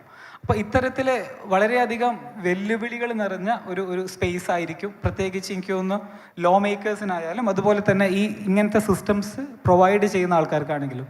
എന്നാൽ ഇതിൻ്റെയൊക്കെ എൻഡ് യൂസേഴ്സിനെ സംബന്ധിച്ചിടത്തോളം പഠിക്കാൻ തയ്യാറാണെന്നുണ്ടെങ്കിൽ അവർക്ക് ലെവറേജ് ചെയ്യാൻ കഴിയുന്ന ഒരുപാട് കാര്യങ്ങൾ ഇന്ന് വന്നുകൊണ്ടിരിക്കുക. ഞാൻ സ്റ്റാർട്ടിങ്ങിൽ ചോദിച്ച ചോദ്യത്തിന് ഞാൻ തന്നെ ആൻസർ ചെയ്തിട്ട് ഈ ഭാഗം എൻഡ് ചെയ്യാം. അതായത് അൺലിമിറ്റഡ് ബജറ്റ് ഉണ്ടെങ്കിൽ നമ്മൾ നമ്മുടെ കുട്ടിയെ എങ്ങനെയായിരിക്കും പഠിപ്പിക്കുക എന്നുള്ളത് ഐ തിങ്ക്. അല്ലെങ്കിൽ എനിക്കൊന്നും അധികം ആളുകൾ ചിന്തിക്കുക എന്താണെന്ന് വെച്ച് കഴിഞ്ഞാൽ കുട്ടിക്ക് മാക്സിമം എക്സ്പീരിയൻസ് നേടാൻ കഴിയുന്ന രീതിയിലുള്ള സംവിധാനങ്ങൾ ഒരുക്കണം. കുട്ടി മാക്സിമം എക്സ്പേർട്ടുകളുമായിട്ട് ഇൻ്ററാക്ട് ചെയ്യാനുള്ള ഓപ്ഷൻസ് കൊടുക്കണം. ഇപ്പോൾ ഈജിപ്തിലെ പിരമിഡിനെ കുറിച്ച് കുട്ടി പുസ്തകത്തിൽ വായിച്ചിട്ട് ആലോചിക്കുന്നതിൻ്റെ അപ്പുറത്തേക്ക് ആ പിരമിഡ് നേരെ പോയി കാണാനുള്ള ഓപ്ഷൻ കൊടുക്കണം. കാരണം നമ്മൾ ഭയങ്കര കോംപ്ലക്സ് ആയിട്ടുള്ള സംഭവങ്ങൾ പോലും നമുക്കിപ്പോൾ വലുതെന്ന് പറഞ്ഞാൽ വളരെ വലുതെന്ന് പറഞ്ഞാലും നമ്മുടെ ഒരു ഇമാജിനേഷൻ ഒരു പരിധി ഉണ്ടാവും. ബുർജ് ഖലീഫ എത്ര വലുതെന്ന് വെച്ചാൽ എത്ര കണ്ടാവുന്നേ പറയുള്ളൂ. അതിൻ്റെ താഴെ ചെന്ന് കാണുന്ന എക്സ്പീരിയൻസ് ചെയ്യുന്നതിൻ്റെ എഫക്റ്റ് ഡിഫറെൻ്റ് ആണ്, അല്ലെങ്കിൽ അതിൻ്റെ മേലെ നിന്ന് കാണുന്ന കാഴ്ച ഡിഫറെൻ്റ്. കാരണം അത് മനുഷ്യൻ്റെ ഒരു കോർ ഫാക്ടറാണ്. നമ്മൾ ഭയങ്കര കോംപ്ലക്സ് ആയിട്ടുള്ള ആശയങ്ങൾ പോലും ഓവർ സിംപ്ലിഫൈ ചെയ്യാൻ നമുക്ക് പറ്റും. ഇപ്പോൾ AI അതിനെ പേടിക്കേണ്ട ആവശ്യമില്ല, ഇതൊക്കെ എന്ത്, അത് കളിപ്പീരാണ്. ലൈക്ക് അത് പറയുന്ന ഒരു പോയിന്റ് എന്താണെന്ന് വെച്ച് കഴിഞ്ഞാൽ അയാളുടെ ഇമാജിനേഷൻ അത്രേ ഉണ്ടാവുള്ളൂ. ഇപ്പോൾ ChatGPT പോലത്തെ ഒരു AI ഒരു പക്ഷേ കേരളം എന്നുള്ള ഒരു സംസ്ഥാനം കൺസ്യൂം ചെയ്യുന്നതിനേക്കാൾ കൂടുതൽ വൈദ്യുതി കൺസ്യൂം ചെയ്തിട്ടാണ് അതിൻ്റെ ട്രെയിനിങ് പ്രോസസ്സ് കംപ്ലീറ്റ് ചെയ്തിട്ടുള്ളതെന്ന് പറഞ്ഞു കഴിഞ്ഞാൽ കേരളം അത് മാത്രമൊന്നും ഇല്ലല്ലോ എന്നുള്ള അപ്പോഴും അത്രേ പോകുള്ളൂ. ആ ഒരു ഓവർ സിംപ്ലിഫിക്കേഷൻ ഉണ്ട്. അപ്പോൾ ഈ സൈഡ് അത്ര സിമ്പിളല്ല. പക്ഷേ ഇത്തരം ടെക്നോളജികൾ ഡെവലപ്പ് ചെയ്യുന്ന ഒരു പേസ് വെച്ചിട്ട് നമുക്ക് അതിനെ ലെവറേജ് ചെയ്യുകയാണെന്നുണ്ടെങ്കിൽ അറ്റ് എൻഡ് യൂസർ ആവുകയാണെങ്കിൽ പോലും നമുക്ക് വളരെ ട്രാൻസ്ഫോർമേറ്റീവ് ആയിട്ടുള്ള സിസ്റ്റംസ് ബിൽഡ് ചെയ്യാൻ പറ്റും. അപ്പോൾ തിങ്ക് ലൈക്ക് ദിസ്. കാരണം എന്താണെന്ന് വെച്ചാൽ എഡ്യൂക്കേഷനിൽ മുന്നത്തെ പോലെയല്ല, നമുക്ക് ചോയ്സ് ഉണ്ടാകും. അപ്പോൾ ഒരു എൻഡ് ഗോളായിട്ട് എനി എഡ്യൂക്കേഷൻ ഞാൻ കാണുന്നത് പേഴ്സണലൈസേഷനാണ്. എല്ലാവർക്കും അറിയേണ്ടുന്ന ഒരുപാട് ബേസിക് സെറ്റുകൾ ഉണ്ടാവും, പക്ഷേ എല്ലാവരും ഒരേ സ്പീഡിൽ പ്രോഗ്രസ് ചെയ്തോളണമെന്നില്ല. കൂടുതൽ അഫോർഡ് ചെയ്യാൻ കഴിയുന്നവർക്ക് കൂടുതൽ ചെയ്യാൻ പറ്റും. എഗെയിൻസ്റ്റ് മെഡിക്കൽ കെയറിൽ വരുന്ന നമ്മൾ അപ്ഡേറ്റുകൾ വരെ നോക്കിക്കഴിഞ്ഞാൽ ന്യൂറാലിങ്ക് ഇപ്പോൾ ബ്രെയിനിലേക്ക് കണക്ട് ചെയ്യുന്നു എന്ന് പറയുന്നു. നിലവിൽ അത് യൂസ് ചെയ്യപ്പെടുന്നത് നല്ല യൂസ് കേസുകളാണ്. അതായത് ഹെൽത്ത് ഇമ്പയർമെൻറ്റ്സ് ഉള്ള ആളുകൾക്ക് എണീക്കാനോ നിൽക്കാനോ നടക്കാനൊക്കെ പ്രയാസമുള്ളവർക്ക് ന്യൂറൽ പ്രോബ്ലംസ് ഉള്ള ആൾക്കാരെ ഹെൽപ്പ് ചെയ്യാനാണ്. വാട്ട് ഇഫ് അത് സൂപ്പർ ഹ്യൂമൻസിനെ ക്രിയേറ്റ് ചെയ്യാൻ വേണ്ടിയിട്ട് ബില്യനേഴ്സ് അങ്ങനത്തെ ആൾക്കാരെ കുറിച്ച് പറയാം. അതായത് ഇവിടെ ഒന്നും ഇല്ലാത്ത ആൾക്കാരെ കുറിച്ച് നമുക്ക് പറയാം. What if they can leverage that? അപ്പോൾ ഇന്ന് അതിനും പോസിബിൾ ആവുന്ന ഒരു കാലമാണ്. അപ്പോൾ ആ കാലത്തെ ചലഞ്ചുകളെ നമ്മൾ വളരെ ഡിഫറെൻറ്റ് കണ്ണിലൂടെ കാണണം എന്നുള്ളതാണ് എനിക്ക് പറയാനുള്ളത്. Thank you so much Umar. ഒരു ചെറിയ ടോക്കിലൂടെ മൾട്ടിപ്പിൾ പേഴ്സ്പെക്റ്റീവ്സ് കൊണ്ടുവന്നു. അപ്പോൾ I'm coming back to Unni sir. Sir ഇപ്പോൾ കുറേ നമ്മളിപ്പോൾ ഓരോരുത്തരുടെ പേഴ്സ്പെക്റ്റീവിൽ കുറേ കീവേഡ്സ് വന്നു. Gamification of education, cognitive impact, പിന്നെ അതുപോലെ ഞാൻ ആക്ച്വലി ഈ ഒരു സ്കെയിലിൽ ഇങ്ങനത്തെ കുറേ പ്രോജക്ട്സ് ഇംപ്ലിമെൻ്റ് ചെയ്തിട്ടുണ്ട്. മീൻസ് ഈവൻ YEP പ്രോജക്റ്റിൽ വരെ ട്രാൻസാക്ട് വാക്ക് എന്ന് പറഞ്ഞിട്ട് ഒരു പ്രോജക്റ്റൊക്കെ കൊണ്ടുവന്നിട്ടുണ്ട്. So it's like seeing the world and understanding the surroundings and അതിൽ നിന്ന് പഠിക്കുക എന്നുള്ളൊരു കൺസെപ്റ്റ്. അപ്പോൾ ഇത് ആക്ച്വലി നമുക്ക് എങ്ങനെ ഇത് പ്രാക്ടിക്കലി ഇംപ്ലിമെൻ്റ് ചെയ്യാൻ പറ്റും? ഞാനും ഒരു ഫോക്സ് ലാബ് മേക്കർ സ്പേസ് എന്ന് പറഞ്ഞിട്ട് ഒരു 6 ഇയേഴ്സോളം ഒരു ഹാൻഡ്സ് ഓൺ ലേണിങ്ങിലുള്ള ഒരു എക്സ്പീരിയൻസ് വെച്ചിട്ട് ആക്ച്വലി എന്താണ് അതിലുള്ള ചാലഞ്ചസ്? നമുക്ക് എങ്ങനെയാണ് ഇത് പ്രാക്ടിക്കലി ഒരു ഇംപ്ലിമെൻറ്റേഷൻ ലെവലിലോട്ട് കൊണ്ടുവരാൻ പറ്റുക? ഞാനതിലേക്ക് എത്താം. അതിന് മുമ്പ് ഞാൻ ഓമർ പറഞ്ഞു 1-2 ചെറിയ കാര്യങ്ങളെ സംബന്ധിച്ച്. ഓമറിനേക്കാൾ ഒരു 10-20 ഓണം കൂടുതൽ ഉണ്ടിട്ടുള്ള ആളാണ്. പക്ഷെ എന്നാലും ഞാൻ വളരെ ഇതോടുകൂടി ഞാൻ 1-2 കാര്യങ്ങൾ പറയട്ടെ. 100 കോടി രൂപ ബഡ്ജറ്റുള്ള ഒരാൾ എങ്ങനെ കുട്ടിയെ വിദ്യാഭ്യാസം കഴിക്കണം എന്നുള്ളതിനെ സംബന്ധിച്ച് എനിക്ക് യാതൊരു താല്പര്യമില്ല. ഒരു മനുഷ്യൻ എന്നുള്ള നിലയ്ക്ക്, ഒരു പൗരൻ എന്നുള്ള നിലയ്ക്ക് എനിക്ക് യാതൊരു താല്പര്യമില്ല. എന്നെ സംബന്ധിച്ചിടത്തോളം പിന്നെ മലപ്പുറത്തെ പിന്നെ മീൻ ചുമക്കുന്ന അല്ലെങ്കിൽ മീൻ മുക്കാൻ പോകുന്ന ആളുടെ മകൻ എങ്ങനെ പഠിക്കണം എന്നുള്ളതാണ് എന്നെ സംബന്ധിച്ചിടത്തോളം ഏറ്റവും പ്രധാനപ്പെട്ട പ്രശ്നം. അതാണ് ഏറ്റവും ഗൗരവമായിട്ടുള്ള പ്രശ്നം. അവൻ ഈജിപ്തിലേക്ക് ഫ്ലൈറ്റ് പോയിട്ട് പെർമിറ്റ് കാണണമെന്ന് ഞാൻ പറയൂല. അവൻ നാട്ടിലെ ചുറ്റോടുമുള്ള ദാരിദ്ര്യവും ചുറ്റോടുമുള്ള പ്രശ്നങ്ങളും അടക്കമുള്ള കാര്യങ്ങളിലെ കോണ്ടെക്സ്റ്റ് മനസ്സിലാക്കണം. ആ കോണ്ടെക്സ്റ്റിൻ്റെ അടിസ്ഥാനത്തിൽ എങ്ങനെ പ്രശ്നം പരിഹരിക്കാൻ കഴിയുമെന്ന് പഠിക്കണം. അവൻ പഠിക്കുന്ന കാര്യം എങ്ങനെ പ്രയോഗിക്കാൻ പഠിക്കണം, പ്രയോഗിക്കാൻ കഴിയുമെന്ന് പഠിക്കണം, എങ്ങനെ ഒരു നല്ല മനുഷ്യനാവാൻ കഴിയണം എന്നുള്ളതാണ് എൻ്റെ മുൻഗണന. അത് ഞാൻ എന്തായാലും കൃത്യമായിട്ട് പറഞ്ഞു പോകട്ടെ. എന്നെ സംബന്ധിച്ചിടത്തോളം വിദ്യാഭ്യാസ വിചക്ഷണന്മാർ, വിദ്യാർത്ഥി എന്ന് പറയുന്ന സാധനം അല്ലെങ്കിൽ വിദ്യാഭ്യാസം എന്ന് പറയുന്ന സാധനം ഒരു യന്ത്രത്തിലൂടെ കുട്ടികളെ പടച്ചുവിടുന്ന ഒരു പ്രക്രിയയായിട്ടാണ് കാണുന്നത്. അത് വളരെ നിർഭാഗ്യകരമായിട്ടുള്ള ഒരു പ്രക്രിയയാണ്. ഒരു വ്യവസായത്തിൽ ഉൽപ്പന്നം സൃഷ്ടിക്കുന്ന പോലെ യന്ത്രത്തിലൂടെ പടച്ചുവിടുകയും അത് കുട്ടികളുടെ വ്യക്തികേന്ദ്രീകൃതമായ ഒരു പ്രക്രിയ, ആ പ്രക്രിയയിലൂടെ ചില സാധനങ്ങൾ കുട്ടിക്ക് കടത്തിവിടുക, അതിൻ്റെ അടിസ്ഥാനത്തിൽ കുട്ടിക്ക് ചില ശേഷികൾ ആർജിക്കുക. ആ ശേഷികൾ ആർജിച്ചു കഴിഞ്ഞിട്ടുണ്ടെങ്കിൽ മത്സരയോട്ടത്തിൽ പങ്കാളിയാവാൻ കഴിയുന്ന രൂപത്തിൽ, അതിന് കഴിയുന്നതിന് പറ്റുന്ന രൂപത്തിൽ അവൻ ഓഗ്മെന്റഡ് റിയാലിറ്റിയും ജെന്നയുടെയും ഗുളികകൾ കൊടുത്തുകൊണ്ട് അതിൻ്റെ അടിസ്ഥാനത്തിൽ കുട്ടിയെ നല്ല മിടുക്കനാക്കി മാറ്റുക എന്ന് പറയുന്ന സങ്കല്പം യുക്തിക്ക് നിരക്കാത്തതാണ്. കാരണം ചരിത്ര നിഷേധമാണ്. മനുഷ്യൻ മനുഷ്യനായി മാറിയത് വാനരിൽ നിന്ന് നരനിലേക്കുള്ള ട്രാൻസിഷൻ തന്നെ സാധ്യമായത് കൂട്ടായിട്ടുള്ള പ്രക്രിയയിലൂടെയാണ്. പല ആൾക്കാർ ചേർന്ന് ഒരുമിച്ചാണ് കമ്മ്യൂണിക്കേഷൻ എന്ന് പറയുന്ന പ്രക്രിയ ഉണ്ടായത്. ആ കമ്മ്യൂണിക്കേഷനിലൂടെ ഒരുമിച്ചുള്ള ഉൽപാദന പ്രക്രിയയിലൂടെയാണ് മനുഷ്യന്റെ വൈജ്ഞാനിക ശേഷി മുഴുവൻ ആർജിച്ചിട്ടുള്ളത്. ഈ ചരിത്രത്തെ നിഷേധിച്ചുകൊണ്ട് കുട്ടികൾ പഠിക്കുന്നതെന്ന് ലോകത്തുടനീളം നമുക്കറിയാം. കുട്ടി പഠിക്കുന്ന അധ്യാപകൻ പറയുന്നതുകൊണ്ടൊന്നുമല്ല, പുസ്തകത്തിന്റെ ഉള്ളിലുമല്ല. കുട്ടി പഠിക്കുന്നതിൽ ഏറിയ പങ്കും പിയർ ലേണിങ്ങിലാണ്, യാതൊരു സംശയവും വേണ്ട. അമേരിക്കയിൽ അടക്കമുള്ള, അല്ലെങ്കിൽ അമേരിക്ക എന്ന് പറഞ്ഞാൽ 23ാമത്തെ രാജ്യമാണ് എഡ്യൂക്കേഷൻ ഇൻഡെക്സിൽ. ഏറ്റവും മെച്ചപ്പെട്ട ഫിൻലൻഡിനെ പോലെ, നോർവേയെ പോലെ, ചൈനയെ പോലെ, വിയറ്റ്നാമിനെ പോലെ അതുപോലുള്ള വ്യത്യസ്ത രാജ്യങ്ങളിലുള്ള ഏറ്റവും മെച്ചപ്പെട്ട വിദ്യാഭ്യാസ പ്രക്രിയയുടെ തന്നെ അടിസ്ഥാനം എന്ന് പറയുന്നത് കുട്ടികൾ തമ്മിലുള്ള പരസ്പരമുള്ള വിനിമയം, അതിന് പറ്റുന്ന രൂപത്തിലുള്ള പ്രവർത്തനം, കുട്ടികൾ കൂട്ടായി പ്രവർത്തിക്കണം. അല്ലാതെ ഒരാളുടെ ലേണിംഗ് മാനേജ്മെന്റ് സിസ്റ്റത്തിനകത്ത് ഒരു യന്ത്രവും മനുഷ്യനും തമ്മിലുള്ള ഇടപെടലിലൂടെ കുട്ടി ആർജിക്കുന്ന കാര്യം മാത്രമല്ല, കൊളാബറേഷൻ, ഒരുമിച്ചുള്ള കൂട്ടായിട്ടുള്ള പ്രശ്ന നിർദ്ധാരണം, അത് വളരെ പ്രധാനപ്പെട്ട സംഗതിയാണ്. Critical thinking. ഇന്നിപ്പോ ഈ മഹത്തായിട്ടുള്ള എയും ഇതുമെല്ലാം വഴി നമ്മൾ കൊടുത്തുകൊണ്ടിരിക്കുന്നത് ഏറ്റവും ഡീപ്പായിട്ടുള്ള ഫേക്കാണ് നമ്മൾ കൊടുത്തുകൊണ്ടിരിക്കുന്നത്. അതിൻ്റെ ഭാഗമായിട്ടുള്ള മിസ്ഇൻഫർമേഷനാണ് കൊടുത്തുകൊണ്ടിരിക്കുന്നത്.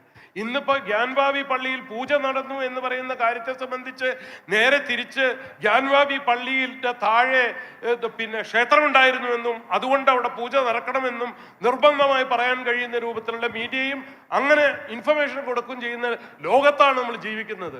ഈ പ്രശ്നം അറിഞ്ഞ് മനസ്സിലാക്കി ആ പ്രശ്നങ്ങൾക്ക് പരിഹാരം കാണാനുള്ള പൗരനും കൂടി ആവണം വിദ്യാർത്ഥി. അതിൽ നിന്ന് വ്യത്യസ്തമായിട്ട് വിദ്യാഭ്യാസം കാണാൻ കഴിയില്ല. യാഥാർത്ഥ്യം എന്താണെന്ന് കണ്ടുകൊണ്ടല്ലാതെ വിദ്യാഭ്യാസം കാണാൻ കഴിയില്ല. യഥാർത്ഥ ജീവിത പ്രശ്നം പരിഹരിക്കാനുള്ള ശേഷി ആർജിക്കുകയാണ്. അതിനു വേണ്ടിയിട്ടുള്ള ടൂൾസാണ് എഫിനിറ്റി സ്പേസ്, അതിനു വേണ്ടിയിട്ടുള്ള ടൂൾസാണ് പുതിയ സ്കിൽസ്, അതിനു വേണ്ടിയിട്ടുള്ള ടൂൾസാണ് ഗെയിമിഫിക്കേഷൻ, അതിനു വേണ്ടിയിട്ടുള്ള ടൂൾസാണ് ഓഗ്മെന്റഡ് റിയാലിറ്റി, വെർച്വൽ റിയാലിറ്റി. ഞാൻ ഓഗ്മെന്റഡ് റിയാലിറ്റിയും വെർച്വൽ റിയാലിറ്റിയും ഗെയിമിഫിക്കേഷനും ആർട്ടിഫിഷ്യൽ ഇന്റലിജൻസും ബ്ലോക്ക് ചെയിനും അടക്കം കൈകാര്യം ചെയ്യുന്ന ഗവൺമെന്റ് സെക്രട്ടറിയാണ്. പക്ഷെ അത് പറയുന്നതോടൊപ്പം തന്നെ നാട്ടിൽ കുട്ടി എങ്ങനെ പഠിക്കണം എന്ന് പറയുമ്പോൾ ആ കുട്ടി പഠിക്കുന്ന പ്രക്രിയ വൈജ്ഞാനിക പ്രക്രിയയ്ക്ക് സഹായകമായ രൂപത്തിൽ കുട്ടിയുടെ സഹകരണത്വം, കൊളാബറേഷൻ, ഒരുമിച്ചുള്ള പ്രവർത്തനം, ക്രിട്ടിക്കലായിട്ട് പരിശോധിക്കാനുള്ള ശേഷി, ഈ ശേഷികളുടെ എല്ലാം അടിസ്ഥാനത്തിൽ ഒരു നല്ല പൗരരായിട്ട് വളരാൻ കഴിയുന്ന രൂപത്തിൽ, അല്ലാതെ മത്സര ഓട്ടത്തിൽ ഒന്നാമനായി എത്തുന്നവൻ മാത്രമല്ല, കൂടെയുള്ള കുട്ടിയോട് സഹാനുഭാവം കാണിക്കാനും സഹജീവികളോട് സഹാനുഭാവം കാണിക്കാനും കൂടിയുള്ള ആൾക്കാരായിരിക്കണം.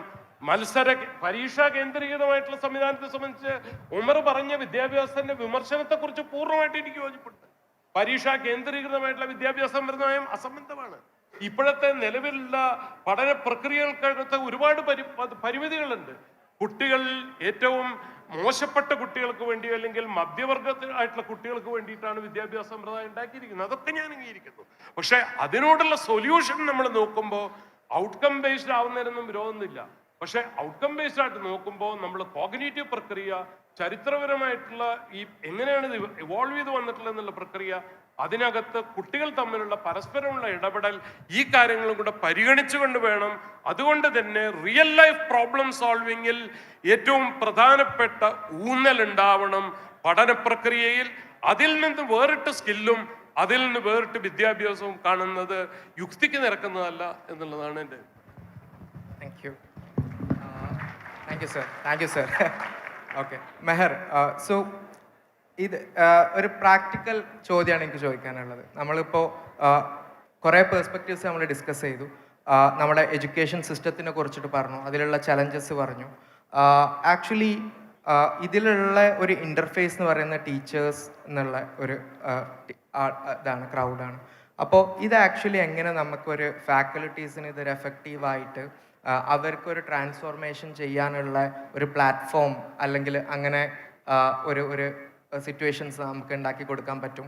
ഇപ്പോൾ മെഹർ ടിങ്കർ സ്പേസ് ചെയ്യുന്നുണ്ട്. അപ്പോൾ ടിങ്കർ സ്പേസിൽ സ്റ്റുഡൻസ് മാത്രം അല്ല മീൻസ് ഇപ്പോൾ വരുന്നത് എന്ന് തോന്നുന്നു.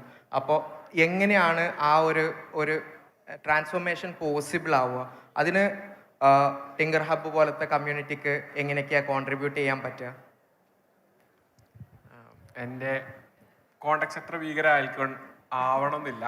കാരണം ഞങ്ങൾ കോളേജുകൾക്കുള്ളിൽ ക്ലബ്ബുകൾ തുടങ്ങുന്നത് തന്നെ ഒരു എന്താണ് ഓൾട്ടർനേറ്റീവ് മൂവ്മെന്റ് പോലത്തെ സംഭവമായിട്ടാണ്.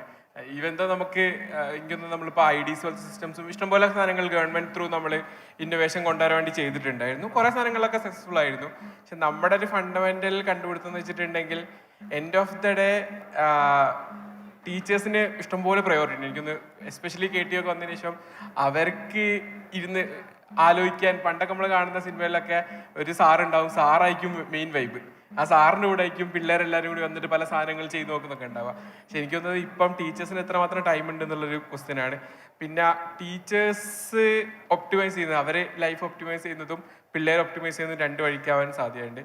എനിവേ നമ്മൾ ഭയങ്കര സ്മോൾ നമ്പർ ഓഫ് കോളേജുകളിൽ ആ ആവേശം കാണിക്കുന്ന ടീച്ചേഴ്സിനെ കണ്ടിട്ടുണ്ട്. പക്ഷേ എൻ്റെ അതിലെ ജനറൽ പേഴ്സണൽ വിശ്വാസം അത്ര ഭീകരമല്ല. കാരണം വെച്ചാൽ കുറച്ച് ഒഴിവുണ്ടെങ്കിൽ ചിലപ്പോൾ താല്പര്യമുള്ള ഒരുപാട് ടീച്ചേഴ്സ് കാണുമായിരിക്കും. ഇപ്പം ടിങ്കർ സ്പേസ് എന്ന് പറഞ്ഞാൽ കൊച്ചിയിൽ ഞങ്ങൾക്ക് ഒരു വായനശാല ഫോർ ഹാക്കേഴ്സ് അല്ലെങ്കിൽ ഡിജിറ്റൽ മേക്കേഴ്സ് പോലത്തെ ഒരു സ്ഥലമുണ്ട്.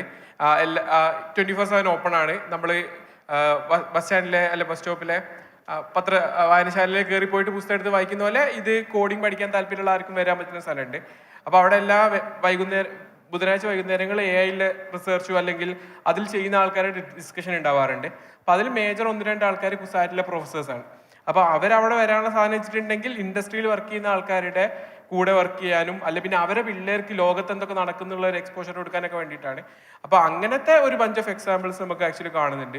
ഞങ്ങൾ ഒരു ഇൻട്രസ്റ്റിംഗ് സ്റ്റോറി ഉണ്ടായത്, ഞങ്ങളൊരു ഒരു സെൽഫ് ഫിനാൻസിങ് കോളേജാണ്. അപ്പോൾ അവിടെ മെഷീൻ ലേണിങ്ങിൻ്റെ ഒരു സെഷൻ പോലെ ചെയ്തിട്ടുണ്ടായിരുന്നു.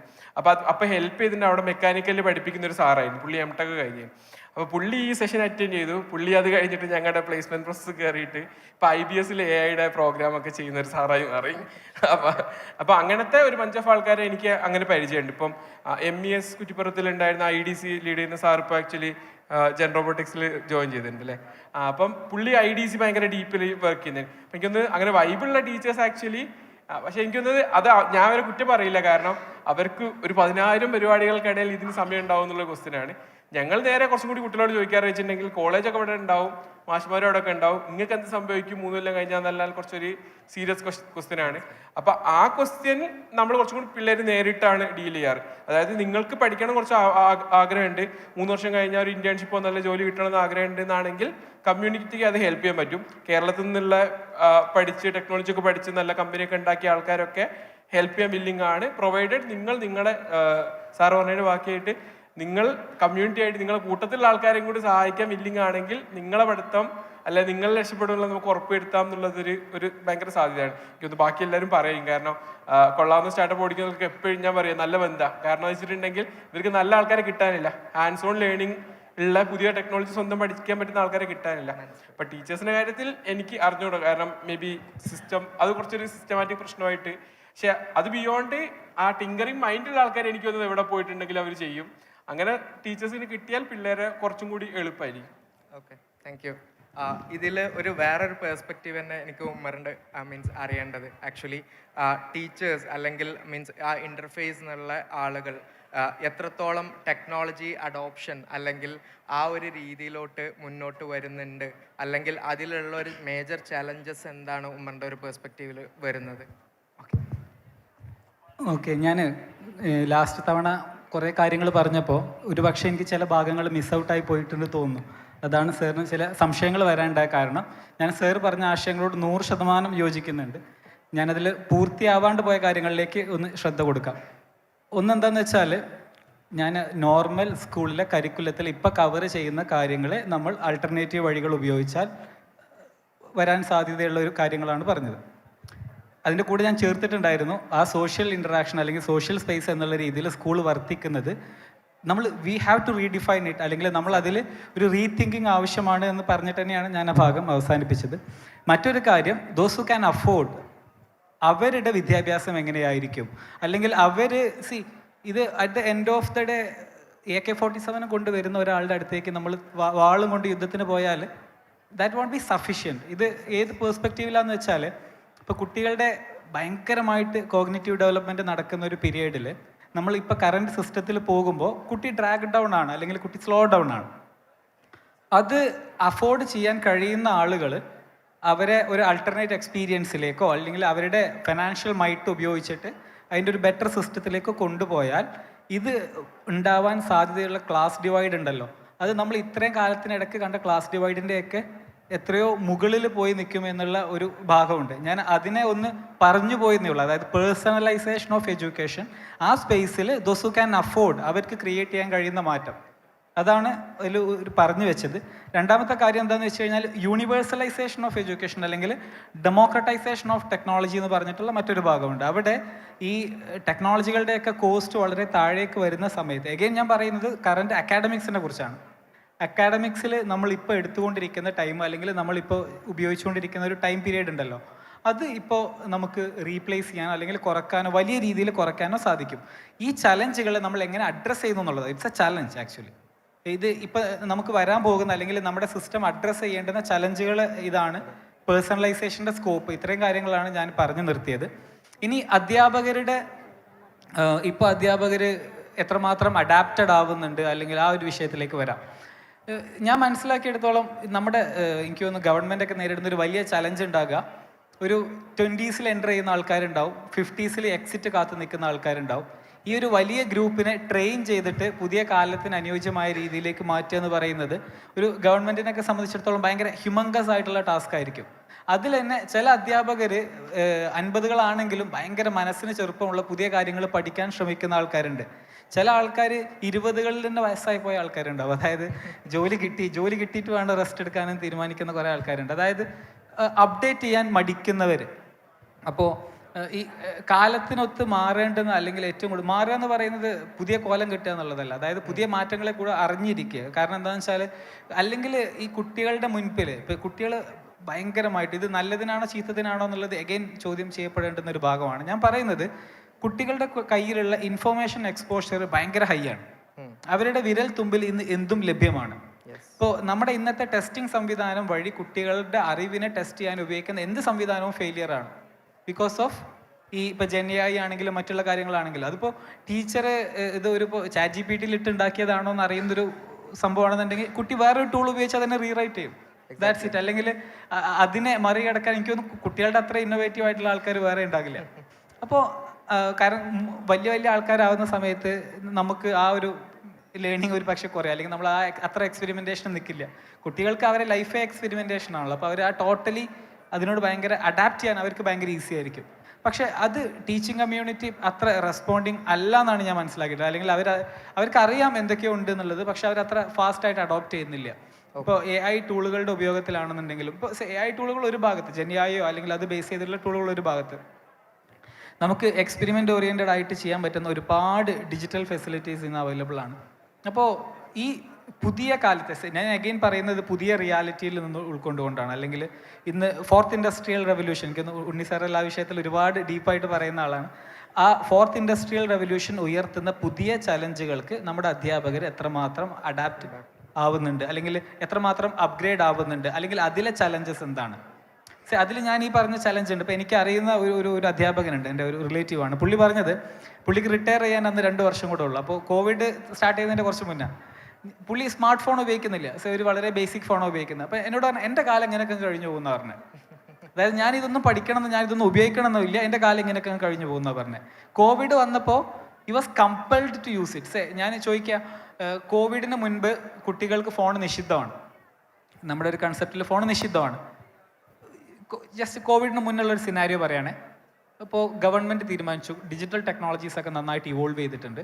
സോ നമുക്കൊരു കാര്യം ചെയ്യാം, ആഴ്ചയിൽ നമ്മൾ കുറച്ച് ദിവസം ഫിസിക്കൽ നോർമൽ ക്ലാസ് തന്നെ, പിന്നെ അക്കാഡമിക്സിനെ സ്പീഡപ്പ് ചെയ്യാൻ വേണ്ടിയിട്ട് നമുക്ക് കുറച്ച് ദിവസം ഓൺലൈൻ ക്ലാസ്. ഈ ഓൺലൈൻ ക്ലാസ് എന്ന് പറയുമ്പോൾ സൂമിൻ്റെയോ ഗൂഗിൾ മീറ്റിൻ്റെയോ ലിമിറ്റേഷൻസ് ഒന്നും ചിന്തിക്കാൻ പാടില്ല. അല്ലെങ്കിൽ നമ്മുടെ ഇൻ്റർനെറ്റ് കണക്ഷൻസിൻ്റെ സ്പീഡ് കുറവാണ്, അതൊന്നും ചിന്തിക്കരുത്. ഞാൻ പറയുന്നത് നല്ല ബാൻഡ് വിഡ്ത്തുള്ള നല്ല ഒരു ഇൻ്റർനെറ്റും അതിനനുസരിച്ചുള്ള ഡിജിറ്റൽ ഫെസിലിറ്റികളും ഉള്ള സ്ഥലത്തുനിന്ന് തിങ്ക് ചെയ്യാം. നമ്മൾ എത്ര പേര് അത് അഡാപ്റ്റ് ചെയ്യും? ഗവൺമെൻറ്റിനെതിരെ സമരം വരും. എന്താണെന്ന് വെച്ചാൽ അത് കാലത്തിനനുസരിച്ച് മാറിയുന്നില്ല. സ്കൂളിങ്ങനെ കൊല്ലുന്ന ഗവൺമെൻറ് എന്ന് പറഞ്ഞിട്ട് വരും. അവിടെ ആർക്കും ഈ മാറ്റം വേണ്ടി വരില്ല. പക്ഷേ കോവിഡ് നിർബന്ധിച്ച് നമ്മൾ ആ വേഷം നമ്മളെ കെട്ടിച്ചു. ഫോൺ ഉണ്ടെങ്കിലേ ക്ലാസ്സിൽ കയറാൻ പറ്റും എന്നുള്ള അവസ്ഥയിലേക്ക് വന്നു. ഞാൻ ആ പറഞ്ഞ അധ്യാപകന് വരെ സ്മാർട്ട് ഫോൺ ഉപയോഗിക്കാൻ തുടങ്ങി, സൂമിൽ ക്ലാസ് എടുക്കാൻ പഠിച്ചു. പക്ഷെ അതൊരു നിർബന്ധിത സാഹചര്യം വന്നപ്പോഴാണ്. അപ്പോൾ ഈ കോവിഡ് ഉണ്ടാക്കിയ നിർബന്ധിത സാഹചര്യത്തെക്കാളും എത്രയോ വലിയ നിർബന്ധിത സാഹചര്യം ഇന്ന് AI ഒക്കെ ക്രിയേറ്റ് ചെയ്യുന്നുണ്ട്. പക്ഷേ ഇതൊരു സൈലൻറ്റ് കില്ലറാണ്. അല്ലെങ്കിൽ നമ്മൾ വിചാരിക്കുന്ന പല വാല്യൂ സിസ്റ്റംസിനെയും നമ്മുടെ സിസ്റ്റംസിനെയൊക്കെ മറികടക്കാനോ, അല്ലെങ്കിൽ സർ പറഞ്ഞ ഒരു പ്രശ്നമുണ്ട്, അതായത് പക്വത എത്താത്ത ആളുകളിലേക്ക് ഈ വലിയ ഇൻഫോർമേഷൻ്റെ ആക്സസ് വരുമ്പോൾ അവരതിനെ എങ്ങനെ കൈകാര്യം ചെയ്യുന്നു എന്നുള്ളത് വലിയ ചലഞ്ചാണ്. അപ്പോൾ ഡീപ് ഫേക്കുകളും മറ്റുമൊക്കെ ഉണ്ടാക്കുന്നത് ഒരു ഭാഗത്ത് ഇന്ന് നമ്മളത് കാണുന്നുണ്ട്. അതിൻ്റെയൊക്കെ പിറകിൽ ചിലപ്പോൾ ടീനേജേഴ്സ് ആയിരിക്കും. അവർക്ക് ഞാൻ ഇങ്ങനെയൊക്കെ ചിന്തിച്ചിട്ടുണ്ട്. പക്ഷേ എൻ്റെ വൈഫ് ചോദിക്കുന്ന ഒരു ചോദ്യമാണ്, അതായത് ഇപ്പോഴും സ്ത്രീകളോട് നല്ല രീതിയിൽ ഡ്രസ്സ് ചെയ്യാനാണ് പറയുക, അല്ലെങ്കിൽ ബാക്കിയുള്ള കാര്യങ്ങളാണ് പറയുക, അല്ലാതെ ആണുങ്ങളെ കൺട്രോൾ ചെയ്യണം എന്നുള്ള രീതിയിലല്ല എന്ന് പറയും, ജനറൽ പ്രോബ്ലംസ് പെർസ്പെക്റ്റീവിൽ. അപ്പോൾ ഞാൻ അവളോട് പറഞ്ഞ ഇത് എത്രമാത്രം ലോജിക്കലാണെന്ന് അറിയില്ല, പക്ഷെ ഞാൻ പറഞ്ഞ മറുപടി എന്താണെന്ന് വെച്ചാൽ, ഇപ്പോൾ ജീവിച്ചിരിക്കുന്ന പരമാവധി പ്രായമുള്ള ആളാണെങ്കിലും അയാൾക്കൊരു 100 കൊല്ലത്തെ ആയുസൊക്കെ അല്ലേ ഉണ്ടാവുള്ളൂ, അല്ലെങ്കിൽ അയാൾക്കൊരു 100 കൊല്ലത്തെ എവല്യൂഷൻ ആയിരിക്കും ഉണ്ടായിട്ടുണ്ടാവുക. പക്ഷെ നമ്മുടെ നാട്ടിൽ കൾച്ചറലി സ്പീക്കിംഗ് 1000 വർഷം മുന്നേ ജീവിക്കുന്നവരുണ്ട്, അല്ലെങ്കിൽ എല്ലാവരും ഈക്വലായിട്ട് കാണാത്ത ആൾക്കാരുണ്ട്, അല്ലെങ്കിൽ 500 വർഷം മുന്നേ ജീവിക്കുന്നവരുണ്ട്. അവിടെ ആ ഒരു കമ്മ്യൂണിറ്റിയിൽ നമ്മൾ ഇത് ചെയ്യുമ്പോൾ എല്ലാവരും ഈക്വലി ചിന്തിക്കാൻ കഴിയുന്ന ആൾക്കാരല്ല. പക്ഷേ ഇങ്ങനെ ഒരു ചോദ്യം തന്നെയുണ്ട്. ഞാൻ പൊളിറ്റിക്കൽ സയൻസ് ഒക്കെ പഠിച്ച സമയത്ത് എൻ്റെ ഒരു മാഷം കണ്ട് ചോദിച്ച ചോദ്യമാണ്, അതായത് വാട്ട് ഇഫ് ഇന്ത്യയിൽ ബ്രിട്ടീഷുകാരല്ല നമ്മളോട് ഈ ഇവിടെ ഫ്രീഡം സ്ട്രഗിൾ അല്ലെങ്കിൽ നമ്മളെ കീഴടക്കിയിരുന്നത് എന്ന് വെക്കുക, തിങ് ലൈക്ക് ഹിറ്റ്ലർ. അങ്ങനെയാണെങ്കിൽ ഗാന്ധിജിയുടെ നോൺ വയലൻസ് സമരങ്ങൾ വിജയിക്കുമായിരുന്നോ എന്നുള്ളൊരു ചോദ്യമുണ്ട്. അപ്പോൾ ഇവിടെ ഇത് ഇത് ഇങ്ങനെ നമുക്കങ്ങനെ ഒരുപാട് കാര്യങ്ങൾ പറയാം. എന്ന് വെച്ചാൽ ആളുകൾ പല ലെവൽ ഓഫ് എവല്യൂഷനിൽ നിൽക്കുന്ന ആൾക്കാരുണ്ട്. അപ്പോൾ ഈ ആളുകളിലേക്ക് ഇത്തരത്തിലുള്ള ഹൈ പൊട്ടൻഷ്യലുള്ള ടെക്നോളജികൾ വരുമ്പോൾ അതിനെങ്ങനെ കൈകാര്യം ചെയ്യുക എന്നുള്ളത് ഭയങ്കരമായിട്ട് ചർച്ചകൾ ഉണ്ടാവേണ്ടുന്ന ഒരു കാലമാണ്. ഇതിൻ്റെ വേഗത ശരിക്കും ഭയപ്പെടുത്തുന്നുണ്ട്. ഞാൻ അതിൻ്റെ സാധ്യതകളുടെ ഒരു പെർസ്പെക്റ്റീവിലാണ് ആദ്യം പറഞ്ഞത്. അപ്പോൾ ഞാൻ ഈ ഒരു സൈഡും കൂടെ പൂർത്തിയാക്കിയെന്നേ ഉള്ളൂ. Okay, thank U Umar. So I know this discussion will go on and on. പക്ഷേ ഞാൻ ഒരു ഫൈനൽ ക്വസ്റ്റ്യൻ ഉണ്ണി സാറോട് ചോദിച്ചിട്ട് നമ്മൾ I'm opening 1 or 2 questions Q&A to interact with the audience. എനിക്ക് ഉണ്ണി സാറോട് ഫൈനലായിട്ട് ചോദിക്കാനുള്ളത്, നമുക്ക് കുറേ ഇൻഫ്രാസ്ട്രക്ചേഴ്സ് ഉണ്ട്, അഡൽട്ട് ടിങ്കറിങ് ലാബ്സ് ഉണ്ട്, അതുപോലെ ഫാബ് ലാബ്സ് വരുന്നുണ്ട്, മേക്കർ സ്പേസുകളുണ്ട്. ഇത്രയും ഇൻഫ്രാസ്ട്രക്ചറുകളുടെ എന്താണ് അതിൻ്റെ ഇമ്പാക്റ്റ്, അല്ലെങ്കിൽ എന്താണ് അതിൻ്റെ ബാരിയർ ഈ ഒരു ഹാൻഡ്സ് ഓൺ ലേണിങ്ങിലോട്ട് ഫുള്ളായിട്ട് കടന്നു വരാനുള്ള ബാരിയർ എന്താ, അതിൻ്റെ ഒരു ഇമ്പാക്റ്റ് എന്താണെന്നുള്ളതൊന്ന് സാർ ഒരു പെർസ്പെക്റ്റീവ് കേട്ടിട്ട് നമുക്ക് ക്ലോസ് ചെയ്യാം. ഉമർ പറഞ്ഞ വളരെ പ്രധാനപ്പെട്ട ഒരു കാര്യം, നമ്മൾ ലോകത്തുടനീളം നാലാം വ്യാവസായിക വിപ്ലവം വരുന്നതിൻ്റെ ഭാഗത്ത് ഉണ്ടാകുന്ന വലിയ അന്തരമുണ്ട്. വികസിത രാജ്യങ്ങളും പോലെ തന്നെ പണ്ട് കാലത്ത് ഉള്ളവനും ഇല്ലാത്തവനും തമ്മിലുണ്ടായിരുന്ന അന്തരം പോലെ തന്നെ അറിവുള്ളവനും അറിവില്ലാത്തവനും തമ്മിലുള്ള ഒരു അന്തരത്തിലേക്കാണ് ലോകം മാറുന്നത്. അപ്പോൾ ഇതിൻ്റെ ഭാഗമായി ഉണ്ടാകുന്ന ഒരു വലിയ ചലഞ്ചുണ്ട്. പുതിയ കുട്ടികളിൽ സാധാരണക്കാരായ കുട്ടികൾ മുതൽ ധനാഢ്യരായിട്ടുള്ള കുട്ടികൾക്ക് മുമ്പിലെല്ലാം ഉയർന്നു വരുന്ന ഒരു വലിയ സാധ്യത ഈ പുത്തൻ സാങ്കേതിക വിദ്യകൾ സ്വാംശീകരിക്കുക, അത് എങ്ങനെ സ്വായത്തമായി പ്രയോഗത്തിലേക്ക് എത്തുക എന്നുള്ളതാണ്. ഇപ്പം നാലാം വ്യാവസായിക വിപ്ലവത്തിൻ്റെ അടിത്തറ എന്ന് പറയുന്നത് ഒരു വശത്ത് വിവര സംവേദന സാങ്കേതിക വിദ്യാരംഗത്തുണ്ടായിട്ടുള്ള മുന്നേറ്റമാണെങ്കിൽ, വേറൊരു വശത്ത് പദാർത്ഥ വിജ്ഞാനീയത്തിൽ ഗ്രാഫീൻ അടക്കമുള്ള പുത്തൻ പദാർത്ഥങ്ങളുടെ വലിയ തോതിലുള്ള നാനോ മെറ്റീരിയൽസിൻ്റെ വലിയ തോതിലുള്ള മാറ്റമാണ്. മൂന്നാമത് ജീവശാസ്ത്രത്തിൻ്റെയും ജീനോം സീക്വൻസിങ്ങിൻ്റെയും ഹ്യൂമൻ ജീനോം പ്രോജക്റ്റിൻ്റെയും ഭാഗമായി മനുഷ്യൻ്റെയും ജീവജാലങ്ങളുടെ എല്ലാം ക്രോമസോമിലടങ്ങുന്ന ജീനിൻ്റെ ജനിതക വിവരങ്ങൾ ഉപയോഗിച്ചുകൊണ്ട് അപഗ്രഥിച്ചുകൊണ്ട് രോഗങ്ങളും അതുപോലെ തന്നെ ഉൽപാദന പ്രക്രിയകളും ആകെ മാറ്റാനും, ഉൽപാദന പ്രക്രിയ തന്നെ ഇന്നുള്ള രാസപ്രധാനമായിട്ടുള്ള വ്യവസായങ്ങൾക്ക് പകരം ജൈവ നിബദ്ധമായിട്ടുള്ള പുത്തൻ വ്യവസായങ്ങൾ, സിന്തറ്റിക് ബയോളജിയുടെയും ഒക്കെ രൂപത്തിലുള്ള വ്യവസായങ്ങളെ സൃഷ്ടിക്കാനായിട്ടുള്ള ഒരു വലിയ ലോകം, വിജ്ഞാനത്തിൻ്റെ ഒരു പുതിയ ലോകം ഉയർന്നു വരികയാണ്. ഈ ചക്രവാളത്തിലേക്ക് കുട്ടിയെ എത്തിക്കേണ്ടത് പ്രധാനമാണ്. ഞാൻ നേരത്തെ ഉമറിനെ സംബന്ധിച്ച് പറഞ്ഞ വിമർശനം ഒരിക്കലും സാങ്കേതിക വിദ്യയുടെ അദ്ദേഹം മുന്നോട്ട് വെച്ച ഇത്തരത്തിലുള്ള വിദ്യാഭ്യാസത്തിനകത്തെ പ്രക്രിയയുടെ സാധ്യതകൾ ഇല്ല എന്ന് കാണിക്കാനേ അല്ല. നിശ്ചയമായിട്ടും ഇത്തരത്തിലുള്ള സാധ്യതകൾ നമ്മൾ ഉറപ്പായും ഉപയോഗിക്കണം. ഏറ്റവും സാധാരണക്കാരായിട്ടുള്ള വിദ്യാർത്ഥികൾക്കടക്കം ഇത്തരത്തിലുള്ള ഏറ്റവും പുതിയ അറിവ് ആർജിക്കാനായിട്ടുള്ള അവസരമുണ്ടാവണം. അത് പ്രയോഗിക്കാനായി ടിങ്കറിങ് എന്ന് പറഞ്ഞു കഴിഞ്ഞാൽ കൈകൊണ്ട് ഉപയോഗിക്കാനായിട്ട്, കൈകൊണ്ട് നമുക്ക് ഉപയോഗിച്ചു നോക്കി, അത് പ്രയോഗിച്ചു നോക്കി നമുക്ക് പഠിക്കാനും അറിവ് സ്വായത്തമാക്കാനും അനുഭവിക്കാനും എക്സ്പീരിയൻസ് ചെയ്യാനും കഴിയണം. അതിന് വളരെ പ്രധാനമാണ് അതൽ ടിങ്കറിംഗ് ലാബും അതുപോലെ തന്നെ ഫാബ് ലാബുകളും ഒക്കെ തന്നെ ഏറ്റവും പ്രധാനമാണ്. നിർഭാഗ്യവശാൽ നമ്മൾ ഉണ്ടാക്കിയിട്ടുള്ള വിദ്യാഭ്യാസത്തിൻ്റെ ചട്ടക്കൂട്, ക്ലാസ് മുറിയിലെ ചട്ടക്കൂട്, സിലബസിൻ്റെ ചട്ടക്കൂട്, പഠന പ്രക്രിയയുടെ ചട്ടക്കൂട്, ക്ലാസ് മുറിയിൽ അധ്യാപകൻ വന്ന് പ്രസംഗിക്കുകയും എഴുതുകയും അവിടെ നിന്ന് കുറിച്ചെടുക്കുകയും ചെയ്യുന്ന രൂപത്തിൽ നിന്ന് വ്യത്യസ്തമായി കുട്ടികൾ നേരത്തെ പിന്നെ മെഹർ പറഞ്ഞ പോലെ തന്നെ കുട്ടികൾ ഒരുമിച്ചിരുന്ന് പഠിക്കുന്ന ഇൻഫിനിറ്റി സ്പേസുകളും കുട്ടികൾ പരസ്പരം ചർച്ച ചെയ്ത് അതിൻ്റെ അടിസ്ഥാനത്തിൽ നിഗമനങ്ങളിലേക്ക് എത്താൻ കഴിയുന്ന രൂപത്തിലുള്ള ഇൻട്രാക്ഷന് വേണ്ടി ഒമർ സൂചിപ്പിച്ച പോലുള്ള മാതൃകകളും ഉയർന്നു വരണം. അത്തരത്തിലുള്ള മാതൃകകൾ കേവലമായിട്ടുള്ള ആശയതലത്തിലുള്ള അന്വേഷണങ്ങൾ മാത്രമല്ല, പ്രയോഗത്തിൻ്റെ ചുറ്റോടുമുള്ള ജീവിതഗന്ധിയായ പ്രശ്നങ്ങൾ, ആ പ്രശ്നങ്ങൾ അത് നേരെ അടുത്ത് കിടക്കുന്ന മാലിന്യ നിർമ്മാർജ്ജനത്തിൻ്റെ പ്രശ്നമാണെങ്കിലും പിന്നെ ഒരാളുടെ ഉൽപാദനക്ഷമത കുറവിൻ്റെ ഭാഗമായി അവിടെ ഉണ്ടാകുന്ന ദാരിദ്ര്യത്തിൻ്റെ പ്രശ്നമാണെങ്കിലും, വിഭവങ്ങളുടെ ലഭ്യത ഇല്ലാത്തൊരു പ്രശ്നത്തിൻ്റെ ഭാഗമായിട്ടുണ്ടാകുന്ന ദാരിദ്ര്യമാണെങ്കിലും, അത്തരത്തിലുള്ള കാര്യങ്ങളെ സംബന്ധിച്ചെല്ലാം വ്യത്യസ്തമായി പരിശോധിക്കാനും അതിന് പുതിയ മാർഗങ്ങൾ കാണാനും പുതിയ ലോക സൃഷ്ടിക്കും, പുതിയ മാനവികതയുടെ സൃഷ്ടിക്കും, പുതിയ കൂട്ടായ്മയുടെ സൃഷ്ടിക്കും എല്ലാം സഹായകരമായിട്ടുള്ള രൂപത്തിലുള്ള ഒരു പ്രവർത്തനത്തിൻ്റെ ഏകോപനമായി ഇത്തരത്തിലുള്ള പിന്നെ അതൽ ടിങ്കറിംഗ് ലാബുകളും എല്ലാം മാറണം. അതിനകത്ത് നെഹ്റു സൂചിപ്പിച്ച, നിർഭാഗ്യവശാൽ അധ്യാപകൻ എന്ന് പറഞ്ഞാൽ കുട്ടികളുടെ സ്വപ്നങ്ങൾക്ക് ചിറക് നൽകാൻ കഴിയേണ്ട അധ്യാപകനാണ്. ഞാൻ 84-ൽ തിരുവനന്തപുരം എഞ്ചിനീയറിംഗ് കോളേജിൽ കേരളത്തിലെ ഏറ്റവും മിടുക്കരായിട്ടുള്ള ഇലക്ട്രോണിക്സ് വിദ്യാർത്ഥികളെ പഠിപ്പിക്കാനുള്ള അധ്യാപകനായിട്ട് ജോലി നോക്കി. ഞാൻ റിട്ടയർ ചെയ്യുന്നതിന് തൊട്ട് മുമ്പ് ഇന്ത്യയിലെ ഏറ്റവും മെച്ചപ്പെട്ട സോഷ്യൽ സയൻസ് വിദ്യാർത്ഥികളെ ടാറ്റ ഇൻസ്റ്റിറ്റ്യൂട്ടിൽ അധ്യാപകനായി പഠിച്ചുകൊണ്ട് ഞാൻ ഇറങ്ങി. അവിടെ എൻ്റെ പഠന പ്രക്രിയ, എൻ്റെ പരിശീലന പ്രക്രിയ പരിശോധിക്കാനായിട്ട് എന്നേക്കാൾ 15 വയസ്സ് താഴെയുള്ള ഒരു പ്രൊഫസർ ഞാൻ പറയുന്ന കാര്യത്തിൽ പശുക്കളുണ്ടോ എന്ന് പരിശോധിക്കാനുണ്ടായിരുന്നു. എൻ്റെ 25 വയസ്സ് താഴെയുള്ള എൻ്റെ മക്കളുടെ പ്രായമുള്ള കുട്ടികൾ എൻ്റെ പരിശീലന പ്രക്രിയ ശരിയാണോ അല്ലയോ എന്ന് ഇവാലുവേറ്റ് ചെയ്യാനായിട്ട് അവർക്ക് അവകാശമുണ്ടായിരുന്നു.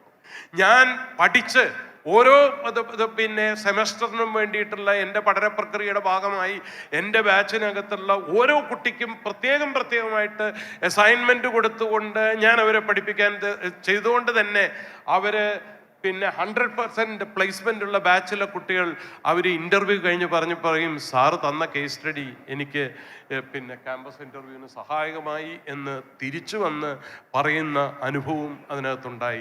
അപ്പോൾ പ്രയോഗം പ്രധാനമാണ്, അധ്യാപകൻ പ്രധാനമാണ്, അധ്യാപകൻ മാറണം, നിലവിലുള്ള വിദ്യാഭ്യാസ പ്രക്രിയക്കകത്തുള്ള പരിമിതികൾ മാറണം, പുത്തൻ സാങ്കേതികവിദ്യ വിപുലമായി ഉപയോഗിക്കണം. പക്ഷേ അതിനെല്ലാം ഏറ്റവും കേന്ദ്രമായിട്ടുണ്ടാകേണ്ടത് മനുഷ്യനാണ്, കുട്ടിയാണ്, കുട്ടികളുടെ കൂട്ടായ്മയാവണം എന്നുള്ളത് മാത്രമേ എനിക്ക് പറയാൻ. Thank you so much sir for your wonderful perspective. അപ്പോൾ എനിക്ക് പറയാൻ തോന്നുന്നത് എന്താ വെച്ചാൽ, നമ്മൾ എല്ലാവരും അവരവരുടെ ജേണിയിലൂടെ പോയി പല പല പേഴ്സ്പെക്റ്റീവുകൾ നമ്മൾ കണ്ടു. പക്ഷേ നമ്മൾ അവസാനം എത്തിച്ചേർന്നത് ഒരു കോമൺ എന്താ പറയുക, ഒരു കോമൺ സിനാരിയോയിലാണ്. എന്താ പറയുക, impact of personalised learning, customised learning. അതായത് ഒരു ആൾക്ക് വേണ്ടത് എന്താണോ അത് കൊടുക്കാൻ പറ്റാവുന്ന വിദ്യാഭ്യാസ സമ്പ്രദായത്തിൻ്റെ ഇൻഫ്ലുവൻസ്, ഹാൻഡ്സ് ഓൺ ലേണിങ്ങിൻ്റെ ഇൻഫ്ലുവൻസ് എന്നുള്ളതാണ്.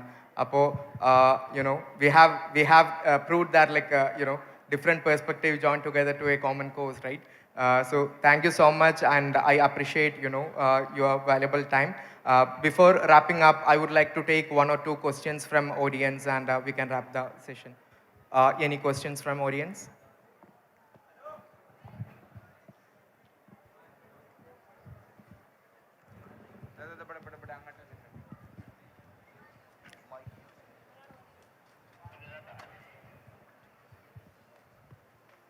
Due to limitation of time, I think we can take maximum of 2 or 3 questions. Thank you. Sir, എൻ്റെ പേര് അനൂപ്, ഞാൻ സൈക്കോളജിസ്റ്റ് ആണ്. ഞാൻ അരിസ്റ്റ എന്ന് പറഞ്ഞൊരു ഫേമോട് റൺ ചെയ്യുന്നുണ്ട് ലേൺ ഡിസബിലിറ്റി ഉള്ള കുട്ടികൾക്ക്. നമുക്ക് ലേൺ ഡിസബിലിറ്റി ഉള്ള കുട്ടികൾക്ക് എങ്ങനെയാണ് AI-യുടെ സഹായത്തോടെ നമുക്ക് എന്തെങ്കിലും ട്രെയിൻ ചെയ്യാൻ പോസിബിൾ ആണോ, എങ്ങനെയുണ്ടെങ്കിൽ അതിനെപ്പറ്റി ഒന്ന് ഡീറ്റെയിൽ ആയിട്ട് പറഞ്ഞു തരുമോ? പഠന വൈകല്യം ഉള്ള കുട്ടികളെ ട്രെയിൻ ചെയ്യിക്കുന്ന ഒരു ഇൻസ്റ്റിറ്റ്യൂട്ടാണത്. Okay, so anybody would like to take it? So before starting that, like we had a discussion just before getting onto the stage, and this resonates to your question. So I think Unni sir can AI എത്രമാത്രം ഉപയോഗിക്കാൻ പറ്റുമെന്നുള്ളതിനെ സംബന്ധിച്ച് എനിക്ക് കണിശമായിട്ട് ധാരണയില്ല. പക്ഷേ പിന്നെ learning ഡിസബിലിറ്റീസുള്ള കുട്ടികളുടെ ശേഷികളുടെ പരിശോധനയെ സംബന്ധിച്ച് സവിസ്തരമായിട്ടുള്ള ചില ഇടപെടലുകൾ നടക്കുന്നുണ്ട്. അതിനെ സംബന്ധിച്ച് ഞാൻ പറയാം. ഞങ്ങൾ KDISC നടത്തുന്ന ഒരു പ്രധാനപ്പെട്ട പരിപാടിയാണ് യങ് ഇന്നോവേറ്റേഴ്സ് പ്രോഗ്രാം. അത് പലരും കേട്ട് കാണും. പക്ഷെ അതോടൊപ്പം തന്നെ അതിനേക്കാൾ പ്രധാനപ്പെട്ട വേറൊരു പ്രോഗ്രാം നടത്തുന്നുണ്ട്, innovation for youth with disability. ലോകത്താദ്യമായി പിന്നെ വൈകല്യമുള്ള കുട്ടികൾക്ക് അവർക്ക് പഠിക്കുന്നതിന് വേണ്ടി, അവർക്ക് പുത്തനാശയ രൂപീകരണത്തിന് വേണ്ടി, അതിൻ്റെ അടിസ്ഥാനത്തിൽ അവരുടെ വൈജ്ഞാനിക ശേഷി, അവരുടെ വ്യത്യസ്തങ്ങളായിട്ടുള്ള ശേഷികൾ കാണിക്കുന്നതിന് വേണ്ടി ഒരു പരിപാടി national institute of speech and ഹിയറിങ്ങും കേരള ഡെവലപ്മെൻറ്റ് ഇന്നോവേഷൻ സ്ട്രാറ്റജി കൗൺസിലും കൂടി നടത്തുന്നുണ്ട്. അതിനകത്ത് കഴിഞ്ഞ കൊല്ലം അതിനകത്ത് മിടുക്കനായിട്ടുള്ള കണ്ണു കാണാത്ത ഒരു കുട്ടി, അവർക്ക് ഒരു കോർപ്പറേറ്റിൽ ജോലി കിട്ടി. അവിടുത്തെ ആക്സസിബിലിറ്റി എംബാസഡറായിട്ട് അതിനകത്തെ ഒരു കുട്ടിക്ക് ജോലി കിട്ടി. അപ്പോൾ ഇത്തരത്തിൽ ഡിസബിലിറ്റീസ് ഉള്ള കുട്ടികളെ അവരെ മാറ്റി നിർത്തി അവരൊന്നിനും കൊള്ളാത്തവരാണെന്ന് പറഞ്ഞ് അവരെ തള്ളിക്കളയുന്നതിൽ നിന്ന് വ്യത്യസ്തമായിട്ട് അവരുടെ കോഗ്നിറ്റീവ് പ്രക്രിയ, കോഗ്നിറ്റീവ് പ്രോസസ്സിന് സഹായകരമായിട്ട് രൂപത്തിലുള്ള പ്രക്രിയകൾ എങ്ങനെ നടത്താൻ പറ്റും എന്നുള്ളതിനെ സംബന്ധിച്ച് ഒരുപാട് പ്രധാനപ്പെട്ട പ്രവർത്തനങ്ങൾ നടത്തുന്നുണ്ട്. ഞങ്ങൾ പുഴക്കാട്ടിരി അതിനുവേണ്ടി ഇപ്പോൾ ഉള്ള ബഡ് സ്കൂളുകളിൽ നിന്ന് വ്യത്യസ്തമായിട്ട് അതിൽ നിന്ന് വ്യത്യസ്തമായിട്ടുള്ള ഒരു ഇടപെടൽ പുഴക്കാട്ടിരി പഞ്ചായത്തിൽ നടത്തുന്നതിന് വേണ്ടി one local government one idea എന്ന് പറയുന്ന പ്രോഗ്രാമിൻ്റെ ഭാഗമായിട്ട് രണ്ടാമതൊരു ഇടപെടൽ നടത്തുന്നുണ്ട്. അതിനേക്കാൾ പ്രധാനം റോബിൻ ടോമി എന്ന് പറയുന്ന ടാറ്റ കൺസൾട്ടൻസി സർവീസിനകത്തുള്ള ഞങ്ങളുടെയൊക്കെ സുഹൃത്ത്, ഇപ്പം അദ്ദേഹം KDISCിൽ ഞങ്ങളുടെ സോഷ്യൽ ഇൻക്ലൂഷൻ പ്രോഗ്രാമിൻ്റെ ചുമതലക്കാരനായതിൻ്റെ മേധാവിയായിട്ട് ഉടനെ ജോയിൻ ചെയ്യാൻ പോവുകയാണ്. അദ്ദേഹത്തിൻ്റെ നേതൃത്വത്തിൽ അങ്കമാലിയിൽ നടത്തുന്ന സ്പാസ്റ്റിക് കുട്ടികളും അതുപോലെ തന്നെ ഓട്ടിസ്റ്റിക് ആയിട്ടുള്ള കുട്ടികൾക്കും വേണ്ടി പുത്തൻ സാങ്കേതികവിദ്യകളുടെ സാധ്യതകളടക്കം ഉപയോഗിച്ചുകൊണ്ട് അതിനു വേണ്ടിയിട്ടുള്ള പ്രക്രിയ നടത്തുന്നുണ്ട്. ഇന്നിപ്പോൾ ഓട്ടിസ്റ്റിക് ആയിട്ടുള്ള കുട്ടികളാണെങ്കിൽ ഇന്നിപ്പോൾ more or less very clearly നമ്മൾ സാധാരണഗതിയിൽ ഓട്ടിസ്റ്റിക് ആയിട്ടുള്ള കുട്ടികളുടെ വൈകല്യം എന്ന് പറയുന്നത് ജനറ്റിക് ആണെന്ന് പറയാറുണ്ട്.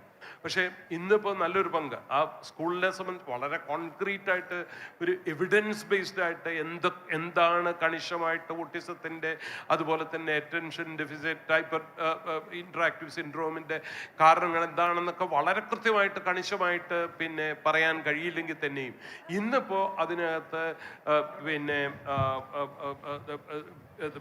ജനറ്റിക് ഫാക്ടേഴ്സിനേക്കാൾ അതിനകത്ത് കൂടുതൽ പ്രാധാന്യം പ്രഗ്നൻസി സമയത്ത് കുട്ടികളിലേക്ക് കുഞ്ഞിലേക്ക് അമ്മയുടെ ശരീരത്തിലൂടെ എത്തുന്ന മെഡിക്കേഷൻസും അതുപോലെ തന്നെ ഉള്ള അമ്മയുടെ ശരീരത്തിൽ കടന്നിട്ടുള്ള മെറ്റീരിയൽസും ഒക്കെ തന്നെ അതിനകത്ത് പ്രധാനപ്പെട്ട ഘടകങ്ങളാണെന്നും ബ്രെയിൻ ആക്സസുമായിട്ട് ബന്ധപ്പെട്ട ഇൻട്രാക്ഷൻസിനകത്തുള്ള പ്രോബ്ലംസ് അതിനകത്ത് പ്രധാനപ്പെട്ട ഘടകമാണെന്നും അതുകൊണ്ട് തന്നെ ബ്രെയിനിലെ ന്യൂറോണുകളുടെ വയറിംഗ് അല്ല, നേരെ മറിച്ച് സെറിബ്രലായിട്ടുള്ള അതിൻ്റെ പ്ലാസ്റ്റിസിറ്റിയും അതുപോലെ തന്നെ ന്യൂറോണുകൾ തമ്മിലുള്ള കമ്മ്യൂണിക്കേഷനകത്തുള്ള പ്രോബ്ലംസ് ആണ് എന്നും അതുകൊണ്ട് തന്നെ അതൊക്കെ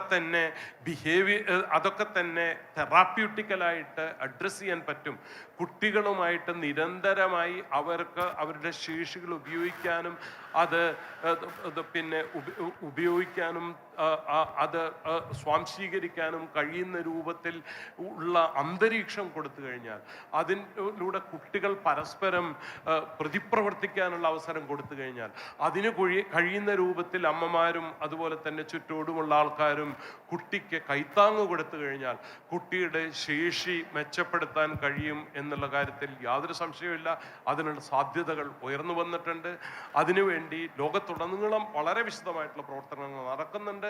സ്പെസിഫിക് ആയിട്ട് ആർട്ടിഫിഷ്യൽ ഇൻ്റലിജൻസ് ഉപയോഗിച്ച് എത്രമാത്രം ആ മേഖലയിൽ മുന്നേറ്റം വന്നിട്ടുണ്ട് എന്നുള്ള ഈ അടുത്ത കാലത്ത് ഞാൻ ഈ പ്രബന്ധങ്ങൾ കുറച്ച് വളരെ താല്പര്യത്തോടു കൂടി വായിക്കാറുള്ളതാണ്. ഈ പ്രത്യേക മേഖലയിൽ അതിനകത്തുള്ള ഇടപെടലിൻ്റെ സാധ്യതകളെ സംബന്ധിച്ച് ഒമറിന് അതിനകത്ത് എന്തെങ്കിലും കൂട്ടിച്ചേർക്കാനുണ്ടോ എന്ന് എനിക്ക് അത്ര ധാരണയുള്ള ഒരു മേഖലയല്ല. എനിക്ക് സാറ് പറഞ്ഞപ്പോൾ തന്നെ ഒരുപാട് കാര്യങ്ങൾ പുതിയ അറിവായിരുന്നു. ഞാനത് സസൂക്ഷ്മം കേട്ടുകൊണ്ടിരിക്കുകയായിരുന്നു. AI അല്ലെങ്കിൽ അത്തരം ഏത് ടെക്നോളജി ആണെന്നുണ്ടെങ്കിലും എനിക്ക് തോന്നുന്നു at the end of the day ഒരുപാട് ഇൻക്ലൂസീവ് ആകാൻ കഴിയും. ടെക്നോളജിയെ സംബന്ധിച്ചിടത്തോളം നമ്മൾ ഇതുവരെ അഡ്രസ്സ് ചെയ്യാത്ത, ഞാൻ ഇങ്ങനെ ഒരു കേസ് സ്റ്റഡി കണ്ടിട്ടുണ്ടായിരുന്നു.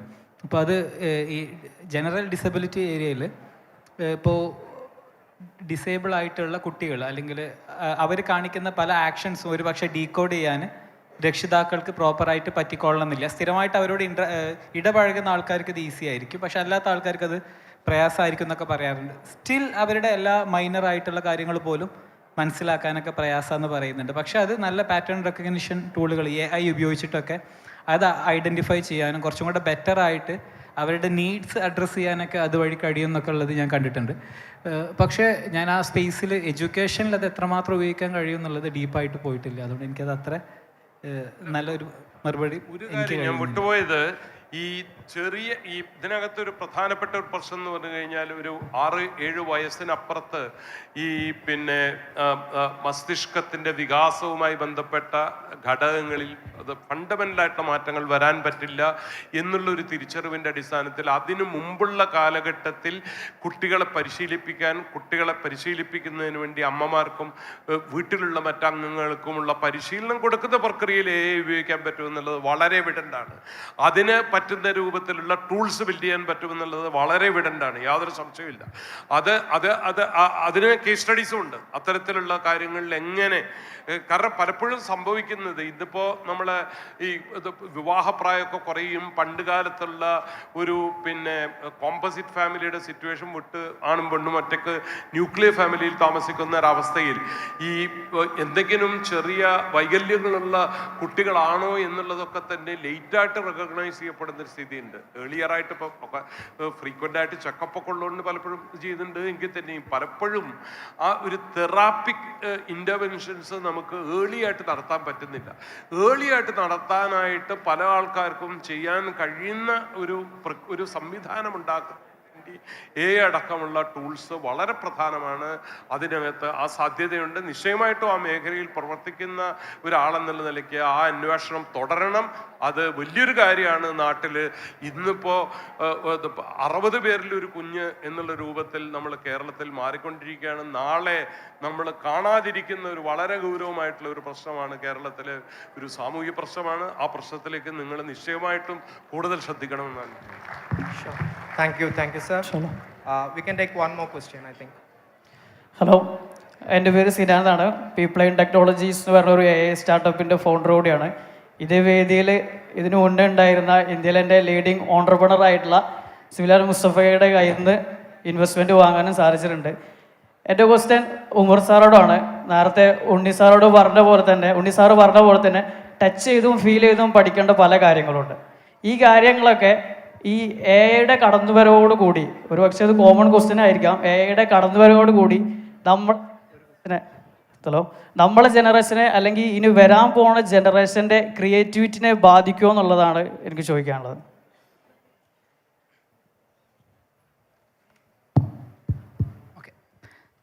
ഈ നമുക്ക് ഒരു ജനറൽ ആൾക്കാർക്ക് സംഭവിക്കുന്ന ഒരു കാര്യമുണ്ട്. നമ്മൾ ഇതുവരെ അനുഭവിച്ചതൊക്കെ നല്ലതും ഇനി വരാനുള്ളതെല്ലാം പേടിപ്പെടുത്തുന്നതും എന്നുള്ള ഒരു ചിന്ത പൊതുവിൽ ആൾക്കാർക്കുണ്ട്. കഴിഞ്ഞതൊക്കെ നല്ലതാണ്, അല്ലെങ്കിൽ പണ്ടത്തെ ഞങ്ങളായിരുന്നു നല്ലത്, ഇന്നത്തൊക്കെ മോശമാണ്, അല്ലെങ്കിൽ നാളെ വരാൻ പോകുന്നത് ഭയങ്കര പ്രോബ്ലം ആയിട്ടുള്ളൊരു സിനാരിയോ ആണെന്നൊക്കെ ഒരു ചിന്തയുണ്ട്. ഞാൻ അതിൽ വിശ്വസിക്കുന്നില്ല, ഫസ്റ്റ് ഓഫ് ഓൾ. രണ്ടാമത്തേത് ഇത് ഒന്നിനേക്കാൾ നല്ലത് മോശം എന്ന് വിലയിരുത്തുന്നതിനേക്കാൾ ഉപരി നമുക്ക് പുതിയ സാങ്കേതിക വിദ്യകൾ എന്തെല്ലാം ഓപ്പർച്യൂണിറ്റീസ് കൊണ്ടുവരുന്നു എന്നുള്ളതിലേക്ക് നോക്കാം. തീർച്ചയായിട്ടും ചില കാര്യങ്ങൾ കുറവുണ്ടാകും. ഇപ്പോൾ നമ്മൾ നന്നായിട്ട് മണ്ണിലൊക്കെ ഇറങ്ങി പണിയെടുക്കുന്ന ആളാണ്, കല്ല് വെട്ടുന്ന ആളൊക്കെ ആണെങ്കിൽ നമ്മുടെ കയ്യിൽ നല്ല തഴമ്പുണ്ടാവും. അപ്പോൾ നമ്മളിങ്ങനെ അങ്ങനത്തെ പണികളൊക്കെ നിർത്തി കുറച്ചും കൂടെ ക്രിയേറ്റീവ് സ്പേസിലേക്ക് മാറുമ്പോൾ ആ തഴമ്പില്ലാത്തതിൻ്റെ കാരണം ഇപ്പോൾ കൈയൊന്നും പണ്ടത്തെ അത്ര ലൈക്ക് സ്ട്രോങ് അല്ല എന്നുള്ള ഫീല് നമുക്ക് വന്നു കഴിഞ്ഞാൽ ഇറ്റ്സ് ഡിഫറെൻറ്റ് ക്വസ്റ്റ്യൻ ആണ്. അതായത് നമുക്ക് ഓരോ കൈൻഡ് ഓഫ് എക്സ്പീരിയൻസുകൾ ഇത്തരം ടെക്നോളജികൾ ഉപയോഗിക്കുമ്പോൾ ഒരു പക്ഷേ ബ്രെയിൻ മസിൽസിന് കൂടുതൽ ആക്ടിവിറ്റി ഉണ്ടാകും, ഫിസിക്കലായിട്ടുള്ള വിഷയങ്ങൾക്ക് ചിലപ്പം കുറച്ച് ഡിഫറെൻ്റ് ആയിരിക്കും, സോഷ്യൽ സ്പേസിൽ കുറച്ച് ഡിഫറെൻ്റ് ആയിരിക്കും. ഇത് ഒന്ന് മെച്ചം ഒന്ന് മോശം എന്നുള്ളതല്ല, ഒരു എൻറ്റയർലി പുതിയ കൈൻഡ് ഓഫ് എക്സ്പീരിയൻസുകൾ നമ്മുടെ കുട്ടികൾക്ക് ടെക്നോളജികൾ വഴി കൊണ്ടുവരാൻ കഴിയും എന്നുള്ളൊരു കാര്യമാണ് പറഞ്ഞത്. ഇനി ഇതുവഴി നഷ്ടപ്പെടാൻ സാധ്യതയുള്ള ഒരുപാട് എലമെൻറ്റുകളുണ്ട്. അത് ഈ ഒരു അർത്ഥത്തിൽ മാത്രമല്ല. ഇപ്പോൾ ഇന്നത്തെ കുട്ടികൾക്ക് സംഭവിച്ചുകൊണ്ടിരിക്കുന്ന പല കാര്യങ്ങളും ഞാനത് നേരത്തെ സൂചിപ്പിക്കുകയുണ്ടായി. അതായത് വളരെ യങ് ഏജിലേക്ക് കുട്ടികളിലേക്ക് ഇത്രയും ഇൻഫോർമേഷൻ എക്സ്പ്ലോർഡ് ചെയ്യുമ്പോൾ അത് അവരുടെ മെൻ്റൽ അല്ലെങ്കിൽ തിങ്കിങ് രീതിയൊക്കെ എത്രമാത്രം ഇൻഫ്ലുവൻസ് ചെയ്യുന്നുണ്ടെന്നോ, അത് പോസിറ്റീവായിട്ടാണോ നെഗറ്റീവായിട്ടാണോ, അല്ലെങ്കിൽ അവർക്ക് ആ ഇൻഫർമേഷൻ കിട്ടേണ്ടുന്ന പ്രായത്തിലാണോ കിട്ടേണ്ടുന്നത്, ഇങ്ങനെ നമുക്ക് പെട്ടെന്ന് മനസ്സിലാക്കാൻ കഴിയാത്ത ക്വാളിറ്റേറ്റീവായിട്ടുള്ള ഒരുപാട് പ്രശ്നങ്ങൾ വേറെയുണ്ട്. അപ്പോൾ ഇവിടെ ഇതൊക്കെ ഒരു ചലഞ്ചുകളായിട്ട് കാണാനാണ് ഞാൻ ഇഷ്ടപ്പെടുന്നത്. അതായത് ഒരുപാട് ചലഞ്ചുകളുണ്ട്. അപ്പോൾ ഈ ചലഞ്ചുകൾക്ക് നമുക്ക് സൊല്യൂഷൻസ് ബിൽഡ് ചെയ്യാം. നേരത്തെ ഉണ്ണി സാറ് പറഞ്ഞ പോലെ ഇവിടെയൊക്കെ മനുഷ്യനാവുക എന്നുള്ളതിന് കൂടുതൽ മൂല്യം കൊടുക്കുന്ന, അല്ലെങ്കിൽ മാനുഷിക മൂല്യങ്ങളിൽ ഊന്നിയിട്ടുള്ള സിസ്റ്റംസ് ബിൽഡ് ചെയ്യുന്ന സമയത്ത് നമുക്ക് ഈ ടെക്നോളജി ഒരു ഏത് പോയിന്റിൽ ടെക്നോളജി നിർത്തി ഹ്യൂമാനിറ്റി സ്റ്റാർട്ട് ചെയ്യണം എന്നുള്ളതിൽ നമ്മൾ കൂടുതൽ വർക്ക് ചെയ്യേണ്ടി വരും. അല്ലെങ്കിൽ ഒരു പക്ഷേ ഞാൻ പറഞ്ഞല്ലോ, ഈ നമ്മുടെ സോഷ്യൽ സിസ്റ്റംസ് ഇവോൾവ് ചെയ്യേണ്ടതും എഡ്യൂക്കേഷൻ സിസ്റ്റംസ് ഇവോൾവ് ചെയ്യേണ്ടതും പുതിയ റിയാലിറ്റിയുടെ പശ്ചാത്തലത്തിലാണ്. അത് ഒരിക്കലും പഴമ നല്ലതാണ് എന്നുള്ള ഒരു ഓവർ എംഫസിസ് എന്നല്ല, പക്ഷെ പുതിയ സാധ്യതകൾ ഒരുക്കുന്ന ഒരു നിലമുണ്ട്. ആ നിലത്തിൽ നിന്നുകൊണ്ട് നമുക്ക് ആ സാധ്യതകളെ ലെവറേജ് ചെയ്യണം. എന്നാൽ നമ്മുടേത് എന്ന് കരുതുന്ന, മാനുഷികമെന്ന് നമ്മൾ കരുതുന്ന മൂല്യങ്ങളെ എങ്ങനെ നമുക്ക് മുറുകെ പിടിക്കാൻ കഴിയുക എന്നുള്ളതിന് ഫോക്കസ് കൊടുക്കണം എന്നുള്ളതാണ് എനിക്ക് പറയാനുള്ളത്. Thank you. I think we have a lot of questions coming up. We can take one questions more and we can wrap it up. Hello, ഞാൻ നിങ്ങൾ AI സോഫ്റ്റ്വെയർ സൊല്യൂഷൻസ് പ്രൊവൈഡ് ചെയ്യുന്ന ഒരു കമ്പനിയാണ്. അപ്പോൾ ഞങ്ങളിപ്പോൾ ഫേസ് ചെയ്തുകൊണ്ടിരിക്കുന്ന ഒരു ചെറിയ പ്രോബ്ലം ഉണ്ട്. അപ്പോൾ ഞാനൊരു എക്സാമ്പിൾ വെച്ചിട്ട് പറയാം. ഞങ്ങളുടെ ഒരു ക്ലയൻറ്റ് ഉണ്ടായിരുന്നു. അപ്പോൾ അവരുടെ മെയിൻ പ്രോബ്ലം എന്ന് പറയുന്നത്, അവർ ഇ-കൊമേഴ്സുമായി ഡ്രസ്സുകൾ സെല് ചെയ്യുന്ന ഒരു ഇ-കൊമേഴ്സ് പ്ലാറ്റ്ഫോമാണ്. അപ്പോൾ അവർക്ക് ഒരു സൊല്യൂഷൻ വേണമെന്ന് പറഞ്ഞു. എന്ന് വെച്ചാൽ ക്യാമറ ഉപയോഗിച്ചിട്ട് അവർക്ക് ഒരാളുടെ സൈസ് മെഷർ ചെയ്യാൻ കഴിയണം. അപ്പോൾ അതായിരുന്നു അവരുടെ പ്രോബ്ലം. അപ്പോൾ അത് സൊല്യൂഷന് ഞങ്ങൾ ചെയ്തു കൊടുത്തിട്ടുണ്ട്. ചെയ്തു കൊടുത്തത് എങ്ങനെയാണെന്ന് വെച്ചാൽ മെഡാസ് യൂസ് ചെയ്തിട്ട് ഡെപ്ത് അളന്നിട്ട് പിന്നെ മെഷർ കാൽക്കുലേറ്റ് ചെയ്യുക എന്നുള്ള ഇതിലാണ്. പക്ഷേങ്കിൽ ഇവിടെ പ്രോബ്ലം വന്ന് എവിടെയെന്ന് വെച്ചിട്ടുണ്ടെങ്കിൽ മെഡാസിന് ആക്യുറസി കുറവാണ്. അപ്പോൾ അതിനെക്കാട്ടും പുതിയ ഒരു മോഡൽ ഇപ്പോൾ അടുത്ത് ലോഞ്ച് ചെയ്തു, 0 ഷോട്ട് എന്ന് പറഞ്ഞിട്ടുള്ളത്. അപ്പോൾ അത് ഏതാനും ദിവസങ്ങൾ മാത്രമേ ആയിട്ടുള്ളൂ അത് ലോഞ്ച് ചെയ്തിട്ട്. അപ്പോൾ നമ്മൾ അത് ഇതിൽ ഇംപ്ലിമെൻറ്റ് ചെയ്യാൻ നോക്കിയപ്പോൾ അതിൽ കുറേ ഇററുകൾ വരുന്നുണ്ട്. അപ്പോൾ ഈ ഇററുകൾ സോൾവ് ചെയ്യാൻ വേണ്ടിയിട്ടുള്ള ഒരു പ്ലാറ്റ്ഫോം, ഫോർ എക്സാമ്പിൾ നമ്മളിപ്പോൾ കോമൺലി ചെയ്യുന്ന കോഡിംഗ് ഒക്കെ ആണെന്നുണ്ടെങ്കിൽ നമുക്ക് സ്റ്റാക്ക് ഓവർഫ്ലോ അല്ലെങ്കിൽ ഗിറ്റബിലൊക്കെ ചോദിച്ച് നമുക്ക് സൊല്യൂഷൻസ് കണ്ടുപിടിക്കാം. പക്ഷേ ഇങ്ങനത്തെ ഈ ലേറ്റസ്റ്റ് ടെക്നോളജി ആയതുകൊണ്ട് തന്നെ ഇതിലൊന്നും ചോദിക്കുമ്പോൾ പെട്ടെന്ന് റിസൾട്ട് കിട്ടുന്നില്ല, അല്ലെങ്കിൽ ഭയങ്കര ഡിലേ വരുന്നുണ്ട്. അതേപോലെ തന്നെ ഇത് നമ്മളിപ്പോൾ പുതിയ ടെക്നോളജി ലേൺ ചെയ്യാൻ നോക്കിയാൽ തന്നെ ഇത് പൂർണ്ണമായ ലേണിംഗ് സൊല്യൂഷൻസ് യൂട്യൂബിലാണെങ്കിൽ വീഡിയോസ് ഇല്ല, ഇതിൻ്റെ പ്രോപ്പർ ഡോക്യുമെൻറ്റേഷൻ ഇല്ലാത്ത കുറേ പ്രശ്നങ്ങൾ വരുന്നുണ്ട്. ഇതേപോലെ പണ്ടൊരു ഇഷ്യൂ ഉണ്ടായിരുന്നു. ഫോർ എക്സാമ്പിൾ നമ്മൾ ജിമിനി ലോഞ്ച് ചെയ്ത സമയത്ത് നമ്മൾ ലാമ ഇൻഡെക്സ് വെച്ച് കണ്ടൊരു ഇത് ചെയ്തിരുന്നു. അപ്പോൾ അത് GPT ലാമ ഇൻഡെക്സും വെച്ചിട്ടാണ് ചെയ്തിരുന്നത്. അപ്പോൾ ലാമ ഇൻഡെക്സ് GPT മാറ്റി നേരെ ജിമിനിയിലേക്ക് കൊടുത്തപ്പോൾ ഈ ജിമിനി ഈ കോൺവെർസേഷൻ മോഡൽ ചെയ്യാത്തൊരു ഇഷ്യൂ വന്നു. അപ്പോൾ അത് നമ്മൾ ലാമ ഇൻഡെക്സിൻ്റെ കോഡ് ഫുൾ റെഫർ ചെയ്ത ലാസ്റ്റ് അതിന് സൊല്യൂഷൻ കണ്ടുപിടിച്ചത്. അപ്പോൾ അത്രയും ഇടങ്ങാറാവുന്നുണ്ട് ഈ ലേറ്റസ്റ്റ് ടെക്നോളജി ഇംപ്ലിമെൻറ്റ് ചെയ്യാൻ വേണ്ടിയിട്ട്. അപ്പോൾ ഞങ്ങളിപ്പോൾ ചെറിയ സ്റ്റാർട്ടപ്പ് ചെറിയ രീതിയിൽ തുടങ്ങിയതുകൊണ്ട് തന്നെ ഇതിനിപ്പോൾ സൊല്യൂഷൻസ് ആയിട്ട് 2 കാര്യങ്ങൾ നമുക്ക് ചെയ്യാൻ കഴിയുന്നു. ഒന്ന് പറഞ്ഞാൽ നല്ല എക്സ്പീരിയൻസ് ഉള്ള ഒരാളെ ഇതിൽ ഹയർ ചെയ്യുക എന്നുള്ളതാണ്. പക്ഷെ നമുക്കിപ്പോൾ അത് അഫോർഡബിൾ അല്ല. പിന്നെ രണ്ടാമതൊരു സൊല്യൂഷൻ എന്നുള്ളത് ഇങ്ങനെ ലേറ്റസ്റ്റ് ടെക്നോളജികളെ പഠിപ്പിക്കുന്ന അല്ലെങ്കിൽ ഇവ ചർച്ച ചെയ്യുന്ന കമ്മ്യൂണിറ്റികൾ ഉണ്ടെങ്കിൽ അതിൽ പാർട്ടിസിപ്പേറ്റ് ചെയ്ത് അവരുടെ അടുത്ത് നിന്ന് ഇതിനെക്കുറിച്ചുള്ള അഡ്വൈസ് അല്ലെങ്കിൽ സോൾവുകൾ വാങ്ങുക എന്നുള്ളതാണ്. അപ്പോൾ നിങ്ങൾ എഡ്യൂക്കേഷൻ ഫേംസ് അതുപോലെ തന്നെ കമ്മ്യൂണിറ്റികളൊക്കെ ഡീൽ ചെയ്യുന്ന ആളുകളല്ല. അപ്പോൾ അതുകൊണ്ട് നിങ്ങളടുത്ത് അതുപോലത്തെ എന്തെങ്കിലും സൊല്യൂഷൻസ് അല്ലെങ്കിൽ കമ്മ്യൂണിറ്റി കാര്യങ്ങളുണ്ടെങ്കിൽ റെഫർ ചെയ്ത് തന്നിരുന്നെങ്കിൽ നന്നായിരുന്നു. ടിങ്കറപ്പിൻ്റെ ഒരു AI കമ്മ്യൂണിറ്റി ഉണ്ട്. അപ്പം നമ്മൾ ലാസ്റ്റ് എനിക്കൊന്ന് നമ്മുടെ 2015 മുതൽ കുറച്ച് ആക്റ്റീവായിട്ട് കുറേ സാധനങ്ങൾ നമ്മൾ ചെയ്യുന്നുണ്ട്. അപ്പോൾ ഇപ്പോൾ നമ്മൾ മലയാളത്തിലൊരു ലാംഗ്വേജ് മോഡൽ ഉണ്ടാക്കാൻ പറ്റുമെന്നുള്ള കുറച്ച് എക്സ്പ്ലോറേഷൻ മൈക്രോസോഫ്റ്റിൻ്റെ കൂടെ ഒക്കെ കുറച്ച് റിസർച്ച് പോലെ ചെയ്യുന്നുണ്ട്. അപ്പം മേ ബി ഇവൻറ്റ് കഴിഞ്ഞിട്ടൊന്ന് കണക്ട് ചെയ്യുകയാണെങ്കിൽ ഞാൻ അതിൽ കുറച്ച് ആൾക്കാരെ കണക്ട് ചെയ്ത് തരാം. Hello, thank you. എൻ്റെ പേര് അഭിഷേക്, ടിങ്കർ ഹബ് ക്യാമ്പസ് ലീഡാണ് Majlis arts and science college. So happy to see മെഹറിക്ക ഹിയർ. ഹായ്. അപ്പോൾ എൻ്റെ ക്വസ്റ്റ്യൻ എന്ന് പറഞ്ഞാൽ നിലവിൽ ഇപ്പോൾ എൻ്റെ ക്വസ്റ്റ്യൻ മെഹറിക്കാനോടല്ല, മെഹറിക്കാനോട് ഞാൻ ഒരുപാട് ചോദിച്ച് ബുദ്ധിമുട്ടിച്ചിട്ടുണ്ട്. അപ്പോൾ എൻ്റെ question is for Omar Abdussalam. So as an just not as an educationist but also as an influencer, ഇപ്പോഴത്തെ ഒരുപാട് പിള്ളേർ പറയുന്നുണ്ട് ഈ മാത്സ് ഒക്കെ പഠിച്ചിട്ട് എന്താ കാര്യം, EKS ഒന്നും പഠിച്ചിട്ട് യാതൊരു കാര്യമില്ല, കോളേജിൽ പോയിട്ട് യാതൊരു കാര്യമില്ല, നമുക്ക് ബിസിനസ്സിൽ ഇറങ്ങാം, ആൻഡ്രൂ ഡേറ്റിൻ്റെ പോഡ്കാസ്റ്റ് കണ്ടിട്ട് ബിസിനസ്സിൽ ഇറങ്ങാം എന്നൊക്കെ പറഞ്ഞ് ഒരുപാട് പിള്ളേരുണ്ട്. എഡ്യൂക്കേഷനാണ് നമ്മുടെ വിഷയം. സോ മൈ ക്വസ്റ്റ്യൻ ഈസ്, ഈ മാത്സ് ഇംഗ്ലീഷ് ഇപ്പോൾ ലാംഗ്വേജ് പഠിക്കുകയാണെങ്കിൽ നമ്മൾ കാണാപാഠം പഠിച്ചിട്ട് ഉത്തരം എഴുതിയിട്ട് ഇംഗ്ലീഷ് മീഡിയത്തിൽ പഠിച്ചിട്ടും 5 അക്ഷരം ഇംഗ്ലീഷിൽ നിർത്താതെ പറയാൻ അറിയാത്ത ആളുകൾ ഒരുപാടുണ്ട്. സോ നമ്മുടെ എഡ്യൂക്കേഷൻ എന്ന് പറയുന്നത് ജസ്റ്റ് നമ്മൾ ഫീഡ് ചെയ്യുന്നത് എന്തുകൊണ്ട് ഞാൻ ഇപ്പോൾ കോളേജിൽ പഠിക്കുകയാണ്, എനിക്കിപ്പോഴും നോട്ട്സ് കോളേജിൽ നിന്ന് തരുന്നുണ്ട്. അതായത് നോട്ട്സ് എഴുതിയില്ലെങ്കിൽ സബ്മിറ്റ് ചെയ്തില്ലെങ്കിൽ ഇൻറ്റേർണൽ മാർക്ക് വരെ കുറയ്ക്കുന്നുണ്ട്. ഞാൻ പുറത്തുള്ള കോളേജിൽ എനിക്ക് ഫ്രണ്ട്സൊക്കെ അവരെന്നോട് ചോദിക്കും എന്തിനാ നോട്ട്സൊക്കെ എഴുതുന്നു ചോദിക്കുന്നുണ്ട്. അപ്പോൾ നമ്മളെ എഡ്യൂക്കേഷൻ സിസ്റ്റം എന്ന് പറയുമ്പോൾ കോളേജിൽ പോലും നമ്മുടെ ബ്രെയിനിനെ ഡെവലപ്പ് ചെയ്യാൻ സഹായിക്കുന്നുണ്ടോ, നമ്മുടെ ക്രിയേറ്റീവ് തിങ്കിങ്ങിനെ സഹായിക്കുന്നുണ്ടോ, നമ്മളെ എന്തെങ്കിലും പുതിയതായി സംഭവം വരുമ്പോൾ എന്തിനാ സുന്ദർപ്പിച്ച് വരെ ഇവിടുന്ന് അവിടെ പോയിട്ടാണ് റിസർച്ച് ചെയ്യുന്നത്, ഇവിടെ ജസ്റ്റ് പഠിക്കുന്നത് മാത്രമേ ഉള്ളൂ. അപ്പോൾ എൻ്റെ ക്വസ്റ്റ്യൻ എന്ന് പറയുന്നത് നമ്മുടെ സ്കൂൾ മുതൽ ഈ നോട്ട് എഴുതുക, പഠിക്കുക, മാർക്ക് വാങ്ങുക, അത് പിന്നെ കോളേജിലോട്ടും പോകുമ്പോൾ അങ്ങനെ തന്നെ. അപ്പോൾ ഈ സ്റ്റുഡൻസിനും തോന്നുകയാണ് ഇക്വേഷൻസും പഠിച്ചിട്ട് കാര്യമില്ല. എന്തെങ്കിലും ഇപ്പോൾ കോഡിങ് ചെയ്യുന്ന ഒരാൾക്കറിയാം മാത്സിൻ്റെ ഇമ്പോർട്ടൻസ് എന്താണ്. ഇക്വേഷൻ തന്നെ ചുമ്മാ ഇത് തരുന്നില്ല, ഈ കാണുന്ന ഫുള്ള് ഫിസിക്സാണ്, ട്രിഗ്നോമെട്രിയാണ് ഈ കാണുന്ന സാധനങ്ങൾ മൊത്തം. അപ്പോൾ ഇതിൻ്റെ ഇമ്പോർട്ടൻസ് ഇതെങ്ങനെയാണ് ലൈഫിൽ വർക്ക് ചെയ്യുന്നതെന്ന് പഠിക്കാതെ അത് നമ്മളെ പഠിപ്പിക്കുമ്പോൾ ടീച്ചേഴ്സിനും ഒരു റെസ്പോൺസിബിലിറ്റി ഇല്ല സ്റ്റുഡൻസിനോട്. ഇതെങ്ങനെയാണ് ലൈഫിൽ ഈ സംഭവങ്ങൾ എങ്ങനെ വരുന്നത്, അതുകൊണ്ടാണ് ഇത് ഇമ്പോർട്ടൻ്റ് എന്ന് പറയാതെ പഠിക്കുമ്പോൾ നമുക്കും തോന്നില്ല അത് വേസ്റ്റ് ആണെന്ന്. അപ്പോൾ എൻ്റെ ക്വസ്റ്റ്യൻ, ഭാവിയിൽ അങ്ങനത്തെ ഒരു മാറ്റം വരാൻ ചാൻസ് ഉണ്ടോ, അല്ലെങ്കിൽ ഇനിയും നമ്മൾ ഇങ്ങനെ തന്നെ പഠിച്ചു പോയി പിന്നെയും പുറത്ത് പോയിട്ട് ഇപ്പോൾ ഓരോ കോഴ്സുകൾ പഠിച്ചിട്ട് വേണം പഠിക്കാൻ എന്നുള്ളൊരു സംഭവത്തേക്ക് എത്തുമ്പോൾ നമുക്ക് നമ്മുടെ എഡ്യൂക്കേഷന് വാല്യൂ ഇല്ലാതായി പോകുന്നില്ലേ? അതാണ് എൻ്റെ ക്വസ്റ്റ്യൻ. ഇതിൽ എങ്ങനെയാണ് നമുക്ക് ഭാവിയിൽ എന്തെങ്കിലും മാറ്റം കാണാൻ പറ്റുക? അല്ല ഇല്ലാതെ തന്നെ ഉള്ളൊരു സിസ്റ്റത്തിനെ പറ്റിയാണ് ഞാൻ സംസാരിക്കുന്നത്. Thank you. നിങ്ങളുടെ പേരെന്തായിരുന്നു? അഭിഷേക്. അഭിഷേക്, ഓക്കെ. അഭിഷേക് ടീച്ചറാവുന്ന കാലത്ത് അഭിഷേക് എന്തായിരിക്കും ചെയ്യുക ഈ ഒരു പ്രോബ്ലത്തിനുള്ള സൊല്യൂഷനായിട്ട്? ഇതെന്താണെന്നറിയോ, എല്ലാ കാലത്തും ഇപ്പം നടന്നുകൊണ്ടിരിക്കുന്ന വിഷയങ്ങളെ കുറിച്ച് ഡിസപ്പോയിൻറ്റഡ് ആയിട്ടുള്ള ഭയങ്കര ഒരു യൂത്ത് കമ്മ്യൂണിറ്റി ഉണ്ടാവും. അപ്പോൾ ഇതെല്ലാ കാലത്തും ഉണ്ടായിട്ടുണ്ടാവും. പക്ഷെ ഇവിടെ എന്താണെന്ന് വെച്ച് കഴിഞ്ഞാൽ ഈ യൂത്ത് കമ്മ്യൂണിറ്റി മാറി അവർ റെസ്പോൺസിബിൾ അഡൾട്ട് ആവുന്ന ടൈമിൽ അവരെന്ത് ചെയ്തു എന്നുള്ളതാണ് പിന്നീടുള്ള കമ്മ്യൂണിറ്റി ഇതേ കുറ്റങ്ങൾ കണ്ടിന്യൂ ചെയ്യുന്നുണ്ടോ എന്നുള്ളതിൽ പ്രധാന പങ്ക് വഹിക്കുക. അപ്പോൾ ഇവിടെ നമ്മൾ ഇപ്പം എപ്പോഴും ഞാൻ ഒരുപാട് പേരിൽ ശ്രദ്ധിച്ചിട്ടുണ്ട്, കേരളമാണോ ഒരു മാറ്റവും നടക്കില്ല. അതെന്തോ കാരണം എന്ന് വെച്ച് കഴിഞ്ഞാൽ അവൻ്റെ ലൈഫിൽ ഒരു മാറ്റവും നടക്കുന്നില്ല എന്നുള്ളതെന്നാണ് തുടങ്ങുന്നത്. നമ്മൾ ഓരോരുത്തരും ആ മാറ്റം നമ്മളാവാൻ കഴിയുമെന്നുള്ള ട്രസ്റ്റ് എന്ന് ആരംഭിച്ചു കഴിഞ്ഞാൽ മാറ്റം അവിടെ തുടങ്ങും. അപ്പോൾ ഇവിടെ ഗാന്ധിജിയുടെ, എനിക്ക് തോന്നുന്നു, ഞാൻ 2014 സിവിൽ സർവീസ് മെയിൻസിൽ നമുക്ക് ഓപ്ഷണൽ എസ് എ ഉണ്ടല്ലോ, എസ് എയിൽ ഒരു ചോദ്യമായിരുന്നു, be the change you wish to see in the world എന്നുള്ളത്. അതിനെ എലാബറേറ്റ് ചെയ്യാൻ പറഞ്ഞിട്ടുള്ള ഒരു ചോദ്യം ഉണ്ടായിരുന്നു. അപ്പോൾ ഇതിൽ നമുക്ക് കൂടുതൽ അറിഞ്ഞവന് അതിൻ്റേതായിട്ടുള്ള റെസ്പോൺസിബിലിറ്റി ഉണ്ട്. ഇപ്പോൾ അഭിഷേകിന് ഇഷ്യൂ അറിയാം, ലൈക്ക് ഇങ്ങനെ ഒരു പ്രോബ്ലം ഉണ്ട് എന്നുള്ളത്. ഇവിടെയുള്ള പല ആൾക്കാർക്കും ഇഷ്യൂ അറിയാം. ഇഷ്യൂ അറിഞ്ഞിട്ട് നമ്മൾ എന്ത് ചെയ്തു?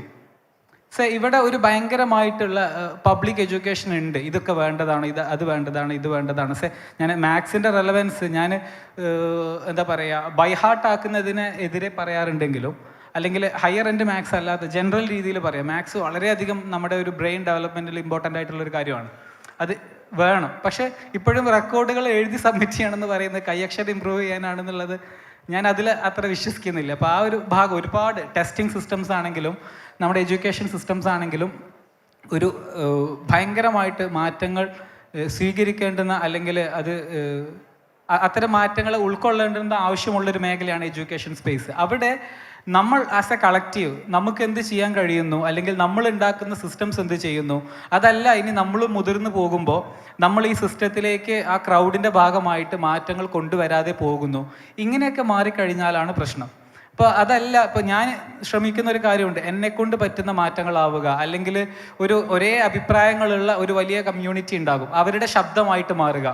അപ്പോൾ അവരുടെ ശബ്ദമായിട്ട് മാറുമ്പോൾ ഇതൊരു ഡിസ്കഷനുള്ള സ്പേസ് ഓപ്പൺ ആക്കുകയല്ലേ. ഇപ്പോൾ ഇവിടെ ഏകദേശം 500-600 പേരുണ്ടെങ്കിൽ അവർക്കതൊരു ഡിസ്കഷൻ സ്പേസ് അല്ലേ. ഇപ്പോൾ ഇതിനകത്ത് ഒരുപാട് അധ്യാപകരുണ്ടെന്നുണ്ടെങ്കിൽ അധ്യാപകർ ഫ്യൂട്ടൈലായിട്ടുള്ള എക്സസൈസുകളെ മറികടന്ന് അതിന് പുറത്തേക്ക് കടക്കാനുള്ള ശ്രമങ്ങൾ നടത്തുക എന്നുള്ളതൊക്കെ ഇമ്പോർട്ടൻ്റ് അല്ലേ. അപ്പോൾ ഇവിടെ എന്താണെന്നറിയോ, ഇപ്പോൾ ഞാൻ ചില അധ്യാപകരോടൊക്കെ സംസാരിച്ചപ്പോൾ അവരെന്നോട് പറഞ്ഞിട്ടുള്ള ഒരു കാര്യം, അത് ഞങ്ങൾക്ക് മാറണം എന്നൊക്കെ താല്പര്യമുണ്ട്, പക്ഷേ നമ്മുടെ പരീക്ഷാ സിസ്റ്റം ഡിമാൻഡ് ചെയ്യുന്നത് ഇതാണ്, രക്ഷിതാക്കൾ ഡിമാൻഡ് ചെയ്യുന്നത് ഇതാണ്. ഈ ഞാൻ വളരെ ചുരുങ്ങിയ വിഭാഗം രക്ഷിതാക്കൾ, കുട്ടികൾ ഈ പറഞ്ഞ പോലെ സോഷ്യൽ സ്കിൽസ് നേടട്ടെ, അല്ലെങ്കിൽ കുട്ടി അങ്ങനത്തെ കാര്യങ്ങളൊക്കെ ചെയ്യട്ടെ, അല്ലാതെ ഫുൾ A+ വാങ്ങണം എന്നില്ല എന്ന് പറയുന്ന രക്ഷിതാക്കൾ ഇന്ന് വളരെ കുറവാണ്. കാരണം എന്താണെന്ന് വെച്ച് കഴിഞ്ഞാൽ അയൽവാസിയുടെ കുട്ടി എന്ന് നമ്മുടെ കുട്ടിയേക്കാൾ കൂടുതൽ മാർക്ക് വാങ്ങുന്നോ അന്ന് നിർത്തും ഈ ഇന്നൊവേഷനും ബാക്കിയുള്ള കാര്യങ്ങളൊക്കെ. അപ്പോൾ ഇവിടെ എന്താ പറയുക, നമ്മൾ പ്രോബ്ലം ഉണ്ട് എന്ന് നമുക്ക് തന്നെ അറിയുമ്പോഴും നമ്മൾ ആ പ്രോബ്ലത്തെ ഫിക്സ് ചെയ്യുന്നതിന് പകരം നമ്മളിങ്ങനെ കാലാകാലവും കംപ്ലൈനേഴ്സ് ആയിട്ട് കടന്നു പോകുന്ന ഒരു പ്രശ്നം ഇന്ന് നാട്ടിലുണ്ട്. അപ്പോൾ ഇപ്പോൾ ഇവിടെ വിദ്യാർത്ഥികളായിട്ടുള്ളവരുണ്ട് എന്നുണ്ടെങ്കിൽ, അല്ലെങ്കിൽ അടുത്ത അധ്യാപനത്തിലേക്ക് കടക്കുന്ന ആൾക്കാരുണ്ടെന്നുണ്ടെങ്കിൽ, അടുത്ത ലോ മേക്കേഴ്സ് ആവുന്ന ആൾക്കാരുണ്ടെന്നുണ്ടെങ്കിൽ നമുക്ക് ഒരുപാട് ഏരിയകൾ ഫിക്സ് ചെയ്യേണ്ടതുണ്ട്. പക്ഷേ ഒരുപാട് ഫിക്സ് ചെയ്യാനുണ്ട്, എന്നാൽ നാളെ ആവട്ടെ എന്ന് പറയുന്നതിന് പകരം ഇന്ന് ഫിക്സ് ചെയ്യാൻ പറ്റുന്ന കാര്യങ്ങളിൽ നിന്ന് സ്റ്റാർട്ട് ചെയ്ത് കഴിഞ്ഞാൽ, അല്ലെങ്കിൽ ചെറിയ ചെറിയ സ്റ്റെപ്പുകളിൽ നിന്ന് തുടങ്ങിക്കഴിഞ്ഞാൽ ഭാവിയിൽ ഒരു പക്ഷേ തിരിഞ്ഞു നോക്കുമ്പോൾ നമ്മൾ ഒരുപാട് ദൂരം മുൻപോട്ട് പോയിട്ടുണ്ടാകും. അങ്ങനെ മാത്രമേ ഇവിടെ മാറ്റം ഉണ്ടാവൂ. അല്ലാതെ ഒരു സുപ്രഭാതത്തിൽ ആൾ ഓഫ് സഡൻ എല്ലാം മാറുമെന്ന് ഞാൻ വിശ്വസിക്കുന്നില്ല. പക്ഷേ റൈറ്റ് ഡയറക്ഷനിൽ സ്റ്റെപ്പുകൾ തുടങ്ങി കഴിഞ്ഞു കഴിഞ്ഞാൽ ആ മാറ്റം തീർച്ചയായിട്ടും ഉണ്ടാവും. Sir last question. സോറി, അല്ല ലാസ്റ്റ് ക്വസ്റ്റ്യൻ ഒരേ ഒരു ക്വസ്റ്റ്യൻ. Sorry, ഒരേ ഒരു ക്വസ്റ്റ്യൻ ആസ് എ സ്റ്റുഡന്റ് എന്ന രീതിയിൽ ഒറ്റ വൺ മിനിറ്റ് എനിക്ക് ചോദിക്കാതിരിക്കാൻ ഉണ്ട് സാറിനോട് തന്നെ. ഗവൺമെൻറ്റിൽ എല്ലാവരും ഇല്ല, അതുകൊണ്ടാണ് എഡ്യൂക്കേഷൻ സിസ്റ്റം ഞാൻ പഠിച്ചത് പോയതുള്ളൂ. ആദ്യം ഉമർ സാറിനോടാണ്, സാറിൻ്റെ ഗുരുനാഥനാണ് ഓൾറെഡി. കാരണം 18 കൊല്ലം കൊണ്ട് വിദ്യാഭ്യാസത്തിൽ നിന്ന് എന്ത് പഠിച്ചു എന്ന് ചോദിച്ചു കഴിഞ്ഞാൽ എൻ്റെ പേരൻസിന് പറയാൻ പറ്റില്ല. പക്ഷേ 2 കൊല്ലം കൊണ്ട് യൂട്യൂബിൽ നിന്ന് സാറിന് അഡാപ്റ്റ് ചെയ്യുന്നു എന്താ പഠിച്ചതെന്ന് വെച്ച് കഴിഞ്ഞാൽ ഫ്യൂച്ചർ ടെക്നോളജി പഠിച്ചെന്ന് പറയാൻ പറ്റും. ഞാൻ 10ാം ക്ലാസ് പഠിച്ച ആളാണ്. പക്ഷേ എനിക്കിപ്പം ഇതിൻ്റെ മുമ്പിൽ നിന്ന് പറയാൻ പറ്റും എൻ്റെ പ്രിൻസിപ്പൾ 5 മാർക്ക് തന്നിട്ടാണ് ഞാൻ ജയിച്ചത്, അല്ല ഞാൻ പഠിച്ചിട്ടല്ല. ഈയിടെ ഞാനൊരു വാർത്ത കണ്ടായിരുന്നു, വിദ്യാഭ്യാസ ഡയറക്ടറായിരുന്നു, 2 അക്ഷരം കൂട്ടിമുട്ടിക്കാൻ അറിയാത്തവരാണ് A+ മേടിക്കുന്നത്. ഞാൻ വാർത്ത ഉണ്ടായിരുന്നു. അപ്പോൾ അതിനോട് എന്താ അതെ. രണ്ടാമതൊരു ക്വസ്റ്റ്യൻ എന്ന് വെച്ച് കഴിഞ്ഞാൽ ഈയിടെ ഫെറോദയുടെ ഫൗണ്ടറും ഒരുപാട് ചോദ്യങ്ങളുള്ളതാണ്. ഞാൻ വളരെ ലിമിറ്റഡ് ആയിട്ട് അതിനെ അവസാനിപ്പിക്കാം. അതിൽ ഒന്ന് സന്തോഷമാണ്, നമ്മൾ ഒരുപാട് വീഡിയോകൾ ചെയ്യുമ്പോഴേ അത്ര പോപ്പുലർ കണ്ടന്റുകളല്ല ഞാൻ അധികവും ചെയ്യാറുള്ളത്. അതായത് ഒരു വലിയ മാസ് ഓഡിയൻസ് കാണുന്ന ടൈപ്പ് എൻ്റർടൈൻമെൻറ്റ് കണ്ടൻറ്റോ അങ്ങനത്തെ കാര്യങ്ങളൊന്നും അല്ല. എഡ്യൂക്കേഷനെ കുറിച്ചാണ് സംസാരിക്കാറുള്ളത്, അല്ലെങ്കിൽ ഭാവിയിൽ എന്തൊക്കെയാണ് വരിക, ആ ചലഞ്ചുകൾ എങ്ങനെ നേരിടാം, ഇത്തരം മാറ്റങ്ങൾ നമുക്ക് ചുറ്റും നടക്കുന്നുണ്ട്, അതിനെക്കുറിച്ച് അറിയുക, ഇതിലാണ് കൂടുതൽ ഫോക്കസ് ചെയ്യാറുള്ളത്. എനിക്കറിയാം ഇതൊരു നീഷ് ഓഡിയൻസ് ആണ്, അല്ലാതെ ഒരുപാട് യൂട്യൂബ് റവന്യോ മറ്റൊന്നും കണ്ടിട്ടല്ല. ചില ആൾക്കാരൊക്കെ വന്ന് കമൻറ്റ് ചെയ്യാറുണ്ട് യൂട്യൂബിൽ നിന്ന് കുറേ പൈസ കിട്ടുന്നുണ്ടാവില്ല എന്നുള്ളത്. ഞാൻ സത്യം പറഞ്ഞാൽ ആ പൈസ ഇതുവരെ നോക്കാറ് പോലില്ല. കാരണം എന്താണെന്ന് വെച്ചാൽ സത്യം പറഞ്ഞു കഴിഞ്ഞാൽ എനിക്കും അറിയില്ല, ഇവിടെ ഇരിക്കുന്ന ആർക്കും അറിയും തോന്നുന്നില്ല. കാരണം നൺ ഓഫ് അസ് ഇത് എക്സ്പീരിയൻസ് ചെയ്തിട്ടില്ല. മുന്നത്തെ ഒരു എക്സ്പീരിയൻസും ആ കാലത്തിലേക്ക് മതിയാകത്തുമില്ല. അപ്പോൾ ആ ഒരു കാലത്തിലേക്ക് ഒരേ ഒരു കാര്യം ചെയ്യാനുള്ളത് എപ്പോഴും അപ്ഡേറ്റഡ് ആയിക്കൊണ്ടേയിരിക്കുക. എന്നെ ചില ആൾക്കാരൊക്കെ പറയാറുണ്ട് മലയാളത്തിൽ ഇയാൾക്ക് മാത്രമേ AI പിരാന്തുള്ളൂ എന്നുള്ളതാണ്. അത് നമ്മൾ എത്ര കണ്ട് സൂക്ഷ്മമായിട്ട് നോക്കുന്നോ അത്ര കണ്ട് നമുക്കിത് കാണും. നമ്മൾ ചില കാറൊക്കെ എടുക്കാൻ നിൽക്കുമ്പോൾ ഇപ്പോൾ ഒരു സ്വിഫ്റ്റ് കാർ എടുക്കണം എന്ന് വിചാരിച്ച റോട്ടിൽ ഇറങ്ങിയാൽ മുഴുവൻ സ്വിഫ്റ്റ് ആയിരിക്കും കാണാം. അത് അപ്പം മുതലാണ് നമ്മൾ അതിനെ കാണാൻ തുടങ്ങിയത്. ഇതുപോലെ നമ്മുടെ മുൻപിൽ ഒരുപാട് പാറ്റേണുകൾ മുൻപിൽ പോയിക്കൊണ്ടേ ഇരിക്കുന്നുണ്ട്. നമ്മളത് കാണുന്നില്ല, അതുകൊണ്ട് ലോകത്തൊന്നും സംഭവിക്കുന്നില്ല എന്ന് കരുതരുത്. ലോകത്ത് ഭയങ്കര റാപ്പിഡായിട്ടുള്ള മാറ്റങ്ങൾ നടക്കുന്നുണ്ട്. ഇത് വലിയ ചലഞ്ചുകളാണ്. ഞാൻ എപ്പോഴും മനുഷ്യത്വത്തിന് ഏറ്റവും കൂടുതൽ വിലയുള്ള കാലമായിരിക്കും ഇനി വരാൻ പോകുക എന്ന് ഞാൻ പറയാറുള്ളത്. കാരണം ഇനി അതിൽ മാത്രമേ മനുഷ്യന് സ്കോപ്പുള്ളൂ എന്നുള്ളതുകൊണ്ടാണ്. കാരണം മനുഷ്യൻ ഇന്ന് ചെയ്യുന്ന ഏത് ജോബുകളും യന്ത്രങ്ങൾക്ക് ചെയ്യാൻ കഴിയുന്ന രീതിയിലേക്ക് മാറിക്കൊണ്ടിരിക്കുന്നു. യന്ത്രങ്ങളുടെ ഡെക്സ്റ്ററിറ്റി കൂടുന്നു, യന്ത്രങ്ങളുടെ ഇൻ്റലിജൻസ് കൂടുന്നു. നമ്മളത്ര റിസോഴ്സ് എഫിഷ്യൻ്റ് ആവണമെന്നില്ല, എബിലിറ്റി കൂടുന്നു. അങ്ങനെയാണ് എന്നുണ്ടെങ്കിൽ നമുക്ക് ചെയ്യാൻ കഴിയുന്ന ജോലികൾ പരിമിതപ്പെടുകയും എന്നാൽ മനുഷ്യൻ എന്നുള്ള ഒരു രീതിയിൽ നമുക്ക് അൺലിമിറ്റഡ് ആയിട്ടുള്ള പോസിബിലിറ്റീസ് തുറക്കുകയും ചെയ്യുന്ന ഒരു കാലമായിരിക്കും വരിക എന്ന് വിശ്വസിക്കുന്നുണ്ട്. ഈ പറഞ്ഞ കാര്യങ്ങളൊക്കെയും ഇന്നിപ്പോൾ ഇവിടെ ഇത്രയും നേരം നടന്ന ചർച്ചയെല്ലാം അതിലേക്ക് കൂട്ടി വെക്കേണ്ടതാണ്. ഇത് കുറേ എണ്ണം ഓപ്പൺ ക്വസ്റ്റ്യൻസ് ആണ്, അല്ലാതെ എല്ലാം ഒരു ഫിക്സഡ് ആൻസർ ഉള്ള കാര്യങ്ങളല്ല. അല്ലെങ്കിൽ നമ്മളാരും പറയുന്നത് അതിന് ഫിക്സഡ് ആവണമെന്നില്ല. ഇപ്പം ഞാൻ ഉയർത്തുന്നത് പോലും ഒരു പക്ഷേ ഇത് ഇപ്പോഴത്തെ ശരിയാണ്, അല്ലെങ്കിൽ എൻ്റെ ഇപ്പോഴത്തെ ചിന്തയിൽ നിന്നുള്ള കാര്യങ്ങളാണ്. ഒരു പക്ഷേ നാളെ മാറണം, അതായിരിക്കണം. അല്ലാതെ എവല്യൂഷനാണ് മനുഷ്യൻ്റെ ഏറ്റവും വലിയ ക്വാളിറ്റി എന്ന് വിശ്വസിക്കുന്ന ഒരാളാണ് ഞാൻ. അതായത് കൂടുതൽ അറിയുന്നതിനനുസരിച്ച് നമുക്ക് മനസ്സിലാവും നമ്മൾ എത്ര ചെറുതാണ്, ഇനി എത്ര അറിയാനുണ്ട് എന്നുള്ള കാര്യങ്ങൾ. അപ്പോൾ അങ്ങനെ എപ്പോഴും അപ്ഡേറ്റഡ് ആയിരിക്കാൻ ശ്രദ്ധിക്കുക. ഒരു കാര്യം എല്ലാവരോടും കോമൺ ആയിട്ട് പറയാനുള്ളത്, നമുക്ക് എത്ര കുറച്ചറിയുന്നോ അത്ര കൂടുതൽ അഭിപ്രായങ്ങളുള്ള ആൾക്കാരാണ് നമ്മൾ മനുഷ്യന്മാർ. അതായത് അറിയാത്ത എല്ലാ കാര്യത്തിനെയും നമ്മൾ ഒറ്റ സ്കെയിലിൽ അളക്കുള്ളൂ. പിന്നെ നമ്മൾ അറിവില്ലായ്മയിൽ നിന്നാണ് എല്ലാം തുടങ്ങുക. അപ്പോൾ നമ്മുടെ അറിവിന് അതിരും എതിരും ഉണ്ട്, അറിവില്ലായ്മയ്ക്ക് ഇതൊന്നുമില്ല. അപ്പോൾ ആ ഒരു കാര്യം മനസ്സിലാക്കിയിട്ട് ജീവിതത്തെ സമീപിക്കുക എന്നുള്ളതാണ് എനിക്ക് പറയാനുള്ളത്. Thank you so much for this wonderful wrapping. So I would like to personally thank for this impactful session, right? Like ആളുകളിൽ നിന്ന് ഓഡിയൻസിൽ നിന്ന് വരുന്ന ക്വസ്റ്റ്യൻ അറിയാം എത്രത്തോളം ഇത് ഇമ്പാക്ട്ഫുൾ ആയിട്ടുണ്ട് എന്നുള്ളത്. So thank you so much. ഞാൻ പേഴ്സണലി താങ്ക് ചെയ്യാണ് on behalf of ScaleUp. I'm thanking you each one of you. Over to you Daksha. Thank you so much, sir. Thanks, Achan. May I request all of you to kindly stay back. Let me just bring it to your attention that in the Venue 2 Beacon, a Learn and Innovate session is happening. Mr. Jojin Francis and Mr. Mufid will be heading the session. So, whomsoever is interested can attend the session at the Venue 2, which is the Beacon. And the session is on Learn and Innovate. And once again, What a wonderful, what an interesting panel discussion. Absolutely one of the favorite of all the crowd, I guess. And ഇവിടെ പറഞ്ഞതുപോലെ ഇവിടെ ഉന്നയിച്ചതുപോലെ തന്നെ എല്ലാ കുട്ടികൾക്കും അവർക്ക് വേണ്ടിയിട്ടുള്ള രീതിയിൽ ഒരു പേഴ്സണലൈസ്ഡ് ആയിട്ടുള്ള ഒരു എഡ്യൂക്കേഷൻ സിസ്റ്റം റേസ് ചെയ്യാൻ ഇനിയുള്ള നമ്മളുടെ വരും തലമുറയ്ക്ക് അല്ലെങ്കിൽ വരും കാലങ്ങളിൽ നമുക്ക് സാധിക്കട്ടെ എന്ന് നമുക്ക് ആശംസിക്കാം. And may I request a wonderful moderator, Mr. Nadeem Ahmad, sir, to kindly hand over a token of love and appreciation to Dr. P.V. Unnikrishnan, sir, ex-officio secretary to government, for being here at this moment. And doctor, it was very lovely having you here with us, and we just loved all the light that you have brought about on the kids with special needs. It was great listening to you. And now may I request you, moderator, to kindly hand over a gesture of appreciation to Mr. Musa Meher, the Tinker Hub. Thank you so much, sir. Your words were that of a visionary. Thanks a ton. And finally, let us hand over a token of love and appreciation to Mr. Umar Abdul Salim. അദ്ദേഹത്തിനെ പറ്റി പറയുകയാണെന്നുണ്ടെങ്കിൽ എനിക്ക് തോന്നുന്നു ഒരു AI എന്നുള്ളതിനേക്കാൾ മുകളിലായിട്ട് വളരെയധികം philosophical ആയിട്ടുള്ള കുറേ ടോക്സ് ഈ ഒരു പാനൽ ഡിസ്കഷനിൽ ഇൻട്യൂസ് ചെയ്ത ഒരാളാണ്. ആൻഡ് ദ വേർഡ്സ് ദാറ്റ് വന്നതൊക്കെ നല്ലത്, ഇനി വരാനുള്ളത് പേടിപ്പിക്കുന്നത് എന്നുള്ള ചിന്ത മാറ്റണം. That is some thought to carry home. And now may I request mister Majeed ZK from Safe Balhaza Automotive to kindly come over and grace us with your presence and hand over a token of love and appreciation to Mr. Nadeem Ahmad for smoothly conducting this wonderful panel discussion, the transformation of education through on-hands experience and tinkering.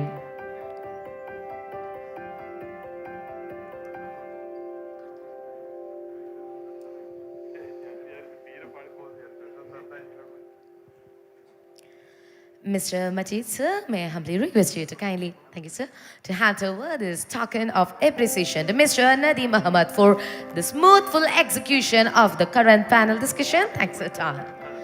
And now may I humbly request all of you to kindly descend back to your seats. Thank you so much for being here with us.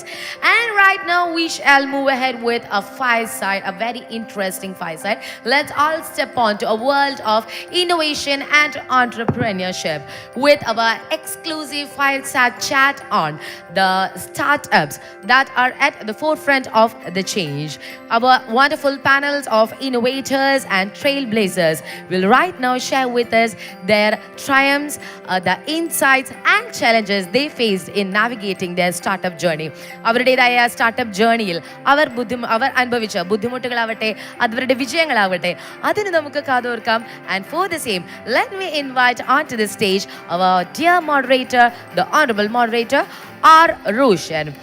15 വർഷത്തിൽ കൂടുതൽ ഈ ഇൻഡസ്ട്രിയിൽ experience ഉള്ള ഒരു business journalist ആണ് അദ്ദേഹം, who is in charge of the editorial operations of Dhanakaryam, the weekly business page and the daily business news of Madhubhumi. Excuse me.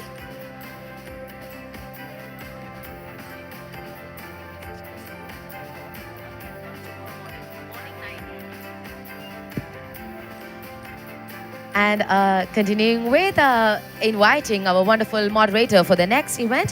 So Mr. Roshan sir is also the author of 3 best-selling books. സ്വർണത്തിൽ എങ്ങനെ നിക്ഷേപിക്കാം, ഓഹരി നിക്ഷേപം അറിയേണ്ടതെല്ലാം, and startup തുടങ്ങാം പുതു സംരംഭങ്ങൾ എന്നീ ഈ 3 പുസ്തകങ്ങളുടെ ഓഥർ കൂടിയാണ് അവർ the next moderator. Thank you so much for being here with us tonight, sir. Kindly be seated. Thank you so much.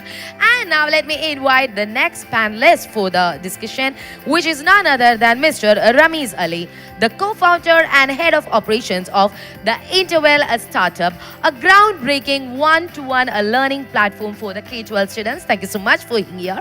And the same has been incorporated in 2021 by a group of friends, and they have poured in all their resources and efforts into building the platform from scratch. Thank you so much for gracing us with your presence. It matters a lot. And now let me invite to the panel discussion Mr. Vimal Govind, the co-founder, the product architect and CEO at Gen Robotic Innovation, which come in the category of industry, manufacturing and energy. And ഇദ്ദേഹത്തിനെ പറ്റി പറയുകയാണെന്നുണ്ടെങ്കിൽ വളരെയധികം inspiring ആയിട്ടുള്ള business aspire ചെയ്യുന്ന business man ആവണം, വളരെയധികം ഒരു business magnate ആവണം എന്നിവർക്കൊക്കെ വളരെയധികം ഇൻസ്പിറേഷൻ നൽകാവുന്ന ഒരു വ്യക്തി കൂടിയാണ്. He is someone who have got a significant position in the prestigious list of the Forbes 30 Under 30 Asia 2023. Thank you so much for being here with us today, sir. And finally, let me invite onto the stage the co-founder of Backmo, a blood bag monitoring device which monitors the temperature of blood bags during transportation and storage and aims to reduce wastage and improve logistics. Joining with us, we now have Mr. Anas. Ladies and gentlemen, boys and girls, may I humbly request all of you to kindly put together your hands to welcome our eminent panelists so that they could commence with the session. Thank you so much. And to your moderator, the mic is all yours. Thank you so much. Thank you. നമുക്ക് ശരിക്കും നിങ്ങളെ കാണാൻ പറ്റണില്ല ഈ light കാരണം. ഇവിടെ എത്ര പേർക്ക് സ്റ്റാർട്ടപ്പ് തുടങ്ങണമെന്നുണ്ട്? സ്റ്റാർട്ടപ്പ് സംരംഭകരോ അല്ലെങ്കിൽ സ്റ്റാർട്ടപ്പ് തുടങ്ങാൻ? കറക്റ്റാണ്. ലാസ്റ്റ് ഉമർക്ക പറഞ്ഞ് നിർത്തിയെടുത്തു തന്നെയാണ് ഞാൻ തുടങ്ങുന്നത്. നമ്മളുടെ സ്റ്റാർട്ടപ്പ് പേഴ്സണലൈസ്ഡ് എഡ്യൂക്കേഷൻ പ്രൊമോട്ട് ചെയ്യുന്ന എല്ലാ കുട്ടികളുടെയും personalised needs and aspirations meet ചെയ്യുന്ന തരത്തിൽ കോഴ്സുകൾ പ്രൊവൈഡ് ചെയ്യുന്ന ഒരു ലേണിംഗ് പ്ലാറ്റ്ഫോമാണ്. So we are basically into the K-12 sector. School കിഡ്സിന് അവരുടെ നീഡ്സ് ആൻഡ് ആസ്പിറേഷൻസ് മീറ്റ് ചെയ്യുന്ന രീതിയിലുള്ള കോഴ്സുകൾ 1-on-1 മാനറിലും, അതുപോലെ തന്നെ വേറെ പേഴ്സണലൈസ്ഡ് ടെക്നോളജി ഉപയോഗിച്ചിട്ട് ഇൻ്റഗ്രേഷൻസ് ഉള്ള പ്ലാറ്റ്ഫോംസ് ഉണ്ട്. സോ അത്തരത്തിൽ ഒരു കുട്ടിയുടെ നീഡ്സും ആസ്പിറേഷൻസും മനസ്സിലാക്കി ആ കുട്ടിയുടേതായിട്ടുള്ള രീതിയിലുള്ള ലേണിംഗ് പാത്ത് വേ ക്രിയേറ്റ് ചെയ്യുന്ന ഒരു ടെക് പ്ലാറ്റ്ഫോമാണ് ഇൻ്റർവെൽ. ചോദ്യം തന്നെ ആയിരുന്നില്ലേ? യെസ്, അതിൻ്റെ സെക്കൻഡ് പാർട്ട് ഉണ്ടായിരുന്നു.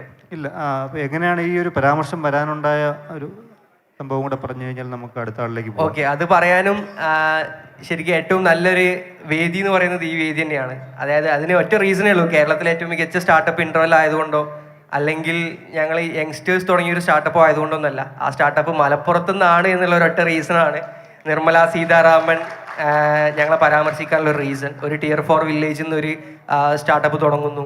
സ്റ്റാർട്ടപ്പ് ചുരുങ്ങിയ സമയം കൊണ്ട് 30+ കൺട്രീസിൽ സർവീസ് പോകുന്നു. അത് വെസ്റ്റേൺ കൺട്രീസിൽ ആക്സെപ്റ്റബിൾ ആവുന്നു എന്ന് പറയുമ്പോൾ അത് ശരിക്ക് ഒരു ന്യൂസ് വാല്യൂ ആവുന്നത് അതൊരു Tier 4 വില്ലേജിൽ നിന്നാണ് എന്നുള്ള ഒരൊറ്റ റീസൺ കൊണ്ടാണ്. പിന്നെ ഇനി അതിൻ്റെ ബാക്കിൽ പൊളിറ്റിക്കൽ അജണ്ട ഉണ്ടോ ഇല്ലേ എന്നുള്ളത് അതിലേക്ക് കടക്കുന്നില്ല, എനിക്കറിയില്ല. അപ്പോൾ എനിക്ക് തോന്നുന്നു അത് ഇവിടെ ഉള്ള എല്ലാവർക്കും ഒരു ഇൻസ്പിറേഷനാണ്. ഇതുപോലുള്ളൊരു Tier 3, Tier 4 സിറ്റിയിൽ നിന്ന് നല്ലൊരു സ്റ്റാർട്ടപ്പ് വളർന്നു വരാനുള്ള ഒരു സാധ്യതയെക്കുറിച്ചാണ് പരാമർശിച്ചിരിക്കുന്നത്. തീർച്ചയായിട്ടും. അടുത്ത വിമൽ റോബോട്ടിക്സ് എന്ന് പറഞ്ഞാൽ അധികം ആരും പരീക്ഷിക്കാത്തൊരു മേഖലയാണ്. റോബോട്ടിക്സ് മേഖലയിൽ വർഷങ്ങൾക്ക് മുമ്പ് തന്നെ ഒരു സ്റ്റാർട്ടപ്പ് തുടങ്ങി അത് വൻ വിജയമാക്കി മാറ്റിയ സ്റ്റാർട്ടപ്പാണ് ജെൻ റോബോട്ടിക്സ്. അതിൻ്റെ കോഫൗണ്ടറായിട്ടുള്ള വിമലാണ് നമ്മളോടൊപ്പം ഉള്ളത്. എന്താണ് വിമൽ ശരിക്കും ജെൻ റോബോട്ടിക്സ് എന്തൊക്കെയാണ് ചെയ്യുന്നത്, എവിടെയാണ് ആസ്ഥാനം? ഇപ്പോൾ എനിക്ക് തോന്നുന്നു കേരളത്തിന് പുറത്തേക്കും വളർന്നു. എങ്ങനെയാണ് തുടങ്ങിയതെന്നും എന്താണെന്നും പറയാമോ? നമുക്ക് സമയമുണ്ടോ? തുടങ്ങിയത് തന്നെ കുറേ പറയാനുണ്ട്, അതുകൊണ്ടാണ്. അപ്പോൾ സമയം ഉണ്ടെങ്കിൽ ഒരു ചെറിയ സ്റ്റോറി പോലെ. സത്യം പറഞ്ഞാൽ നിങ്ങളായിട്ട് കണക്ട് ചെയ്യാൻ വേണ്ടിയിട്ടാണ് ഞാൻ അങ്ങനെ പറയാൻ ആഗ്രഹിക്കുന്നത്.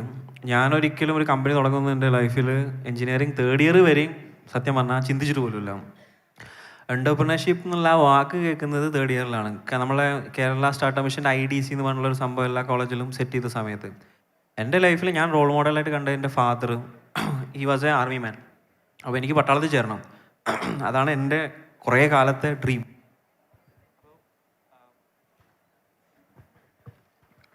അപ്പോൾ നമ്മുടെ കുറ്റിപ്പുറത്തൊരു JTS ഉണ്ട്, അങ്ങനെ JTS എന്ന് അതിനെ പറയുന്നത് ടെക്നിക്കൽ ഹയർ സെക്കൻഡറി സ്കൂൾ. അതിൻ്റെ ഫസ്റ്റ് യൂണിഫോം ഒരു കാക്കിയാണ്, പാൻറ്റ് കാക്കി വെള്ള ഷർട്ട്. അപ്പോൾ കുറച്ചുകൂടി മാച്ച്ഡ് ആയിട്ടുള്ള ഒരു യൂണിഫോം കിട്ടിയോണ്ട് 8ാം ക്ലാസ് മുതൽ അവിടെ പഠിക്കണമെന്ന് എനിക്ക് ഭയങ്കര ഒരു ആഗ്രഹം, പട്ടാളത്തിൽ ചേരാനുള്ള ഒരു ആഗ്രഹം കൊണ്ട് അങ്ങനെ അവിടെ നിന്നാണ് ടെക്നിക്കലായിട്ടുള്ള ഒരു എഡ്യൂക്കേഷൻ എനിക്ക് സ്റ്റാർട്ട് ചെയ്യുന്നത്. അപ്പോൾ അതുവരെ ഞാൻ എൻ്റെ ഫാദറിനെ മാതിരി മിലിറ്ററിയിൽ ചേരണം എന്നൊരു ആഗ്രഹത്തിലാണ് ഡിസിഷൻ എടുത്തെങ്കിലും എഞ്ചിനീയറിംഗ് പഠിക്കാൻ തുടങ്ങി. ടെക്നിക്കൽ സ്കൂളിൽ ചെറിയ ക്ലാസ് മുതൽ 8ാം ക്ലാസ് മുതൽ അവർ ഓട്ടോമൊബൈലും ഇലക്ട്രിക്കലും എഞ്ചിനീയറിംഗും ഒക്കെ പഠിപ്പിക്കുന്നുണ്ട്, ഡ്രോയിങ് ഒക്കെ പഠിപ്പിക്കുന്നുണ്ട്. അപ്പോൾ അതിനോടൊരു ഇഷ്ടം തുടങ്ങി. പിന്നെ IHRDയിൽ പോയി. IHRD പോയപ്പോൾ അവിടെ കമ്പ്യൂട്ടർ സയൻസും ഇലക്ട്രോണിക്സും ഉള്ളത്. അപ്പോൾ 2 വർഷത്തെ ഞാൻ പഠിച്ചു, എനിക്ക് പെട്ടെന്ന് അങ്ങ് മാച്ച് ചെയ്യാൻ പറ്റില്ല. കാരണം പെട്ടെന്ന് മലയാളം മീഡിയത്തിൽ നിന്ന് ഇംഗ്ലീഷ് മീഡിയത്തിലേക്കുള്ള ഷിഫ്റ്റ്, ഈ കാരണങ്ങൾ കൊണ്ടൊക്കെ കുറച്ച് ഡിഫിക്കൽട്ടി അനുഭവിച്ചു. അപ്പോൾ ഞാൻ വിചാരിച്ചു electronics and computer science is not my thing. Mechanical engineering ആണ് ഉണ്ട്. അങ്ങനെ എഞ്ചിനീയറിംഗ് പഠിക്കുന്ന സമയത്ത് എനിക്ക് അത് പഠിക്കണം, മെക്കാനിക്കൽ എഞ്ചിനീയറിംഗ്. അത്ര മാത്രം. ഇതാണ് സിമ്പിളായിട്ടുള്ള റീസൺ എഞ്ചിനീയറിംഗ് എടുക്കാൻ കാരണം. പക്ഷേ ഫസ്റ്റ് ഇയറിൽ എഞ്ചിനീയറിംഗ് പഠിക്കാൻ തുടങ്ങിയപ്പോൾ എനിക്ക് ഭയങ്കരമായിട്ട് അതിനോടൊരു ഇഷ്ടം തുടങ്ങി. ഫസ്റ്റ് ഇയർ കഴിഞ്ഞ സമയത്ത് ഞാൻ ചിന്തിക്കുകയാണ്, എനിക്ക് അയ്യോ മെക്കാനിക്കൽ തന്നെയാണോ ഞാൻ പഠിക്കേണ്ടത്, കമ്പ്യൂട്ടർ സയൻസിലേക്ക് മാറണോ ഇലക്ട്രോണിക്സിലേക്ക് മാറണോ എന്നൊക്കെയുള്ള ഒരു ചിന്തകൾ ഇങ്ങനെ തുടങ്ങി. ആ ടൈമിലാണ് ഈ റോബോട്ടിക്സ് എന്നുള്ള ഒരു ഐഡിയ കിട്ടുന്നത്. റോബോട്ടിക്സ് ആണെങ്കിൽ ഇതൊക്കെ കൂടി ഒരു ഇൻ്റഗ്രേഷൻ സാധനമാണ്.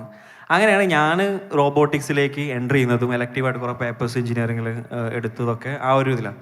ഫസ്റ്റ് ഇയർ നല്ല രീതിയിൽ കഷ്ടപ്പെട്ട് പഠിച്ചു. കാരണം +1 +2 വരെ ഞാൻ ഭയങ്കര ഒരു ബാക്ക് ബെഞ്ചറായിരുന്നു.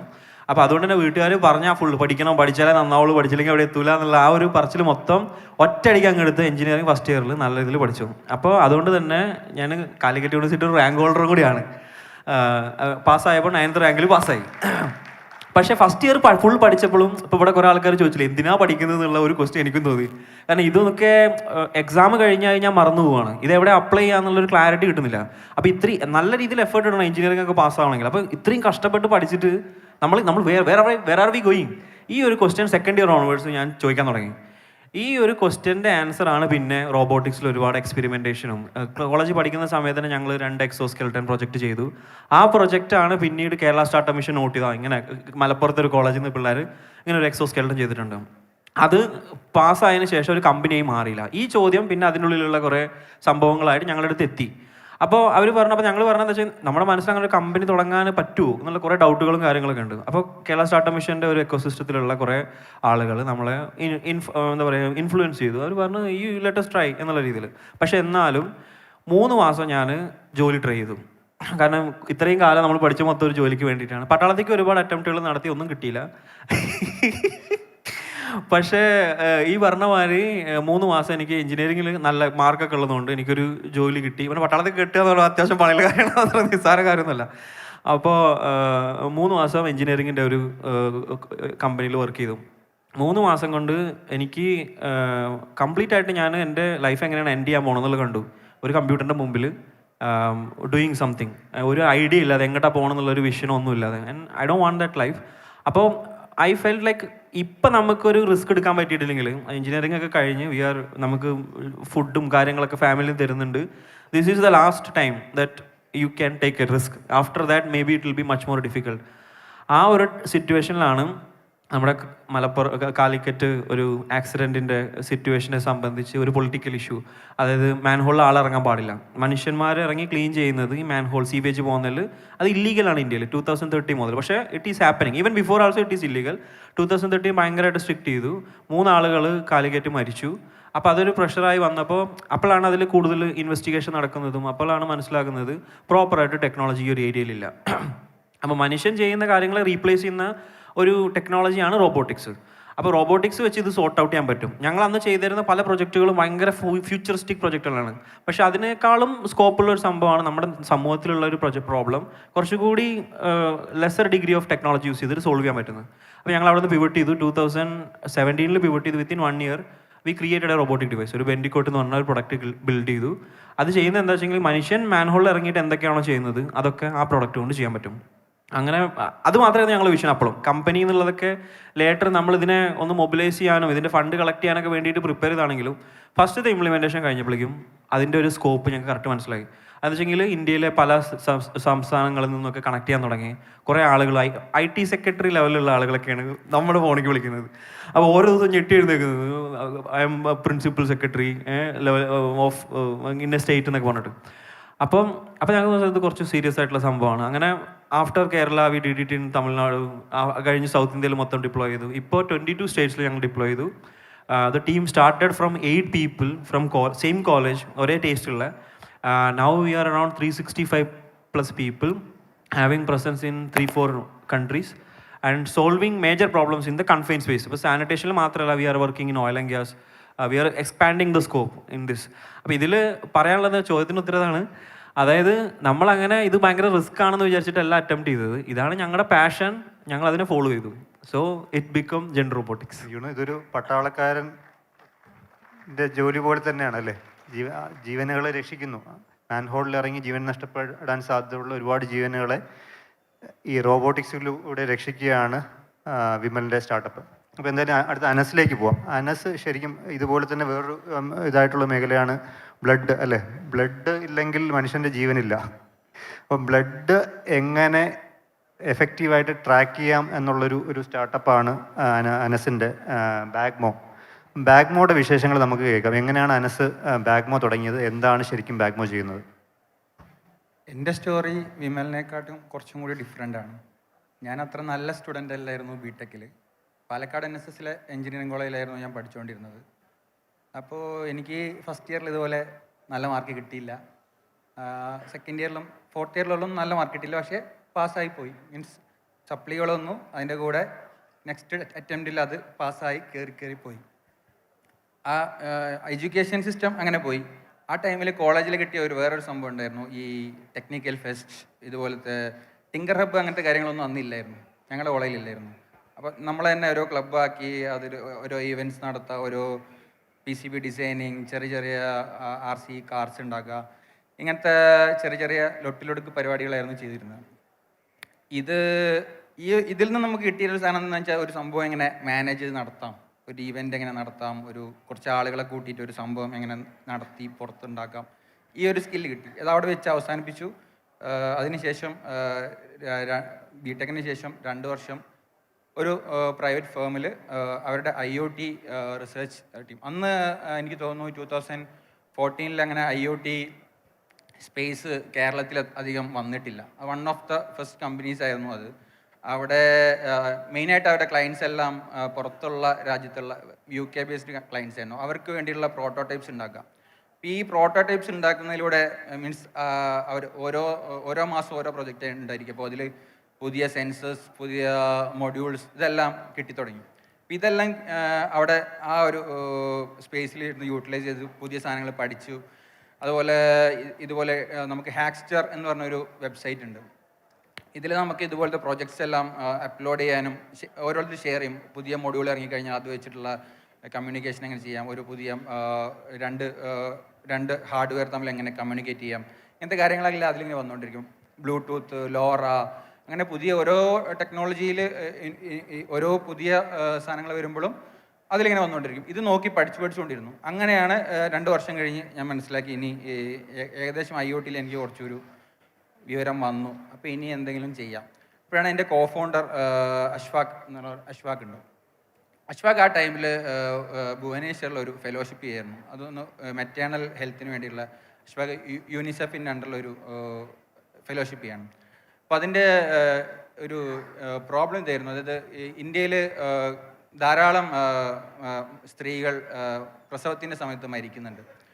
ഇതിൽ മെയിൻ റീസൺ ആയിട്ട് വരുന്ന ഒരു കേസ് എന്ന് പറഞ്ഞു കഴിഞ്ഞാൽ ബ്ലഡ് അവൈലബിലിറ്റി ഇല്ല. ബ്ലഡ് ഇമ്മീഡിയറ്റ് ആയിട്ട് ട്രാൻസ്ഫ്യൂഷൻ നടത്തിയിട്ടുണ്ടായിരുന്നെങ്കിൽ ആ കേസുകളെല്ലാം നമുക്ക് ഒഴിവാക്കിയിരുന്നു.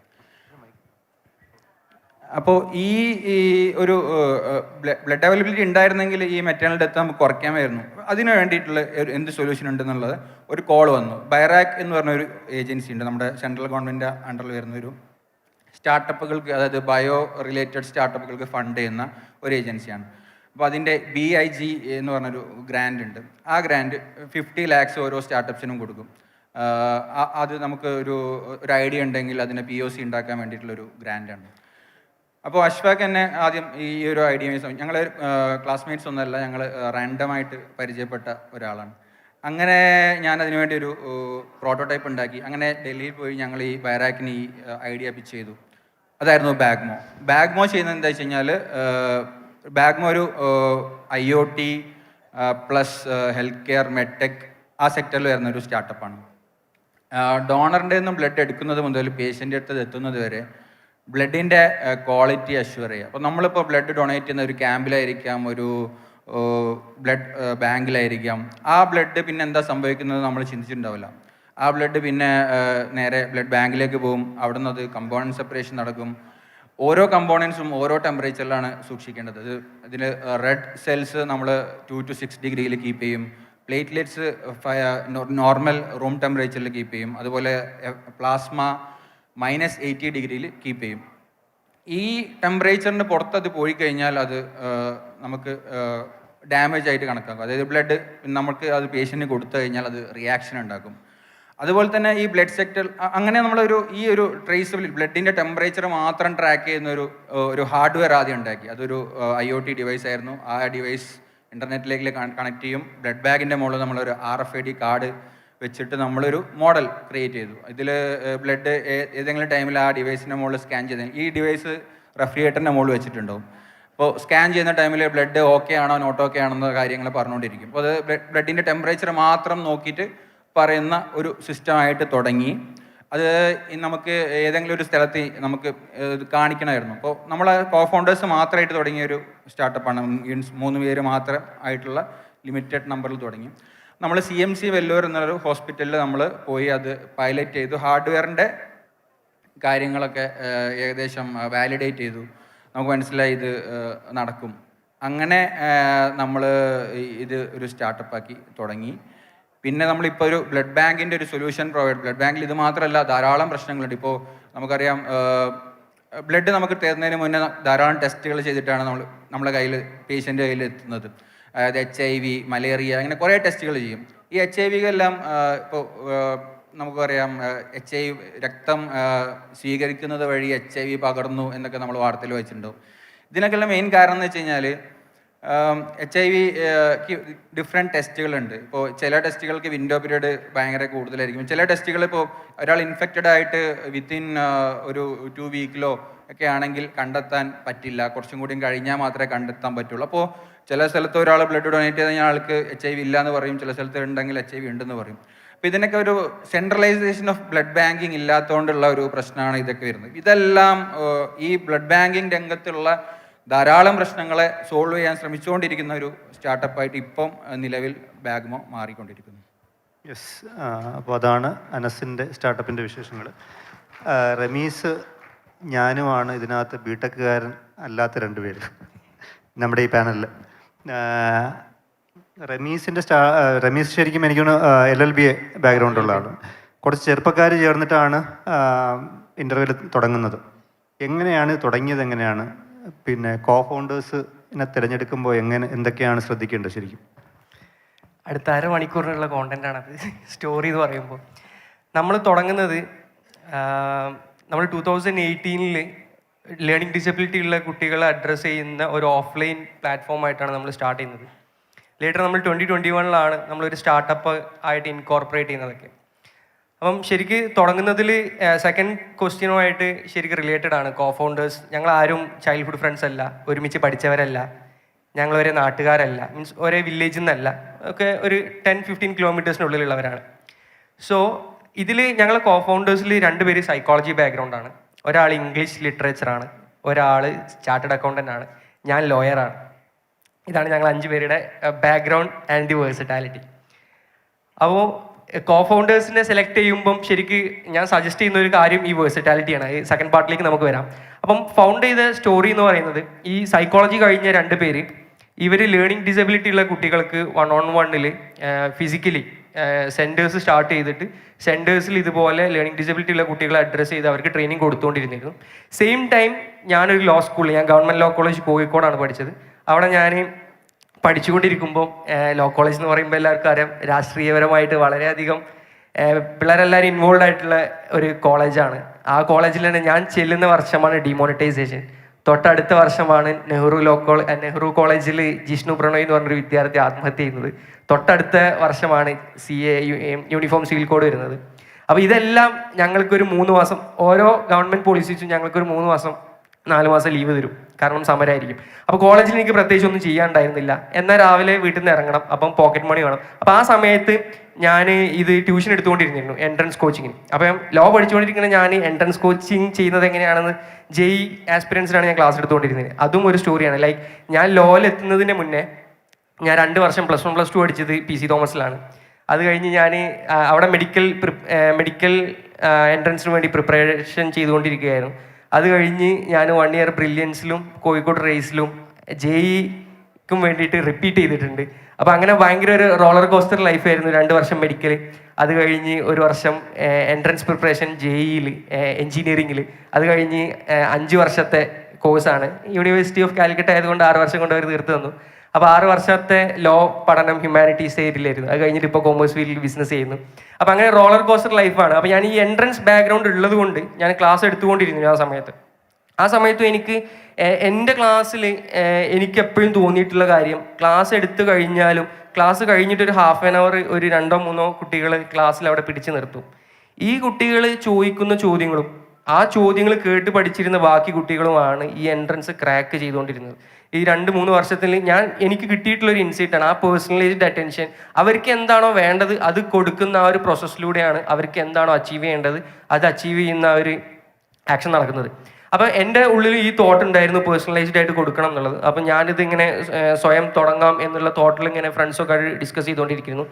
അങ്ങനെയാണ് ഞാൻ ബാക്കിയുള്ളവരെ മീറ്റ് ചെയ്യുന്നത് എങ്ങനെയാണെന്ന് വെച്ച് കഴിഞ്ഞാൽ, ഇനി ഞങ്ങൾ 5 പേരുള്ള ഏക റിലേഷൻ പറഞ്ഞുതരാം. 2 പേര് സൈക്കോളജി ബാക്ക്ഗ്രൗണ്ട് ഉള്ളവർ, 2 പേര് കോളേജിൽ ജൂനിയറും സീനിയറും ആയിരുന്നു. ഇതിൽ രണ്ടാമത്തെ ആളുടെ കൂടെ ആള് മുന്നൊരു കോളേജിൽ ഡ്രോപ്പ് ഔട്ടാണ്, അവിടെ ജൂനിയറായി പഠിച്ചതാണ് തേർഡ് കോഫൗണ്ടറിൻ്റെ കൂടെ SSLCക്ക് നമ്മുടെ നാട്ടിൽ അരീക്കോട് ഒരു സ്കൂളിൽ പഠിച്ചതാണ് ഫോർത്ത് കോഫൗണ്ടറും എൻ്റെ അനിയനും കോളേജിൽ ഒരുമിച്ച് പഠിച്ചതാണ്. ഇതാണ് ഞങ്ങൾ തമ്മിലുള്ള ബന്ധം. അപ്പം ഞങ്ങളുടെ ഈ ഒരു അരീക്കോട് എന്ന് പറയുന്ന സ്ഥലത്ത് അതിൻ്റെ ചുറ്റുവട്ടത്തുള്ളവരാണ്. അപ്പം ഞങ്ങൾ ഇങ്ങനെ ഒരു പേർപ്പസ് എനിക്കറിയുന്നവരടുത്ത് പറയുന്നുണ്ട്. അപ്പം അവരുടെ എക്സ്പാൻഷൻ അവർക്കറിയുന്നവരടുത്ത് പിച്ച് ചെയ്യുന്നുണ്ട്. അങ്ങനെ റിലേറ്റഡ് ആയിട്ടുള്ളവരാണ് ഞങ്ങൾ 5 പേര്.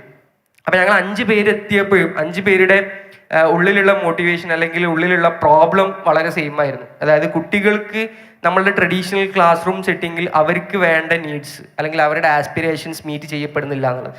അത് ഞാൻ പഠിച്ചുകൊണ്ടിരിക്കും, നമുക്ക് ഓരോരുത്തർക്കും അറിയാം. അപ്പോൾ ക്ലാസ്സിൽ അഗെയിൻ വിമൽ പറഞ്ഞ പോലെ ഞാനും ഒരു ബാക്ക് ബെഞ്ചർ അല്ല. ഞാനും 10ാം ക്ലാസ്സിൽ ഫുൾ A+ ഉള്ള, +2 ഫുൾ A+ ഉള്ള, യൂണിവേഴ്സിറ്റിയിൽ ഒറ്റ ബാക്ക് പേപ്പർ ഇല്ലാതെ പാസ്സായിട്ടുള്ള ഒരു വ്യക്തിയാണെങ്കിൽ കൂടെ ഞാനും ക്ലാസ്സിൽ മാർജിനലൈസ് ആയിട്ട് എനിക്ക് തോന്നിയിട്ടുണ്ട്. Because I was A Guy who loved mathematics. ക്ലാസ്സിൽ എനിക്ക് മാത്സ് ഭയങ്കര ഇഷ്ടമായിരുന്നു. പക്ഷേ എൻ്റെ മാത്സ് ക്ലാസ്സിലുള്ള എൻ്റെ സങ്കടം എന്ന് പറയുന്നത്, ഒരു 40 മിനിറ്റിൻ്റെ പീരീഡിൽ ടീച്ചർ ആകെ ഡിസ്കസ് ചെയ്യും 3 പ്രോബ്ലം. ഈ 3 പ്രോബ്ലം സോൾവ് ചെയ്യാൻ ചിലപ്പോൾ ഞാൻ 5 മിനിറ്റിൽ ഒരു പ്രോബ്ലം സോൾവ് ചെയ്തിട്ടുണ്ടാവും. ടീച്ചർ അത് 15 മിനിറ്റിലാണ് കവർ ചെയ്യുക. ബാക്കി 10 മിനിറ്റ് ഞാൻ ക്ലാസ്സിൽ ചുമ്മാ ഇരുന്നുകൊണ്ടിരിക്കുക. അപ്പം ഞാൻ ചെയ്തുകൊണ്ടിരുന്നതിന് ഞാൻ എൻ്റെ തൊട്ടടുത്തിരുന്ന ഫ്രണ്ട്സിനെ ഡിസ്റ്റർബ് ചെയ്യുക എന്നുള്ളതായിരുന്നു.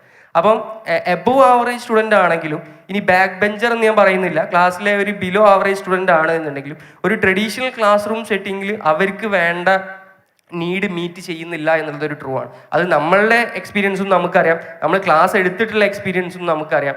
സോ അങ്ങനെ ഒരു പ്രോബ്ലം എല്ലാവരുടെ ഉള്ളിലും ഭയങ്കരമായിട്ട് ഹോണ്ട് ചെയ്യുകയും അതിനൊരു സൊല്യൂഷൻ ക്രിയേറ്റ് ചെയ്യുക എന്നുള്ള ഒരൊറ്റ മോട്ടീവിൻ്റെ പുറത്താണ് ഞങ്ങൾ 5 കോഫൗണ്ടേഴ്സ് ഒരുമിച്ച് വരുന്നതും ഞങ്ങൾ 2021 ഇൻ്റർവെൽ എന്ന് പറയുന്ന ഒരു സ്റ്റാർട്ടപ്പ് ഞങ്ങൾ സ്റ്റാർട്ട് ചെയ്യുന്നതും. എഗെയിൻ ഞങ്ങൾ സ്റ്റാർട്ടപ്പ് സ്റ്റാർട്ട് ചെയ്യുമ്പോൾ ഞങ്ങൾ തുടങ്ങിയിട്ടുള്ളത് ഒരു സ്റ്റാർട്ടപ്പ് ആണെന്നുള്ളതോ, ഇതൊരു എഡ്ടെക് പ്ലാറ്റ്ഫോം ആണെന്നുള്ളതോ, ഞാൻ പല വേദിയിലും പറഞ്ഞിട്ടുണ്ട്, ഇതൊരു എഡ്ടെക് പ്ലാറ്റ്ഫോം ആണെന്നുള്ളതോ, ഇവിടെ കേരള സ്റ്റാർട്ടപ്പ് മിഷൻ ഉണ്ട് എന്നുള്ളതോ, ഇങ്ങനത്തെ ഒരു നോളജും ഞങ്ങൾക്ക് ഇല്ലായിരുന്നു. അപ്പോൾ അതുകൊണ്ട് തന്നെ ഞങ്ങളുടെ ഉള്ളിലുണ്ടായിരുന്നത് ഞങ്ങളുടെ പ്രോബ്ലവും ആ പ്രോബ്ലത്തിന് ഞങ്ങൾ കണ്ടുപിടിച്ചിട്ടുള്ള ഒരു സൊല്യൂഷനും ആ സൊല്യൂഷനോട് ഞങ്ങൾക്കുള്ള ഒരു പാഷനും മാത്രമായിരുന്നു. അപ്പം ഇങ്ങനെയാണ് ഇൻ്റർവെൽ ഉണ്ടായിട്ടുള്ള സ്റ്റോറി. ഇനി ലാസ്റ്റ് ഞാൻ പറഞ്ഞു നിർത്തിയിട്ടുള്ള ആ പാഷൻ, അവിടെ നിന്നാണ് ഞാൻ കോഫൗണ്ടേഴ്സിനെ ചൂസ് ചെയ്യുന്നതിലേക്ക് വരുന്നത്. ഞാൻ എൻ്റെ കോഫൗണ്ടേഴ്സിനെ ചൂസ് ചെയ്തത് എങ്ങനെയാണ് എന്നുള്ളതല്ല എനിക്കിനി ലൈക്ക് ഇവിടെ ഉള്ളവരോട് കോഫൗണ്ടേഴ്സിനെ ചൂസ് ചെയ്യാൻ വേണ്ടി പറയാനുള്ളത്. എനിക്ക് ഈ ഒരു 2-3 ഇയേഴ്സിനിടയിൽ മനസ്സിലായിട്ടുള്ള ഒരു കാര്യം, ഒരു കോഫൗണ്ടേഴ്സിനെ കണ്ടുപിടിക്കുന്നതിലേറെ ശരിക്ക് ഭയങ്കര പാടാണ് കോഫൗണ്ടേഴ്സിനെ ആയിട്ടൊരു വലിയ ജേണി ഒരുമിച്ച് പോകുന്നത്. അപ്പോൾ അതിലേറ്റവും ഇമ്പോർട്ടൻ്റ് ആയിട്ടുള്ള ഘടകം വാല്യൂസ് ആണ്. കാരണം ഓരോ ബിസിനസ്സിനും ശരിക്കും ഓരോ മോഡ് ഓഫ് ഓപ്പറേഷൻസ് ഉണ്ട്. ചിലവർക്ക് സ്കെയിലബിലിറ്റി ആയിരിക്കും പ്രയോറിറ്റി, ചിലവർക്ക് പ്രോഫിറ്റബിലിറ്റി ആയിരിക്കും, ചിലവർക്ക് ചിലപ്പം കൾച്ചർ ആയിരിക്കും, ചിലവർക്ക് സോഷ്യൽ ഇമ്പാക്റ്റ് ആയിരിക്കും. അപ്പോൾ ഇതെല്ലാം ഡിപ്പെൻഡ് ചെയ്തിരിക്കുന്നത് നമ്മളുടെ ഉള്ളിലുള്ള വാല്യൂസിനനുസരിച്ചാണ്. അപ്പോൾ ഈ കോഫൗണ്ടേഴ്സിന് സെയിം വാല്യൂസ് അല്ലെങ്കിൽ സെയിം വിഷൻ അല്ല ഉള്ളത് എന്നുണ്ടെങ്കിൽ ഒന്ന് ഇവർക്ക് ഒരുമിക്കാൻ കഴിയില്ല, ഒരുമിച്ച് കഴിഞ്ഞാലും ഇവർക്ക് ഒരുമിച്ച് പോകാൻ കഴിയില്ല. അപ്പം അത് ഞങ്ങളുടെ കാര്യത്തിലൊരു ബ്ലെസ്സിങ് ആണ്. ലൈക്ക് നമ്മളുടെ ഉള്ളിലുള്ള നമ്മളൊരു സ്റ്റാർട്ടപ്പ് തുടങ്ങാം, അല്ലെങ്കിൽ ഒരു ഓൺട്രപ്രണർ ആവാം, അല്ലെങ്കിൽ എനിക്കൊരു ബിസിനസ് മാൻ ആവണം എന്നുള്ളൊരു ക്രേവിൻ്റെ പുറത്ത് തുടങ്ങിയിട്ടുള്ളതല്ല. നമ്മളുടെ ഉള്ളിൽ ഹോണ്ട് ചെയ്തുകൊണ്ടിരുന്ന ഒരു പ്രോബ്ലത്തിന് ഒരു സൊല്യൂഷൻ ബിൽഡ് ചെയ്ത് ആ സൊല്യൂഷൻ ഫസ്റ്റ് പ്രയോറിറ്റി ആയതുകൊണ്ട് ഞങ്ങൾക്ക് വാല്യൂസ് ഏറെക്കുറെ എല്ലാവർക്കും അലൈൻഡ് ആയിരുന്നു. അപ്പോൾ one thing I will suggest like young people who is looking for their cofounders, അതെപ്പോഴും കോർ വാല്യൂസ് ആണ്. മറ്റേത് ഓഫ് കോഴ്സ് വേഴ്സിറ്റാലിറ്റി ആണ്. വേഴ്സിറ്റാലിറ്റി അല്ലെങ്കിൽ ഡൈവേഴ്സിറ്റി എന്ന് പറയുന്നത്, ഇപ്പം ഞങ്ങളുടെ ഇടയിൽ ഞാൻ ലോയറാണ്, സൈക്കോളജി റിലേറ്റഡ് ആയിട്ടുള്ള ആൾക്കാരുണ്ട്, ലിറ്ററേച്ചർ ഉണ്ട്, ഫിലോസഫി പറയുന്നവർ, പിന്നെ എന്തിനും ഏതിനും പ്രോഫിറ്റബിലിറ്റിയും കാശിൻ്റെ പിശുക്കും കാണിക്കുന്ന ചാർട്ടേഡ് അക്കൗണ്ടൻറ്റും കൂടെ ഉള്ളത് കൊണ്ട് ഞങ്ങളുടെ ഇടയിൽ ഏത് ടോപ്പിക് ഇട്ട് കഴിഞ്ഞാലും 5 അഭിപ്രായം ഉണ്ടാവുള്ളൂ. 4 അഭിപ്രായം 3 അഭിപ്രായം ഉണ്ടാവില്ല. 5 ടോപ്പിക് ഇട്ട് കഴിഞ്ഞാൽ ഏത് ടോപ്പിക് ഇട്ട് കഴിഞ്ഞാൽ 5 അഭിപ്രായം ഉണ്ടാവും. അപ്പോൾ ഈ 5 അഭിപ്രായത്തിൽ നിന്നും ഞങ്ങൾക്കത് യൂണിഫൈ ചെയ്തുകൊണ്ട് ഒരു അഭിപ്രായത്തിലേക്ക് എത്തിക്കാൻ പറ്റുന്നത് ഞങ്ങൾക്ക് വാല്യൂസ് സെയിം ആയതുകൊണ്ടാണ്. പക്ഷേ ഞങ്ങൾക്ക് 5 എപ്പോഴും ഞങ്ങൾ എടുത്തിട്ടില്ല. ഞാൻ പറഞ്ഞില്ല, ഞങ്ങൾ ഒരിക്കലും എക്കോസിസ്റ്റത്തിലേക്ക് എക്സ്പോസ്ഡ് ആയിരുന്നില്ല. ഞങ്ങൾ കോളേജിലൊന്നും, ഇപ്പോൾ ലോ കോളേജിലായാലും ആർട്സ് കോളേജിലായാലും, ഇവരൊക്കെ പഠിച്ചത് ആർട്സ് കോളേജിലാണ്, മറ്റേ ആൾ പഠിച്ചിട്ടുള്ളത് ഒരു പ്രൈവറ്റ് ഇൻസ്റ്റിറ്റ്യൂട്ടിലാണ്, ACCA. അപ്പം ഇവർക്കൊന്നും ഈ എക്കോസിസ്റ്റമായിട്ട് എക്സ്പോസ്ഡ് അല്ലാത്തതുകൊണ്ട് ഇതെങ്ങനെ ചെയ്യണം എന്നോ അല്ലെങ്കിൽ ഒരു മെൻറ്റർഷിപ്പോ കിട്ടിയിട്ടില്ല. അപ്പം ഞങ്ങളെപ്പോഴും ഞങ്ങളെടുത്ത ഡിസിഷൻസിൽ ഞങ്ങൾക്ക് സർവൈവ് ചെയ്യാൻ, ഇത് സ്കെയിൽ ചെയ്യാനും പറ്റിയിട്ടുള്ളത് ഈ റീസൺ കൊണ്ടാണ്. അപ്പം ഈ ഡൈവേഴ്സിറ്റി എന്നുള്ളത് ഇമ്പോർട്ടൻ്റ് ആണ്. അപ്പം എപ്പോഴും നമ്മളെപ്പോലത്തെ ഒരാളെ കണ്ടുപിടിക്കുന്നതിനേക്കാളും നല്ലത് ഡൈവേഴ്സിഫൈഡ് ആയിട്ടുള്ള സ്കിൽസും ഡൈവേഴ്സിഫൈഡ് ആയിട്ടുള്ള സെക്ടേഴ്സിനും ആൾക്കാരെ കണ്ടുപിടിക്കുക. And the third most important thing which I believe is reliability അല്ലെങ്കിൽ കമ്പാറ്റബിലിറ്റി. ഡൈവേഴ്സ് ആൾക്കാരെ കണ്ടുപിടിച്ചാൽ മാത്രം പോരാ, അത് കമ്പാറ്റബിൾ ആവും വേണം, അതുപോലെ തന്നെ റിലയബിൾ ആവും വേണം. അപ്പം ആ കോർ വാല്യൂസും ആ ഡൈവേഴ്സിറ്റിയും റിലയബിലിറ്റിയൊക്കെയാണ് കോ ഫൗണ്ടേഴ്സിനെ ചൂസ് ചെയ്യുമ്പം, ലൈക്ക് ഇനി ഞാനൊരു സ്റ്റാർട്ടപ്പ് തുടങ്ങുകയാണ് എന്നുണ്ടെങ്കിൽ ഞാൻ നോക്കുന്ന കാര്യങ്ങൾ. And that is the story how interval was incorporated. ഒരു പോയിന്റ് കൂടെ ആഡ് ചെയ്യാനുള്ളത്, എനിക്ക് തോന്നുന്നു ഒരു 5-6 വർഷത്തെ പരിചയമുള്ളവരാണെങ്കിൽ കുറച്ചുകൂടെ നല്ലതായിരിക്കും അല്ലേ കോ ഫൗണ്ടേഴ്സ് തമ്മിൽ? യെസ്, അത് ലൈക്ക് ഞങ്ങളുടെ കാര്യത്തിൽ ലെഗ് ഫാക്ടർ വർക്ക് ചെയ്തിട്ടുണ്ട്. 5 പേരും വന്നിട്ട് കോർ വാല്യൂസ് സെയിം ആയി, അല്ലെങ്കിൽ എല്ലാവരുടെയും പാഷൻ സെയിം ആയി, പ്രയോറിറ്റി സെയിം ആയി എന്നുള്ളത്. ഈ ലെഗ് ഫാക്ടർ ചിലപ്പോൾ എല്ലായിടത്തും വർക്ക് ചെയ്തോണമെന്നില്ല. അപ്പം പരിചയമുള്ളവരാണ്, അല്ലെങ്കിൽ അവർക്ക് ലൈക്ക് ഒരു ബാക്ക്ഗ്രൗണ്ട് ഉണ്ട്, ഒരു ബാക്ക്ഗ്രൗണ്ട് ചെക്ക് നടത്തിയിട്ട് അവരുടെ മുൻകാല പരിചയം എങ്ങനെയാണ് അല്ലെങ്കിൽ പ്രവർത്തികൾ എന്തൊക്കെയാണെന്നുള്ളത് നമുക്ക് അറിയാമെന്നുണ്ടെങ്കിൽ അതൊരു അഡ്വാൻറ്റേജ് ആയിരിക്കും ആ ഒരു അലൈൻമെന്റ് കിട്ടാൻ വേണ്ടിയിട്ട്. യെസ്. അടുത്ത വിമലിൻ്റെ സ്റ്റാർട്ടപ്പിൽ പ്രമുഖ വ്യവസായിയായിട്ടുള്ള ആനന്ദ് മഹീന്ദ്രയും ശ്രീധർ വെമ്പുവിൻ്റെ സോഹോയൊക്കെ ഇൻവെസ്റ്റ് ചെയ്തിട്ടുണ്ട്. എങ്ങനെയാണ് ഇവരെടുത്ത് പിച്ച് ചെയ്തത്? എങ്ങനെയാണ് കാര്യം എന്ന് പറഞ്ഞാൽ ആനന്ദ് മഹീന്ദ്ര വേറെ ഒരു കേരള കമ്പനിയിൽ ഇൻവെസ്റ്റ് ചെയ്തിട്ടുണ്ടെന്ന് തോന്നുന്നില്ല. ഇവരെ എങ്ങനെയാണ് പിച്ച് ചെയ്തത്? അതുപോലെ ഫണ്ട് റേസ് ചെയ്യുമ്പോൾ എന്തൊക്കെയാണ് ശ്രദ്ധിക്കേണ്ടത്? സത്യം പറഞ്ഞാൽ അവരായിട്ടുള്ള കണക്ഷൻ കിട്ടിയത് തികച്ചും യാദൃശ്ചികമായിട്ടാണ്. പക്ഷേ ആ ഒരു കണക്ഷനിൽ നിന്ന് ഒരു ഇൻവെസ്റ്റ്മെൻറ്റിനുള്ള ഓപ്പർച്യൂണിറ്റി ഉണ്ടെന്ന് മനസ്സിലാക്കി അതിൻ്റെ പിന്നാലെ പോയി അതിനൊരു ഇൻവെസ്റ്റ്മെൻറ്റ് കൺവേർട്ട് ചെയ്തത് മാത്രമാണ് നമ്മുടെ ഒരു പാർട്ടുള്ളത്. അപ്പോൾ ഇതെന്താ ഞാൻ ഇങ്ങനെ പറയാൻ കാരണം വെച്ചെങ്കിൽ നമ്മൾ എൻ്റയർ സ്റ്റാർട്ടപ്പ് ജേണിയിൽ we focused on building the startup. അതായത് കമ്പനി ബിൽഡ് ചെയ്യുക, അതിൻ്റെ പ്രോബ്ലം സോൾവ് ചെയ്യുക, നമ്മുടെ ആ വിഷൻ ഗ്രൗണ്ടിലെത്തിക്കുക. ഇതിന് മുമ്പുള്ള ഇപ്പോൾ കോളേജ് എക്സ്പീരിയൻസിലുണ്ടായിരുന്ന പല പ്രൊജക്റ്റുകളും നമ്മൾ ചെയ്തു. ഇപ്പോൾ ഈവൻ മെയിൻ പ്രൊജക്റ്റ് ഉണ്ട്, മിനി പ്രൊജക്റ്റ് ഉണ്ട്, എല്ലാം അവിടെ ലാബിലിരിക്കുക എന്നല്ലാതെ it's not going to the people who need it. അപ്പോൾ അതുകൊണ്ട് ലാസ്റ്റ് ഞങ്ങൾ ബെൻഡിഗോണിൻ്റെ പ്രൊജക്റ്റ് പിക്കപ്പ് ചെയ്ത സമയത്ത് ഞങ്ങൾ എടുത്തൊരു സംഭവം എന്ന് വെച്ചെങ്കിൽ അതിനെ അങ്ങനെ ഒരു റിസർച്ച് പ്രോജക്റ്റാക്കി മാറ്റില്ല. It has to go into the people. ആ ഒരു രീതിയിൽ അതിന് വേണ്ടി എന്തൊക്കെയാണോ ചെയ്യേണ്ടത് ഇതാണ് ഞങ്ങൾ ചെയ്തു പോയത്. അപ്പോൾ ഫസ്റ്റ് ഇൻവെസ്റ്റ്മെൻറ്റ് ഞങ്ങൾക്ക് വരുന്നത് കേരളത്തിലെ ഫസ്റ്റ് പ്രൊജക്റ്റ് ഞങ്ങൾ ഡിപ്ലോയ് ചെയ്തതിന് ശേഷം നമ്മുടെ അക്കൗണ്ടിൽ ആൾമോസ്റ്റ് 0 ആയി പൈസ. അടുത്ത മാസം സാലറി കൊടുക്കാനോ റൺ ചെയ്യാനോ യാതൊന്നിനോ ഒരു പൈസയില്ല. അപ്പോൾ ഈ സമയത്തിൻ്റെ കുറച്ച് ദിവസം മുന്നേ we had a pitch with 2 VCs, ഒരു seed fund and 1 Unicorn India Ventures. അവരുടെ അടുത്ത് ഞങ്ങൾ ആദ്യം പോയി പറയുന്നത് ഞങ്ങൾക്ക് ഈ പ്രൊജക്റ്റിൻ്റെ നെക്സ്റ്റ് ലെവലിലേക്ക് കൊണ്ടുപോകാൻ ഇത്ര പൈസ വേണം. അത് എത്രയാണോ കൃത്യമായി ആ എമൗണ്ട് ഞങ്ങൾ പറഞ്ഞത്. അത്ര പോലും ഇത്ര കൂട്ടി പറയണമെന്ന് വല്ല നമ്മൾ കൂടുതലുള്ള പൈസ പറയണം അങ്ങനെ ആക്കണം, അതൊന്നും നമ്മൾ ചിന്തിച്ചിട്ട് പോയില്ല. ഞങ്ങൾ ഈ പ്രൊജക്റ്റ് നമ്മളിന് ഇത്ര പൈസ വേണം. അപ്പോൾ അതിലെ ഒരാൾ വിത്തിൻ ഒരു 2-3 ഡേയ്സ് കഴിഞ്ഞപ്പോൾ നമ്മൾ വിളിച്ചാണ് we are ready to invest. Another person also called some days back, they also told we are ready to invest. അപ്പോൾ പക്ഷേ ഒരാൾ പെട്ടെന്ന് ഞങ്ങൾക്ക് ആ ഫണ്ടിൻ്റെ നീഡ് സാറ്റിസ്ഫൈ ചെയ്ത് തന്നു and he is on boarded. He is one of the principal investor. Later also he invested further unicorn India ventures from Mumbai. അപ്പോൾ ആ ഒരു ഇൻവെസ്റ്റ്മെൻറ്റ് ഞങ്ങൾ എടുത്ത സമയത്ത് ഞങ്ങളുടെ ഇമ്മീഡിയറ്റ് ആയിട്ടുള്ള സംഭവം തമിഴ്നാട്ടിലെ ഒരു ഡെലിവറി, അതാണ് ആ ഒരു ഇമ്മീഡിയറ്റ് ആയിട്ട് നടന്ന ഒരു സംഭവം. ആ ഒരു കാര്യത്തിന് വേണ്ടി മാത്രമാണ് ഞങ്ങൾ ആ ഫണ്ട് എടുത്ത് ചെയ്തത്. കൂടുതൽ ഫ്യൂച്ചറായിട്ട് ചിന്തിക്കുകയൊന്നും ചെയ്തില്ല. ഈ ആനന്ദ് മഹേന്ദ്രയുടെ സ്റ്റോറി കണക്ട് ആവുന്ന വെച്ചാൽ നമ്മുടെ ഡിപ്ലോയ്മെൻറ്റ് കുറച്ച് പോയി തുടങ്ങിയപ്പോൾ he put a status in Twitter saying that why this cannot be scaled in a very big way. If fund is the issue, count me in. ഇതാണ് ആ ഒരു ട്വീറ്റിൻ്റെ ഒരു ചെറിയ വെർഷൻ.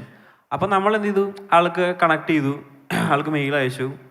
ആ മെയിൽ പറഞ്ഞു he is ready to invest but he don't want to do all the valuation and all other stuff. We need to find another main investor who do all that and they will just follow on. അങ്ങനെ ആ ഒരു പ്രോസസ്സിലാണ് further Unicorn further investment നടത്തി അവർ valuation again ഇട്ടു. ആ വാല്യുവേഷനിൽ Anand Mahendra join ചെയ്തു.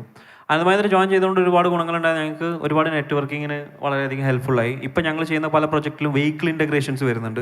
അവിടെയൊക്കെ അവരുടെ ഒരു സപ്പോർട്ട് ഉള്ളത് കൊണ്ട് ഒരുപാട് ഇതുണ്ടായിട്ടുണ്ട്. എനിക്ക് നാഷണൽ ന്യൂസുമായി അല്ലേ നല്ല രീതിയിലുള്ള അറ്റൻഷനും വന്നു. ഈവൻ സെൻട്രൽ മിനിസ്ട്രി ലെവലുള്ള അറ്റൻഷനും ആ പ്രോബ്ലം സ്റ്റേറ്റ്മെന്റിലേക്ക് ആ ഒരു അറ്റൻഷൻ വന്നു. ഇൻവെസ്റ്റ്മെന്റ് ന്യൂസിനേക്കാളും കൂടുതലാണ് ഇങ്ങനെ ഒരു പ്രോബ്ലത്തിൽ ആനന്ദ് മഹേന്ദ്ര ഇൻവെസ്റ്റ് ചെയ്തു എന്നുള്ള ഒരു രീതിയിലാണ് വന്നത്.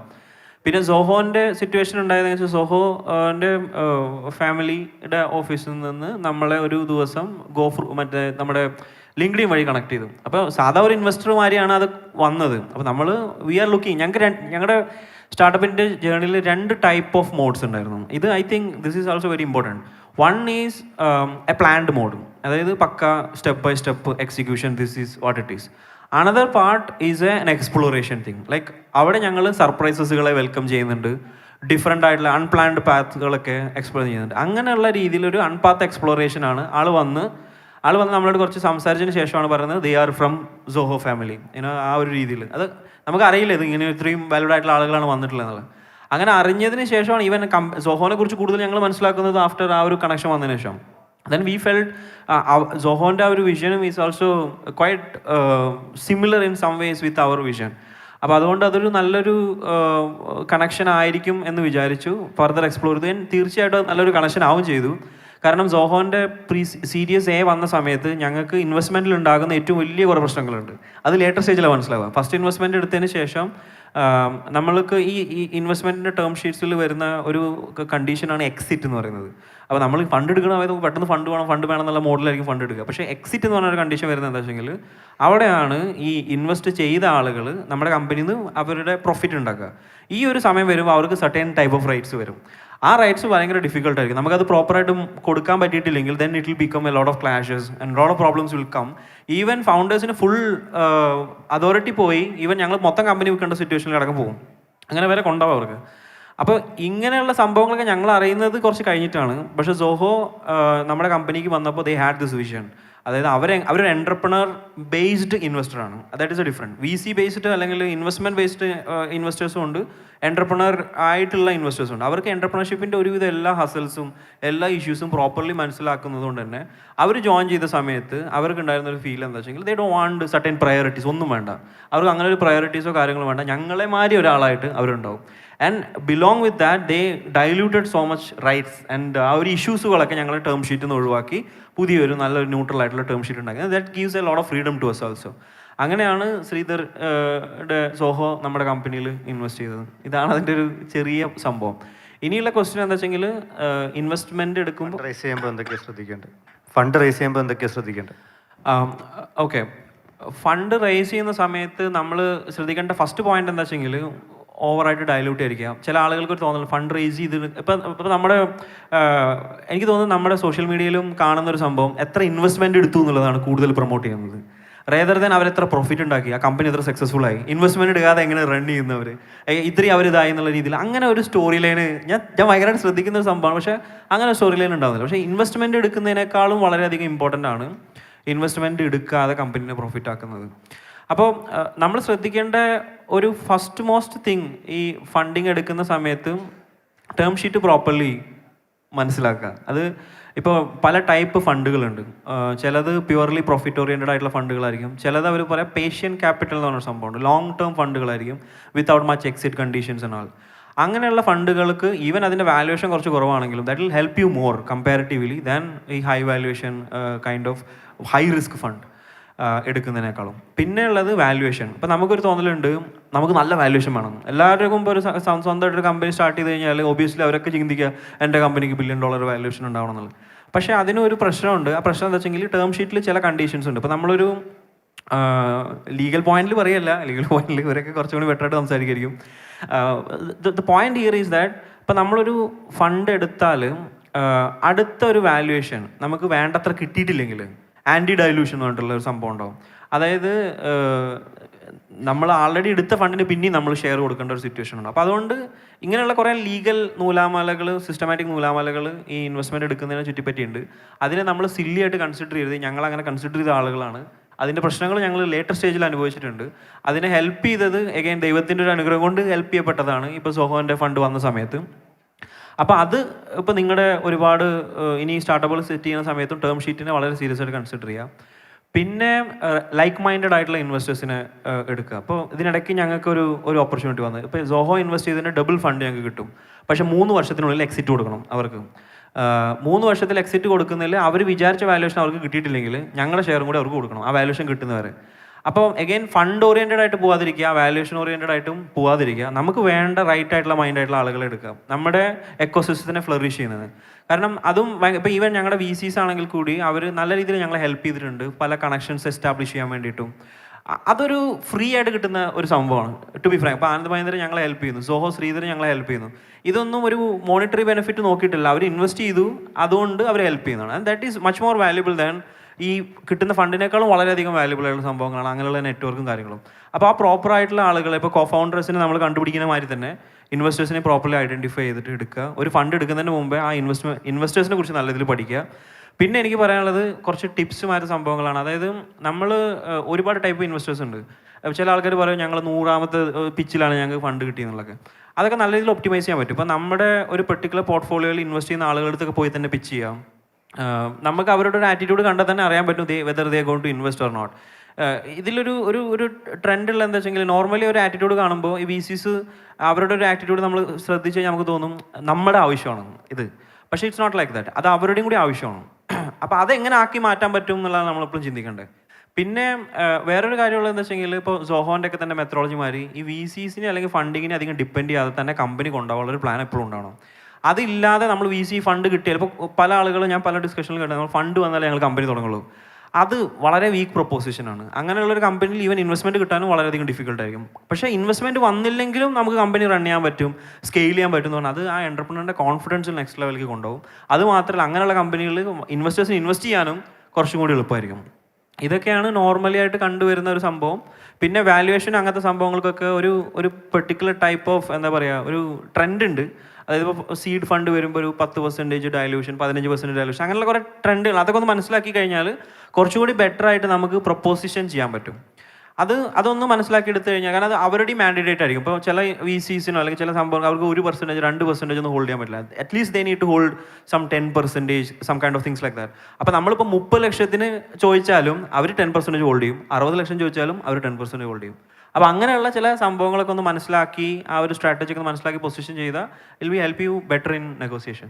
യെസ്, അതായത് കാശിന് വേണ്ടി മാത്രം ഇതിലേക്ക് പോകരുത്. അടുത്ത അനസിൻ്റെ ഒരു മെഡിക്കൽ അല്ലെങ്കിൽ ഹാർഡ്വെയർ സ്റ്റാർട്ടപ്പാണ്. അപ്പോൾ ഇങ്ങനൊരു സ്റ്റാർട്ടപ്പിലേക്ക് പൈസ ഒരുപാട് വേണ്ടി വരും. അത് സ്കെയിൽ ചെയ്യാനും അല്ലെങ്കിൽ വരുമാനം ഉണ്ടാക്കാനൊക്കെ ഒരുപാട് സമയം വേണ്ടി വരും. ആ ഒരു വെല്ലുവിളി എങ്ങനെയാണ് നേരിട്ടത് തുടക്കത്തിൽ ഞങ്ങൾ 3 കോഫൗണ്ടർമാർ മാത്രമായിരുന്നു കമ്പനിയിൽ ഉണ്ടായിരുന്ന സ്റ്റാഫായിട്ടുണ്ടായിരുന്നത്. അതിലൊരാൾ ഞാൻ ടെക്നിക്കലി ഈ പ്രൊഡക്റ്റ് ഡെവലപ്പ് ചെയ്തുകൊണ്ടിരുന്നു, ഹാർഡ്വെയർ ഡെവലപ്പ് ചെയ്തുകൊണ്ടിരുന്നു. ബാക്കി ഒരാൾ ഫണ്ടുകൾ, അതായത് ഗ്രാൻറ്റുകൾ, നമ്മളൊരു സോഷ്യൽ ഇമ്പാക്റ്റ് സ്റ്റാർട്ടപ്പാണ്. അപ്പോൾ ഈ സോഷ്യൽ ഇമ്പാക്റ്റിന് വേണ്ടിയിട്ട് ധാരാളം ഫണ്ട് ചെയ്യുന്ന ഏജൻസീസ് ഉണ്ട്.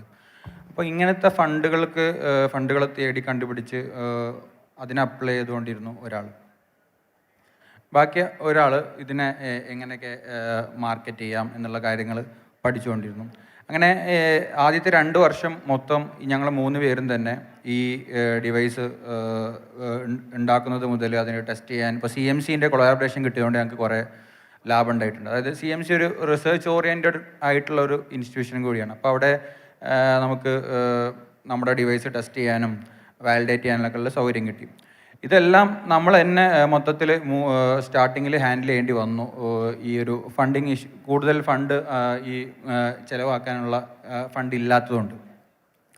അതിനുശേഷം ഞങ്ങൾ ഈ ഒരു ഹാർഡ്വെയർ സ്റ്റാർട്ടപ്പ് ആയതുകൊണ്ട് തന്നെ ഞങ്ങളെല്ലാവരും കോഴിക്കോട് ബേസ്ഡ് ആളുകളായിരുന്നു.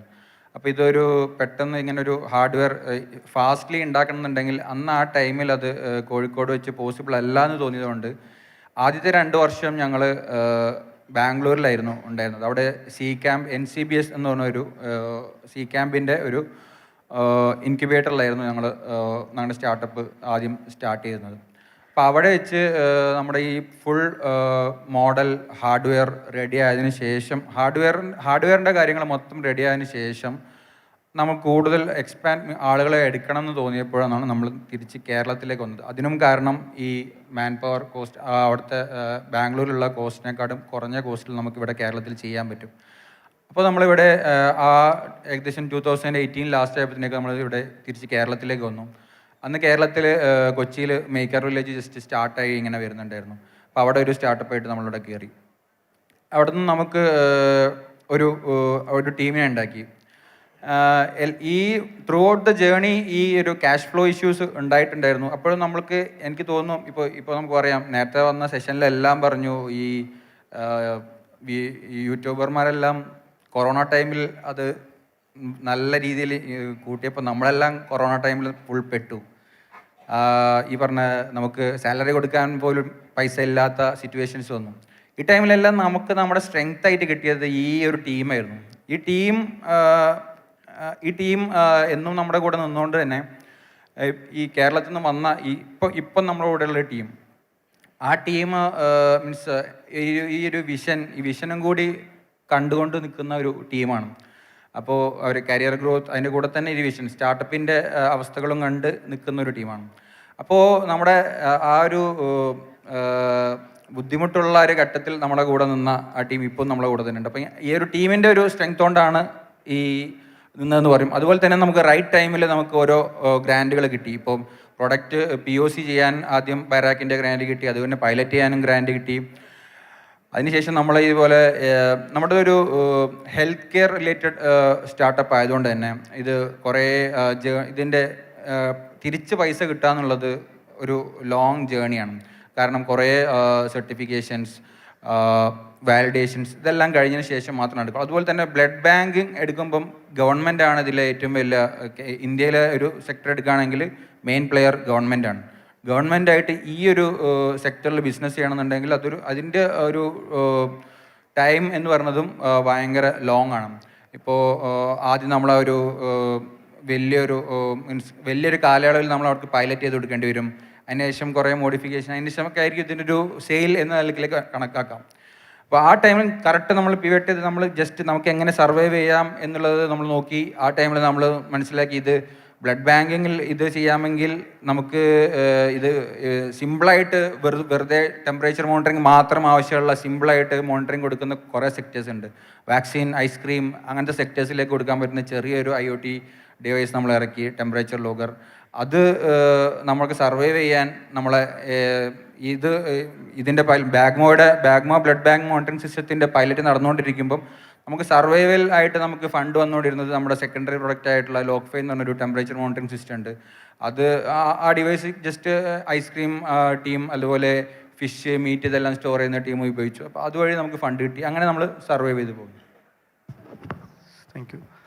അപ്പോൾ അടുത്ത ഒരു ചോദ്യം കഴിഞ്ഞിട്ട് നമുക്ക് ഓഡിയൻസിൻ്റെ അടുത്ത് ചോദ്യങ്ങളുണ്ടെങ്കിൽ ചോദിക്കാം. ഈ ചോദ്യം ശരിക്കും റമീസിനോടാണ്. കാര്യം റമീസ് ഈ മലപ്പുറം ജില്ലയിൽ തന്നെ ഒരു Tier 3 അല്ലെങ്കിൽ Tier 4 ടൗണിൽ നിന്ന് തുടങ്ങിയ സ്റ്റാർട്ടപ്പാണ്. അപ്പോൾ ഇങ്ങനെ ഈ ചെറിയ ടൗണുകളിൽ നിന്ന് തുടങ്ങുമ്പോഴുള്ള സാധ്യതകൾ എന്തൊക്കെയാണ്, അതുപോലെ വെല്ലുവിളികൾ എന്തൊക്കെയാണ്? രണ്ടിൻ്റെ ആൻസർ ശരിക്കും സെയിമാണ്. റിസോഴ്സസ് ആണ് ശരിക്ക് കേരളത്തിലെ നല്ല ഇന്ത്യയിലെ ഏത് വില്ലേജസ് എടുത്തു കഴിഞ്ഞാലും അവിടുത്തെ ടാലൻസ് അല്ലെങ്കിൽ അവിടുത്തെ റിസോഴ്സസ് തന്നെയാണ് ഏറ്റവും വലിയ ഓപ്പർച്യൂണിറ്റി എന്ന് പറയുന്നത്. അത് ഐഡൻറ്റിഫൈ ചെയ്യാൻ ഭയങ്കര പാടാണ്. അതിന് എക്കോസിസ്റ്റം സമ്മതിക്കില്ല എന്നുള്ളതാണ് ഏറ്റവും വലിയ ചലഞ്ചും. അതായത് ഞങ്ങൾ പലരും ചോദിച്ചിട്ടുണ്ട് എപ്പോഴാണ് കൊച്ചിയിലേക്ക് പോകുന്നത്, എപ്പോഴാണ് ബാംഗ്ലൂരിലേക്ക് മാറുന്നത് എന്നുള്ളത്. ഇത് സ്ഥിരം എല്ലായിടത്തും കേൾക്കുന്ന ഒരു ചോദ്യമാണ്. കാരണം ഞങ്ങൾക്ക് അങ്ങനെ മാറണം എന്ന് ഒരു തോന്നൽ തോന്നിയിട്ടില്ല. ഞങ്ങൾ തുടങ്ങിയ സമയത്ത് ഞങ്ങൾ പറഞ്ഞില്ല, ഞങ്ങൾ എക്കോസിസ്റ്റമായിട്ട് ഭയങ്കര എക്സ്പോസ്ഡ് അല്ലായിരുന്നു. അപ്പോൾ എക്സ്പോസ്ഡ് അല്ലാത്തത് കൊണ്ട് തന്നെ ഞങ്ങൾക്ക് ഞങ്ങളുടെ പ്രോബ്ലത്തിനുള്ള സൊല്യൂഷൻ ഇംപ്ലിമെൻറ്റ് ചെയ്യണം എന്നുള്ള ആ ഒരു ഉള്ളിൽ ആ ത്രൈവ് ഉള്ളത് കൊണ്ട് നമുക്ക് വേണ്ട എല്ലാ റിസോഴ്സസും നമ്മൾ നമ്മുടെ നാട്ടിൽ നിന്ന് തന്നെ ഉണ്ടാക്കിയായിരുന്നു. ഞങ്ങളുടെ ആദ്യത്തെ 100 കസ്റ്റമേഴ്സ് ഞങ്ങളുടെ പഞ്ചായത്തിൽ നിന്ന് തന്നെ, അരീക്കോട് നിന്ന് തന്നെയാണ്. നമ്മളുടെ കോഫൗണ്ടേഴ്സ് വീട്ടിൽ കയറി ഇറങ്ങി നമ്മളുടെ പ്രൊഡക്റ്റിനെ പരിചയപ്പെടുത്തി അങ്ങനെയാണ് നമ്മൾ ആദ്യത്തെ അഡ്മിഷൻസ് എടുത്തിട്ടുള്ളത്. ഇനി നമ്മുടെ എംപ്ലോയീസ് ആയി കഴിഞ്ഞാലും നമ്മളുടെ ടെക് ടീം ആയി കഴിഞ്ഞാലും, നമ്മളുടെ tech team X Infosys, X TCS എന്നൊക്കെ ഉള്ള എംപ്ലോയീസാണ്. ഇവരെല്ലാം നമ്മൾ അരീക്കോട് ചുറ്റുള്ളവരാണ്. ഇവരൊക്കെ ആ സമയത്ത് ആ കമ്പനിയിൽ വർക്ക് ചെയ്യുന്ന സമയത്ത് നമ്മളുടെ പാഷനും നമ്മളുടെ വിഷനും പറഞ്ഞ് നമ്മുടെ കമ്പനിയിലേക്ക് അട്രാക്ട് ചെയ്തിട്ടുള്ളവരാണ്.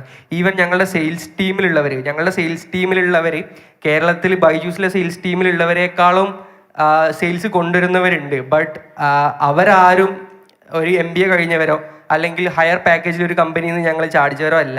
അവർ ഞങ്ങളുടെ ചുറ്റുമുള്ള മഞ്ചേരി NSS നിന്ന്, കൊണ്ടോട്ടി EMEA, അരീക്കോട് സുല്ലമെന്ന്, പിന്നെ മുക്കത്ത് മാമോ, അങ്ങനെ പല കോളേജുകളിൽ നിന്നും ഞങ്ങൾ പോയിട്ട് പാഷനേറ്റ് ആയിട്ടുള്ള സ്കില്ലുള്ള ആൾക്കാരെ ഞങ്ങൾ ഐഡൻറ്റിഫൈ ചെയ്ത് ഞങ്ങൾ ട്രെയിൻ ചെയ്തവരാണ്. അപ്പോൾ നമ്മളുടെ ഓഫീസിലേക്ക് നമ്മൾ റിസോഴ്സസിനെ എത്തിക്കുന്നത് ഈ ഒരു പ്രോസസ്സിലൂടെയാണ്. അപ്പം ഞങ്ങൾക്ക് വേണ്ട എല്ലാ റിസോഴ്സസും ശരിക്കും ഞങ്ങളുടെ ചുറ്റും ഉണ്ടായിരുന്നു. ഇനി എല്ലാവരും പിന്നെ ചോദിക്കുന്നത് ഫണ്ടിങ് ആണ്.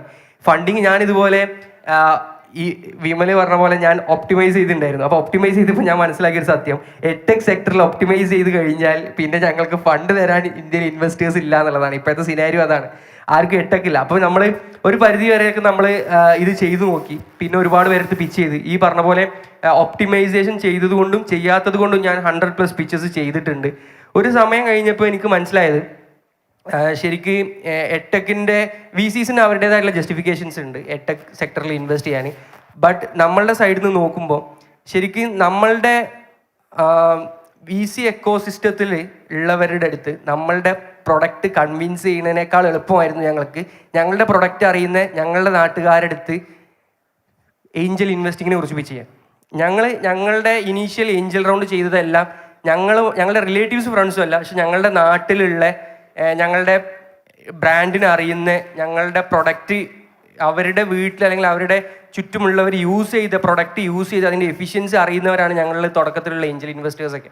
അപ്പോൾ ഇത്തരത്തിലുള്ള എല്ലാ റിസോഴ്സസും ഒരു സ്റ്റാർട്ടപ്പ് തുടങ്ങി അതിനെ സ്കെയിൽ ചെയ്യാൻ വേണ്ട എല്ലാ റിസോഴ്സസും നമ്മളുടെ ചുറ്റും ഈ വില്ലേജസിൽ Tier 4 വില്ലേജസിൽ ഉണ്ട് എന്നുള്ളതാണ് ഏറ്റവും വലിയ ഓപ്പർച്യൂണിറ്റി.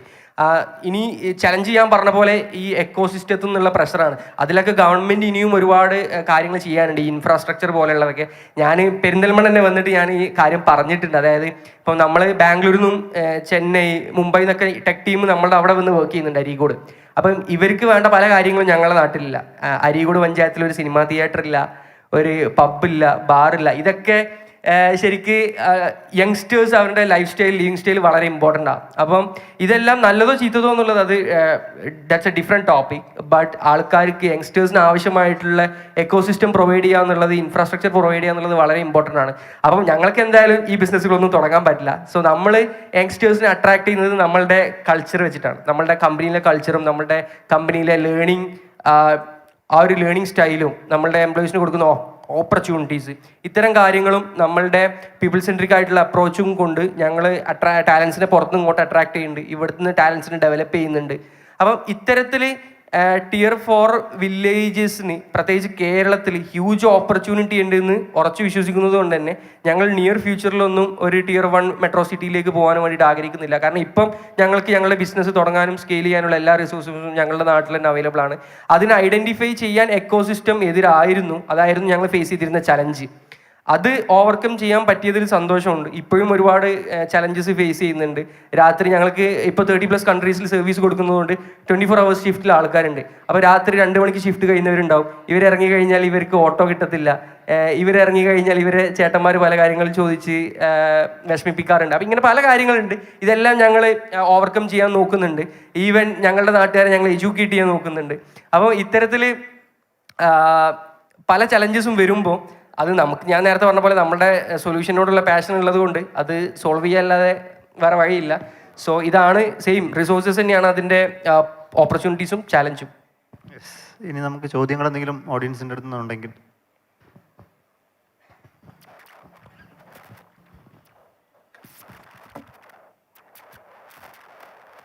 ഹലോ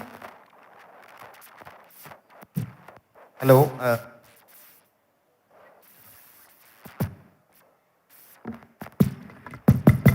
ഹലോ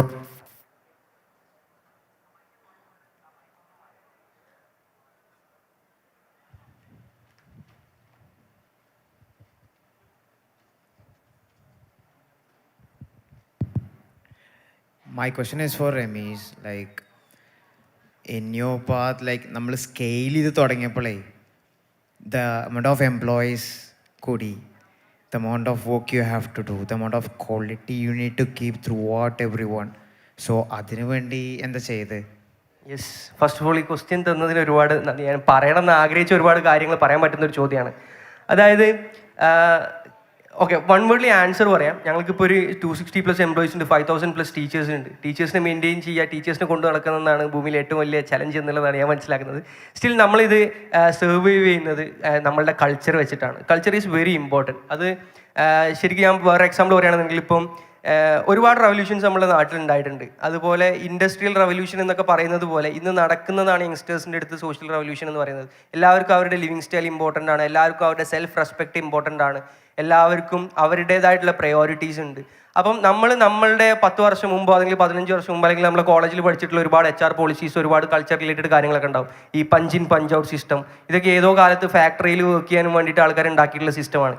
ഇത്തരം സിസ്റ്റംസിൻ്റെ പുറകെ പോകുന്നതിന് പകരം നമ്മളുടെ ടീമിനെ, നമ്മളുടെ മാൻ പവറിന്, നമ്മളുടെ റിസോഴ്സസിന് എന്താണോ കറക്റ്റ് വേണ്ടത് അത് ഐഡൻറ്റിഫൈ ചെയ്യുക, അത് കൊടുക്കുക. ഇപ്പം എൻ്റെ എക്സാമ്പിൾ പറയുകയാണെന്നുണ്ടെങ്കിൽ നമ്മൾ ഏറ്റവും കൂടുതൽ ഫ്രഷേഴ്സിന് 92% ഫ്രഷേഴ്സിന് ഹയർ ചെയ്തൊരു കമ്പനിയായിരുന്നു. 260 പേരിൽ 92% ഫ്രഷേഴ്സാണ്. ഇവരെ അപ്സ്കിൽ ചെയ്യാനും ഇവർക്ക് കരിയർ പാത്ത് വേ ക്രിയേറ്റ് ചെയ്യാനും ഇവർക്കൊരു ലിവിങ് സ്റ്റൈൽ ഉണ്ടാക്കാനുമാണ് ഞങ്ങൾ ഫോക്കസ് ചെയ്തിട്ടുണ്ടായിരുന്നത്. ഇപ്പം നമ്മളുടെ കമ്പനിയിൽ ആവറേജ് ഓഫീസ് അവേഴ്സ് അവർ യൂസ് ചെയ്യുന്നില്ല, 1.3 ഹവേഴ്സാണ്. ഏത് കമ്പനിയിലാണ് check in check out system വെച്ച് കഴിഞ്ഞാൽ 1.3 ഹവേഴ്സ് ആവറേജ് അവേഴ്സ് കിട്ടുക. So culture is very important. So ഈ 260 പേരെ എങ്ങനെ മെയിൻറ്റെയിൻ ചെയ്യുന്നു എന്ന് ചോദിച്ചു കഴിഞ്ഞാൽ അതിൽ സിംഗിൾ വേർഡിലുള്ള ആൻസർ കൾച്ചർ തന്നെയാണ്.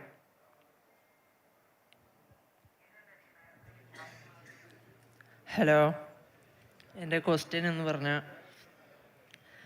നമ്മുടെ നാട്ടിലിപ്പോൾ പലരും പല പേരിലും ചെറിയ രീതിയിൽ സ്റ്റാർട്ടപ്പുകൾ തുടങ്ങുന്നുണ്ട്. അത് ആരും അറിയാതെ തന്നെ പെട്ടെന്ന് പൂട്ടിപ്പോകുന്നുണ്ട്. അതിന് കാരണമായി തോന്നുന്നത് എന്താണ്? എന്തുകൊണ്ടാണ് അത് പെട്ടെന്ന് പൂട്ടിപ്പോകുന്നത് എന്ന് തോന്നുന്നു? ആരോടാ?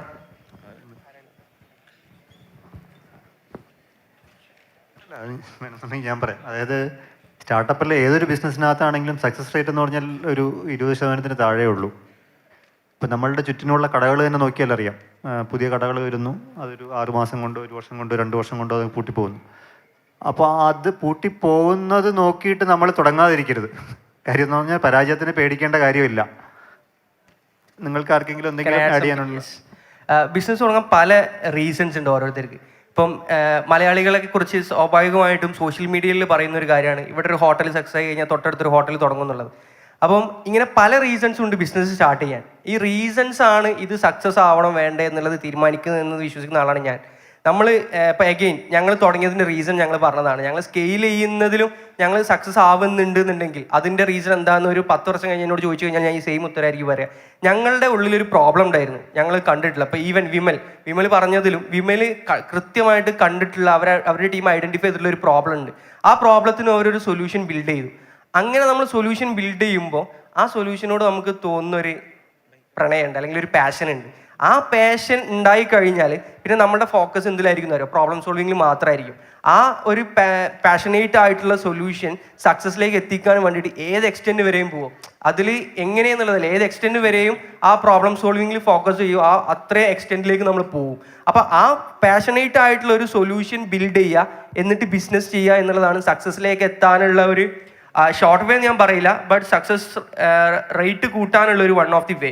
അത് തന്നെയാണ് ബിസിനസ്സുകൾ ഫെയിൽ ചെയ്യാനുള്ള ഒരു റീസണും. എന്തിന് ബിസിനസ് ചെയ്യുന്നു, അല്ലെങ്കിൽ എന്ത് റീസൺ കൊണ്ടാണ് ബിസിനസ് തുടങ്ങുന്നത് എന്നൊക്കെയുള്ള കാര്യങ്ങളായിരിക്കാം എന്നാണ് എനിക്ക് ഫീൽ ചെയ്തിട്ടുള്ളത്. Yes. Hi, my name is Siyad. I am from Payyanur. My question is towards both of U.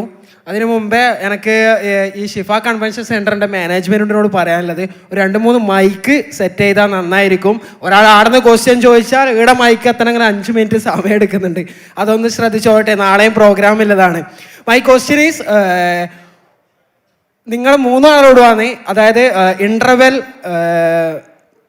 Gen robotics and ഒരു ബാഗ്മോ, ഈ 3 കമ്പനികളുടെയും പേര്, അതായത് ബ്രാൻഡ് നെയിം ചൂസ് ചെയ്യാനുള്ള കാരണം, ഈ നെയിം ചൂസ് ചെയ്യാനുള്ള കാരണം എന്താണെന്നും, അതേപോലെ ഒരു സ്റ്റാർട്ടപ്പിൽ ബ്രാൻഡ് നെയിമിന് അല്ലെങ്കിൽ ഒരു കമ്പനീൻ്റെ പേരിന് എത്രത്തോളം ഇമ്പോർട്ടൻസ് ഉണ്ട് എന്നതിനും പബ്ലിക്കിനോട് എന്താണ് പറയാനുള്ളത്?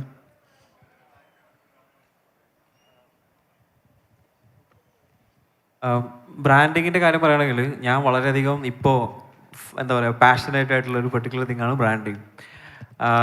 ആ ബ്രാൻഡിങ്ങിൻ്റെ ഇപ്പോൾ ഏത് എക്സ്റ്റെൻഡ് വരെ ഞങ്ങൾ പോകുന്നു പറഞ്ഞാൽ genrobotics.com എന്ന് പറഞ്ഞിട്ടൊരു ഡൊമൈൻ ഉണ്ടായിരുന്നു. ആ ഡൊമെയിൻ ഒരു സ്വിറ്റ്സർലാൻഡിലെ ഏതോ ഒരു ആളുടെ അടുത്തായിരുന്നു. ആൾ കമ്പനി ഒന്നും വെക്കുന്നില്ല, അത് ഒരു പരിപാടിയാണ്, അതായത് ഡൊമെയിൻ വാങ്ങിച്ചു വെക്കുക എന്നുള്ളത്.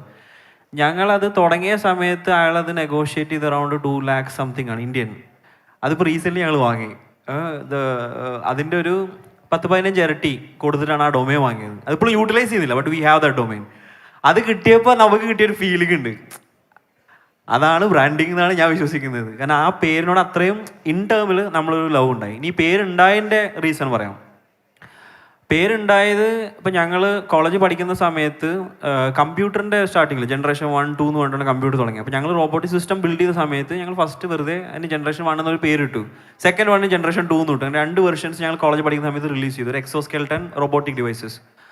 അപ്പോൾ സ്റ്റാർട്ടപ്പ് മിഷൻ ഈ ജനറേഷൻ 2 എക്സോസ്കെൽട്ടൺ ഡെവലപ്പ് ചെയ്യുന്ന സമയത്ത് കേരള സ്റ്റാർട്ടപ്പ് മിഷൻ്റെ IDC ഞങ്ങളുടെ കോളേജിൽ വളരെയധികം ആക്റ്റീവായി.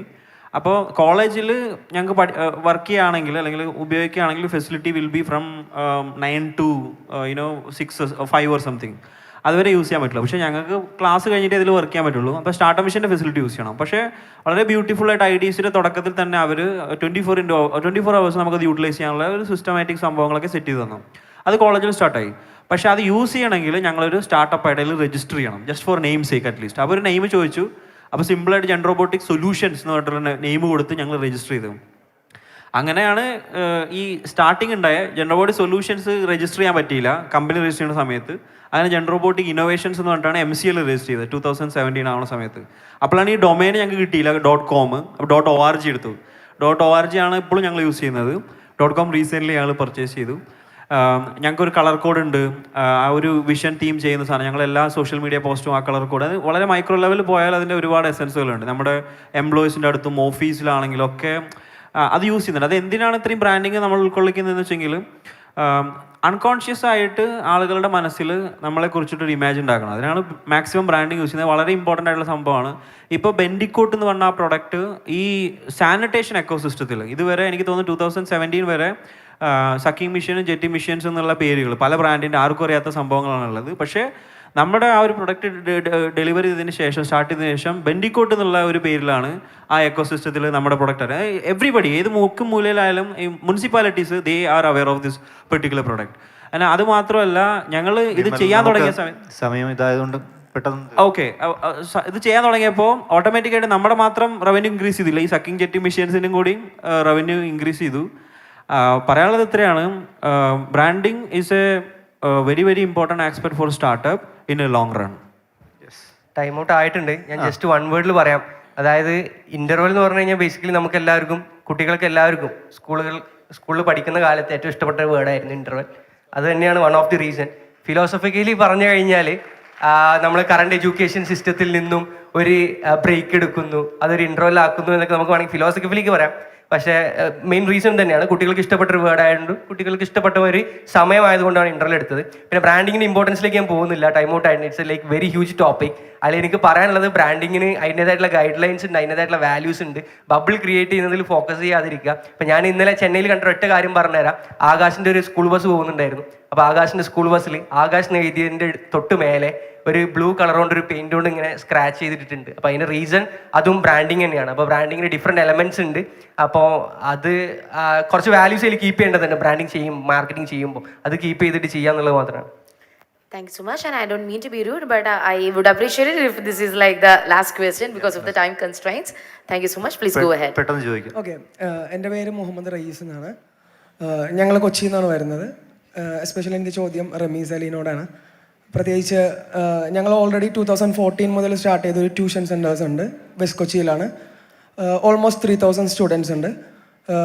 കോവിഡ് ടൈമിൽ നമ്മളിതുപോലെ തന്നെ ഒരു ബുദ്ധിമുട്ട് അനുഭവിച്ചപ്പോൾ ഷുവർ ദ ലേണിംഗ് ആപ്പ് എന്ന് പറഞ്ഞൊരു ആപ്ലിക്കേഷൻ നമ്മൾ സ്റ്റാർട്ട് ചെയ്തു. ഓൾ കേരള പ്രൊമോട്ട് ചെയ്ത് ഏകദേശം 45,000 സ്റ്റുഡൻസ് അത് യൂസ് ചെയ്തുകൊണ്ടിരുന്നതാണ്. അതിനുശേഷം കോവിഡിൻ്റെ ഒരു സെനാരിയോ മാറിയപ്പോൾ കുട്ടികൾ കൂടുതൽ ഓഫ്ലൈൻ ബാച്ചസിലേക്ക് വന്നു. ഓൾറെഡി നമുക്ക് 14 സെൻറ്റേഴ്സ് കൊച്ചിയിലുണ്ട്. അതുകൊണ്ട് തന്നെ നമ്മളത് കണ്ടിന്യൂ ചെയ്തു പോയി. അപ്പോൾ ഈ ഒരു പയ്യനും ചോദിച്ചൊരു ചോദ്യത്തിനോട് ഞാൻ ഒന്ന് മെർജ് ചെയ്ത് ചോദിക്കുകയാണ്. എസ്പെഷ്യലി ഞാൻ ഇൻ്റർവെല്ലിന് ആ ഒരു ഫണ്ടിങ് കിട്ടിയതിന് ശേഷം നിങ്ങളൊന്ന് ഫോളോ ചെയ്തതിന് ശേഷമാണ് ഈ ഇവൻറ്റ് കാണുന്നതും. അതുപോലെ തന്നെ നജീബ് സാറിനൊക്കെ ഒരുപാട് നന്ദി പറയുന്നുണ്ട്. കാരണം ഞാൻ ഉദ്ദേശിച്ചൊരു ചോദ്യം ചോദിക്കാൻ ഒരു വേദി കിട്ടി. ആ പയ്യനും ചോദിച്ചു ഒരുപാട് സ്റ്റാർട്ടപ്പുകൾ ബേസ്റ്റ് ഔട്ടായി പോകുന്നുണ്ട് പെട്ടെന്ന്. അതുപോലെ തന്നെ ഷുവറിൽ എന്ന് പറഞ്ഞാൽ നമ്മുടെ ഒരു ബൈജൂസ് പോലെ തന്നെ നമ്മൾ ബിൽഡ് ചെയ്തൊരു ഒരു പ്ലാറ്റ്ഫോം ആയിരുന്നു അത്. അപ്പോൾ എനിക്ക് തോന്നിയത് ഞാൻ റമീസലിനോട് ചോദിക്കാവുള്ളത്, ഞങ്ങൾ ഓഫ്ലൈൻ സ്റ്റാർട്ടപ്പാണ്, ഓൾറെഡി 3000 സ്റ്റുഡൻസ് പഠിക്കുന്നുണ്ട് കറൻ്റ്ലി. പക്ഷെ ഒരുപാട് പേര് ഇതുപോലെ 1-to-1 ട്യൂഷൻസിന് വേണ്ടി ചോദിക്കുന്നുണ്ട്. അതുപോലെ തന്നെ നമുക്ക് ഇങ്ങോട്ട് എസ്റ്റാബ്ലിഷ് ചെയ്യാനായിട്ട് നമ്മൾ കൊച്ചി, ആലപ്പുഴ, തൃശ്ശൂരിലേക്ക് എസ്റ്റാബ്ലിഷ് ചെയ്യുന്നുണ്ട്. അപ്പോൾ ഈ സ്റ്റാർട്ടപ്പുകൾ തമ്മിൽ ഇപ്പോൾ ഒരു കൗണ്ടർ കൾച്ചർ പോലെ കൊളാബ് ചെയ്യുന്നതിനെ കുറിച്ചുള്ള ഒരു റെസ്പോണ്ട് എന്താണ്? ഫോർ എക്സാമ്പിൾ ഇപ്പോൾ മാളുകളിൽ നമ്മൾ കയറി അറിയാൻ പറ്റും ഡിഫറെൻറ്റ് ഓപ്ഷൻസ് ആളുകൾക്കുണ്ട്. അതുപോലെ തന്നെ ഈ എഡ്യൂക്കേഷൻ സെക്ടേഴ്സിൽ കൊളാബ് ചെയ്ത് കഴിഞ്ഞാൽ ഗ്രോ ചെയ്യാനുള്ള ഒരു രീതി എങ്ങനെയായിരിക്കും നോക്കി കാണുന്നത്? ഇപ്പോൾ നമ്മൾ ഓൾറെഡി ഓഫ്ലൈനാണ്, ഓൺലൈൻ രീതിയിലേക്ക് കൊളാബ്, നമുക്ക് ഒരുപാട് എൻക്വയറീസ് വരുന്നുണ്ട്. ഡോപ്പാന കേട്ടിട്ടുണ്ടാവും, ഡോപ്പയാണ് നമ്മൾ എൻട്രൻസ് കൊളാബ് ചെയ്യുന്നത്. സോ അവർക്ക് നമ്മൾ സ്റ്റുഡൻസ് കൊടുക്കുന്നുണ്ട്. അപ്പം ഇങ്ങനെ വരുന്നതെന്നുണ്ടെങ്കിൽ എനിക്ക് തോന്നുന്നു കൊച്ചിയിലുള്ള അല്ലെങ്കിൽ കേരളത്തിലുള്ള ഒരുപാട് സ്റ്റാർട്ടപ്പുകൾക്ക് മേ ബി അതൊരു ഹെൽത്തി ആയിട്ട് മുമ്പിലോട്ട് പോകാൻ പറ്റും എന്നാണ് തോന്നുന്നത്. സോ അതിനോ എങ്ങനെയാണ് നോക്കി കാണുന്നത്? റമീസ്, ഒരു സെക്കൻഡ്. എനിക്കൊന്ന് ഈ കൊളാബിന് വേണ്ടിയിട്ടുള്ളൊരു ഓപ്പർച്യൂണിറ്റിയാണ് ബഹുമാനപ്പെട്ട MLA ഈ ഒരു പരിപാടിയിലൂടെ, സ്കെയിലപ്പ് എന്നുള്ള പരിപാടിയിൽ കൂടെ തന്നെ ഒരുക്കുന്നത്. അങ്ങനെയാണ് കാര്യം എന്ന് പറഞ്ഞാൽ ഈ നാട്ടിൽ നിന്ന് ഒരുപാട് സ്റ്റാർട്ടപ്പുകൾ ഉണ്ടാവട്ടെ, അവ പരസ്പരം സഹകരിച്ചുകൊണ്ടും ഇവിടെയുള്ള HNIs അതിനകത്ത് ഇൻവെസ്റ്റ് ചെയ്തുകൊണ്ടും വലിയൊരു എക്കോസിസ്റ്റം ബിൽഡ് ചെയ്യട്ടെ. ഈ എക്കോസിസ്റ്റം കണ്ടിട്ട് മറ്റ് MLA-മാരും മറ്റ് ജനപ്രതിനിധികളും ഇതുപോലെ കൂടുതൽ സംരംഭങ്ങൾ ഇതുപോലെ കൊണ്ടുവരട്ടെ. Thank you. എത്ര സമയം തരും ഇതിന് ആൻസർ ചെയ്യാൻ? എത്ര സമയം തരും? കഴിഞ്ഞു. ഓക്കെ, ഞാൻ മാക്സിമം ഷോർട്ടാക്കാൻ നോക്കാം.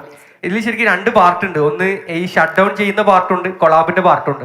കൊളാബ് ശരിക്കും ഏതൊരു ബിസിനസ് സക്സസ് ആവാനും ഒരു ബിസിനസ്സിനെ കൊണ്ട് ഒറ്റയ്ക്ക് ഇത് സാധിക്കത്തില്ല. ഈ കൊളാബറേഷൻസ് തന്നെയാണ് എല്ലാ ബിസിനസ്സിനെയും സക്സസ് ആക്കുന്നത്. ഇപ്പോൾ ഞാൻ ഇവിടെ ഒഫീഷ്യൽ സ്പോൺസറെ കണ്ടു, ട്രിപ്ലൈ. ഈ ട്രിപ്ലൈയും മറ്റൊരു 8 കൊളാബിലൂടെയാണ് ട്രിപ്ലൈ വളർന്നത് എന്നാണ് ഞാൻ മാർക്കറ്റിൽ നിന്ന് മനസ്സിലാക്കിയിട്ടുള്ളത്. അപ്പോൾ ആ ട്രിപ്ലൈയിലും മറ്റൊരു 8-കുമായിട്ട് അവർ കൊളാബ് ചെയ്തു, സ്ട്രാറ്റജിക് ഇൻവെസ്റ്റ്മെന്റ്സ് വന്നു, അതിലൂടെ അവർ വലുതായി. അപ്പം സ്ട്രാറ്റജിക് ഇൻവെസ്റ്റ്മെന്റ്സും സ്ട്രാറ്റജിക് കൊളാബറേഷൻസും സക്സസ്സിലേക്കും സ്കെയിലിങ്ങിലേക്കും ഇമ്പോർട്ടൻ്റ് ആയിട്ടുള്ള ഒരു ഘടകം തന്നെയാണ്. പിന്നെ അതിൻ്റെ ഇടയിൽ ചോദിച്ച ഈ 8x ഷട്ട് ഡൗൺ ചെയ്യുന്ന കാര്യമായിരുന്നു. അതിന് ഒരൊറ്റ റീസണേ ഉള്ളൂ, പ്രൊഡക്റ്റ് മാർക്കറ്റ് ഫിറ്റ്. നമ്മളൊരു പ്രോബ്ലം സൊല്യൂഷൻ ഒക്കെ ഉണ്ട് എന്നുണ്ടെങ്കിലും ഇതിന് പ്രൊഡക്റ്റ് മാർക്കറ്റ് ഫിറ്റ് ഇല്ല എന്നുണ്ടെങ്കിൽ അതിന് കാര്യമില്ല. ഇപ്പം നമ്മുടെ പ്രൊഡക്റ്റ് എടുക്കുകയാണെന്നുണ്ടെങ്കിൽ നമ്മുടെ പ്രൊഡക്റ്റിൽ ശരിക്കും ഒരുപാട് അക്കാഡമിക് കോഴ്സസ് ഉണ്ട്, നോൺ അക്കാഡമിക് കോഴ്സസ് ഉണ്ട്. ഞങ്ങൾ പറഞ്ഞപ്പോൾ ഞങ്ങളുടെ ആഗ്രഹം എല്ലാ കുട്ടികളുടെയും നീഡ്സും ആസ്പിറേഷൻസും മീറ്റ് ചെയ്യുക എന്നുള്ളതാണ്. ഒരു കുട്ടി ഞങ്ങളുടെ അടുത്ത് വന്നിട്ട് ഷെഫ് ആവണം എന്ന് പറഞ്ഞു കഴിഞ്ഞാൽ ആ കുട്ടിയുടെ ആ അഭിരുചി വളർത്താനും വേണ്ടിയിട്ടുള്ളതും കൊടുക്കണം എന്നുള്ളതാണ് നമ്മുടെ ആഗ്രഹം. പക്ഷെ നമ്മുടെ മാർക്കറ്റിലുള്ള ഒരു നീഡുണ്ട്. ഒരു പാരന്റ് പേ ചെയ്യാൻ എപ്പോഴും ആഗ്രഹിക്കുന്നത്, if the parent is willing to pay, if he or she is having, or the kid must have like a 10 to 50% increase in മാർക്സിൽ ആ ഇൻക്രീസ് കാണിച്ചു കൊടുക്കാൻ പറ്റിക്കഴിഞ്ഞാൽ പാരന്റ് പേ ചെയ്യും.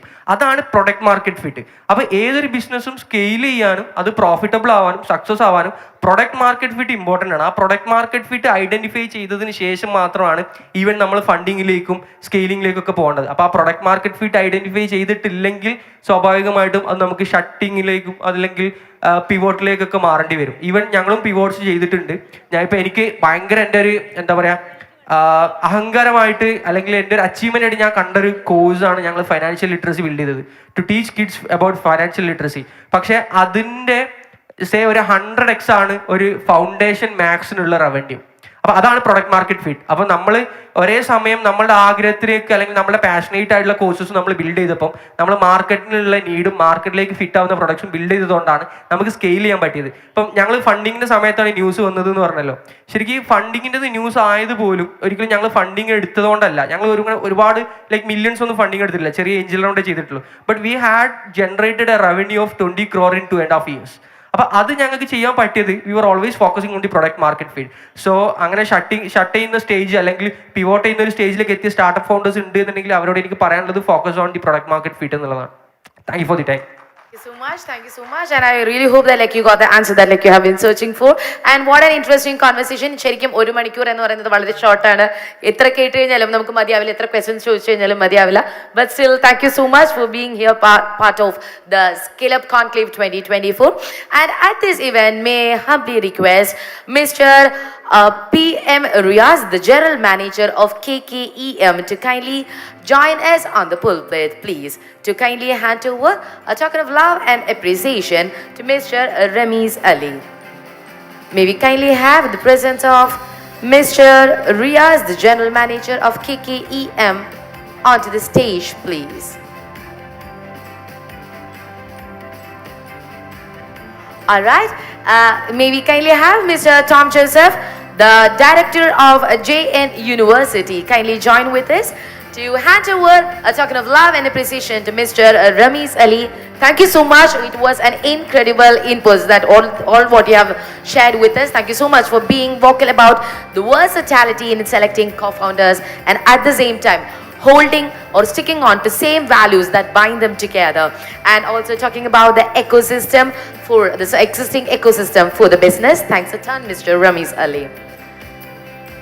And Mr. Tom, just may I humbly request you to kindly stay back and hand over a token of a gesture of appreciation to Mr. Anas. Thank you so much for your inputs and being vocal about the shortage of funds, the difficulty in a native production, and traversing through all the struggles. What a lovely speech. Thanks a ton. And now, may I request Dr. P. Uni, the chairman of KIMS, to kindly grace us with his presence on the pulpit. And thank you so much, Mr. Tom Joseph. Thanks a lot for being here with us tonight. All right. Dr. P. Uni, may I humbly request you to kindly hand over a token of love to Mr. Vimal Govind. And Vimal Govindinte ഒരു സ്പീച്ചിൽ നിന്ന് മനസ്സിലാക്കിയത് നമ്മളുടെ പാസ്റ്റിലുള്ള നമ്മളുടെ failures അല്ലെങ്കിൽ നമ്മളുടെ തോൽവിയൊന്നും തന്നെ നമ്മളുടെ ഭാവിയിലേക്കുള്ള വിജയത്തിന്റെ ഒരു ബെഞ്ച് മാർക്ക് ആവാൻ പാടില്ല എന്നുള്ളതാണ്. Thank you so much for such an inspiring and impressive conversation. And finally, may we kindly have Mr. Shabir Shamlaz, the CEO of Hubnetics, join with us on the stage. And thank you so much, Dr. P. Uni, for gracing us with your presence. May I humbly request you to kindly hand over a gesture of appreciation to Mr. R. Roshan for smoothly conducting such a wonderful session. Thank you so much for being here with us, Mr. R. Roshan. It was a delight and privilege for us to have you here with us tonight. Thank you so much. Now may I humbly request all of our wonderful panelists to kindly pose for a group photo. Thank you.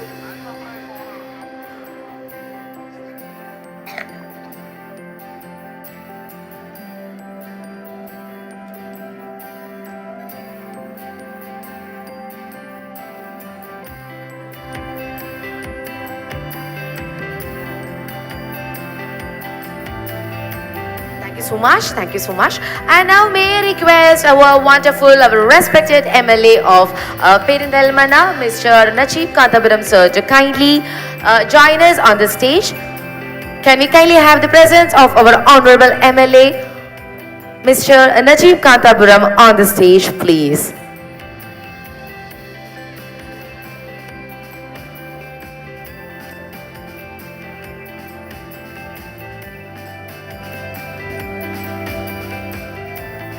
Alright, so we are actually moving on to an awarding ceremony. We are right now going to bestow the award for the best business consultancy with Mr. Hilal Abdullah. I'm sorry, there is a confusion from my side. Apologies for the same. And we will now love to bestow an award for the change maker in higher education. And that award goes to Dr. Tom M. Joseph, the director of Jain University. So can we kindly have you onto the stage, please? And also may I humbly request the presence of our honorable MLA, Najib Kantapuram sir, onto the stage, please.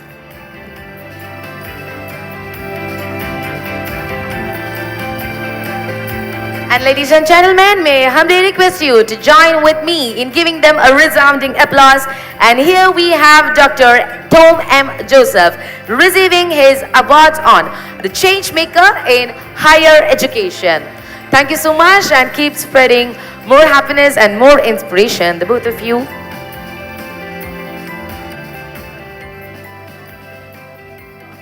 So may I humbly request you to kindly stay back.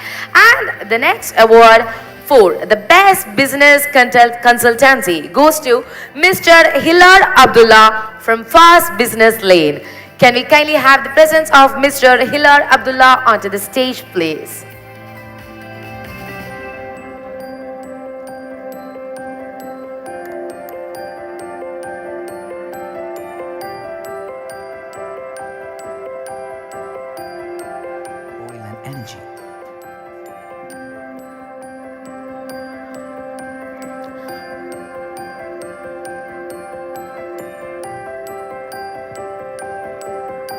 All right, Najib sir. So this is like the last few hours of the first day of ScaleUp Conclave 2024. No. I humbly request you to stay back. So in the meanwhile, may I ask you, sirinte മനസ്സിലുള്ള ഏറ്റവും വലിയൊരു ആഗ്രഹം അല്ലെങ്കിൽ this was all your idea. So now that it has been conceptualized and it's almost halfway through it, how exactly do you feel and like what is your feelings about the same? I'm so excited because ഇത്രയും ആളുകൾ, പ്രത്യേകിച്ചും നമ്മുടെ ഈ ഒരു team, ഇത്രയും ഗസ്റ്റുകൾ നമ്മൾ മലബാറിലേക്കോ അല്ലെങ്കിൽ പെരിന്തൽമണ്ണയിലേക്കോ എത്തിക്കുക എന്ന് പറയുന്നത് ഒരു വലിയ ടാസ്ക് ആയിട്ടായിരുന്നു നമ്മൾ കണ്ടിരുന്നത്. അത് സാധ്യമായി എന്നതിനേക്കാൾ വലിയ സന്തോഷം എനിക്ക് മറ്റൊന്നുമില്ല. കാരണം ഇന്നലെ നമ്മുടെ ഈ സെഷനിലെ ഉണ്ണി സാറ്, അദ്ദേഹം ശരിക്കും പറഞ്ഞാൽ കാല് വയ്യാതെ ട്രെയിനിൽ യാത്ര ചെയ്യാൻ കഴിയാതെ അത്രയേറെ ബുദ്ധിമുട്ടിലായിരുന്നു. അദ്ദേഹം അത്രയും റിസ്ക് എടുത്ത് ശരിക്കും പറഞ്ഞാൽ കിടന്നു പോരാൻ വേണ്ടിയുള്ളൊരു സംവിധാനം ഒരുക്കിയിട്ടാണ് അദ്ദേഹം ഈ പ്രോഗ്രാമിന് വന്നത്. അത്രയും ആളുകൾ ഇത്ര വാല്യൂ ചെയ്യുന്നു എന്നുള്ളതാണ്. Personally I am so honoured by those guests who are attending this function because അവരെല്ലാവരും നമ്മളെ ഒരു ഹോണർ ചെയ്യുന്നതിൻ്റെ ഒരു വലിയ സന്തോഷമാണ് എനിക്ക് ഈ നിമിഷത്തിലുള്ളത്. ഇവിടെ ഇരിക്കുന്ന എല്ലാവരും ഞങ്ങളെല്ലാം കൈകോർക്കാൻ പോവുകയാണ്. അത് നിങ്ങൾക്ക് വേണ്ടിയാണ്. കാരണം now we are going to start a visionary idea that is what the ScaleUp village, അത് ഒരു പബ്ലിക് ഡൊമൈനിലേക്ക് നമ്മൾ വരാൻ പോവുകയാണ്. നമ്മളെ സംബന്ധിച്ചിടത്തോളം ഇനി കേരളത്തിലെ, പ്രത്യേകിച്ച് മലബാറിലെ ഇൻഡസ്ട്രിയൽ ഇക്കോസിസ്റ്റത്തിനെ മുഴുവനും നമ്മൾ ഏറ്റവും നല്ല മെൻറ്റർഷിപ്പ് കൊടുക്കുന്ന ഈ വലിയ പൂളിനെ ഞങ്ങൾ ഈ പുതിയ ചെറുപ്പക്കാർക്ക് വേണ്ടി അണിയിച്ചൊരുക്കുന്ന ഒരു പുതിയ കമ്പനി രൂപീകരിക്കുന്ന വിവരം വളരെ സന്തോഷപൂർവ്വം നിങ്ങൾക്ക് മുമ്പിൽ അറിയിക്കുകയാണ്. Thank you. Thank you so much, sir. And once again, we would like to know one more thing from you.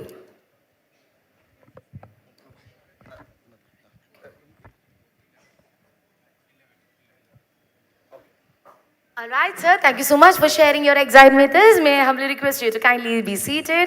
And thank you so much. And we are all also excited to be a part of this ScaleUp Conclave 2024. So, ഇന്നത്തെ നമ്മുടെ ScaleUp Conclave 2024 realised ആവാൻ, ഇത് ഇത്രയും സാധ്യമാകുവാനായി ഒരുപാടധികം പേരുടെ efforts ഉണ്ടെന്ന് നമുക്കറിയാം. And അതിലെ നമ്മുടെ major sponsors, they have already talked with us in the morning. And right now, we have got two wonderful partners to share their words with us. Let me invite onto the stage Mr. Asher Mauzi, the founder and chairman of Mauzi Awil Milk, the first exclusive retailer of Awil Milk in India. ഇദ്ദേഹത്തിൻ്റെ ഒരു successful സ്റ്റോറിയെ പറ്റി പറയണം എന്നുണ്ടെങ്കിൽ നമ്മൾ 1985 ചിലപ്പോൾ പോകേണ്ടി വരും. When his beloved father initiated the Shimla juice shop with an intention to deliver quality drinks with hygiene at an affordable price, which they still hold high. Let us put together our hands to welcome Mr. Asher Mauzi, the founder and chairman of Mauzi Awil Milk. Sir, can I kindly have you on the stage, please?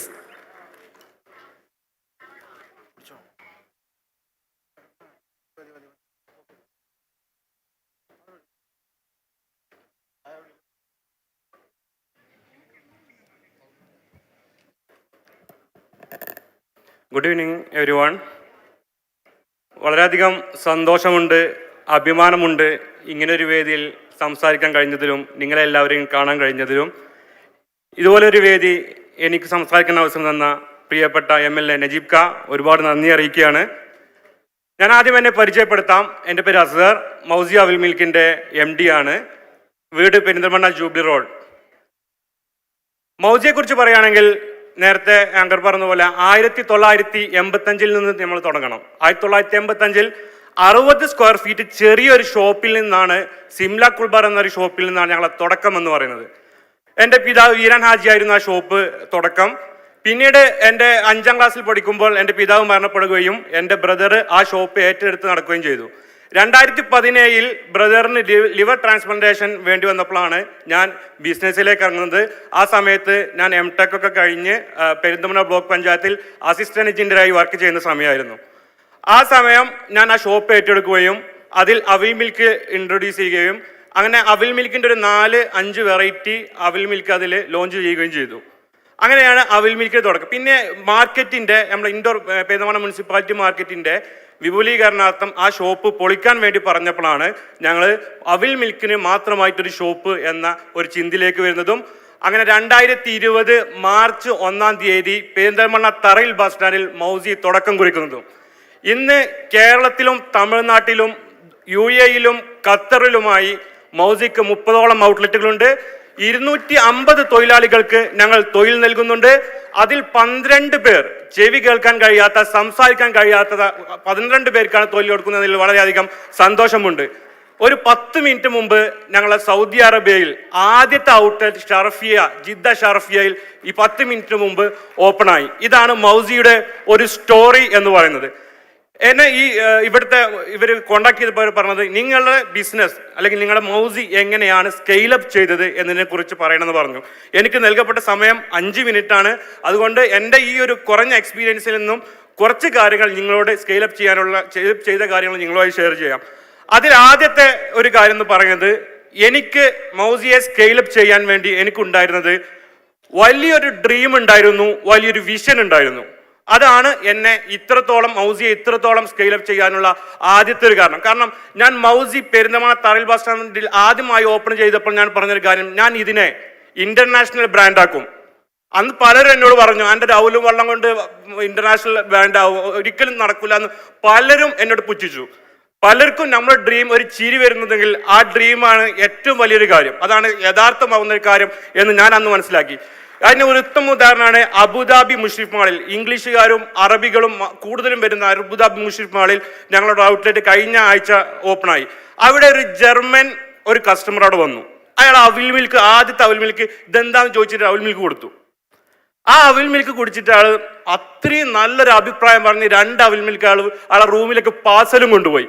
നമ്മുടെ മലപ്പുറത്തിന്റെ ഡ്രിങ്കിനെ ഇത്രത്തോളം എത്തിക്കാൻ കഴിയുമെങ്കിൽ ഏതൊരു ബിസിനസ്സിനെയും ഒരുപാട് നമുക്ക് scale up ചെയ്യാം എന്നൊരു തെളിയിച്ചൊരു ഇൻസിഡന്റ് ആയിരുന്നു ആ ഒരു സംഭവം. രണ്ടാമത്തെ കാര്യം എന്ന് പറയുന്നത്, ഞാൻ വിശ്വസിക്കുന്ന തിയറി, ഞാൻ പെരിന്തൽമണ്ണ ME എഞ്ചിനീയറിംഗ് കോളേജിലാണ് പഠിച്ചത്. എൻ്റെ ടീച്ചർ ഇവിടെ ഉണ്ട്, ജീജ മിസ്. അപ്പോൾ ആ ME എഞ്ചിനീയറിംഗ് കോളേജ് ഞാൻ പഠിക്കുന്ന സമയത്ത് മാഗസിനിൽ കണ്ട ഒരു കോഴ്സ് ഉണ്ട്. ആ കോഴ്സിൽ പറയുന്നത്, നിങ്ങളുടെ ബിസിനസ്സിനെ സക്സസ് ആക്കുന്ന ഫാക്ടറികളിൽ അത് നിങ്ങൾ ഏത് രാജ്യത്തിൽ നിന്നാണോ, അല്ലെങ്കിൽ ഏത് ഭാഷയാണോ, ഏത് കുടുംബമാണോ, അല്ലെങ്കിൽ നിങ്ങളുടെ സാമ്പത്തിക സ്ഥിതി എന്താണോ, അല്ലെങ്കിൽ നിങ്ങളുടെ ബുദ്ധി, സ്കില്ല്, ഇതൊന്നും ഒരു ഫാക്ടർ അല്ല. അങ്ങനെ ആയിരുന്നെങ്കിൽ ഇപ്പോൾ സാമ്പത്തികമായിട്ടുള്ളതാണെങ്കിൽ അംബാനിയുടെ 2 മക്കളിൽ ഒരാൾ സക്സസ്ഫുള്ളും ഒരാൾ ഫ്ലോപ്പുമാണ്. അങ്ങനെ 2 ആൾ സക്സസ് ആവുമായിരുന്നു. അല്ലെങ്കിൽ എല്ലാ രാജ്യത്തും ധനികരും ഉണ്ട്, സാമ്പത്തികം. അപ്പൊ ആ ഒരു മാഗസിനിൽ കണ്ട കാര്യം, നിങ്ങൾ ചെയ്യുന്ന ബിസിനസ്സിൽ യുണീക്നെസ് ഉണ്ടെങ്കിൽ, വ്യത്യസ്തത കൊണ്ടുവരുന്നെങ്കിൽ ഏതൊരു ബിസിനസ്സിനെയും സക്സസ് ആക്കാൻ പറ്റും എന്നൊരു കാര്യത്തിലാണ് ഞാൻ ഉറച്ചു വിശ്വസിക്കുന്നത്. അതാണ് മൗസിയുടെ സക്സസ് എന്ന് പറയുന്നത്. വ്യത്യസ്തമായ അവിൽ മിൽക്കുകൾ കൊണ്ട് ഇതുവരെ ആരും കാണാത്ത കൺസെപ്റ്റ് കൊണ്ട് ഞാൻ മൗസിയെ സ്കെയിലപ്പ് ചെയ്തു. അതാണ് ഒരു കാര്യം. മൂന്നാമത്തെ കാര്യം, നല്ലൊരു ടീമിനെ ബിൽഡ് ചെയ്യുക, സെൽഫ് എംപ്ലോയ്മെന്റ് ആവാതിരിക്കുക, നല്ല ടീമിനെ ബിൽഡ് ചെയ്ത് ആ ടീമിനെ നല്ലൊരു സിസ്റ്റം ക്രിയേറ്റ് ചെയ്ത് ആ സിസ്റ്റം കൊണ്ട് മൗസി അല്ലെങ്കിൽ ഒരു ബിസിനസ്സിനെ ചലിപ്പിക്കുക എന്നത്. അഞ്ചാമത്തെ കാര്യം, ഏറ്റവും പ്രധാനപ്പെട്ട കാര്യം, ബ്രാൻഡിങ് ആൻഡ് മാർക്കറ്റിംഗ്. പലപ്പോഴും പല സക്സസ്ഫുൾ ആയ ആളുകളും പല ബിസിനസ്സിലും പണം ചെലവാക്കി ബ്രാൻഡിങ് ചെയ്യാത്ത അവസ്ഥ വരുന്നുണ്ട്. അത് ബിസിനസ് പിന്നോട്ട് വലിക്കും. മാർക്കറ്റിങ്ങിനും ബ്രാൻഡിങ്ങിനും കോൺസെൻട്രേറ്റ് ചെയ്താൽ ഏതൊരു ബിസിനസ്സിനെയും നമുക്ക് പെട്ടെന്ന് സ്കെയിലപ്പ് ചെയ്യാം എന്ന് തെളിവാണ് മൗസി. ഞാൻ എൻ്റെ സമയപരിമിതി മൂലം ഞാൻ കൂടുതൽ സംസാരിക്കുന്നില്ല. അപ്പോൾ ഇത്രയും ഒരു അവസരം നജീബ് MLA നന്ദി അറിയിക്കുന്നു. മാത്രമല്ല, നമ്മളൊക്കെ എന്ത് ചെയ്യണം, നമ്മളൊരു ബിസിനസ് സ്കെയിലപ്പ് ചെയ്യാൻ എന്നതാണ്. അവർ നമ്മുടെ എല്ലാവരുടെയും ബിസിനസ് സ്കെയിലപ്പ് ആവട്ടെ എന്ന് ആശംസിച്ചുകൊണ്ട് ഞാൻ എൻ്റെ വാക്കുകൾ അവസാനിപ്പിക്കുന്നു. നമസ്കാരം.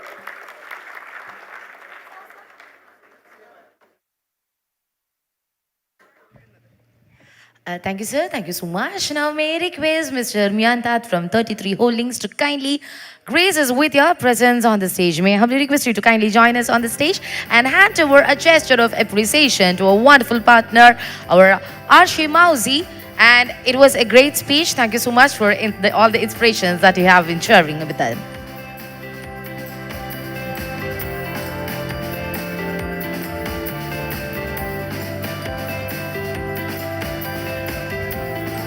Kindly put together your hands for Mr. Ashar Mauzi and Mr. Miantat.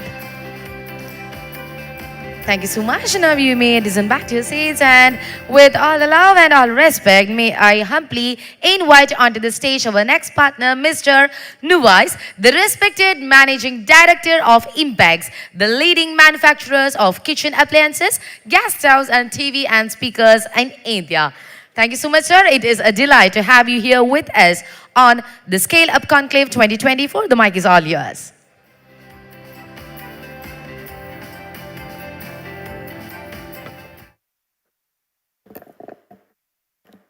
Good evening. ഈ സ്കെയിലപ്പ് 24ലേക്ക് എൻ്റെ ബ്രാൻഡിൻ്റെ പേര് ഇംപെക്സ്, എല്ലാവർക്കും അറിയായിരിക്കും. 2006 ഇംപെക്സ് സ്റ്റാർട്ട് ചെയ്യുന്നത്. ചെറിയ രീതിയിൽ പുറത്തുനിന്ന് ഇമ്പോർട്ട് ചെയ്തിട്ടാണ് ഇംപെക്സ് എന്ന ബ്രാൻഡ് നെയിമിലൂടെ പ്രൊഡക്റ്റ് കൊണ്ടുവരുന്നത്. അതോടൊപ്പം എൻ്റെ 18ാമത്തെ വയസ്സിലാണ് ശരിക്കും ഞാൻ ബിസിനസ്സിലേക്ക് എൻട്രി ചെയ്യുന്നത്. എൻ്റെ +2 ഞാൻ ടെക്നിക്കൽ ഹയർ സെക്കൻഡറി ആയിരുന്നു പഠിച്ചിരുന്നത്. ടെക്നിക്കൽ ഹയർ സെക്കൻഡറി സ്കൂൾ വാഴക്കാടായിരുന്നു. അപ്പോൾ അവിടെ നിന്ന് ഒരു ചെറിയ പ്രൊജക്റ്റ് ചെയ്തുകൊണ്ടാണ് എൻ്റെ 10th ഒരു പ്രൊജക്റ്റായിരുന്നു. ഞാനൊരു ഇൻവെർട്ടർ ആണ് എനിക്കത് ചെയ്തിരുന്നത്. ആ സമയത്തൊരു ചെയ്ത പ്രൊജക്റ്റ് ആ പ്രൊജക്റ്റ് ചെയ്തപ്പോൾ അന്ന് ഇവിടെ എനിക്ക് വന്ന ഇൻവെർട്ടറൊക്കെ ഒരു 98 കാലഘട്ടങ്ങളാണ്. അന്നിവിടെ 10,000 റുപ്പീസൊക്കെയാണ് ഒരു ഇൻവെർട്ടറിൻ്റെ പ്രൈസിങ്. അപ്പോൾ അന്ന് എനിക്കൊരു 1500 രൂപയ്ക്ക് ഒരു ഇൻവെർട്ടറിൻ്റെ പ്രൊജക്റ്റ് ചെയ്യാൻ പറ്റിയപ്പോൾ എൻ്റെ വീടിൻ്റെ അടുത്തുള്ള ഒരു ഡോക്ടർക്ക് ഞാനതൊരു 3000 രൂപയ്ക്കത് വിൽറ്റുകൊണ്ടാണ് ഞാനൊരു ബിസിനസ് എന്താ എന്നുള്ള ബാലപാഠം പഠിക്കുന്നത്. അപ്പം എൻ്റെ 10ാം ക്ലാസ്സിലാണ് ഞാൻ പഠിക്കുന്നത്. അന്ന് 16ാമത്തെ വയസ്സിലായിരിക്കും.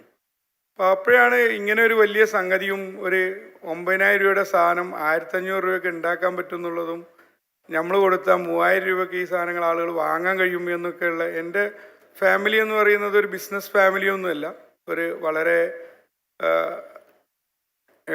ഫാദർ ഗൾഫിലായിരുന്നു വർക്ക് ചെയ്തിരുന്നത്. മറ്റുള്ള ഉപ്പയുടെ അനിയും ജ്യേഷ്ഠന്മാരെല്ലാം ഗവൺമെൻറ് ഉദ്യോഗസ്ഥന്മാരൊക്കെ അതുകൊണ്ട് ഒരിക്കലും ഒരു ബിസിനസ് ഫാമിലി അല്ല. അപ്പോൾ അപ്പോഴാണ് അവിടെ നിന്ന് തന്നെ തുടങ്ങി നമുക്ക് എങ്ങനെ ബിസിനസ് ചെയ്യാൻ പറ്റും, എങ്ങനെ ഇതിനെ വലുതാക്കാൻ പറ്റും. അപ്പോൾ പിന്നീട് എല്ലാ പത്രങ്ങളിലൊക്കെ ഇങ്ങനെ എടുത്ത് വായിക്കും, ഇതിൻ്റെയൊക്കെ വില ഇതാണ്, ഇങ്ങനെ സംഗതികൾ എന്നുള്ളത്.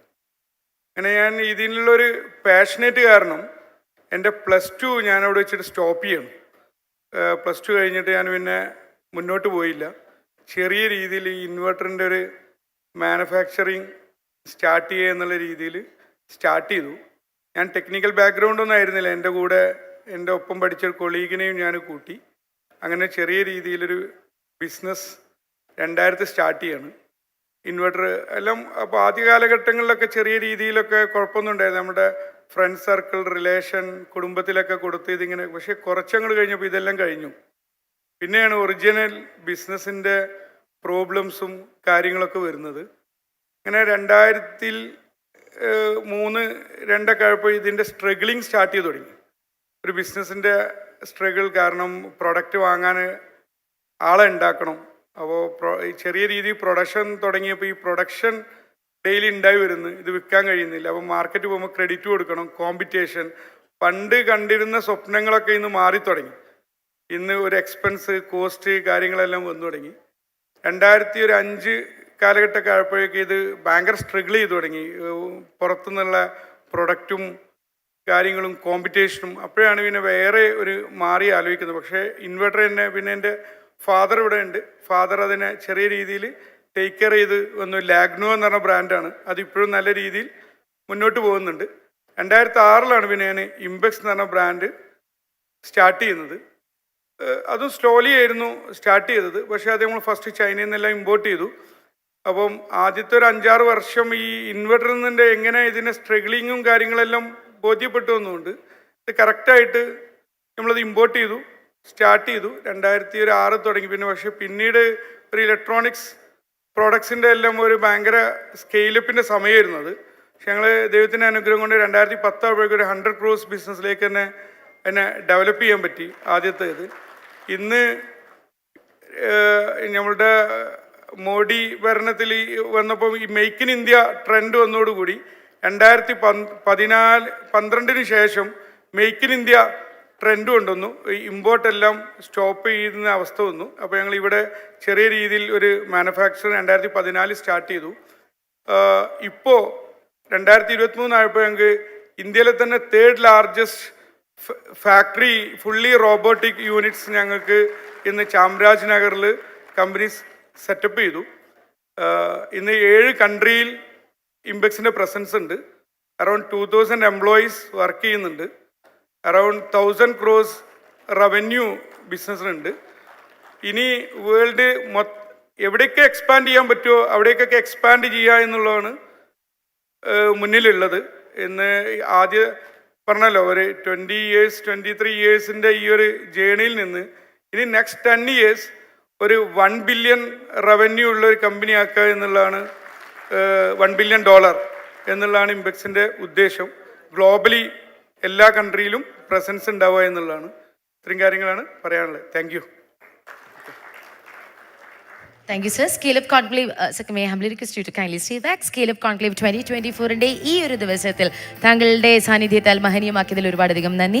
ഞങ്ങളുടെ സ്നേഹസൂചകമായ ഒരു ചെറിയ സമ്മാനം ഇദ്ദേഹത്തിന് ശ്രീനിവാസ് അവർക്ക് സമ്മാനിക്കുന്നതിനായി നമുക്ക് ഏറെ സ്നേഹത്തോടെ ഏറെ ആദരവോടെ ഈ വേദിയിലേക്ക് ക്ഷണിക്കാം ബഹുമാന്യനായ MLA Shri Najeeb അവർകളെ.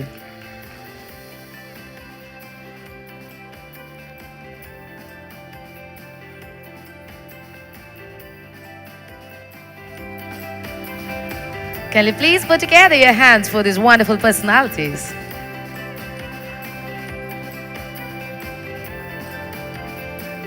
Thank you.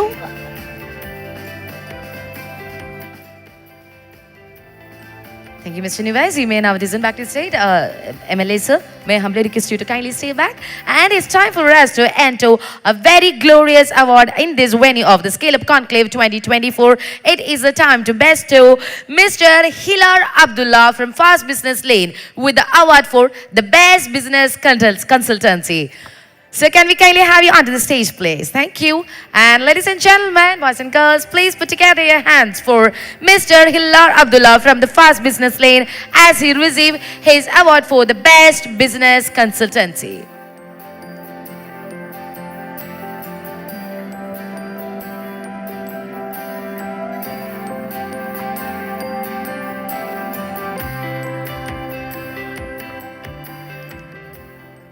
Thank you so much. What a pleasure having all three of you here with us tonight.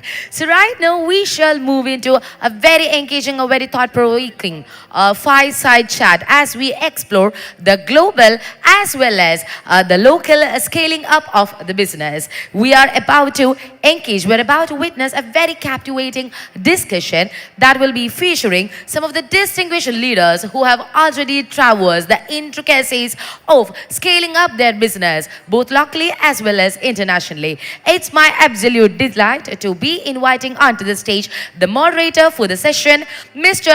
Ajmal TP, a free-thinking fusionpreneur, a concept consultant, and the founding chief of the brand Buji that specializes in crafting concepts that transcends the ordinary and which stands as a vibrant center for innovative concept development, housing a diverse teams of visionaries, strategists, and skilled individuals. Thank you, Mr. Ajmal TP, for joining with us today.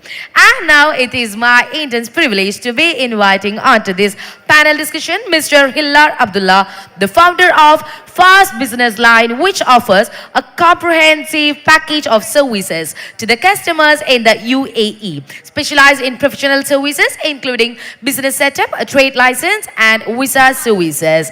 Mr. Hilar Abdullah, it would be a real delight if you could join us on the stage for this session on the Indian and global perspective of scaling up.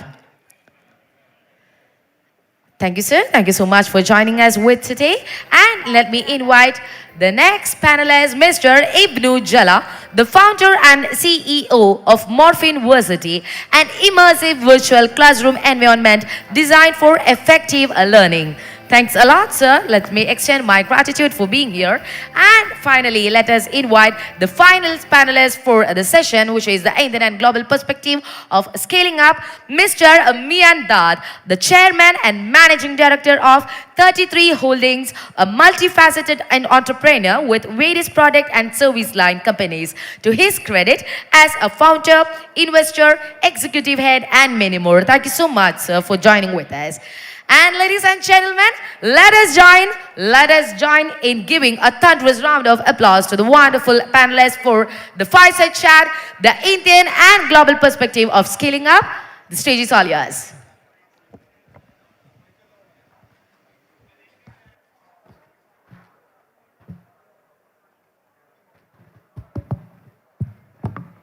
Thank you very much. Thank you ScaleUp Conclave for this initiative. So actually, I'm very happy to sit here. One of the golden era of entrepreneurs എന്ന് പറയാൻ പറ്റിയിട്ടുള്ള ഒരു കാലത്താണ് ഇപ്പോൾ നമ്മളുള്ളത്. Especially ഓണ്ടർപ്രണേഴ്സിനൊക്കെ ഒരു celebrities ആയിട്ട് കാണുന്ന ഒരു കാലത്ത്. So I'm really enjoying the journey of all the entrepreneurs around the world.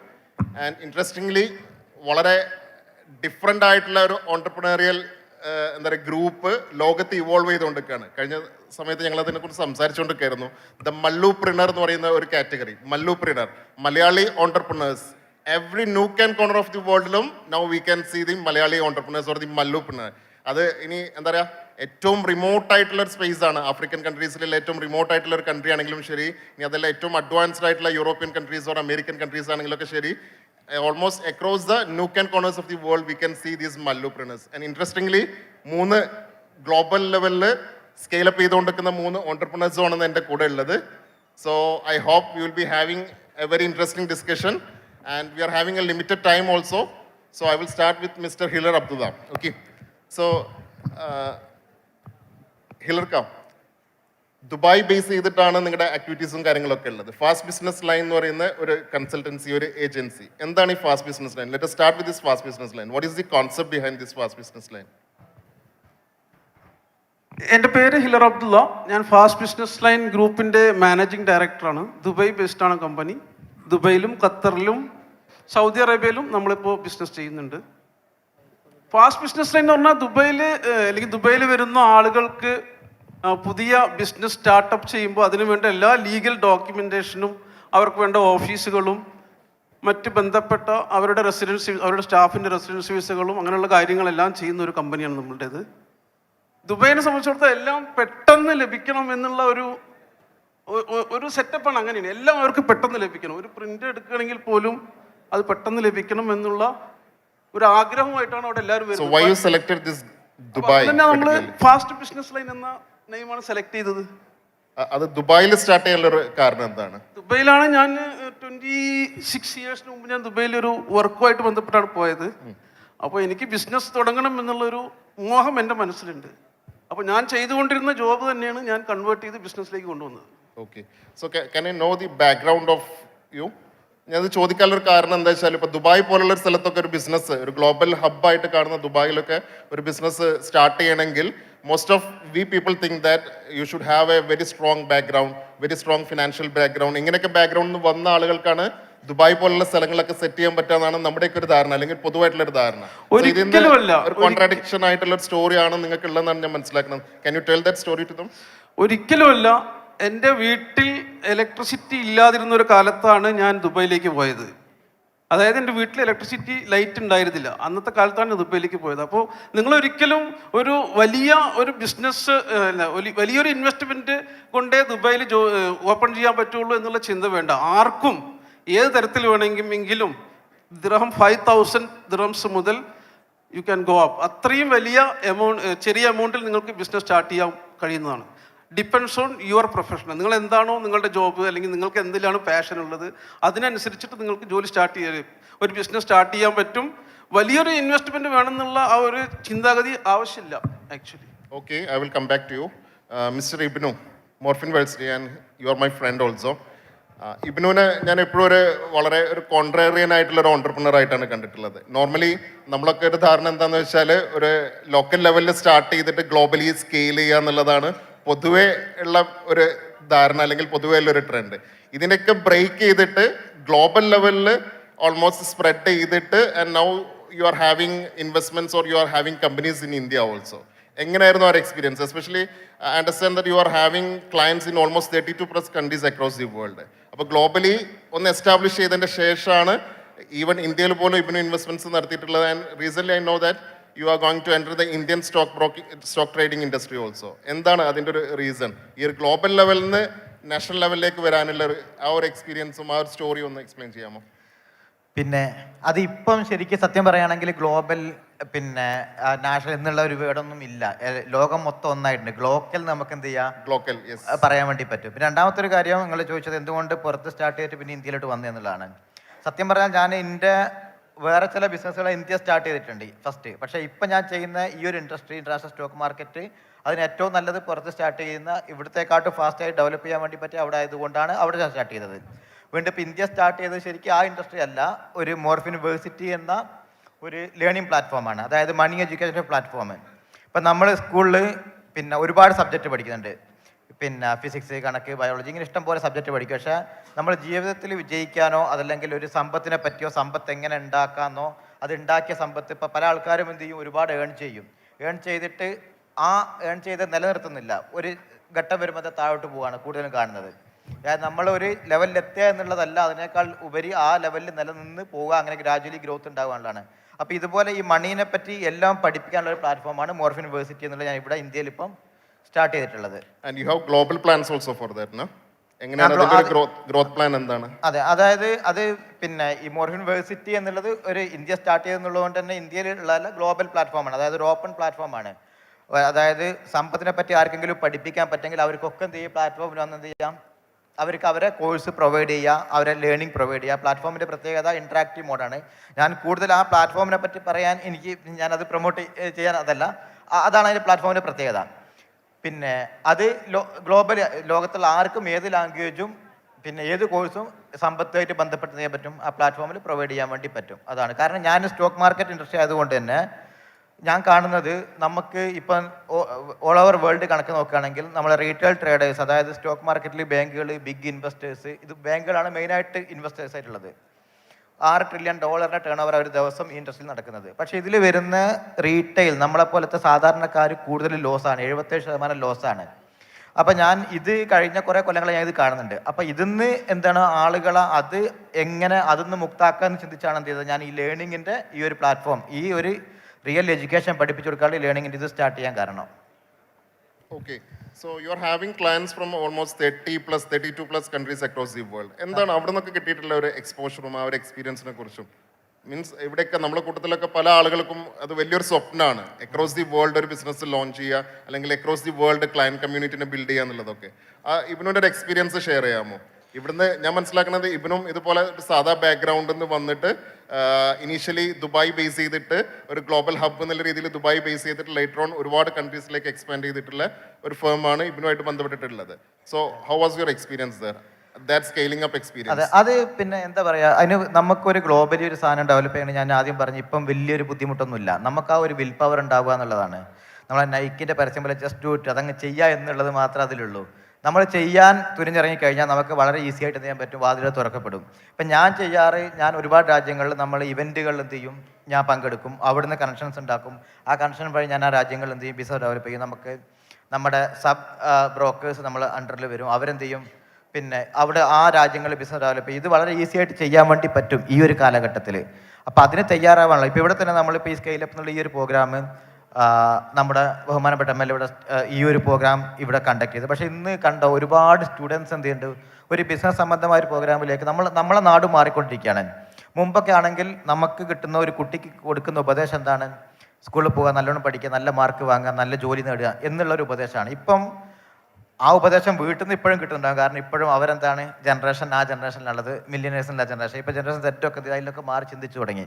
അവർ ബിസിനസ്സെ പറ്റിയൊക്കെ ചിന്തിക്കാനും ഇതുപോലത്തെ പ്രോഗ്രാമുകൾ അറ്റൻഡ് ചെയ്യാനും അങ്ങനത്തെ. നമ്മളിപ്പോൾ തന്നെ നമ്മളൊരു വളണ്ടിയർ അവിടെ സംസാരിച്ചപ്പോൾ കണ്ട് അവരെ കോളേജിൽ നിന്നുണ്ട്, ഒരു ബിസിനസ് ക്ലബ്ബ് ഉണ്ട്, ഇതൊക്കെ ഇവിടെ വന്നു തുടങ്ങി. അപ്പോൾ ഇങ്ങനത്തെ ഒരു കാലഘട്ടത്തിൽ വളരെ ഈസി ആയിട്ട് ചെയ്യാൻ പറ്റും, പോകാൻ വേണ്ടി പറ്റും. നമ്മളതിന് ശ്രമിക്കുക, അത് ചെയ്യുക എന്നുള്ളത് മാത്രമേ ഉള്ളൂ. അല്ലാതെ പ്രത്യേകിച്ചൊരു കഴിവോ എന്നെ സംബന്ധിച്ച് പറയുകയാണെങ്കിൽ ഈവൻ പ്രോപ്പർ ലാംഗ്വേജ് പോലും എനിക്കില്ല. എനിക്ക് ഏറ്റവും നന്നായി സംസാരിക്കാൻ മലയാളം മാത്രമേ അറിയുള്ളൂ. This is a very important thing what he's telling. നമ്മുടെയൊക്കെ ഒരു എന്താ പറയുക, ഒരു ധാരണ എന്താണെന്ന് വെച്ചാൽ only if you are having good communication skill good language, ഇങ്ങനെയൊക്കെ ആണെങ്കിൽ മാത്രമേ ഒരു ഗ്ലോബൽ ലെവലിൽ നമുക്ക് ഒരു എക്സ്പാൻഡ് ചെയ്യാൻ പറ്റുള്ളൂ എന്നുള്ളത്. അതിന് എൻറ്റയർലി ഡിഫറെൻ്റ് ആയിട്ടുള്ള ഒരു കേസ് സ്റ്റഡിയാണ് ഞാൻ മനസ്സിലാക്കിയെടുത്തോളം Ibnu. He himself saying that he is not having that good language background or anything, but still what is that factor? എന്താണ് ശരിക്കും ആ ഒരു ഇത്രയും കൺട്രീസിലേക്കൊക്കെ ഒരു എക്സ്പോഷറും ഒരു കണക്ഷനൊക്കെ ഉണ്ടാക്കിയത്? ലാംഗ്വേജ് സ്കില്ലൊന്നും ഇല്ലാതെ എങ്ങനെ അവിടേക്ക് കയറി അത് ബിൽഡ് ചെയ്തു? അത് ഞാൻ പറഞ്ഞില്ല, അതിന് പ്രത്യേകിച്ച് ഞാനത് ചോദിക്കാനുള്ള കാരണം എന്താ വെച്ചാൽ അഗൈൻ ഇന്റർപ്രിറ്റിംഗ്, നമ്മുടെയൊക്കെ ഒരു ധാരണ, എസ്പെഷ്യലി മലയാളീസിൻ്റെ ഒരു ധാരണ നമുക്ക് ലാംഗ്വേജ് സ്കില്ല് ഇല്ല എന്നുള്ളതാണ്. നല്ല ഇംഗ്ലീഷിൽ വളവള സംസാരിക്കാനുള്ള സ്കില്ലില്ല, അതുകൊണ്ട് തന്നെ ഓപ്പണിങ്സും ഓപ്പർച്യൂണിറ്റീസും ഒന്നും നമുക്ക് മുമ്പിൽ ഓപ്പൺ ചെയ്യില്ല എന്നുള്ളൊരു ധാരണയുണ്ട്. അതുകൊണ്ടാണ് ഞാൻ ഈ ക്വസ്റ്റ്യൻ വളരെ സ്പെസിഫിക്കലി ഇവനോട് ചോദിക്കുന്നത്. അത് നമുക്ക് ഇപ്പം ലാംഗ്വേജ് സ്കില്ലില്ല. എനിക്ക് നല്ല കണക്ഷൻസ് ഈ പറഞ്ഞ 32 രാജ്യങ്ങളും നല്ല കണക്ഷൻസ് ഉണ്ട്. നല്ല ഇന്നേക്കാൾ പ്രൊഫൈലിൽ ഹൈ പ്രൊഫൈൽ നിൽക്കുന്ന ആളുമായിട്ട് എനിക്ക് നല്ല ബന്ധങ്ങളുണ്ട്. പക്ഷേ ഈ ബന്ധങ്ങൾ ഇപ്പം നമ്മളടുത്ത് തമിഴൻ വന്ന് മലയാളം സംസാരിക്കുമ്പം ആ തമിഴൻ മലയാളം തിരിച്ച് പറഞ്ഞാൽ നമ്മൾ എന്ത് ചെയ്യൂല, ചിരിക്കൂല. കാരണം നമ്മളെ ലാംഗ്വേജ് അല്ല തമിഴ് എന്നുള്ളത്, അതായത് അദ്ദേഹത്തിൻ്റെ ലാംഗ്വേജ് അല്ല മലയാളം എന്നുള്ളത് നമുക്കറിയാം. ഇതേപോലെയാണ് ഞാൻ ഇംഗ്ലീഷ് സംസാരിക്കില്ല എന്നല്ല, തെറ്റുകളുണ്ടാവും, ഗ്രാമർ മിസ്റ്റേക്ക് ഉണ്ടാവും, പല തെറ്റുകളുണ്ടാവും. പക്ഷേ അത് അവരെന്ത് ചെയ്യും, മനസ്സിലാക്കും. നമ്മൾ മലയാളികൾ പൊതുവെ ചെയ്യുന്ന എന്താണ്, ഇത് ചിന്തിച്ചിട്ട് ഇത് ചെയ്യാതിരിക്കും. അങ്ങനത്തെ സദസ്സിൽ എന്ത് ചെയ്യുക, അത് ചെയ്യാതിരിക്കാനുള്ള ആളാണ് നമ്മൾ. ഏത് സമയത്തും നമുക്ക് ലാംഗ്വേജ് കമ്മ്യൂണിക്കേഷൻ ഉള്ളത്, അതായത് നമ്മളൊരാൾ സംസാരിക്കുമ്പോൾ നമ്മൾ ഉദ്ദേശിക്കുന്നത് അവർക്ക് മനസ്സിലാവണം. അതിനു വേണ്ടിയാണ്, കമ്മ്യൂണിക്കേഷൻ ആണല്ലോ, അത് അങ്ങ് ചെയ്യാന്നുള്ളതാണ് അതിനൊക്കെ ഉള്ളൊരു കേസ്. പിന്നെ നമ്മൾ ചെയ്യുന്നത് ഒരു വാല്യൂ ഓറിയൻറ്റഡ്, ഞാൻ എപ്പോഴും എൻ്റെ ബിസിനസ്സിലൊക്കെ പക്ക 100% വാല്യൂ കീപ്പ് ചെയ്തേ ചെയ്യുള്ളൂ. അപ്പം അത് പ്രോപ്പറായിട്ട് എന്ത് ചെയ്യും, ഇവരുടെ അടുത്ത് കമ്മ്യൂണിക്കേറ്റ് ചെയ്യും. പിന്നെ അത് അവർക്ക് ആ ജെന്യൂനിറ്റി ഫീൽ ചെയ്യുമ്പോൾ വളരെ ഈസി ആയിട്ട് അക്സെപ്റ്റ് ചെയ്യും. അങ്ങനെയാണ് എനിക്ക് ആ ഒരു expansion saw that in your profile that you have even attended, you are having connection with Robert Kiyosaki. Robert Kiyosaki എന്നൊക്കെ പറഞ്ഞാൽ നമ്മുടെയൊക്കെ ഒരു especially for the entrepreneurial community ഒരു വളരെ ഡ്രീം പേഴ്സണാലിറ്റി ആയിട്ടുള്ള ഒരാളാണ്.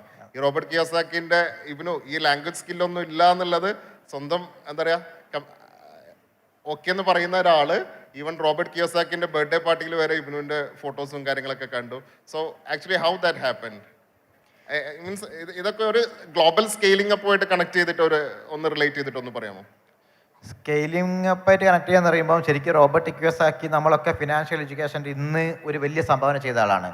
അപ്പോൾ അദ്ദേഹത്തിന് റിച്ച് ഡാഡ് പുവർ ഡാഡ് എന്നുള്ള ബുക്ക് എല്ലാവരും വായിച്ചിട്ടുണ്ടാവും. വായിക്കാത്ത ആൾക്കാർ എന്ത് ചെയ്യണം, ആ പുസ്തകം എന്ത് ചെയ്യണം, വായിക്കണം. കാരണം നമുക്ക് എങ്ങനെ ഒരു ഫിനാൻസ് മാനേജ് ചെയ്യാമെന്നോ എങ്ങനെ അത് അത്രയും പഠിപ്പിക്കുന്ന ഒരു ബുക്കാണ്. അപ്പോൾ എനിക്ക് ആഗ്രഹം ഉണ്ടായിരുന്നു ഇദ്ദേഹത്തിനെ കാണണമെന്നും പ്രോഗ്രാം പങ്കെടുക്കണമെന്നും ഒക്കെ ഉള്ളത്. പക്ഷേ എനിക്ക് അത് പക്ഷേ എങ്ങനെ സംഭവിക്കുന്ന അറിയില്ല, US-ലാണ്. പക്ഷേ എനിക്ക് ശിവക്കേര നമ്മുടെ ഇന്ത്യൻ ഓതർ നല്ല കോൺടാക്റ്റാണ്. ശിവക്കേര വഴിയാണ് എനിക്ക് ആ ഒരു കണക്ഷൻ വന്നിട്ടുള്ളത്. അത് അങ്ങനെയാണ് എനിക്ക് ആ പാർട്ടിയിലേക്ക് ഇൻവിറ്റേഷൻ കിട്ടിയിട്ടുള്ളത്. Okay, very interesting. So I will again come back to you.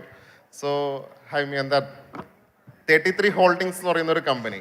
So it seems very interesting, especially the diverse portfolio, വളരെ ഡിഫറെൻ്റ് ആയിട്ടുള്ള. And right now I think you are having almost 37+ businesses. ഏകദേശം 37-ലധികം ബിസിനസ്സുകളിൽ മിയന്ത അത് engaged ആണെന്ന് പറഞ്ഞത്.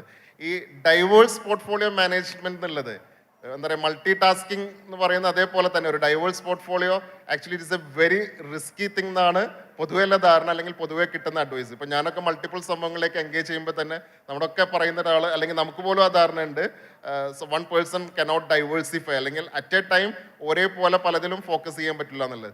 So 33 Holdings എന്നുള്ള ഈ ഒരു കോൺസെപ്റ്റിനെ I understand that you are in the beginning stages you are having almost 33 companies. So how you are managing this diverse portfolio, that also especially in a global context, ഒരു globally ഉള്ള പല എന്താ പറയുക ബിസിനസ്സുകളാണ് മിയന്ത അതിനുള്ളത്. എങ്ങനെയാണ് ഇത് മാനേജ് ചെയ്യുന്നത്? First of all thank you for the opportunity. 33 holdings first തന്നെ 33 company ആയതല്ല, അത് 33+ company ആയതല്ല. In how many years? It took time, 15 years എടുത്തിട്ടാണ് ഇവിടം വരെ. So initially you started from India or outside India? Start ചെയ്തത്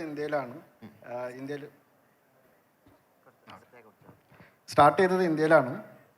കൊച്ചിയിലാണ് start ചെയ്തത്. ഞാൻ green ലാമിൻ്റെ super സ്റ്റോക്കിസ്റ്റും ഡിസ്ട്രിബ്യൂട്ടറും ആയിട്ടാണ്, ഓൾ കേരള ആയിട്ടാണ് എൻ്റെ സ്റ്റാർട്ടിങ്. ഇന്ത്യയിൽ സ്റ്റാർട്ട് ചെയ്യണതിൽ ഒരുപാട് അഡ്വാൻറ്റേജ് ഉണ്ടെന്ന് ഞാൻ വിശ്വസിക്കുന്നു. കാരണം ഇന്ത്യ എന്ന് പറഞ്ഞ ഒരു വലിയ മാർക്കറ്റാണ്, 1.4 ബില്യൺ പോപ്പുലേഷനുള്ള ഒരു കൺട്രിയാണ്. ഇന്ത്യയിൽ നിന്ന് ഒരുപാട് പഠിക്കാനുണ്ട്. ഇന്ത്യയിൽ ബിസിനസ് ഇതുവരെ ഒരു ലാസ്റ്റ് 3-4 ഇയേഴ്സ് വരെ അത്ര ഈസി അല്ലായിരുന്നു. ഇപ്പോൾ ഇങ്ങനത്തെ ഓരോരോ സ്കെയിലപ്പ് പോലത്തെ ഓരോ പരിപാടികൾ വരുന്നുണ്ട്. അങ്ങനെ സിംഗിൾ വിൻഡോ ഓപ്പർച്യൂണിറ്റികൾ വരുന്നുണ്ട്. ഇപ്പോൾ അബ്ദുള്ളക്ക പറഞ്ഞ പോലെ ദുബായിലാണെങ്കിൽ ജസ്റ്റ് ഫാസ്റ്റ് ലൈനിൽ പോയി 5,000 ദിർഹംസ് കൊടുത്താൽ നമുക്ക് സ്റ്റാർട്ട് ചെയ്യാം. അത് ഇന്ത്യയിൽ ഒരിക്കലും സംഭവിക്കില്ല. അപ്പോൾ ഒരു ടഫർ സിറ്റുവേഷനിൽ നിന്ന് ഗ്ലോബലിലേക്ക് പോകുന്നതാണ് ഏറ്റവും ബെസ്റ്റ് എന്ന് എനിക്ക് ഫീൽ ചെയ്തിട്ടുണ്ട്. ഇന്ത്യ ഇന്ത്യ ഒരു വലിയ മാർക്കറ്റാണ്. നമ്മളെപ്പോഴും മലയാളികളെപ്പോഴും ഒരു കേരള ഡ്രിവൺ ആവും. മലയാളികൾ കൂടുതലും നോർത്തിലേക്കോ അതല്ല കേരളം വിട്ടിട്ടുള്ള സ്റ്റേറ്റിലേക്ക് പോകാറില്ല. അപ്പോൾ ഇന്ത്യ ഫുൾ എക്സ്പ്ലോർ ചെയ്യാൻ പറ്റിക്കഴിഞ്ഞാൽ പുറത്തേക്ക് പോകേണ്ട ആവശ്യം ഉണ്ടാവില്ല. So now you're focusing more on these Indian businesses or the outside business? ഇല്ല, ഡൈവേഴ്സിഫിക്കേഷൻ പറഞ്ഞ പോലെ ഡൈവേഴ്സിഫിക്കേഷനാണ് 33 ഹോൾഡിങ്സ് ഏറ്റവും കൂടുതൽ നോക്കുന്നത്. അതും ഡൈവേഴ്സിഫിക്കേഷന് ഒരു അതർ സൈഡ് ഉണ്ട്. അതായത് ഫോക്കസ് ഇല്ലാതാകാം. നിങ്ങളെ കമ്പനിക്ക് ഫസ്റ്റത്തെ കമ്പനി ഓരോ കമ്പനിയും സിസ്റ്റവും പ്രോസസ്സും പീപ്പിളും ഇല്ലാതെ, പീപ്പിൾ വളരെ ഇമ്പോർട്ടൻ്റ് ആണ് ഞാൻ വിശ്വസിക്കുന്നു. അതായത് നിങ്ങളെ ലീഡേഴ്സ്, നിങ്ങളെ ടീമിൽ ലീഡേഴ്സ് വേണം. നിങ്ങൾക്ക് കമ്പനിക്ക് വേണ്ടി തിങ്ക് ചെയ്യുന്ന ആൾക്കാർ വേണം. അങ്ങനെ അതൊരു system driven people driven company ആവുമ്പോഴേ നെക്സ്റ്റിലേക്ക് പോകാൻ പറ്റുള്ളൂ. അല്ലെങ്കിൽ അതൊരു ഡേഞ്ചറസ് ആവും, അത് ഒരു ബാഡ് മൂവ് ആവും. എപ്പോഴും നമ്മളെ ഓരോ ബിസിനസ്സും സ്റ്റേബിളാന്ന് അറിഞ്ഞിട്ട് നെക്സ്റ്റ് സ്റ്റെപ്പിലേക്ക് പോകാൻ പറ്റുള്ളൂ. ഇതൊരു ഡേഞ്ചറസ് സാധനമാണ് ഡൈവേഴ്സിഫൈ ചെയ്യണത്. പക്ഷേ അതിനോടൊപ്പം തന്നെ ഡൈവേഴ്സിഫൈ ചെയ്തില്ലെങ്കിലും ഡേഞ്ചറസ് ആണ്, നമുക്ക് വേറെ option ഇല്ലാതെയാവും. So in your opinion, which is the hottest country, ഒരു ഗ്ലോബലി സ്കെയിൽ ചെയ്യാൻ പറ്റിയിട്ടുള്ള നിങ്ങൾ കണ്ടെത്തിയിട്ടുള്ള almost all countries we are having openings, ഏറ്റവും ഒരു ഹോട്ടസ്റ്റ് കൺട്രി ആയിട്ട് കാണാൻ പറ്റിയൊരു? എപ്പോഴും ഡെവലപ്പിംഗ് കൺട്രീസിലാണ് നമുക്ക് ഓപ്പർച്യൂണിറ്റി ഉണ്ടാകുക.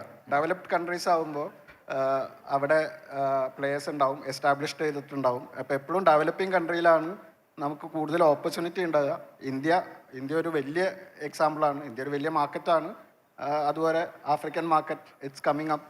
എപ്പോഴും സാച്ചുറേറ്റഡ് ആയ മാർക്കറ്റിൽ പോകാതെ നമുക്ക് മലയാളികൾക്ക് പ്രത്യേകിച്ച് എല്ലാവരും ചെയ്യുന്ന ബിസിനസ് തന്നെ ചെയ്യാന്നുള്ള ഒരു സ്റ്റൈലുണ്ട്. അപ്പോൾ അതൊന്ന് മാറിയിട്ട് എല്ലാവരും ചെയ്യുന്ന ബിസിനസ് സെയിം ആയിട്ട് റിപ്ലിക്കേറ്റ് ചെയ്ത് കോസ്റ്റ് കട്ട് ചെയ്തിട്ട് ചെയ്യാന്നുള്ള, അതായത് പ്രൈസ് കുറച്ച് വിറ്റ് കഴിഞ്ഞാൽ എൻ്റെ പ്രൊഡക്റ്റ് നന്നായി പോകും എന്നുള്ളൊരു തോന്നലുണ്ട്. അപ്പോൾ അങ്ങനെ ചെയ്യുമ്പോൾ ആ ഇൻഡസ്ട്രിയെ നമ്മൾ നശിപ്പിക്കുകയാണ്. എപ്പോഴും നമ്മൾ ട്രാവൽ ചെയ്യണം, കൂടുതൽ എക്സ്പ്ലോർ ചെയ്യണം. അപ്പോൾ നമുക്ക് കൂടുതൽ ഓപ്പർച്യൂണിറ്റി വരും. Okay, so which is the hottest industry as per your dream? അങ്ങനെ ഹോട്ടസ്റ്റ് ഇൻഡസ്ട്രി ഒന്നും ഇല്ല. I am asking in a global context. ഇന്ത്യയിൽ മാത്രമല്ല, of course all industries are hot.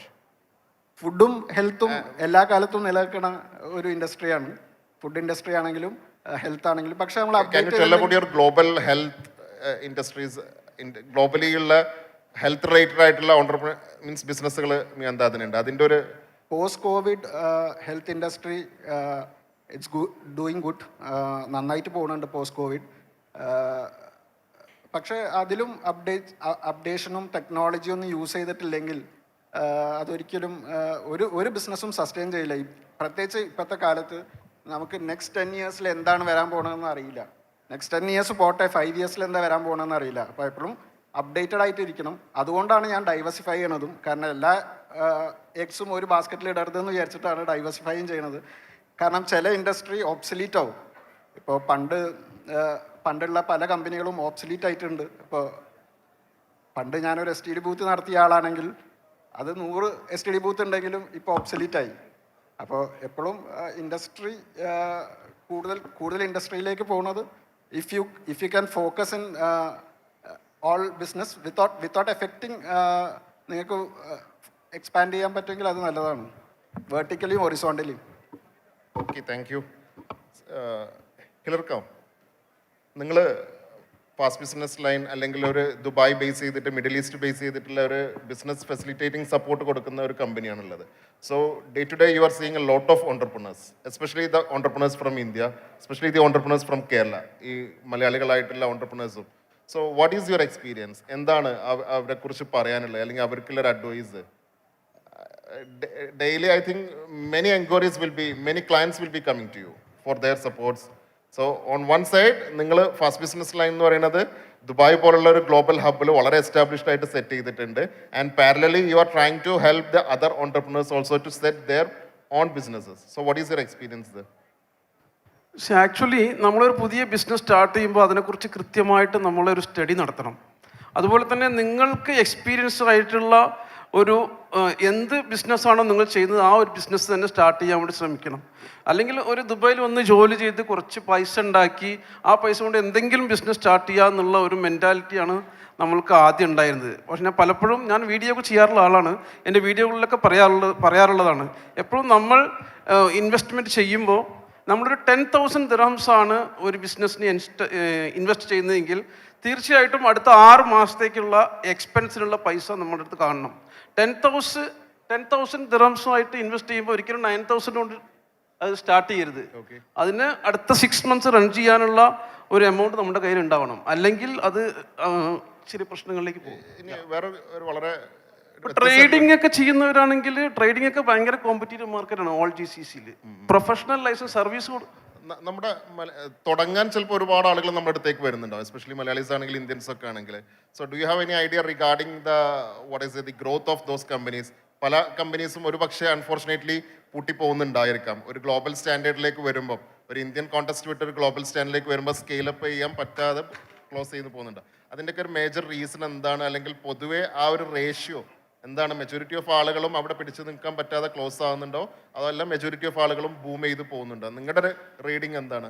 ഒരു 70% ആൾക്കാർ സെക്കൻഡ് ഇയർ റിന്യൂ നല്ല നിലയ്ക്ക് പോകുന്നുണ്ട്. പക്ഷേ അതാണ് നമ്മളൊരു ബിസിനസ്സിൽ ഇൻവെസ്റ്റ് ചെയ്യുമ്പോൾ ഒരിക്കലും വേറൊരാളെ മാനേജറാക്കി കൊണ്ടുവന്ന് അവരോട് ബിസിനസ് ചെയ്യാൻ പറയരുത്. ബിഗിനിങ്ങിൽ നമ്മളുടെ ഇൻ്റർവെൻഷൻ ഈസ് വെരി ഇമ്പോർട്ടൻറ്റ്. ബിഗിനിങ്ങിൽ നമ്മളുടെ ഇൻ്റർവെൻഷൻ നമ്മളത് ഇൻവോൾവ് ചെയ്ത് എന്നിട്ട് ആ ബിസിനസ് വളർത്തിയെടുത്തതിന് ശേഷം മാത്രമേ നമുക്ക് ഒന്ന് ബാക്കൗട്ട് ചെയ്യാൻ പറ്റുള്ളൂ, മറ്റൊരു ബിസിനസ്സിലേക്ക് ഫോക്കസ് ചെയ്യാൻ പറ്റുള്ളൂ. ഒരേ സമയം ഒരു ബിസിനസ് വളർന്നുകൊണ്ടിരിക്കുമ്പോൾ പെട്ടെന്ന് തന്നെ അതിന് മാറിയിട്ട് വേറൊരു ബിസിനസ് സ്റ്റാർട്ട് ചെയ്യാൻ പോകുമ്പോഴാണ് പലപ്പോഴും പല പ്രശ്നങ്ങൾ ഉണ്ടാകുന്നത്. ഒരുപാട് ഉയരത്തിൽ നിന്നിട്ടുള്ള ആളുകൾ GCCയിൽ പെട്ടെന്ന് തന്നെ കൈവിട്ടു പോയ സംഭവങ്ങൾ ഉണ്ടായിട്ടുണ്ട്. ഗ്ലോബലി സ്കെയിൽ ചെയ്യാനുള്ള ഒരു പ്രൊഫഷണൽസ് ഒക്കെ നമ്മുടെ ആളുകൾക്ക് ഉണ്ടോ പൊതുവേ? ഓഫ് കോഴ്സ് 50% എൻ്റെ കസ്റ്റമേഴ്സ് മലയാളികളാണ്. അതിൽ എല്ലാ മേഖലകളിലും മലയാളികളുണ്ട്, എൻറ്റയർ GCC. ബാക്കി 50% അതർ നാഷണാലിറ്റീസ് നമുക്ക് വരുന്നത്. Ibnu, the question is to you. ഇബ്നുവിൻ്റെ സക്സസ്സിൽ വലിയൊരു ഫാക്ടർ ആയിട്ടുള്ളൊരു സംഭവം ഞാനൊക്കെ കേട്ടിട്ടുള്ളതും മനസ്സിലാക്കിയിട്ടുള്ളതും, you are very much system driven. ഒരു വളരെ സിസ്റ്റം ഫോക്കസ്ഡ് ആയിട്ട് ബിസിനസ് നടത്തിക്കൊണ്ടിരിക്കുന്ന ആളുകളാണ്. അൺഫോർച്ചുനേറ്റ്ലി ഇവിടെ ഇരിക്കുന്ന പല ബിസിനസ്സുകാരും ഒക്കെ they are living inside the ബിസിനസ്സിൻ്റെ ഉള്ളിൽ കിടന്നിങ്ങനെ തിരിഞ്ഞുകൊണ്ടിരിക്കുന്നതാണ് ആളുകളാണ് നമ്മളൊക്കെ, ഞാനടക്കം ഇവിടെയുള്ള പല ആളുകളും. ഒരു ഡേ ടു ഡേ ട്രാപ്പിൽ പെട്ടിട്ട് അത്തരം കുറേ കാര്യങ്ങൾക്ക്. അപ്പോൾ അതിൽ നിന്ന് വളരെ ഡിഫറെൻ്റ് ആയിട്ടാണ് ഇബ്നുവിൻ്റെ ബിസിനസ്സുകൾ. Especially the thing is that you have expanded in a global level. അവിടെയൊക്കെ ആ ഒരു സിസ്റ്റം ഡ്രൈവൺ ബിസിനസ്സിൻ്റെ ഒരു ഇമ്പോർട്ടൻസും കാര്യങ്ങളൊക്കെ ഒന്ന്. സിസ്റ്റം ഡ്രിവൺ എന്ന് പറഞ്ഞാൽ നമുക്കിപ്പോൾ ടെക്നോളജി നമുക്ക് എത്ര മാത്രം ഉപയോഗിക്കാൻ പറ്റും അത്ര നമ്മൾ ഉപയോഗിക്കണം. ഞാൻ ടെക്നോളജി ഉപയോഗിച്ചുകൊണ്ടാണ്. Technology costly? ഇല്ലല്ല, ഒരിക്കലും കോസ്റ്റ് അല്ല. വൺ ടൈം കോസ്റ്റിൽ ഇപ്പോൾ നമുക്ക് കൂടും, പക്ഷേ പിന്നീട് എന്ത് ചെയ്യും, നമുക്ക് അത് ആ ടെക്നോളജി നമുക്ക് എന്ത് ഇങ്ങോട്ട് പേ ചെയ്യും. അതാണ് അതിൻ്റെ സത്യാവസ്ഥ. പിന്നെ ആദ്യ ഘട്ടങ്ങൾ നമ്മൾ എന്തായാലും ബിസിനസ് ഇൻവോൾവ് ചെയ്ത് തന്നെ പോകണം. പക്ഷെ അതിൻ്റെ കൂടെ നമ്മൾ എന്ത് ചെയ്യണം, നമ്മുടെ നമുക്കൊരു വിഷൻ ഉണ്ടാവും. ഈ വിഷൻ മനസ്സിലാക്കി നമ്മൾ എന്ത് ചെയ്യണം, നമ്മൾ അതിനനുസരിച്ച് ഓരോന്നും ഡെവലപ്പ് ചെയ്ത് പോകണം. അങ്ങനെ ഡെവലപ്പ് ചെയ്ത് പോയി കഴിഞ്ഞാൽ നമുക്ക് എന്ത് ചെയ്യാം, ബിസിനസ് ഔട്ടാവും. എപ്പോഴും ഒരു ബിസിനസ് ഓണർ എന്തായിരിക്കണം, ഗ്രോത്തിലായിരിക്കണം ചിന്തിക്കേണ്ടത്. അത് ബിസിനസ്സിൻ്റെ അകത്തുള്ള കാര്യങ്ങൾ ഇൻവോൾവ് ചെയ്ത് കഴിഞ്ഞാൽ ഒരിക്കലും എന്തില്ല, ആ ബിസിനസ് ഗ്രോത്തിലേക്ക് പോവില്ല. അവരെപ്പോഴും എക്സ്പാൻഷൻ തന്നെ ആയിരിക്കും ചിന്തിച്ചുകൊണ്ടിരിക്കേണ്ടത്. മറ്റേ നമ്മളെപ്പോഴും എന്ത് ചെയ്യും, നമ്മൾ ഓണറായിരിക്കും, പക്ഷേ ശമ്പളം വാങ്ങാത്ത എംപ്ലോയി ആയിട്ട് എന്ത് ചെയ്യും, നമ്മളുണ്ടാവും. ഏറ്റവും കൂടുതൽ പണിയെടുക്കേണ്ടാവുക നമ്മളായിരിക്കും ബിസിനസ്സിൽ, ശമ്പളം ഏറ്റവും കുറവും നമുക്കായിരിക്കും. ഇതാണ് പല ബിസിനസ്സിൻ്റെ അവസ്ഥ. പിന്നെ നിങ്ങൾ പറഞ്ഞൊരു കാര്യം, നമുക്ക് നോർമലി എന്താണ് ഈ സ്റ്റാർട്ട് ചെയ്യുന്ന ബിസിനസ്സുകളിൽ ഇപ്പോൾ നമ്മൾ എങ്ങനെ, അതിപ്പം UAE അല്ല, ലോകത്തെ എവിടെ നോക്കുകയാണെങ്കിലും, ഇപ്പോൾ ഇന്ത്യയിൽ നോക്കുകയാണെങ്കിൽ, നമ്മൾ പെരുന്തൽമണ്ണ എടുത്ത് നോക്കുകയാണെങ്കിലും ഒരു 5 കൊല്ലം മുമ്പ് തുടങ്ങിയതിൽ ഒരു 90% ഒക്കെ നിർത്തിപ്പോയിട്ടുണ്ടാവും. അതല്ലെങ്കിൽ ഒരു 80 എങ്കിലും നിർത്തിയിട്ടുണ്ടാവും. ഇപ്പോൾ 5 കൊല്ലം മുമ്പുള്ള തുടങ്ങിയ ടെക്സ്റ്റൈൽസ് ഒരു 80 എണ്ണോ ഇപ്പം ഉണ്ടാവില്ല എന്ന് പറഞ്ഞാൽ തുടങ്ങിയിട്ടുണ്ടെങ്കിൽ. അതേപോലെ തന്നെ ജ്വല്ലേഴ്സ് ആണെങ്കിൽ എന്താണെങ്കിലും ഇത് പലപ്പോഴും എന്താണ്, നമ്മൾ ഒരു ഡോക്ടറാവാൻ 5 കൊല്ലം MBBS പഠിക്കും, ബാക്കിയുള്ളതിനൊക്കെ പഠിക്കും. ഒരു ബിസിനസ്സുകാരൻ എന്താണ്, ഇതൊന്നും പഠിക്കാതെ ഡയറക്റ്റ് ഇതാണ് ഇറങ്ങിക്കൊണ്ട് പഠിക്കുക ചെയ്യുന്നത്. ഇങ്ങനെ പഠിക്കുമ്പം ആ പഠന കാലഘട്ടത്തിൽ ഇവനെന്താണ്, അവിടുന്ന് വൈപ്പ് ഔട്ട് ആവാനുള്ള സാധ്യത കൂടുതലാണ്. അപ്പോൾ മുഴുവൻ ഒരു ബിസിനസ്, ഇപ്പം നേരത്തെ മിന്താദൊക്കെ പറഞ്ഞ പോലെ മുഴുവൻ ഒരു ബിസിനസ്സിൽ ഇൻവെസ്റ്റ് ചെയ്യും. കാരണം ഇപ്പോഴത്തെ കാലഘട്ടം എന്താണ്, വളരെ ഫാസ്റ്റായിട്ട് മൂവ് ചെയ്യുന്നൊരു കാലഘട്ടമാണ്. എന്താണ് അടുത്തൊരു കൊല്ലം അല്ലെങ്കിൽ 5 കൊല്ലം കഴിഞ്ഞാൽ എന്താ സംഭവിക്കുന്നത് പോലും നമുക്കറിയില്ല. പിന്നെ ജനറേഷൻ Z ഇവർ വന്നു കഴിഞ്ഞാൽ ടെക്നോളജിയിൽ മാത്രമേ എന്ത് ചെയ്യുള്ളൂ, എല്ലാം പോവുള്ളൂ. ഇപ്പം നമ്മുടെ ജനറേഷൻ കഴിഞ്ഞാൽ ഇപ്പം 90s കഴിഞ്ഞ് കഴിഞ്ഞാൽ ഇവർ ടെക്നോളജി ഡ്രിവൻ തന്നെ ആയിരിക്കും ഇവർ മൊത്തം കാര്യങ്ങളും ചെയ്യാം. ഇങ്ങനത്തെ കുറേ കാര്യങ്ങളുണ്ട്. പിന്നെ മിന്താദൊക്കെ പറഞ്ഞ വേറൊരു കാര്യം എന്താണ്, നമ്മുടെ മലയാളീസ് എന്താണ് കേരളത്തിന് പുറത്ത് പോകുന്നില്ല എന്ന്. സത്യത്തിൽ കേരളത്തിൻ്റെ അകത്ത് തന്നെ നിൽക്കുകയാണ്, സത്യമാണ്. പക്ഷേ ജോലിക്ക് പോകുന്ന ആൾക്കാരെന്ന് കേരളത്തിന് പുറത്തേക്ക് നന്നായിട്ട് എന്ത് ചെയ്യുന്നുണ്ട്, പോകുന്നുണ്ട് ജോലിക്ക്. ഇപ്പം എവിടെ ലോകത്തെവിടെ പോയി നോക്കിക്കഴിഞ്ഞാലും ഏറ്റവും നല്ല ഇപ്പം നാസയിൽ പോയി കഴിഞ്ഞാലും അവിടുത്തെ ജോലിക്കാരിൽ നല്ലൊരു ശതമാനം എന്താണ്, മലയാളികളാണ്. അത് ഒരു കഥ ഉണ്ട്. നമ്മളെ ഈ കേരളത്തിൽ എന്താണ് അധികം ആൾക്കാരും ഈ ബിസിനസ്സിലേക്ക് ഇറങ്ങി ഇതിനെ പഠിക്കാൻ വേണ്ടി എന്ത് ചെയ്ത്, പഠിക്കാൻ വേണ്ടി കുറച്ച് പേര് ബോംബെയിലേക്ക് പോയി. ഇപ്പോൾ ബോംബെ പോയി സോഫ്റ്റ്വെയർ കമ്പനി പോയപ്പോൾ മുമ്പിൽ ചെറിയ പയ്യ ഇരിക്കുന്നുണ്ട്. അപ്പം പയ്യനോട് ചോദിച്ച് മോനെ അച്ഛൻ എവിടെയെന്ന് ചോദിച്ചു. കാരണം പയ്യനെ അവിടെ വെറുതെ ഇരിക്കാൻ വെച്ച്. അപ്പോൾ അച്ഛൻ്റെ കമ്പനിയിലാണ്, ഇതിൻ്റെ കമ്പനിയാണെന്ന് പറഞ്ഞു. പയ്യന് 12 വയസ്സുള്ളൂ. അപ്പോൾ ഇതെന്ത് കമ്പനി? സോഫ്റ്റ്വെയർ കമ്പനിയാണ്. നീ എപ്പോൾ സ്റ്റാർട്ട് ചെയ്ത്? ഞാനിത് സ്റ്റാർട്ട് ചെയ്തിപ്പോൾ 2-3 കൊല്ലമായി. അപ്പോൾ ഇതിൻ്റെ മുമ്പ് എന്താ ചെയ്തത്? എനിക്ക് ഉപ്പിൻ്റെ ബിസിനസ്സായിരുന്നു. ഗുജറാത്തിൽ നിന്ന് ഉപ്പ് കൊണ്ടുവരാൻ പണി. അപ്പോൾ ഉപ്പും സോഫ്റ്റ്വെയർ തമ്മിലുള്ള ബന്ധം നോക്കണം. അപ്പോൾ ചോദിച്ച് ഈ ഉപ്പ് ബിസിനസ് ചെയ്ത് നീ എങ്ങനെ സോഫ്റ്റ്വെയർ ചെയ്തത്? അപ്പോൾ ഇവ എന്ത് ചെയ്ത് ഇവരെ അകത്തേക്ക് കൂട്ടിക്കൊണ്ടുപോയി. അപ്പോൾ അതിൻ്റെ അകത്ത് എന്താണ്, ഇഷ്ടംപോലെ മലയാളീസ് ഇരുന്ന് തന്നെ പണിയെടുക്കുകയാണ്. അപ്പോൾ മലയാളീസ് അവരുടെ തലകൾ എന്താണ്, സ്വയം ഉപയോഗിക്കാതെ മറ്റുള്ളവർക്ക് പണയം വെച്ചിട്ട് മറ്റുള്ളവർ വിറ്റിട്ട് അതിൻ്റെ സാലറി മാത്രം വാങ്ങുന്നൊരവസ്ഥ ഉള്ളത്. ഈ അവസ്ഥ എന്ത് ചെയ്യണം, മാറണം. അത് ഞാൻ നേരത്തെ പറഞ്ഞ പോലെ മാറി നന്നായിട്ട് എന്ത് ചെയ്യുന്നുണ്ട്, മാറി വരുന്നുണ്ട്. അതാണ് ഇപ്പം നമ്മൾ കണ്ടുകൊണ്ടിരിക്കുന്നത്. So it's a very interesting advice actually. So I think our time is out. So one more last question to me on that. ഞാൻ മനസ്സിലാക്കുന്നത് B2B സെഗ്മെന്റിലാണ്, എസ്പെഷ്യലി ഗ്ലോബൽ ലെവലിൽ B2B സെഗ്മെന്റിലാണ് മിയാൻദാദും അല്ലെങ്കിൽ മിയാൻദാദുമായിട്ട് റിലേറ്റ് ചെയ്തിട്ടുള്ള industries. Why this B2B? Why this importance for B2B? അങ്ങനെ plan ചെയ്തിട്ട് B2B business ചെയ്തതല്ല, അങ്ങനെ ആയിപ്പോയതാണ്. B2B ബിസിനസ്സിൽ നമുക്ക് ഒന്നും കൂടി ഈസിയാണ് ഫോക്കസ് ചെയ്യാൻ. കാരണം we know what our customer need. അതായത് നമുക്ക് കറക്റ്റായിട്ട് അറിയാം.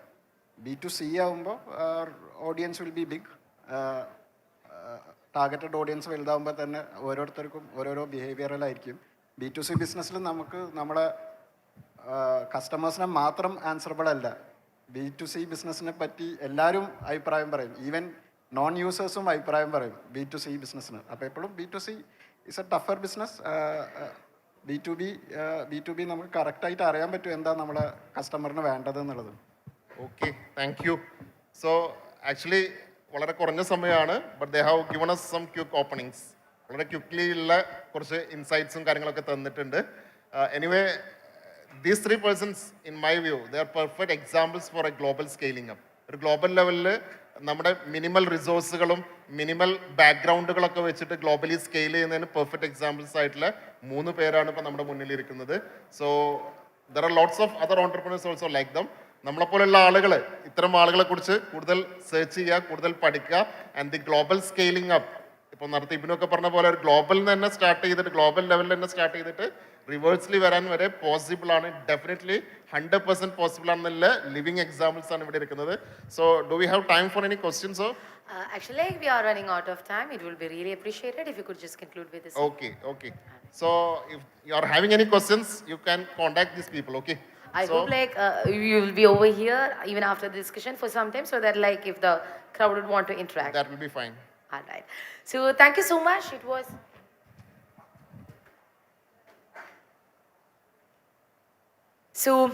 thank you so much. It was quite an informative section, and of course the time was very limited, and even namakkum kettu madiyayitla, but due to the time constraints we definitely have to wind it up. So can we give a big round of applause for this wonderful panelists, and may I request you to kindly stay back, and may I invite onto the stage one second.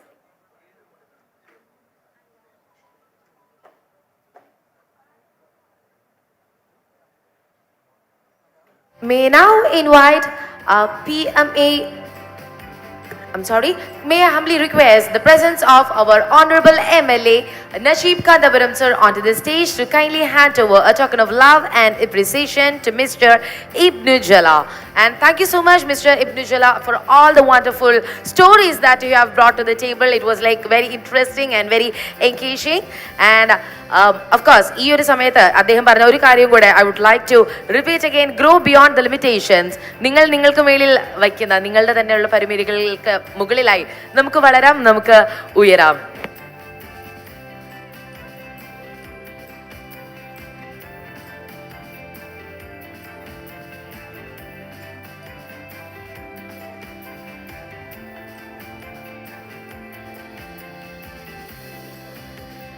may I have the pleasure of Mr. P.M.A. Samir join with us on the pulpit. Please to kindly hand over the appreciation or gesture of appreciation to Mr. Miandat from 33 Holdings. Thank you so much, sir, for being here with us.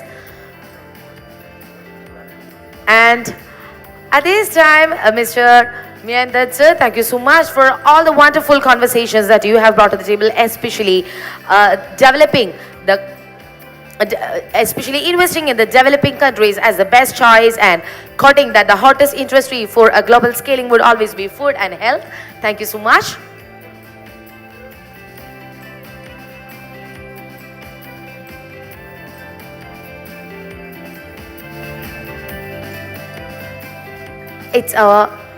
Thank you so much, sir. And it's our incredible pleasure to be inviting once again to the stage Mr. Umar Abu Salam.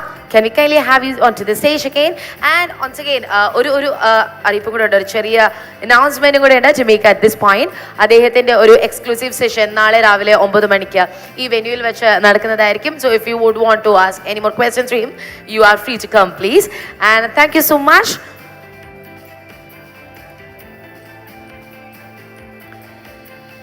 And Hilar Abdul sir, അദ്ദേഹം പറഞ്ഞ ഒന്ന് രണ്ട് കാര്യങ്ങൾ especially നമ്മൾ ഒരു ക്രൗഡിൽ നമ്മളൊരു ബിസിനസ്സിലേക്ക് invest ചെയ്യുമ്പോൾ ഏറ്റവും പ്രധാനമായി നമ്മൾ ഓർത്തിരിക്കേണ്ടത് അടുത്ത 6 മാസങ്ങൾക്കുള്ള ഫണ്ട് അറേഞ്ച് ചെയ്യുക. And that is something that I would love to reciprocate and like remind once again at this point of time.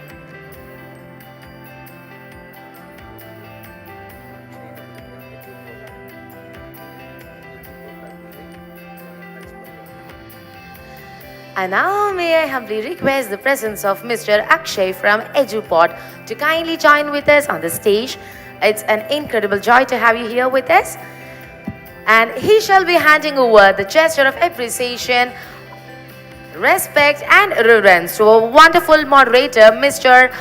Ajmal TP. Thank you so much for conducting such a smooth session and making this event quite informative despite the constraints of time. വളരെ പരിമിതമായ സമയങ്ങൾക്കുള്ളിൽ തന്നെ ഈ ഒരു session ഇത്രയും informative ആയി conduct ചെയ്ത mister Ajmal TP. And once again, can we give a big round of applause to these wonderful panelists as well as the wonderful guests who have graced us today to hand over our gesture of appreciation and love.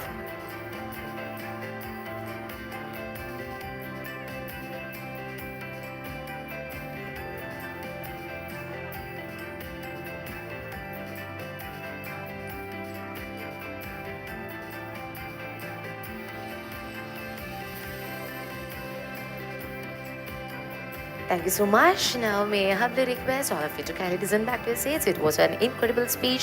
Once again, we just witnessed a fireside chat on the global and Indian perspective of scaling up. And right now we are moving on to the final session of today at venue 1. A very interesting session. ഇന്നത്തെ നമ്മളുടെ scale up conclave 2024 പേരിനോട് ചേർന്ന് നിൽക്കുന്ന ഒരു സെഷനാണ്. We are about to listen to some scale up stories. ഒരു business അതിൻ്റെ സ്ക്രാച്ചിൽ നിന്ന് തുടങ്ങി അത് ഏറ്റവും ഉയരങ്ങളിലേക്ക് എത്തിക്കുക. ആ ഒരു യാത്ര എത്ര രസകരമായിരിക്കുമെന്ന് നമ്മൾ പലപ്പോഴും ആലോചിക്കാറുണ്ട്. ആ ഒരു യാത്രയെ പറ്റി നമ്മളുമായി പങ്കിടാനായി നമുക്കിപ്പം ഇന്ന് ഒരു very enterprising ഒരു entrepreneur ഉണ്ട്, a lady entrepreneur. Let me introduce to you all of you Miss Tanura Shweta Menon, a very enterprising young woman entrepreneur, the founder of Azol and Zara, one of the premium online kids clothing stores in Kerala from the company Zara Kids. 2011 ആരംഭിച്ച ഇന്ന് 4 ഫാക്ടറീസും 240 കൂടുതൽ ആൾക്കാരുള്ള ഒരു strong work ഫോഴ്സും അതോടൊപ്പം തന്നെ 2 കോണ്ടിനെന്റ്സിലായി spread ചെയ്ത 8 കൺട്രീസിൽ business force വർക്കിംഗുമാണ് the soul and Sera. It's our incredible pleasure to be inviting onto the stage Mrs. Tanura Shweta Menon from the Zol and Zara Kids. We would be delighted to listen to your scale-up stories. Can we kindly have you onto the stage, please?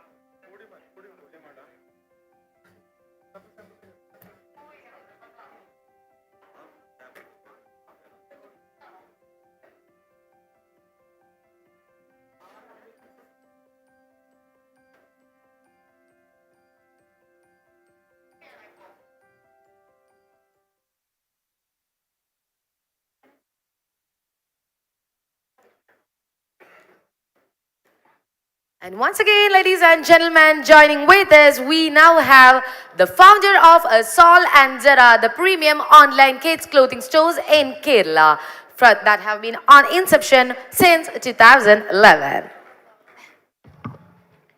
Very good evening. എൻ്റെ പേര് തനൂറ ശ്വേത മേനോൻ എന്നാണ്. ഇവിടെ ഇരിക്കുന്ന എത്ര പേർക്ക് എന്നെ അറിയുമെന്ന് എനിക്കറിയില്ല. പെരിന്തൽമണ്ണ ഭയങ്കര സ്പെഷ്യലാണ് എനിക്ക് കേട്ടോ. ഭയങ്കര സ്പെഷ്യൽ എന്ന് പറയുകയാണെങ്കിൽ നിങ്ങൾ ഈ കേൾക്കുന്ന സോൾ ആൻഡ് സേറേൻ്റെ ഫസ്റ്റ് ബ്രാഞ്ച് ഇടുന്നത് പെരിന്തൽമണ്ണയിലാണ്. ആൻഡ് നജീബിക്കായിരുന്നു ഇനോഗ്രേഷൻ. എൻ്റെ അടുത്ത് എല്ലാവരും ചോദിച്ചിരുന്നു, basically I am from Cochin but I settled in Calicut. Kozhikode വന്നതുകൊണ്ട് മാത്രം ബിസിനസ്സുകാരിയായ ആളാണ് ഞാൻ. കോഴിക്കോട് വന്നില്ലായിരുന്നെങ്കിൽ ഒരിക്കലും ഞാൻ ബിസിനസ്സുകാരി ആവത്തില്ല. ഞാൻ ആദ്യമായിട്ട് പെരിന്തൽമണ്ണയിൽ സ്റ്റോർ ഇടുമ്പോൾ എൻ്റെ അടുത്ത് എല്ലാവരും ചോദിച്ചു, തനു അവിടെ ആരാ ഉള്ളത്, പരിചയമുള്ള ആരെങ്കിലും ഉണ്ടോ, എങ്ങനെയാണ് ബിസിനസ് ചെയ്യാൻ പോകണം? അപ്പം ഞാൻ പറഞ്ഞു, മലപ്പുറം അല്ലേ, നല്ല സ്ഥലമാണ്, ഒത്തിരി ബേസിക്കലി മിഡിൽ ഈസ്റ്റുമായിട്ട് നല്ല കണക്ഷൻ ആയിരിക്കും, അപ്പം നമ്മുടെ ബ്രാൻഡ് കുറച്ചും കൂടി എന്താ പറയുക എസ്റ്റാബ്ലിഷ്ഡ് ആവും. സത്യസന്ധമായി പറഞ്ഞു കഴിഞ്ഞാൽ നമ്മൾ ഈ ദോശ ഉണ്ടാക്കുമ്പോൾ ആദ്യം ഉണ്ടാക്കുന്ന ദോശ പോരില്ല, എന്തായാലും കരിഞ്ഞു പോകും.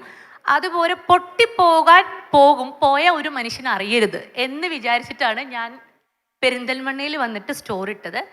So may be like timing correct ആയിരിക്കും, നമ്മൾ ചെയ്യുന്ന ടൈമിംഗ് കറക്റ്റ് ആയിരുന്നു കാണും. അല്ലെങ്കിൽ പെരിന്തൽമണ്ണയിൽ നിന്നുള്ള കസ്റ്റമേഴ്സിൻ്റെ ഒരു കൈൻഡ് ഓഫ് എന്താ പറയുക, they given too much appreciation for the product. That is the reason നമ്മൾ അതിനുശേഷം മറ്റുള്ള സ്ഥലത്തേക്ക് സ്റ്റോറുകൾ കിട്ടും. എനിവേ, എൻ്റെ ബ്രാൻഡിനെ കുറിച്ച് പറയുന്നതിന് മുമ്പ് എന്നെക്കുറിച്ച് പറയണം. എൻ്റെ ഫാമിലിയിലെ ആദ്യത്തെ ബിസിനസ്സുകാരത്തിയാണ് ഞാൻ. നമ്മുടെ ഫാമിലിയിലൊന്നും കേട്ട് പരിചയമില്ല ബിസിനസ് പറഞ്ഞാൽ എന്താന്ന്. So I came from very middle class family from Kochi. നമ്മൾ പറയില്ലേ, അതായത് പുതിയ നോട്ട് പുസ്തകം പോലും ലക്ഷറിയസ് ആയ ഒരു വീട്ടിൽ നിന്നായിരുന്നു ഞാൻ വന്നിരുന്നത്. ബേസിക്കലി നമുക്ക് പ്രിവിലേജിൽ മേനോൻ എന്നുള്ള സംഭവമൊക്കെ ഉണ്ട്. പക്ഷേ അൺഫോർച്ചുനേറ്റ്ലി എനിക്കിപ്പോഴും ഓർമ്മയുണ്ട്, എൻ്റെ 12th വരെ I didn't get any new books. Like I still ഇപ്പോഴും ഞാൻ ബുക്സ് കിട്ടുമ്പോൾ ഞാൻ സ്മെല്ല് ചെയ്ത് നോക്കും. പക്ഷേ അന്നും എനിക്ക് എവിടെയോ ഒരു ഡ്രീം ഉണ്ടായിരുന്നു, I just want to go somewhere, എവിടെയെങ്കിലും എത്തിപ്പെടണം. That is very important for me. And especially എല്ലാ മിഡിൽ ക്ലാസ് ഫാമിലിനെ പോലെയും നല്ല വിദ്യാഭ്യാസം ഉണ്ടെങ്കിൽ എവിടെയെങ്കിലുമൊക്കെ ചെന്നെത്താം. അപ്പോൾ ഐ തോട്ട് മേ ബി ഒരു ബാങ്കിൽ ഒരു സ്റ്റാഫ് അല്ലെങ്കിൽ ഒരു സ്കൂൾ ടീച്ചർ, ഇതൊക്കെയായിരുന്നു എൻ്റെ ഒരു ഡ്രീംസ്. സോ സംഹൗ നമ്മൾ പ്ലാൻ ചെയ്യുന്ന പോലെ ആയിരിക്കില്ല പലതും നമ്മുടെ ജീവിതത്തിൽ സംഭവിക്കുക. So I just finish my +2, then I joined in Christ college. Christ കോളേജിൽ ജോയിൻ ചെയ്ത ടൈമിൽ തന്നെ I started my first business in the sense, ഇപ്പോൾ കൊച്ചിയിൽ പരിചയമുള്ള ആരെങ്കിലും ഉണ്ടെങ്കിൽ അറിയാൻ പറ്റും, there is A store call novelty. ഞാൻ അവിടുന്ന് കുറച്ച് ഈ എന്താ പറയുക ചുരിദാർ മെറ്റീരിയൽസും സാരീസൊക്കെ വാങ്ങിച്ച് കുടുംബശ്രീകളിൽ കൊടുക്കാൻ തുടങ്ങി. That is my first step, that is my first earning. And same time ഞാനൊരു ഐ തിങ്ക് ഒരു 70-90 കുട്ടികൾക്കൊക്കെ ട്യൂഷൻ എടുക്കാൻ തുടങ്ങി. നിങ്ങൾ ആലോചിക്കണം, ഡിഗ്രി ഫസ്റ്റ് ഇയർ പഠിക്കുന്ന കുട്ടി ട്യൂഷൻ എടുക്കുന്നത് +2 പഠിക്കുന്ന കുട്ടികൾക്കായിരുന്നു. പക്ഷേ I really need money for survey. So അവിടെ നിന്നാണ് എൻ്റെ ബിസിനസ്സിൻ്റെ സ്റ്റാർട്ടിങ് തുടങ്ങുന്നത്. So almost I completed my graduation, then I completed my MBA, then ഞാൻ നിഫ്റ്റിലേക്ക് പോയി. അന്ന് എൻ്റെ ഏറ്റവും വലിയ ആഗ്രഹം മനീഷ് മൽഹോത്രനെ പോലത്തെ ഒരു ഫാഷൻ ഡിസൈനർ ആവണം. ഇന്ന് അങ്ങനത്തെ ഒരു ആഗ്രഹം ഒട്ടുമില്ല, കാരണം മനീഷ് മൽഹോത്ര ഇടുന്ന ഡ്രസ്സുകൾ ഇടുന്നവർ ചിലപ്പോൾ ഒരു 1% ഉണ്ടാവുള്ളൂ.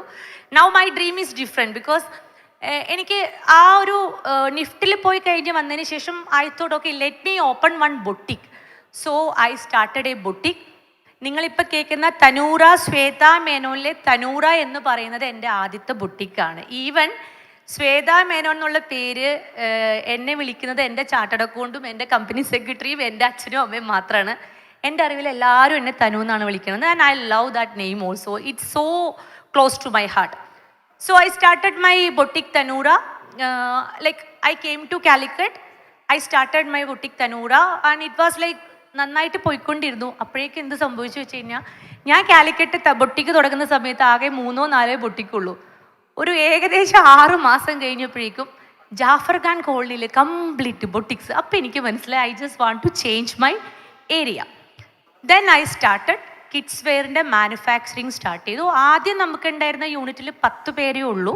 ഇപ്പം നമുക്കൊരു 340ഓളം സ്റ്റാഫുകൾ നമ്മുടെ കൂടെ വർക്ക് ചെയ്യുന്നുണ്ട്.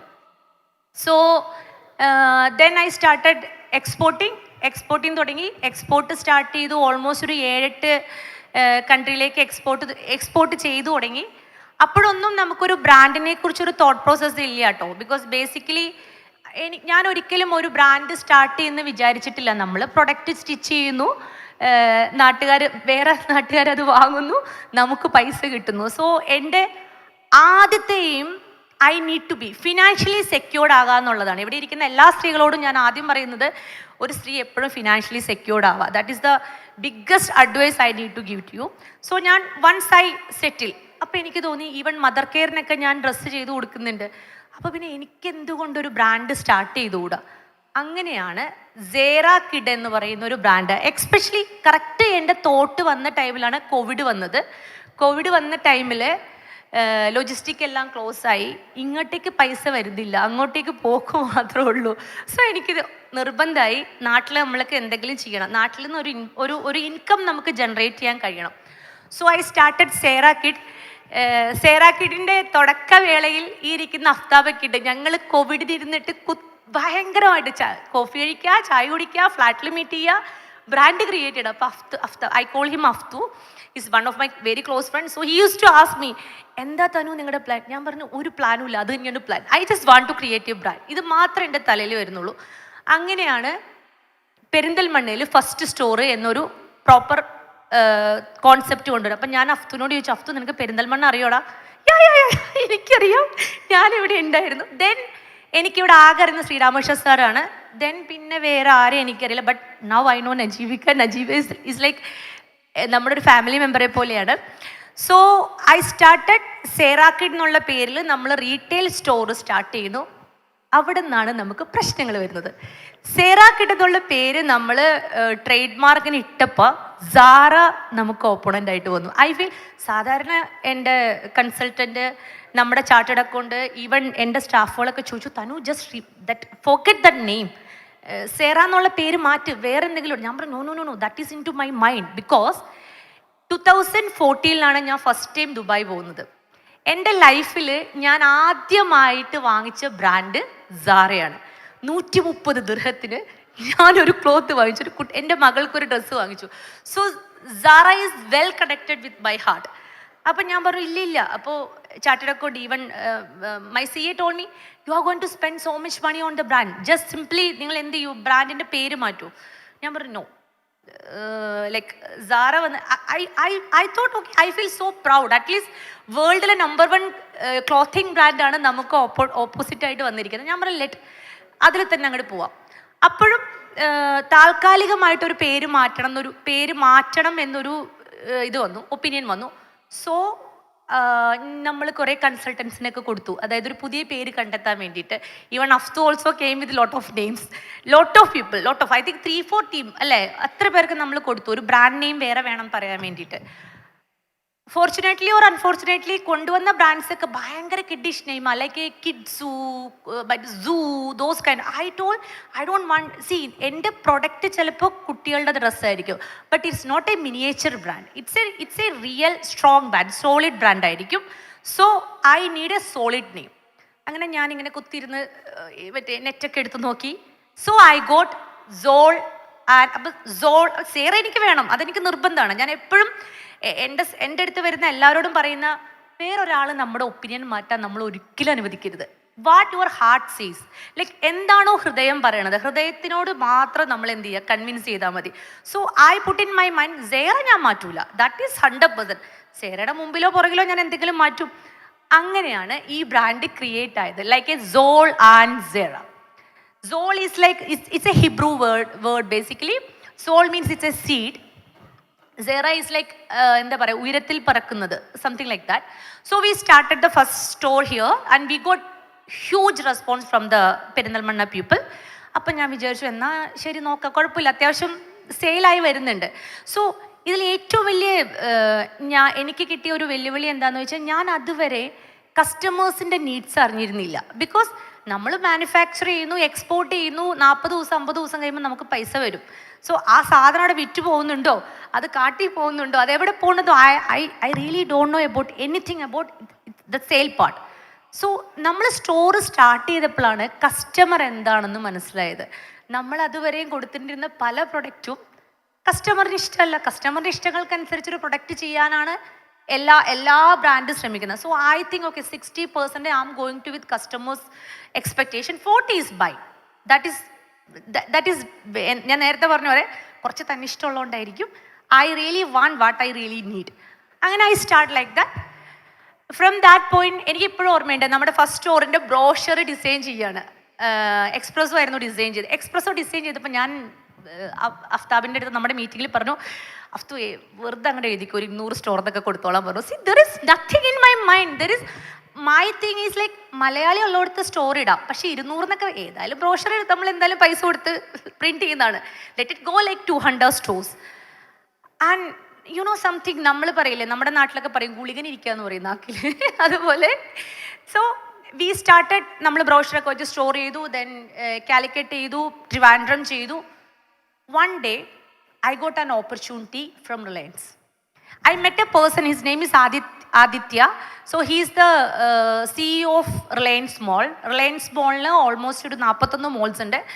നമ്മളൊരു മീറ്റിങ്ങിലിരുന്നു. ആക്ച്വലി നമ്മൾ മീറ്റിങ്ങിലിരിക്കുന്ന ആലപ്പുഴയിൽ ഒരു സ്റ്റോർ കൊടുക്കാനുണ്ട്. സോ ആ മീറ്റിങ്ങിന് വേണ്ടി ഐ വാസ് ലൈക്ക്, ഞാൻ കംപ്ലീറ്റ്ലി ഞാൻ പറയും, എനിക്ക് രാവിലെ കോഴിക്കോട് നിന്ന് ആലപ്പുഴ വരെ പോകാമെന്ന് വെച്ച് കഴിഞ്ഞാൽ നിങ്ങൾക്ക് ആർക്കും ബോറടിക്കണില്ലല്ലോ അല്ലേ?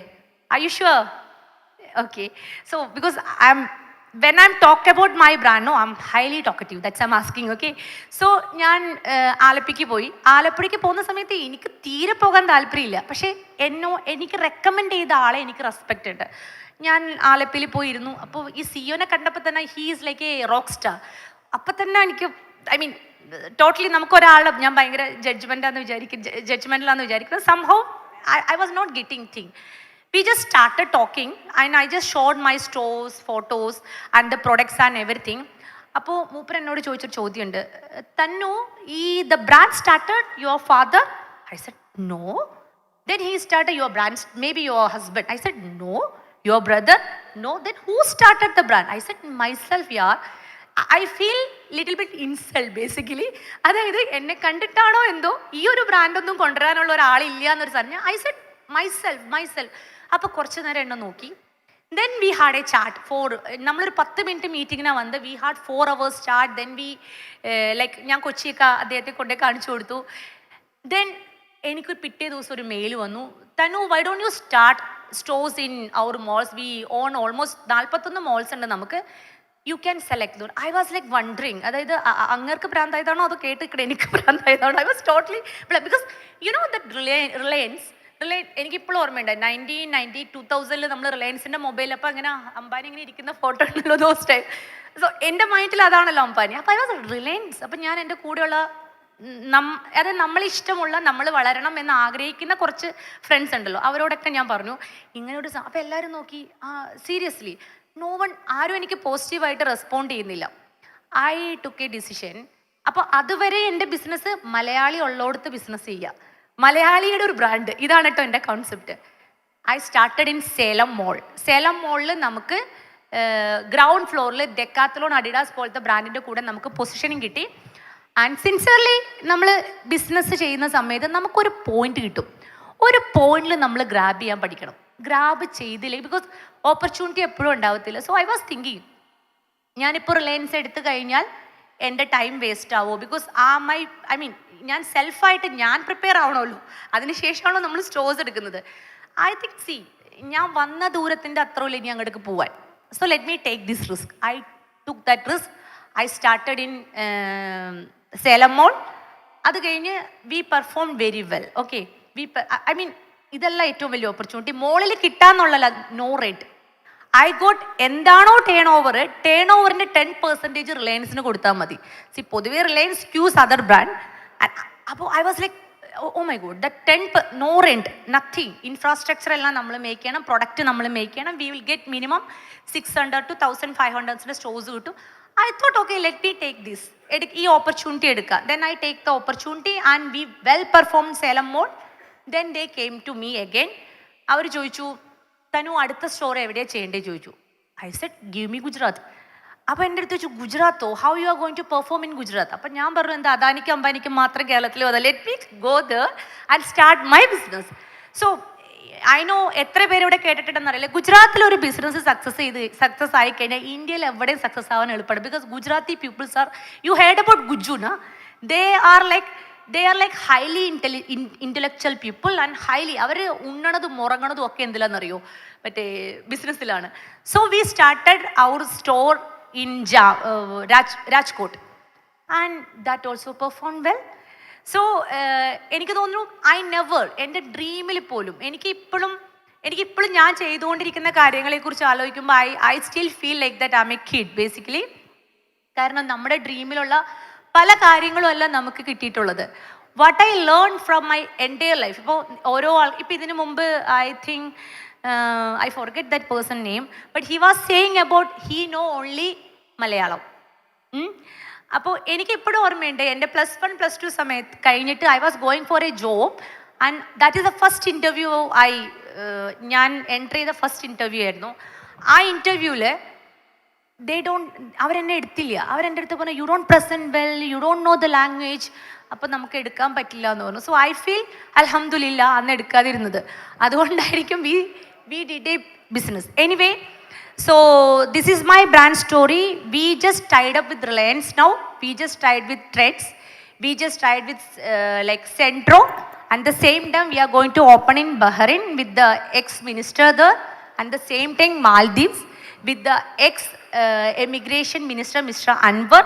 So as a woman entrepreneur, as a entrepreneur from Chotanikira, who made like നമ്മളിപ്പോൾ ഒരു 4 കൺട്രിയിലേക്ക് നമ്മുടെ ഫ്രാഞ്ചൈസി കൊടുത്തിട്ടുണ്ട്. For me it's a great opportunity and this is my story. I don't know എത്ര പേർക്ക് ഇതിൽ ഇൻസ്പിറേഷൻ ഉണ്ടായിട്ടുണ്ടെന്ന് എനിക്കറിയില്ല. ബട്ട് ഐ ഫീൽ ബിക്കോസ് നമ്മൾ കാണുന്ന ഡ്രീം നമുക്ക് എന്നോട് ഇപ്പോൾ ചോദിക്കുക what's your dream, there is no dream for me. I just need everything.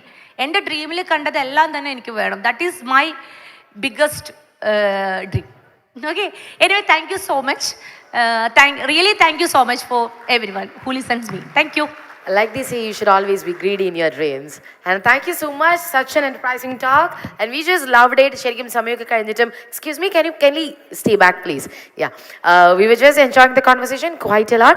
And now may I humbly request Mr. BP Nazar, the CEO of Frontline Logistics, to kindly join with us on the pulpit and to kindly hand over a token of love, appreciation and respect to this beautiful young entrepreneur over here. And 4 countries എന്നുള്ളത് ഇനി ഒരുപാട് countries ആയി മാറട്ടെ.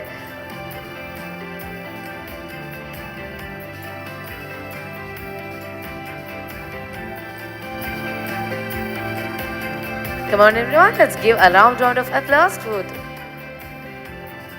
Thank you. The both of you may now disembark.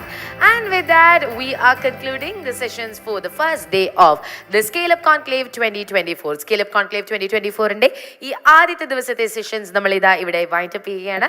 നാളെ രാവിലെ കൃത്യം 9 മണിക്ക് തന്നെ നമ്മളുടെ sessions ആരംഭിക്കുന്നതായിരിക്കും. at 9:30 with a session from Mr. Umar Abdusalam, the adept person. So definitely എല്ലാവരും ഒരുപാടധികം look forward ചെയ്യുന്ന ഒരു സെഷൻ തന്നെയായിരിക്കും. So we will all meet for the next session tomorrow at 9:30 AM on the second day of the ScaleUp Social Conclave 2023. ഇന്നത്തെ ആദ്യത്തെ ദിവസം ഇവിടെ വന്നു ചേർന്ന എല്ലാവരോടും ഹൃദയം നിറഞ്ഞ ഹൃദയത്തിൻ്റെ ഭാഷയിൽ സ്നേഹത്തിൻ്റെ ഭാഷയിൽ നന്ദിയും സ്നേഹവും അറിയിച്ചുകൊള്ളട്ടെ. Thank you so much for being here. Thank you so much for making the first day a real successful one. So cheers. Have a great night, each one of you.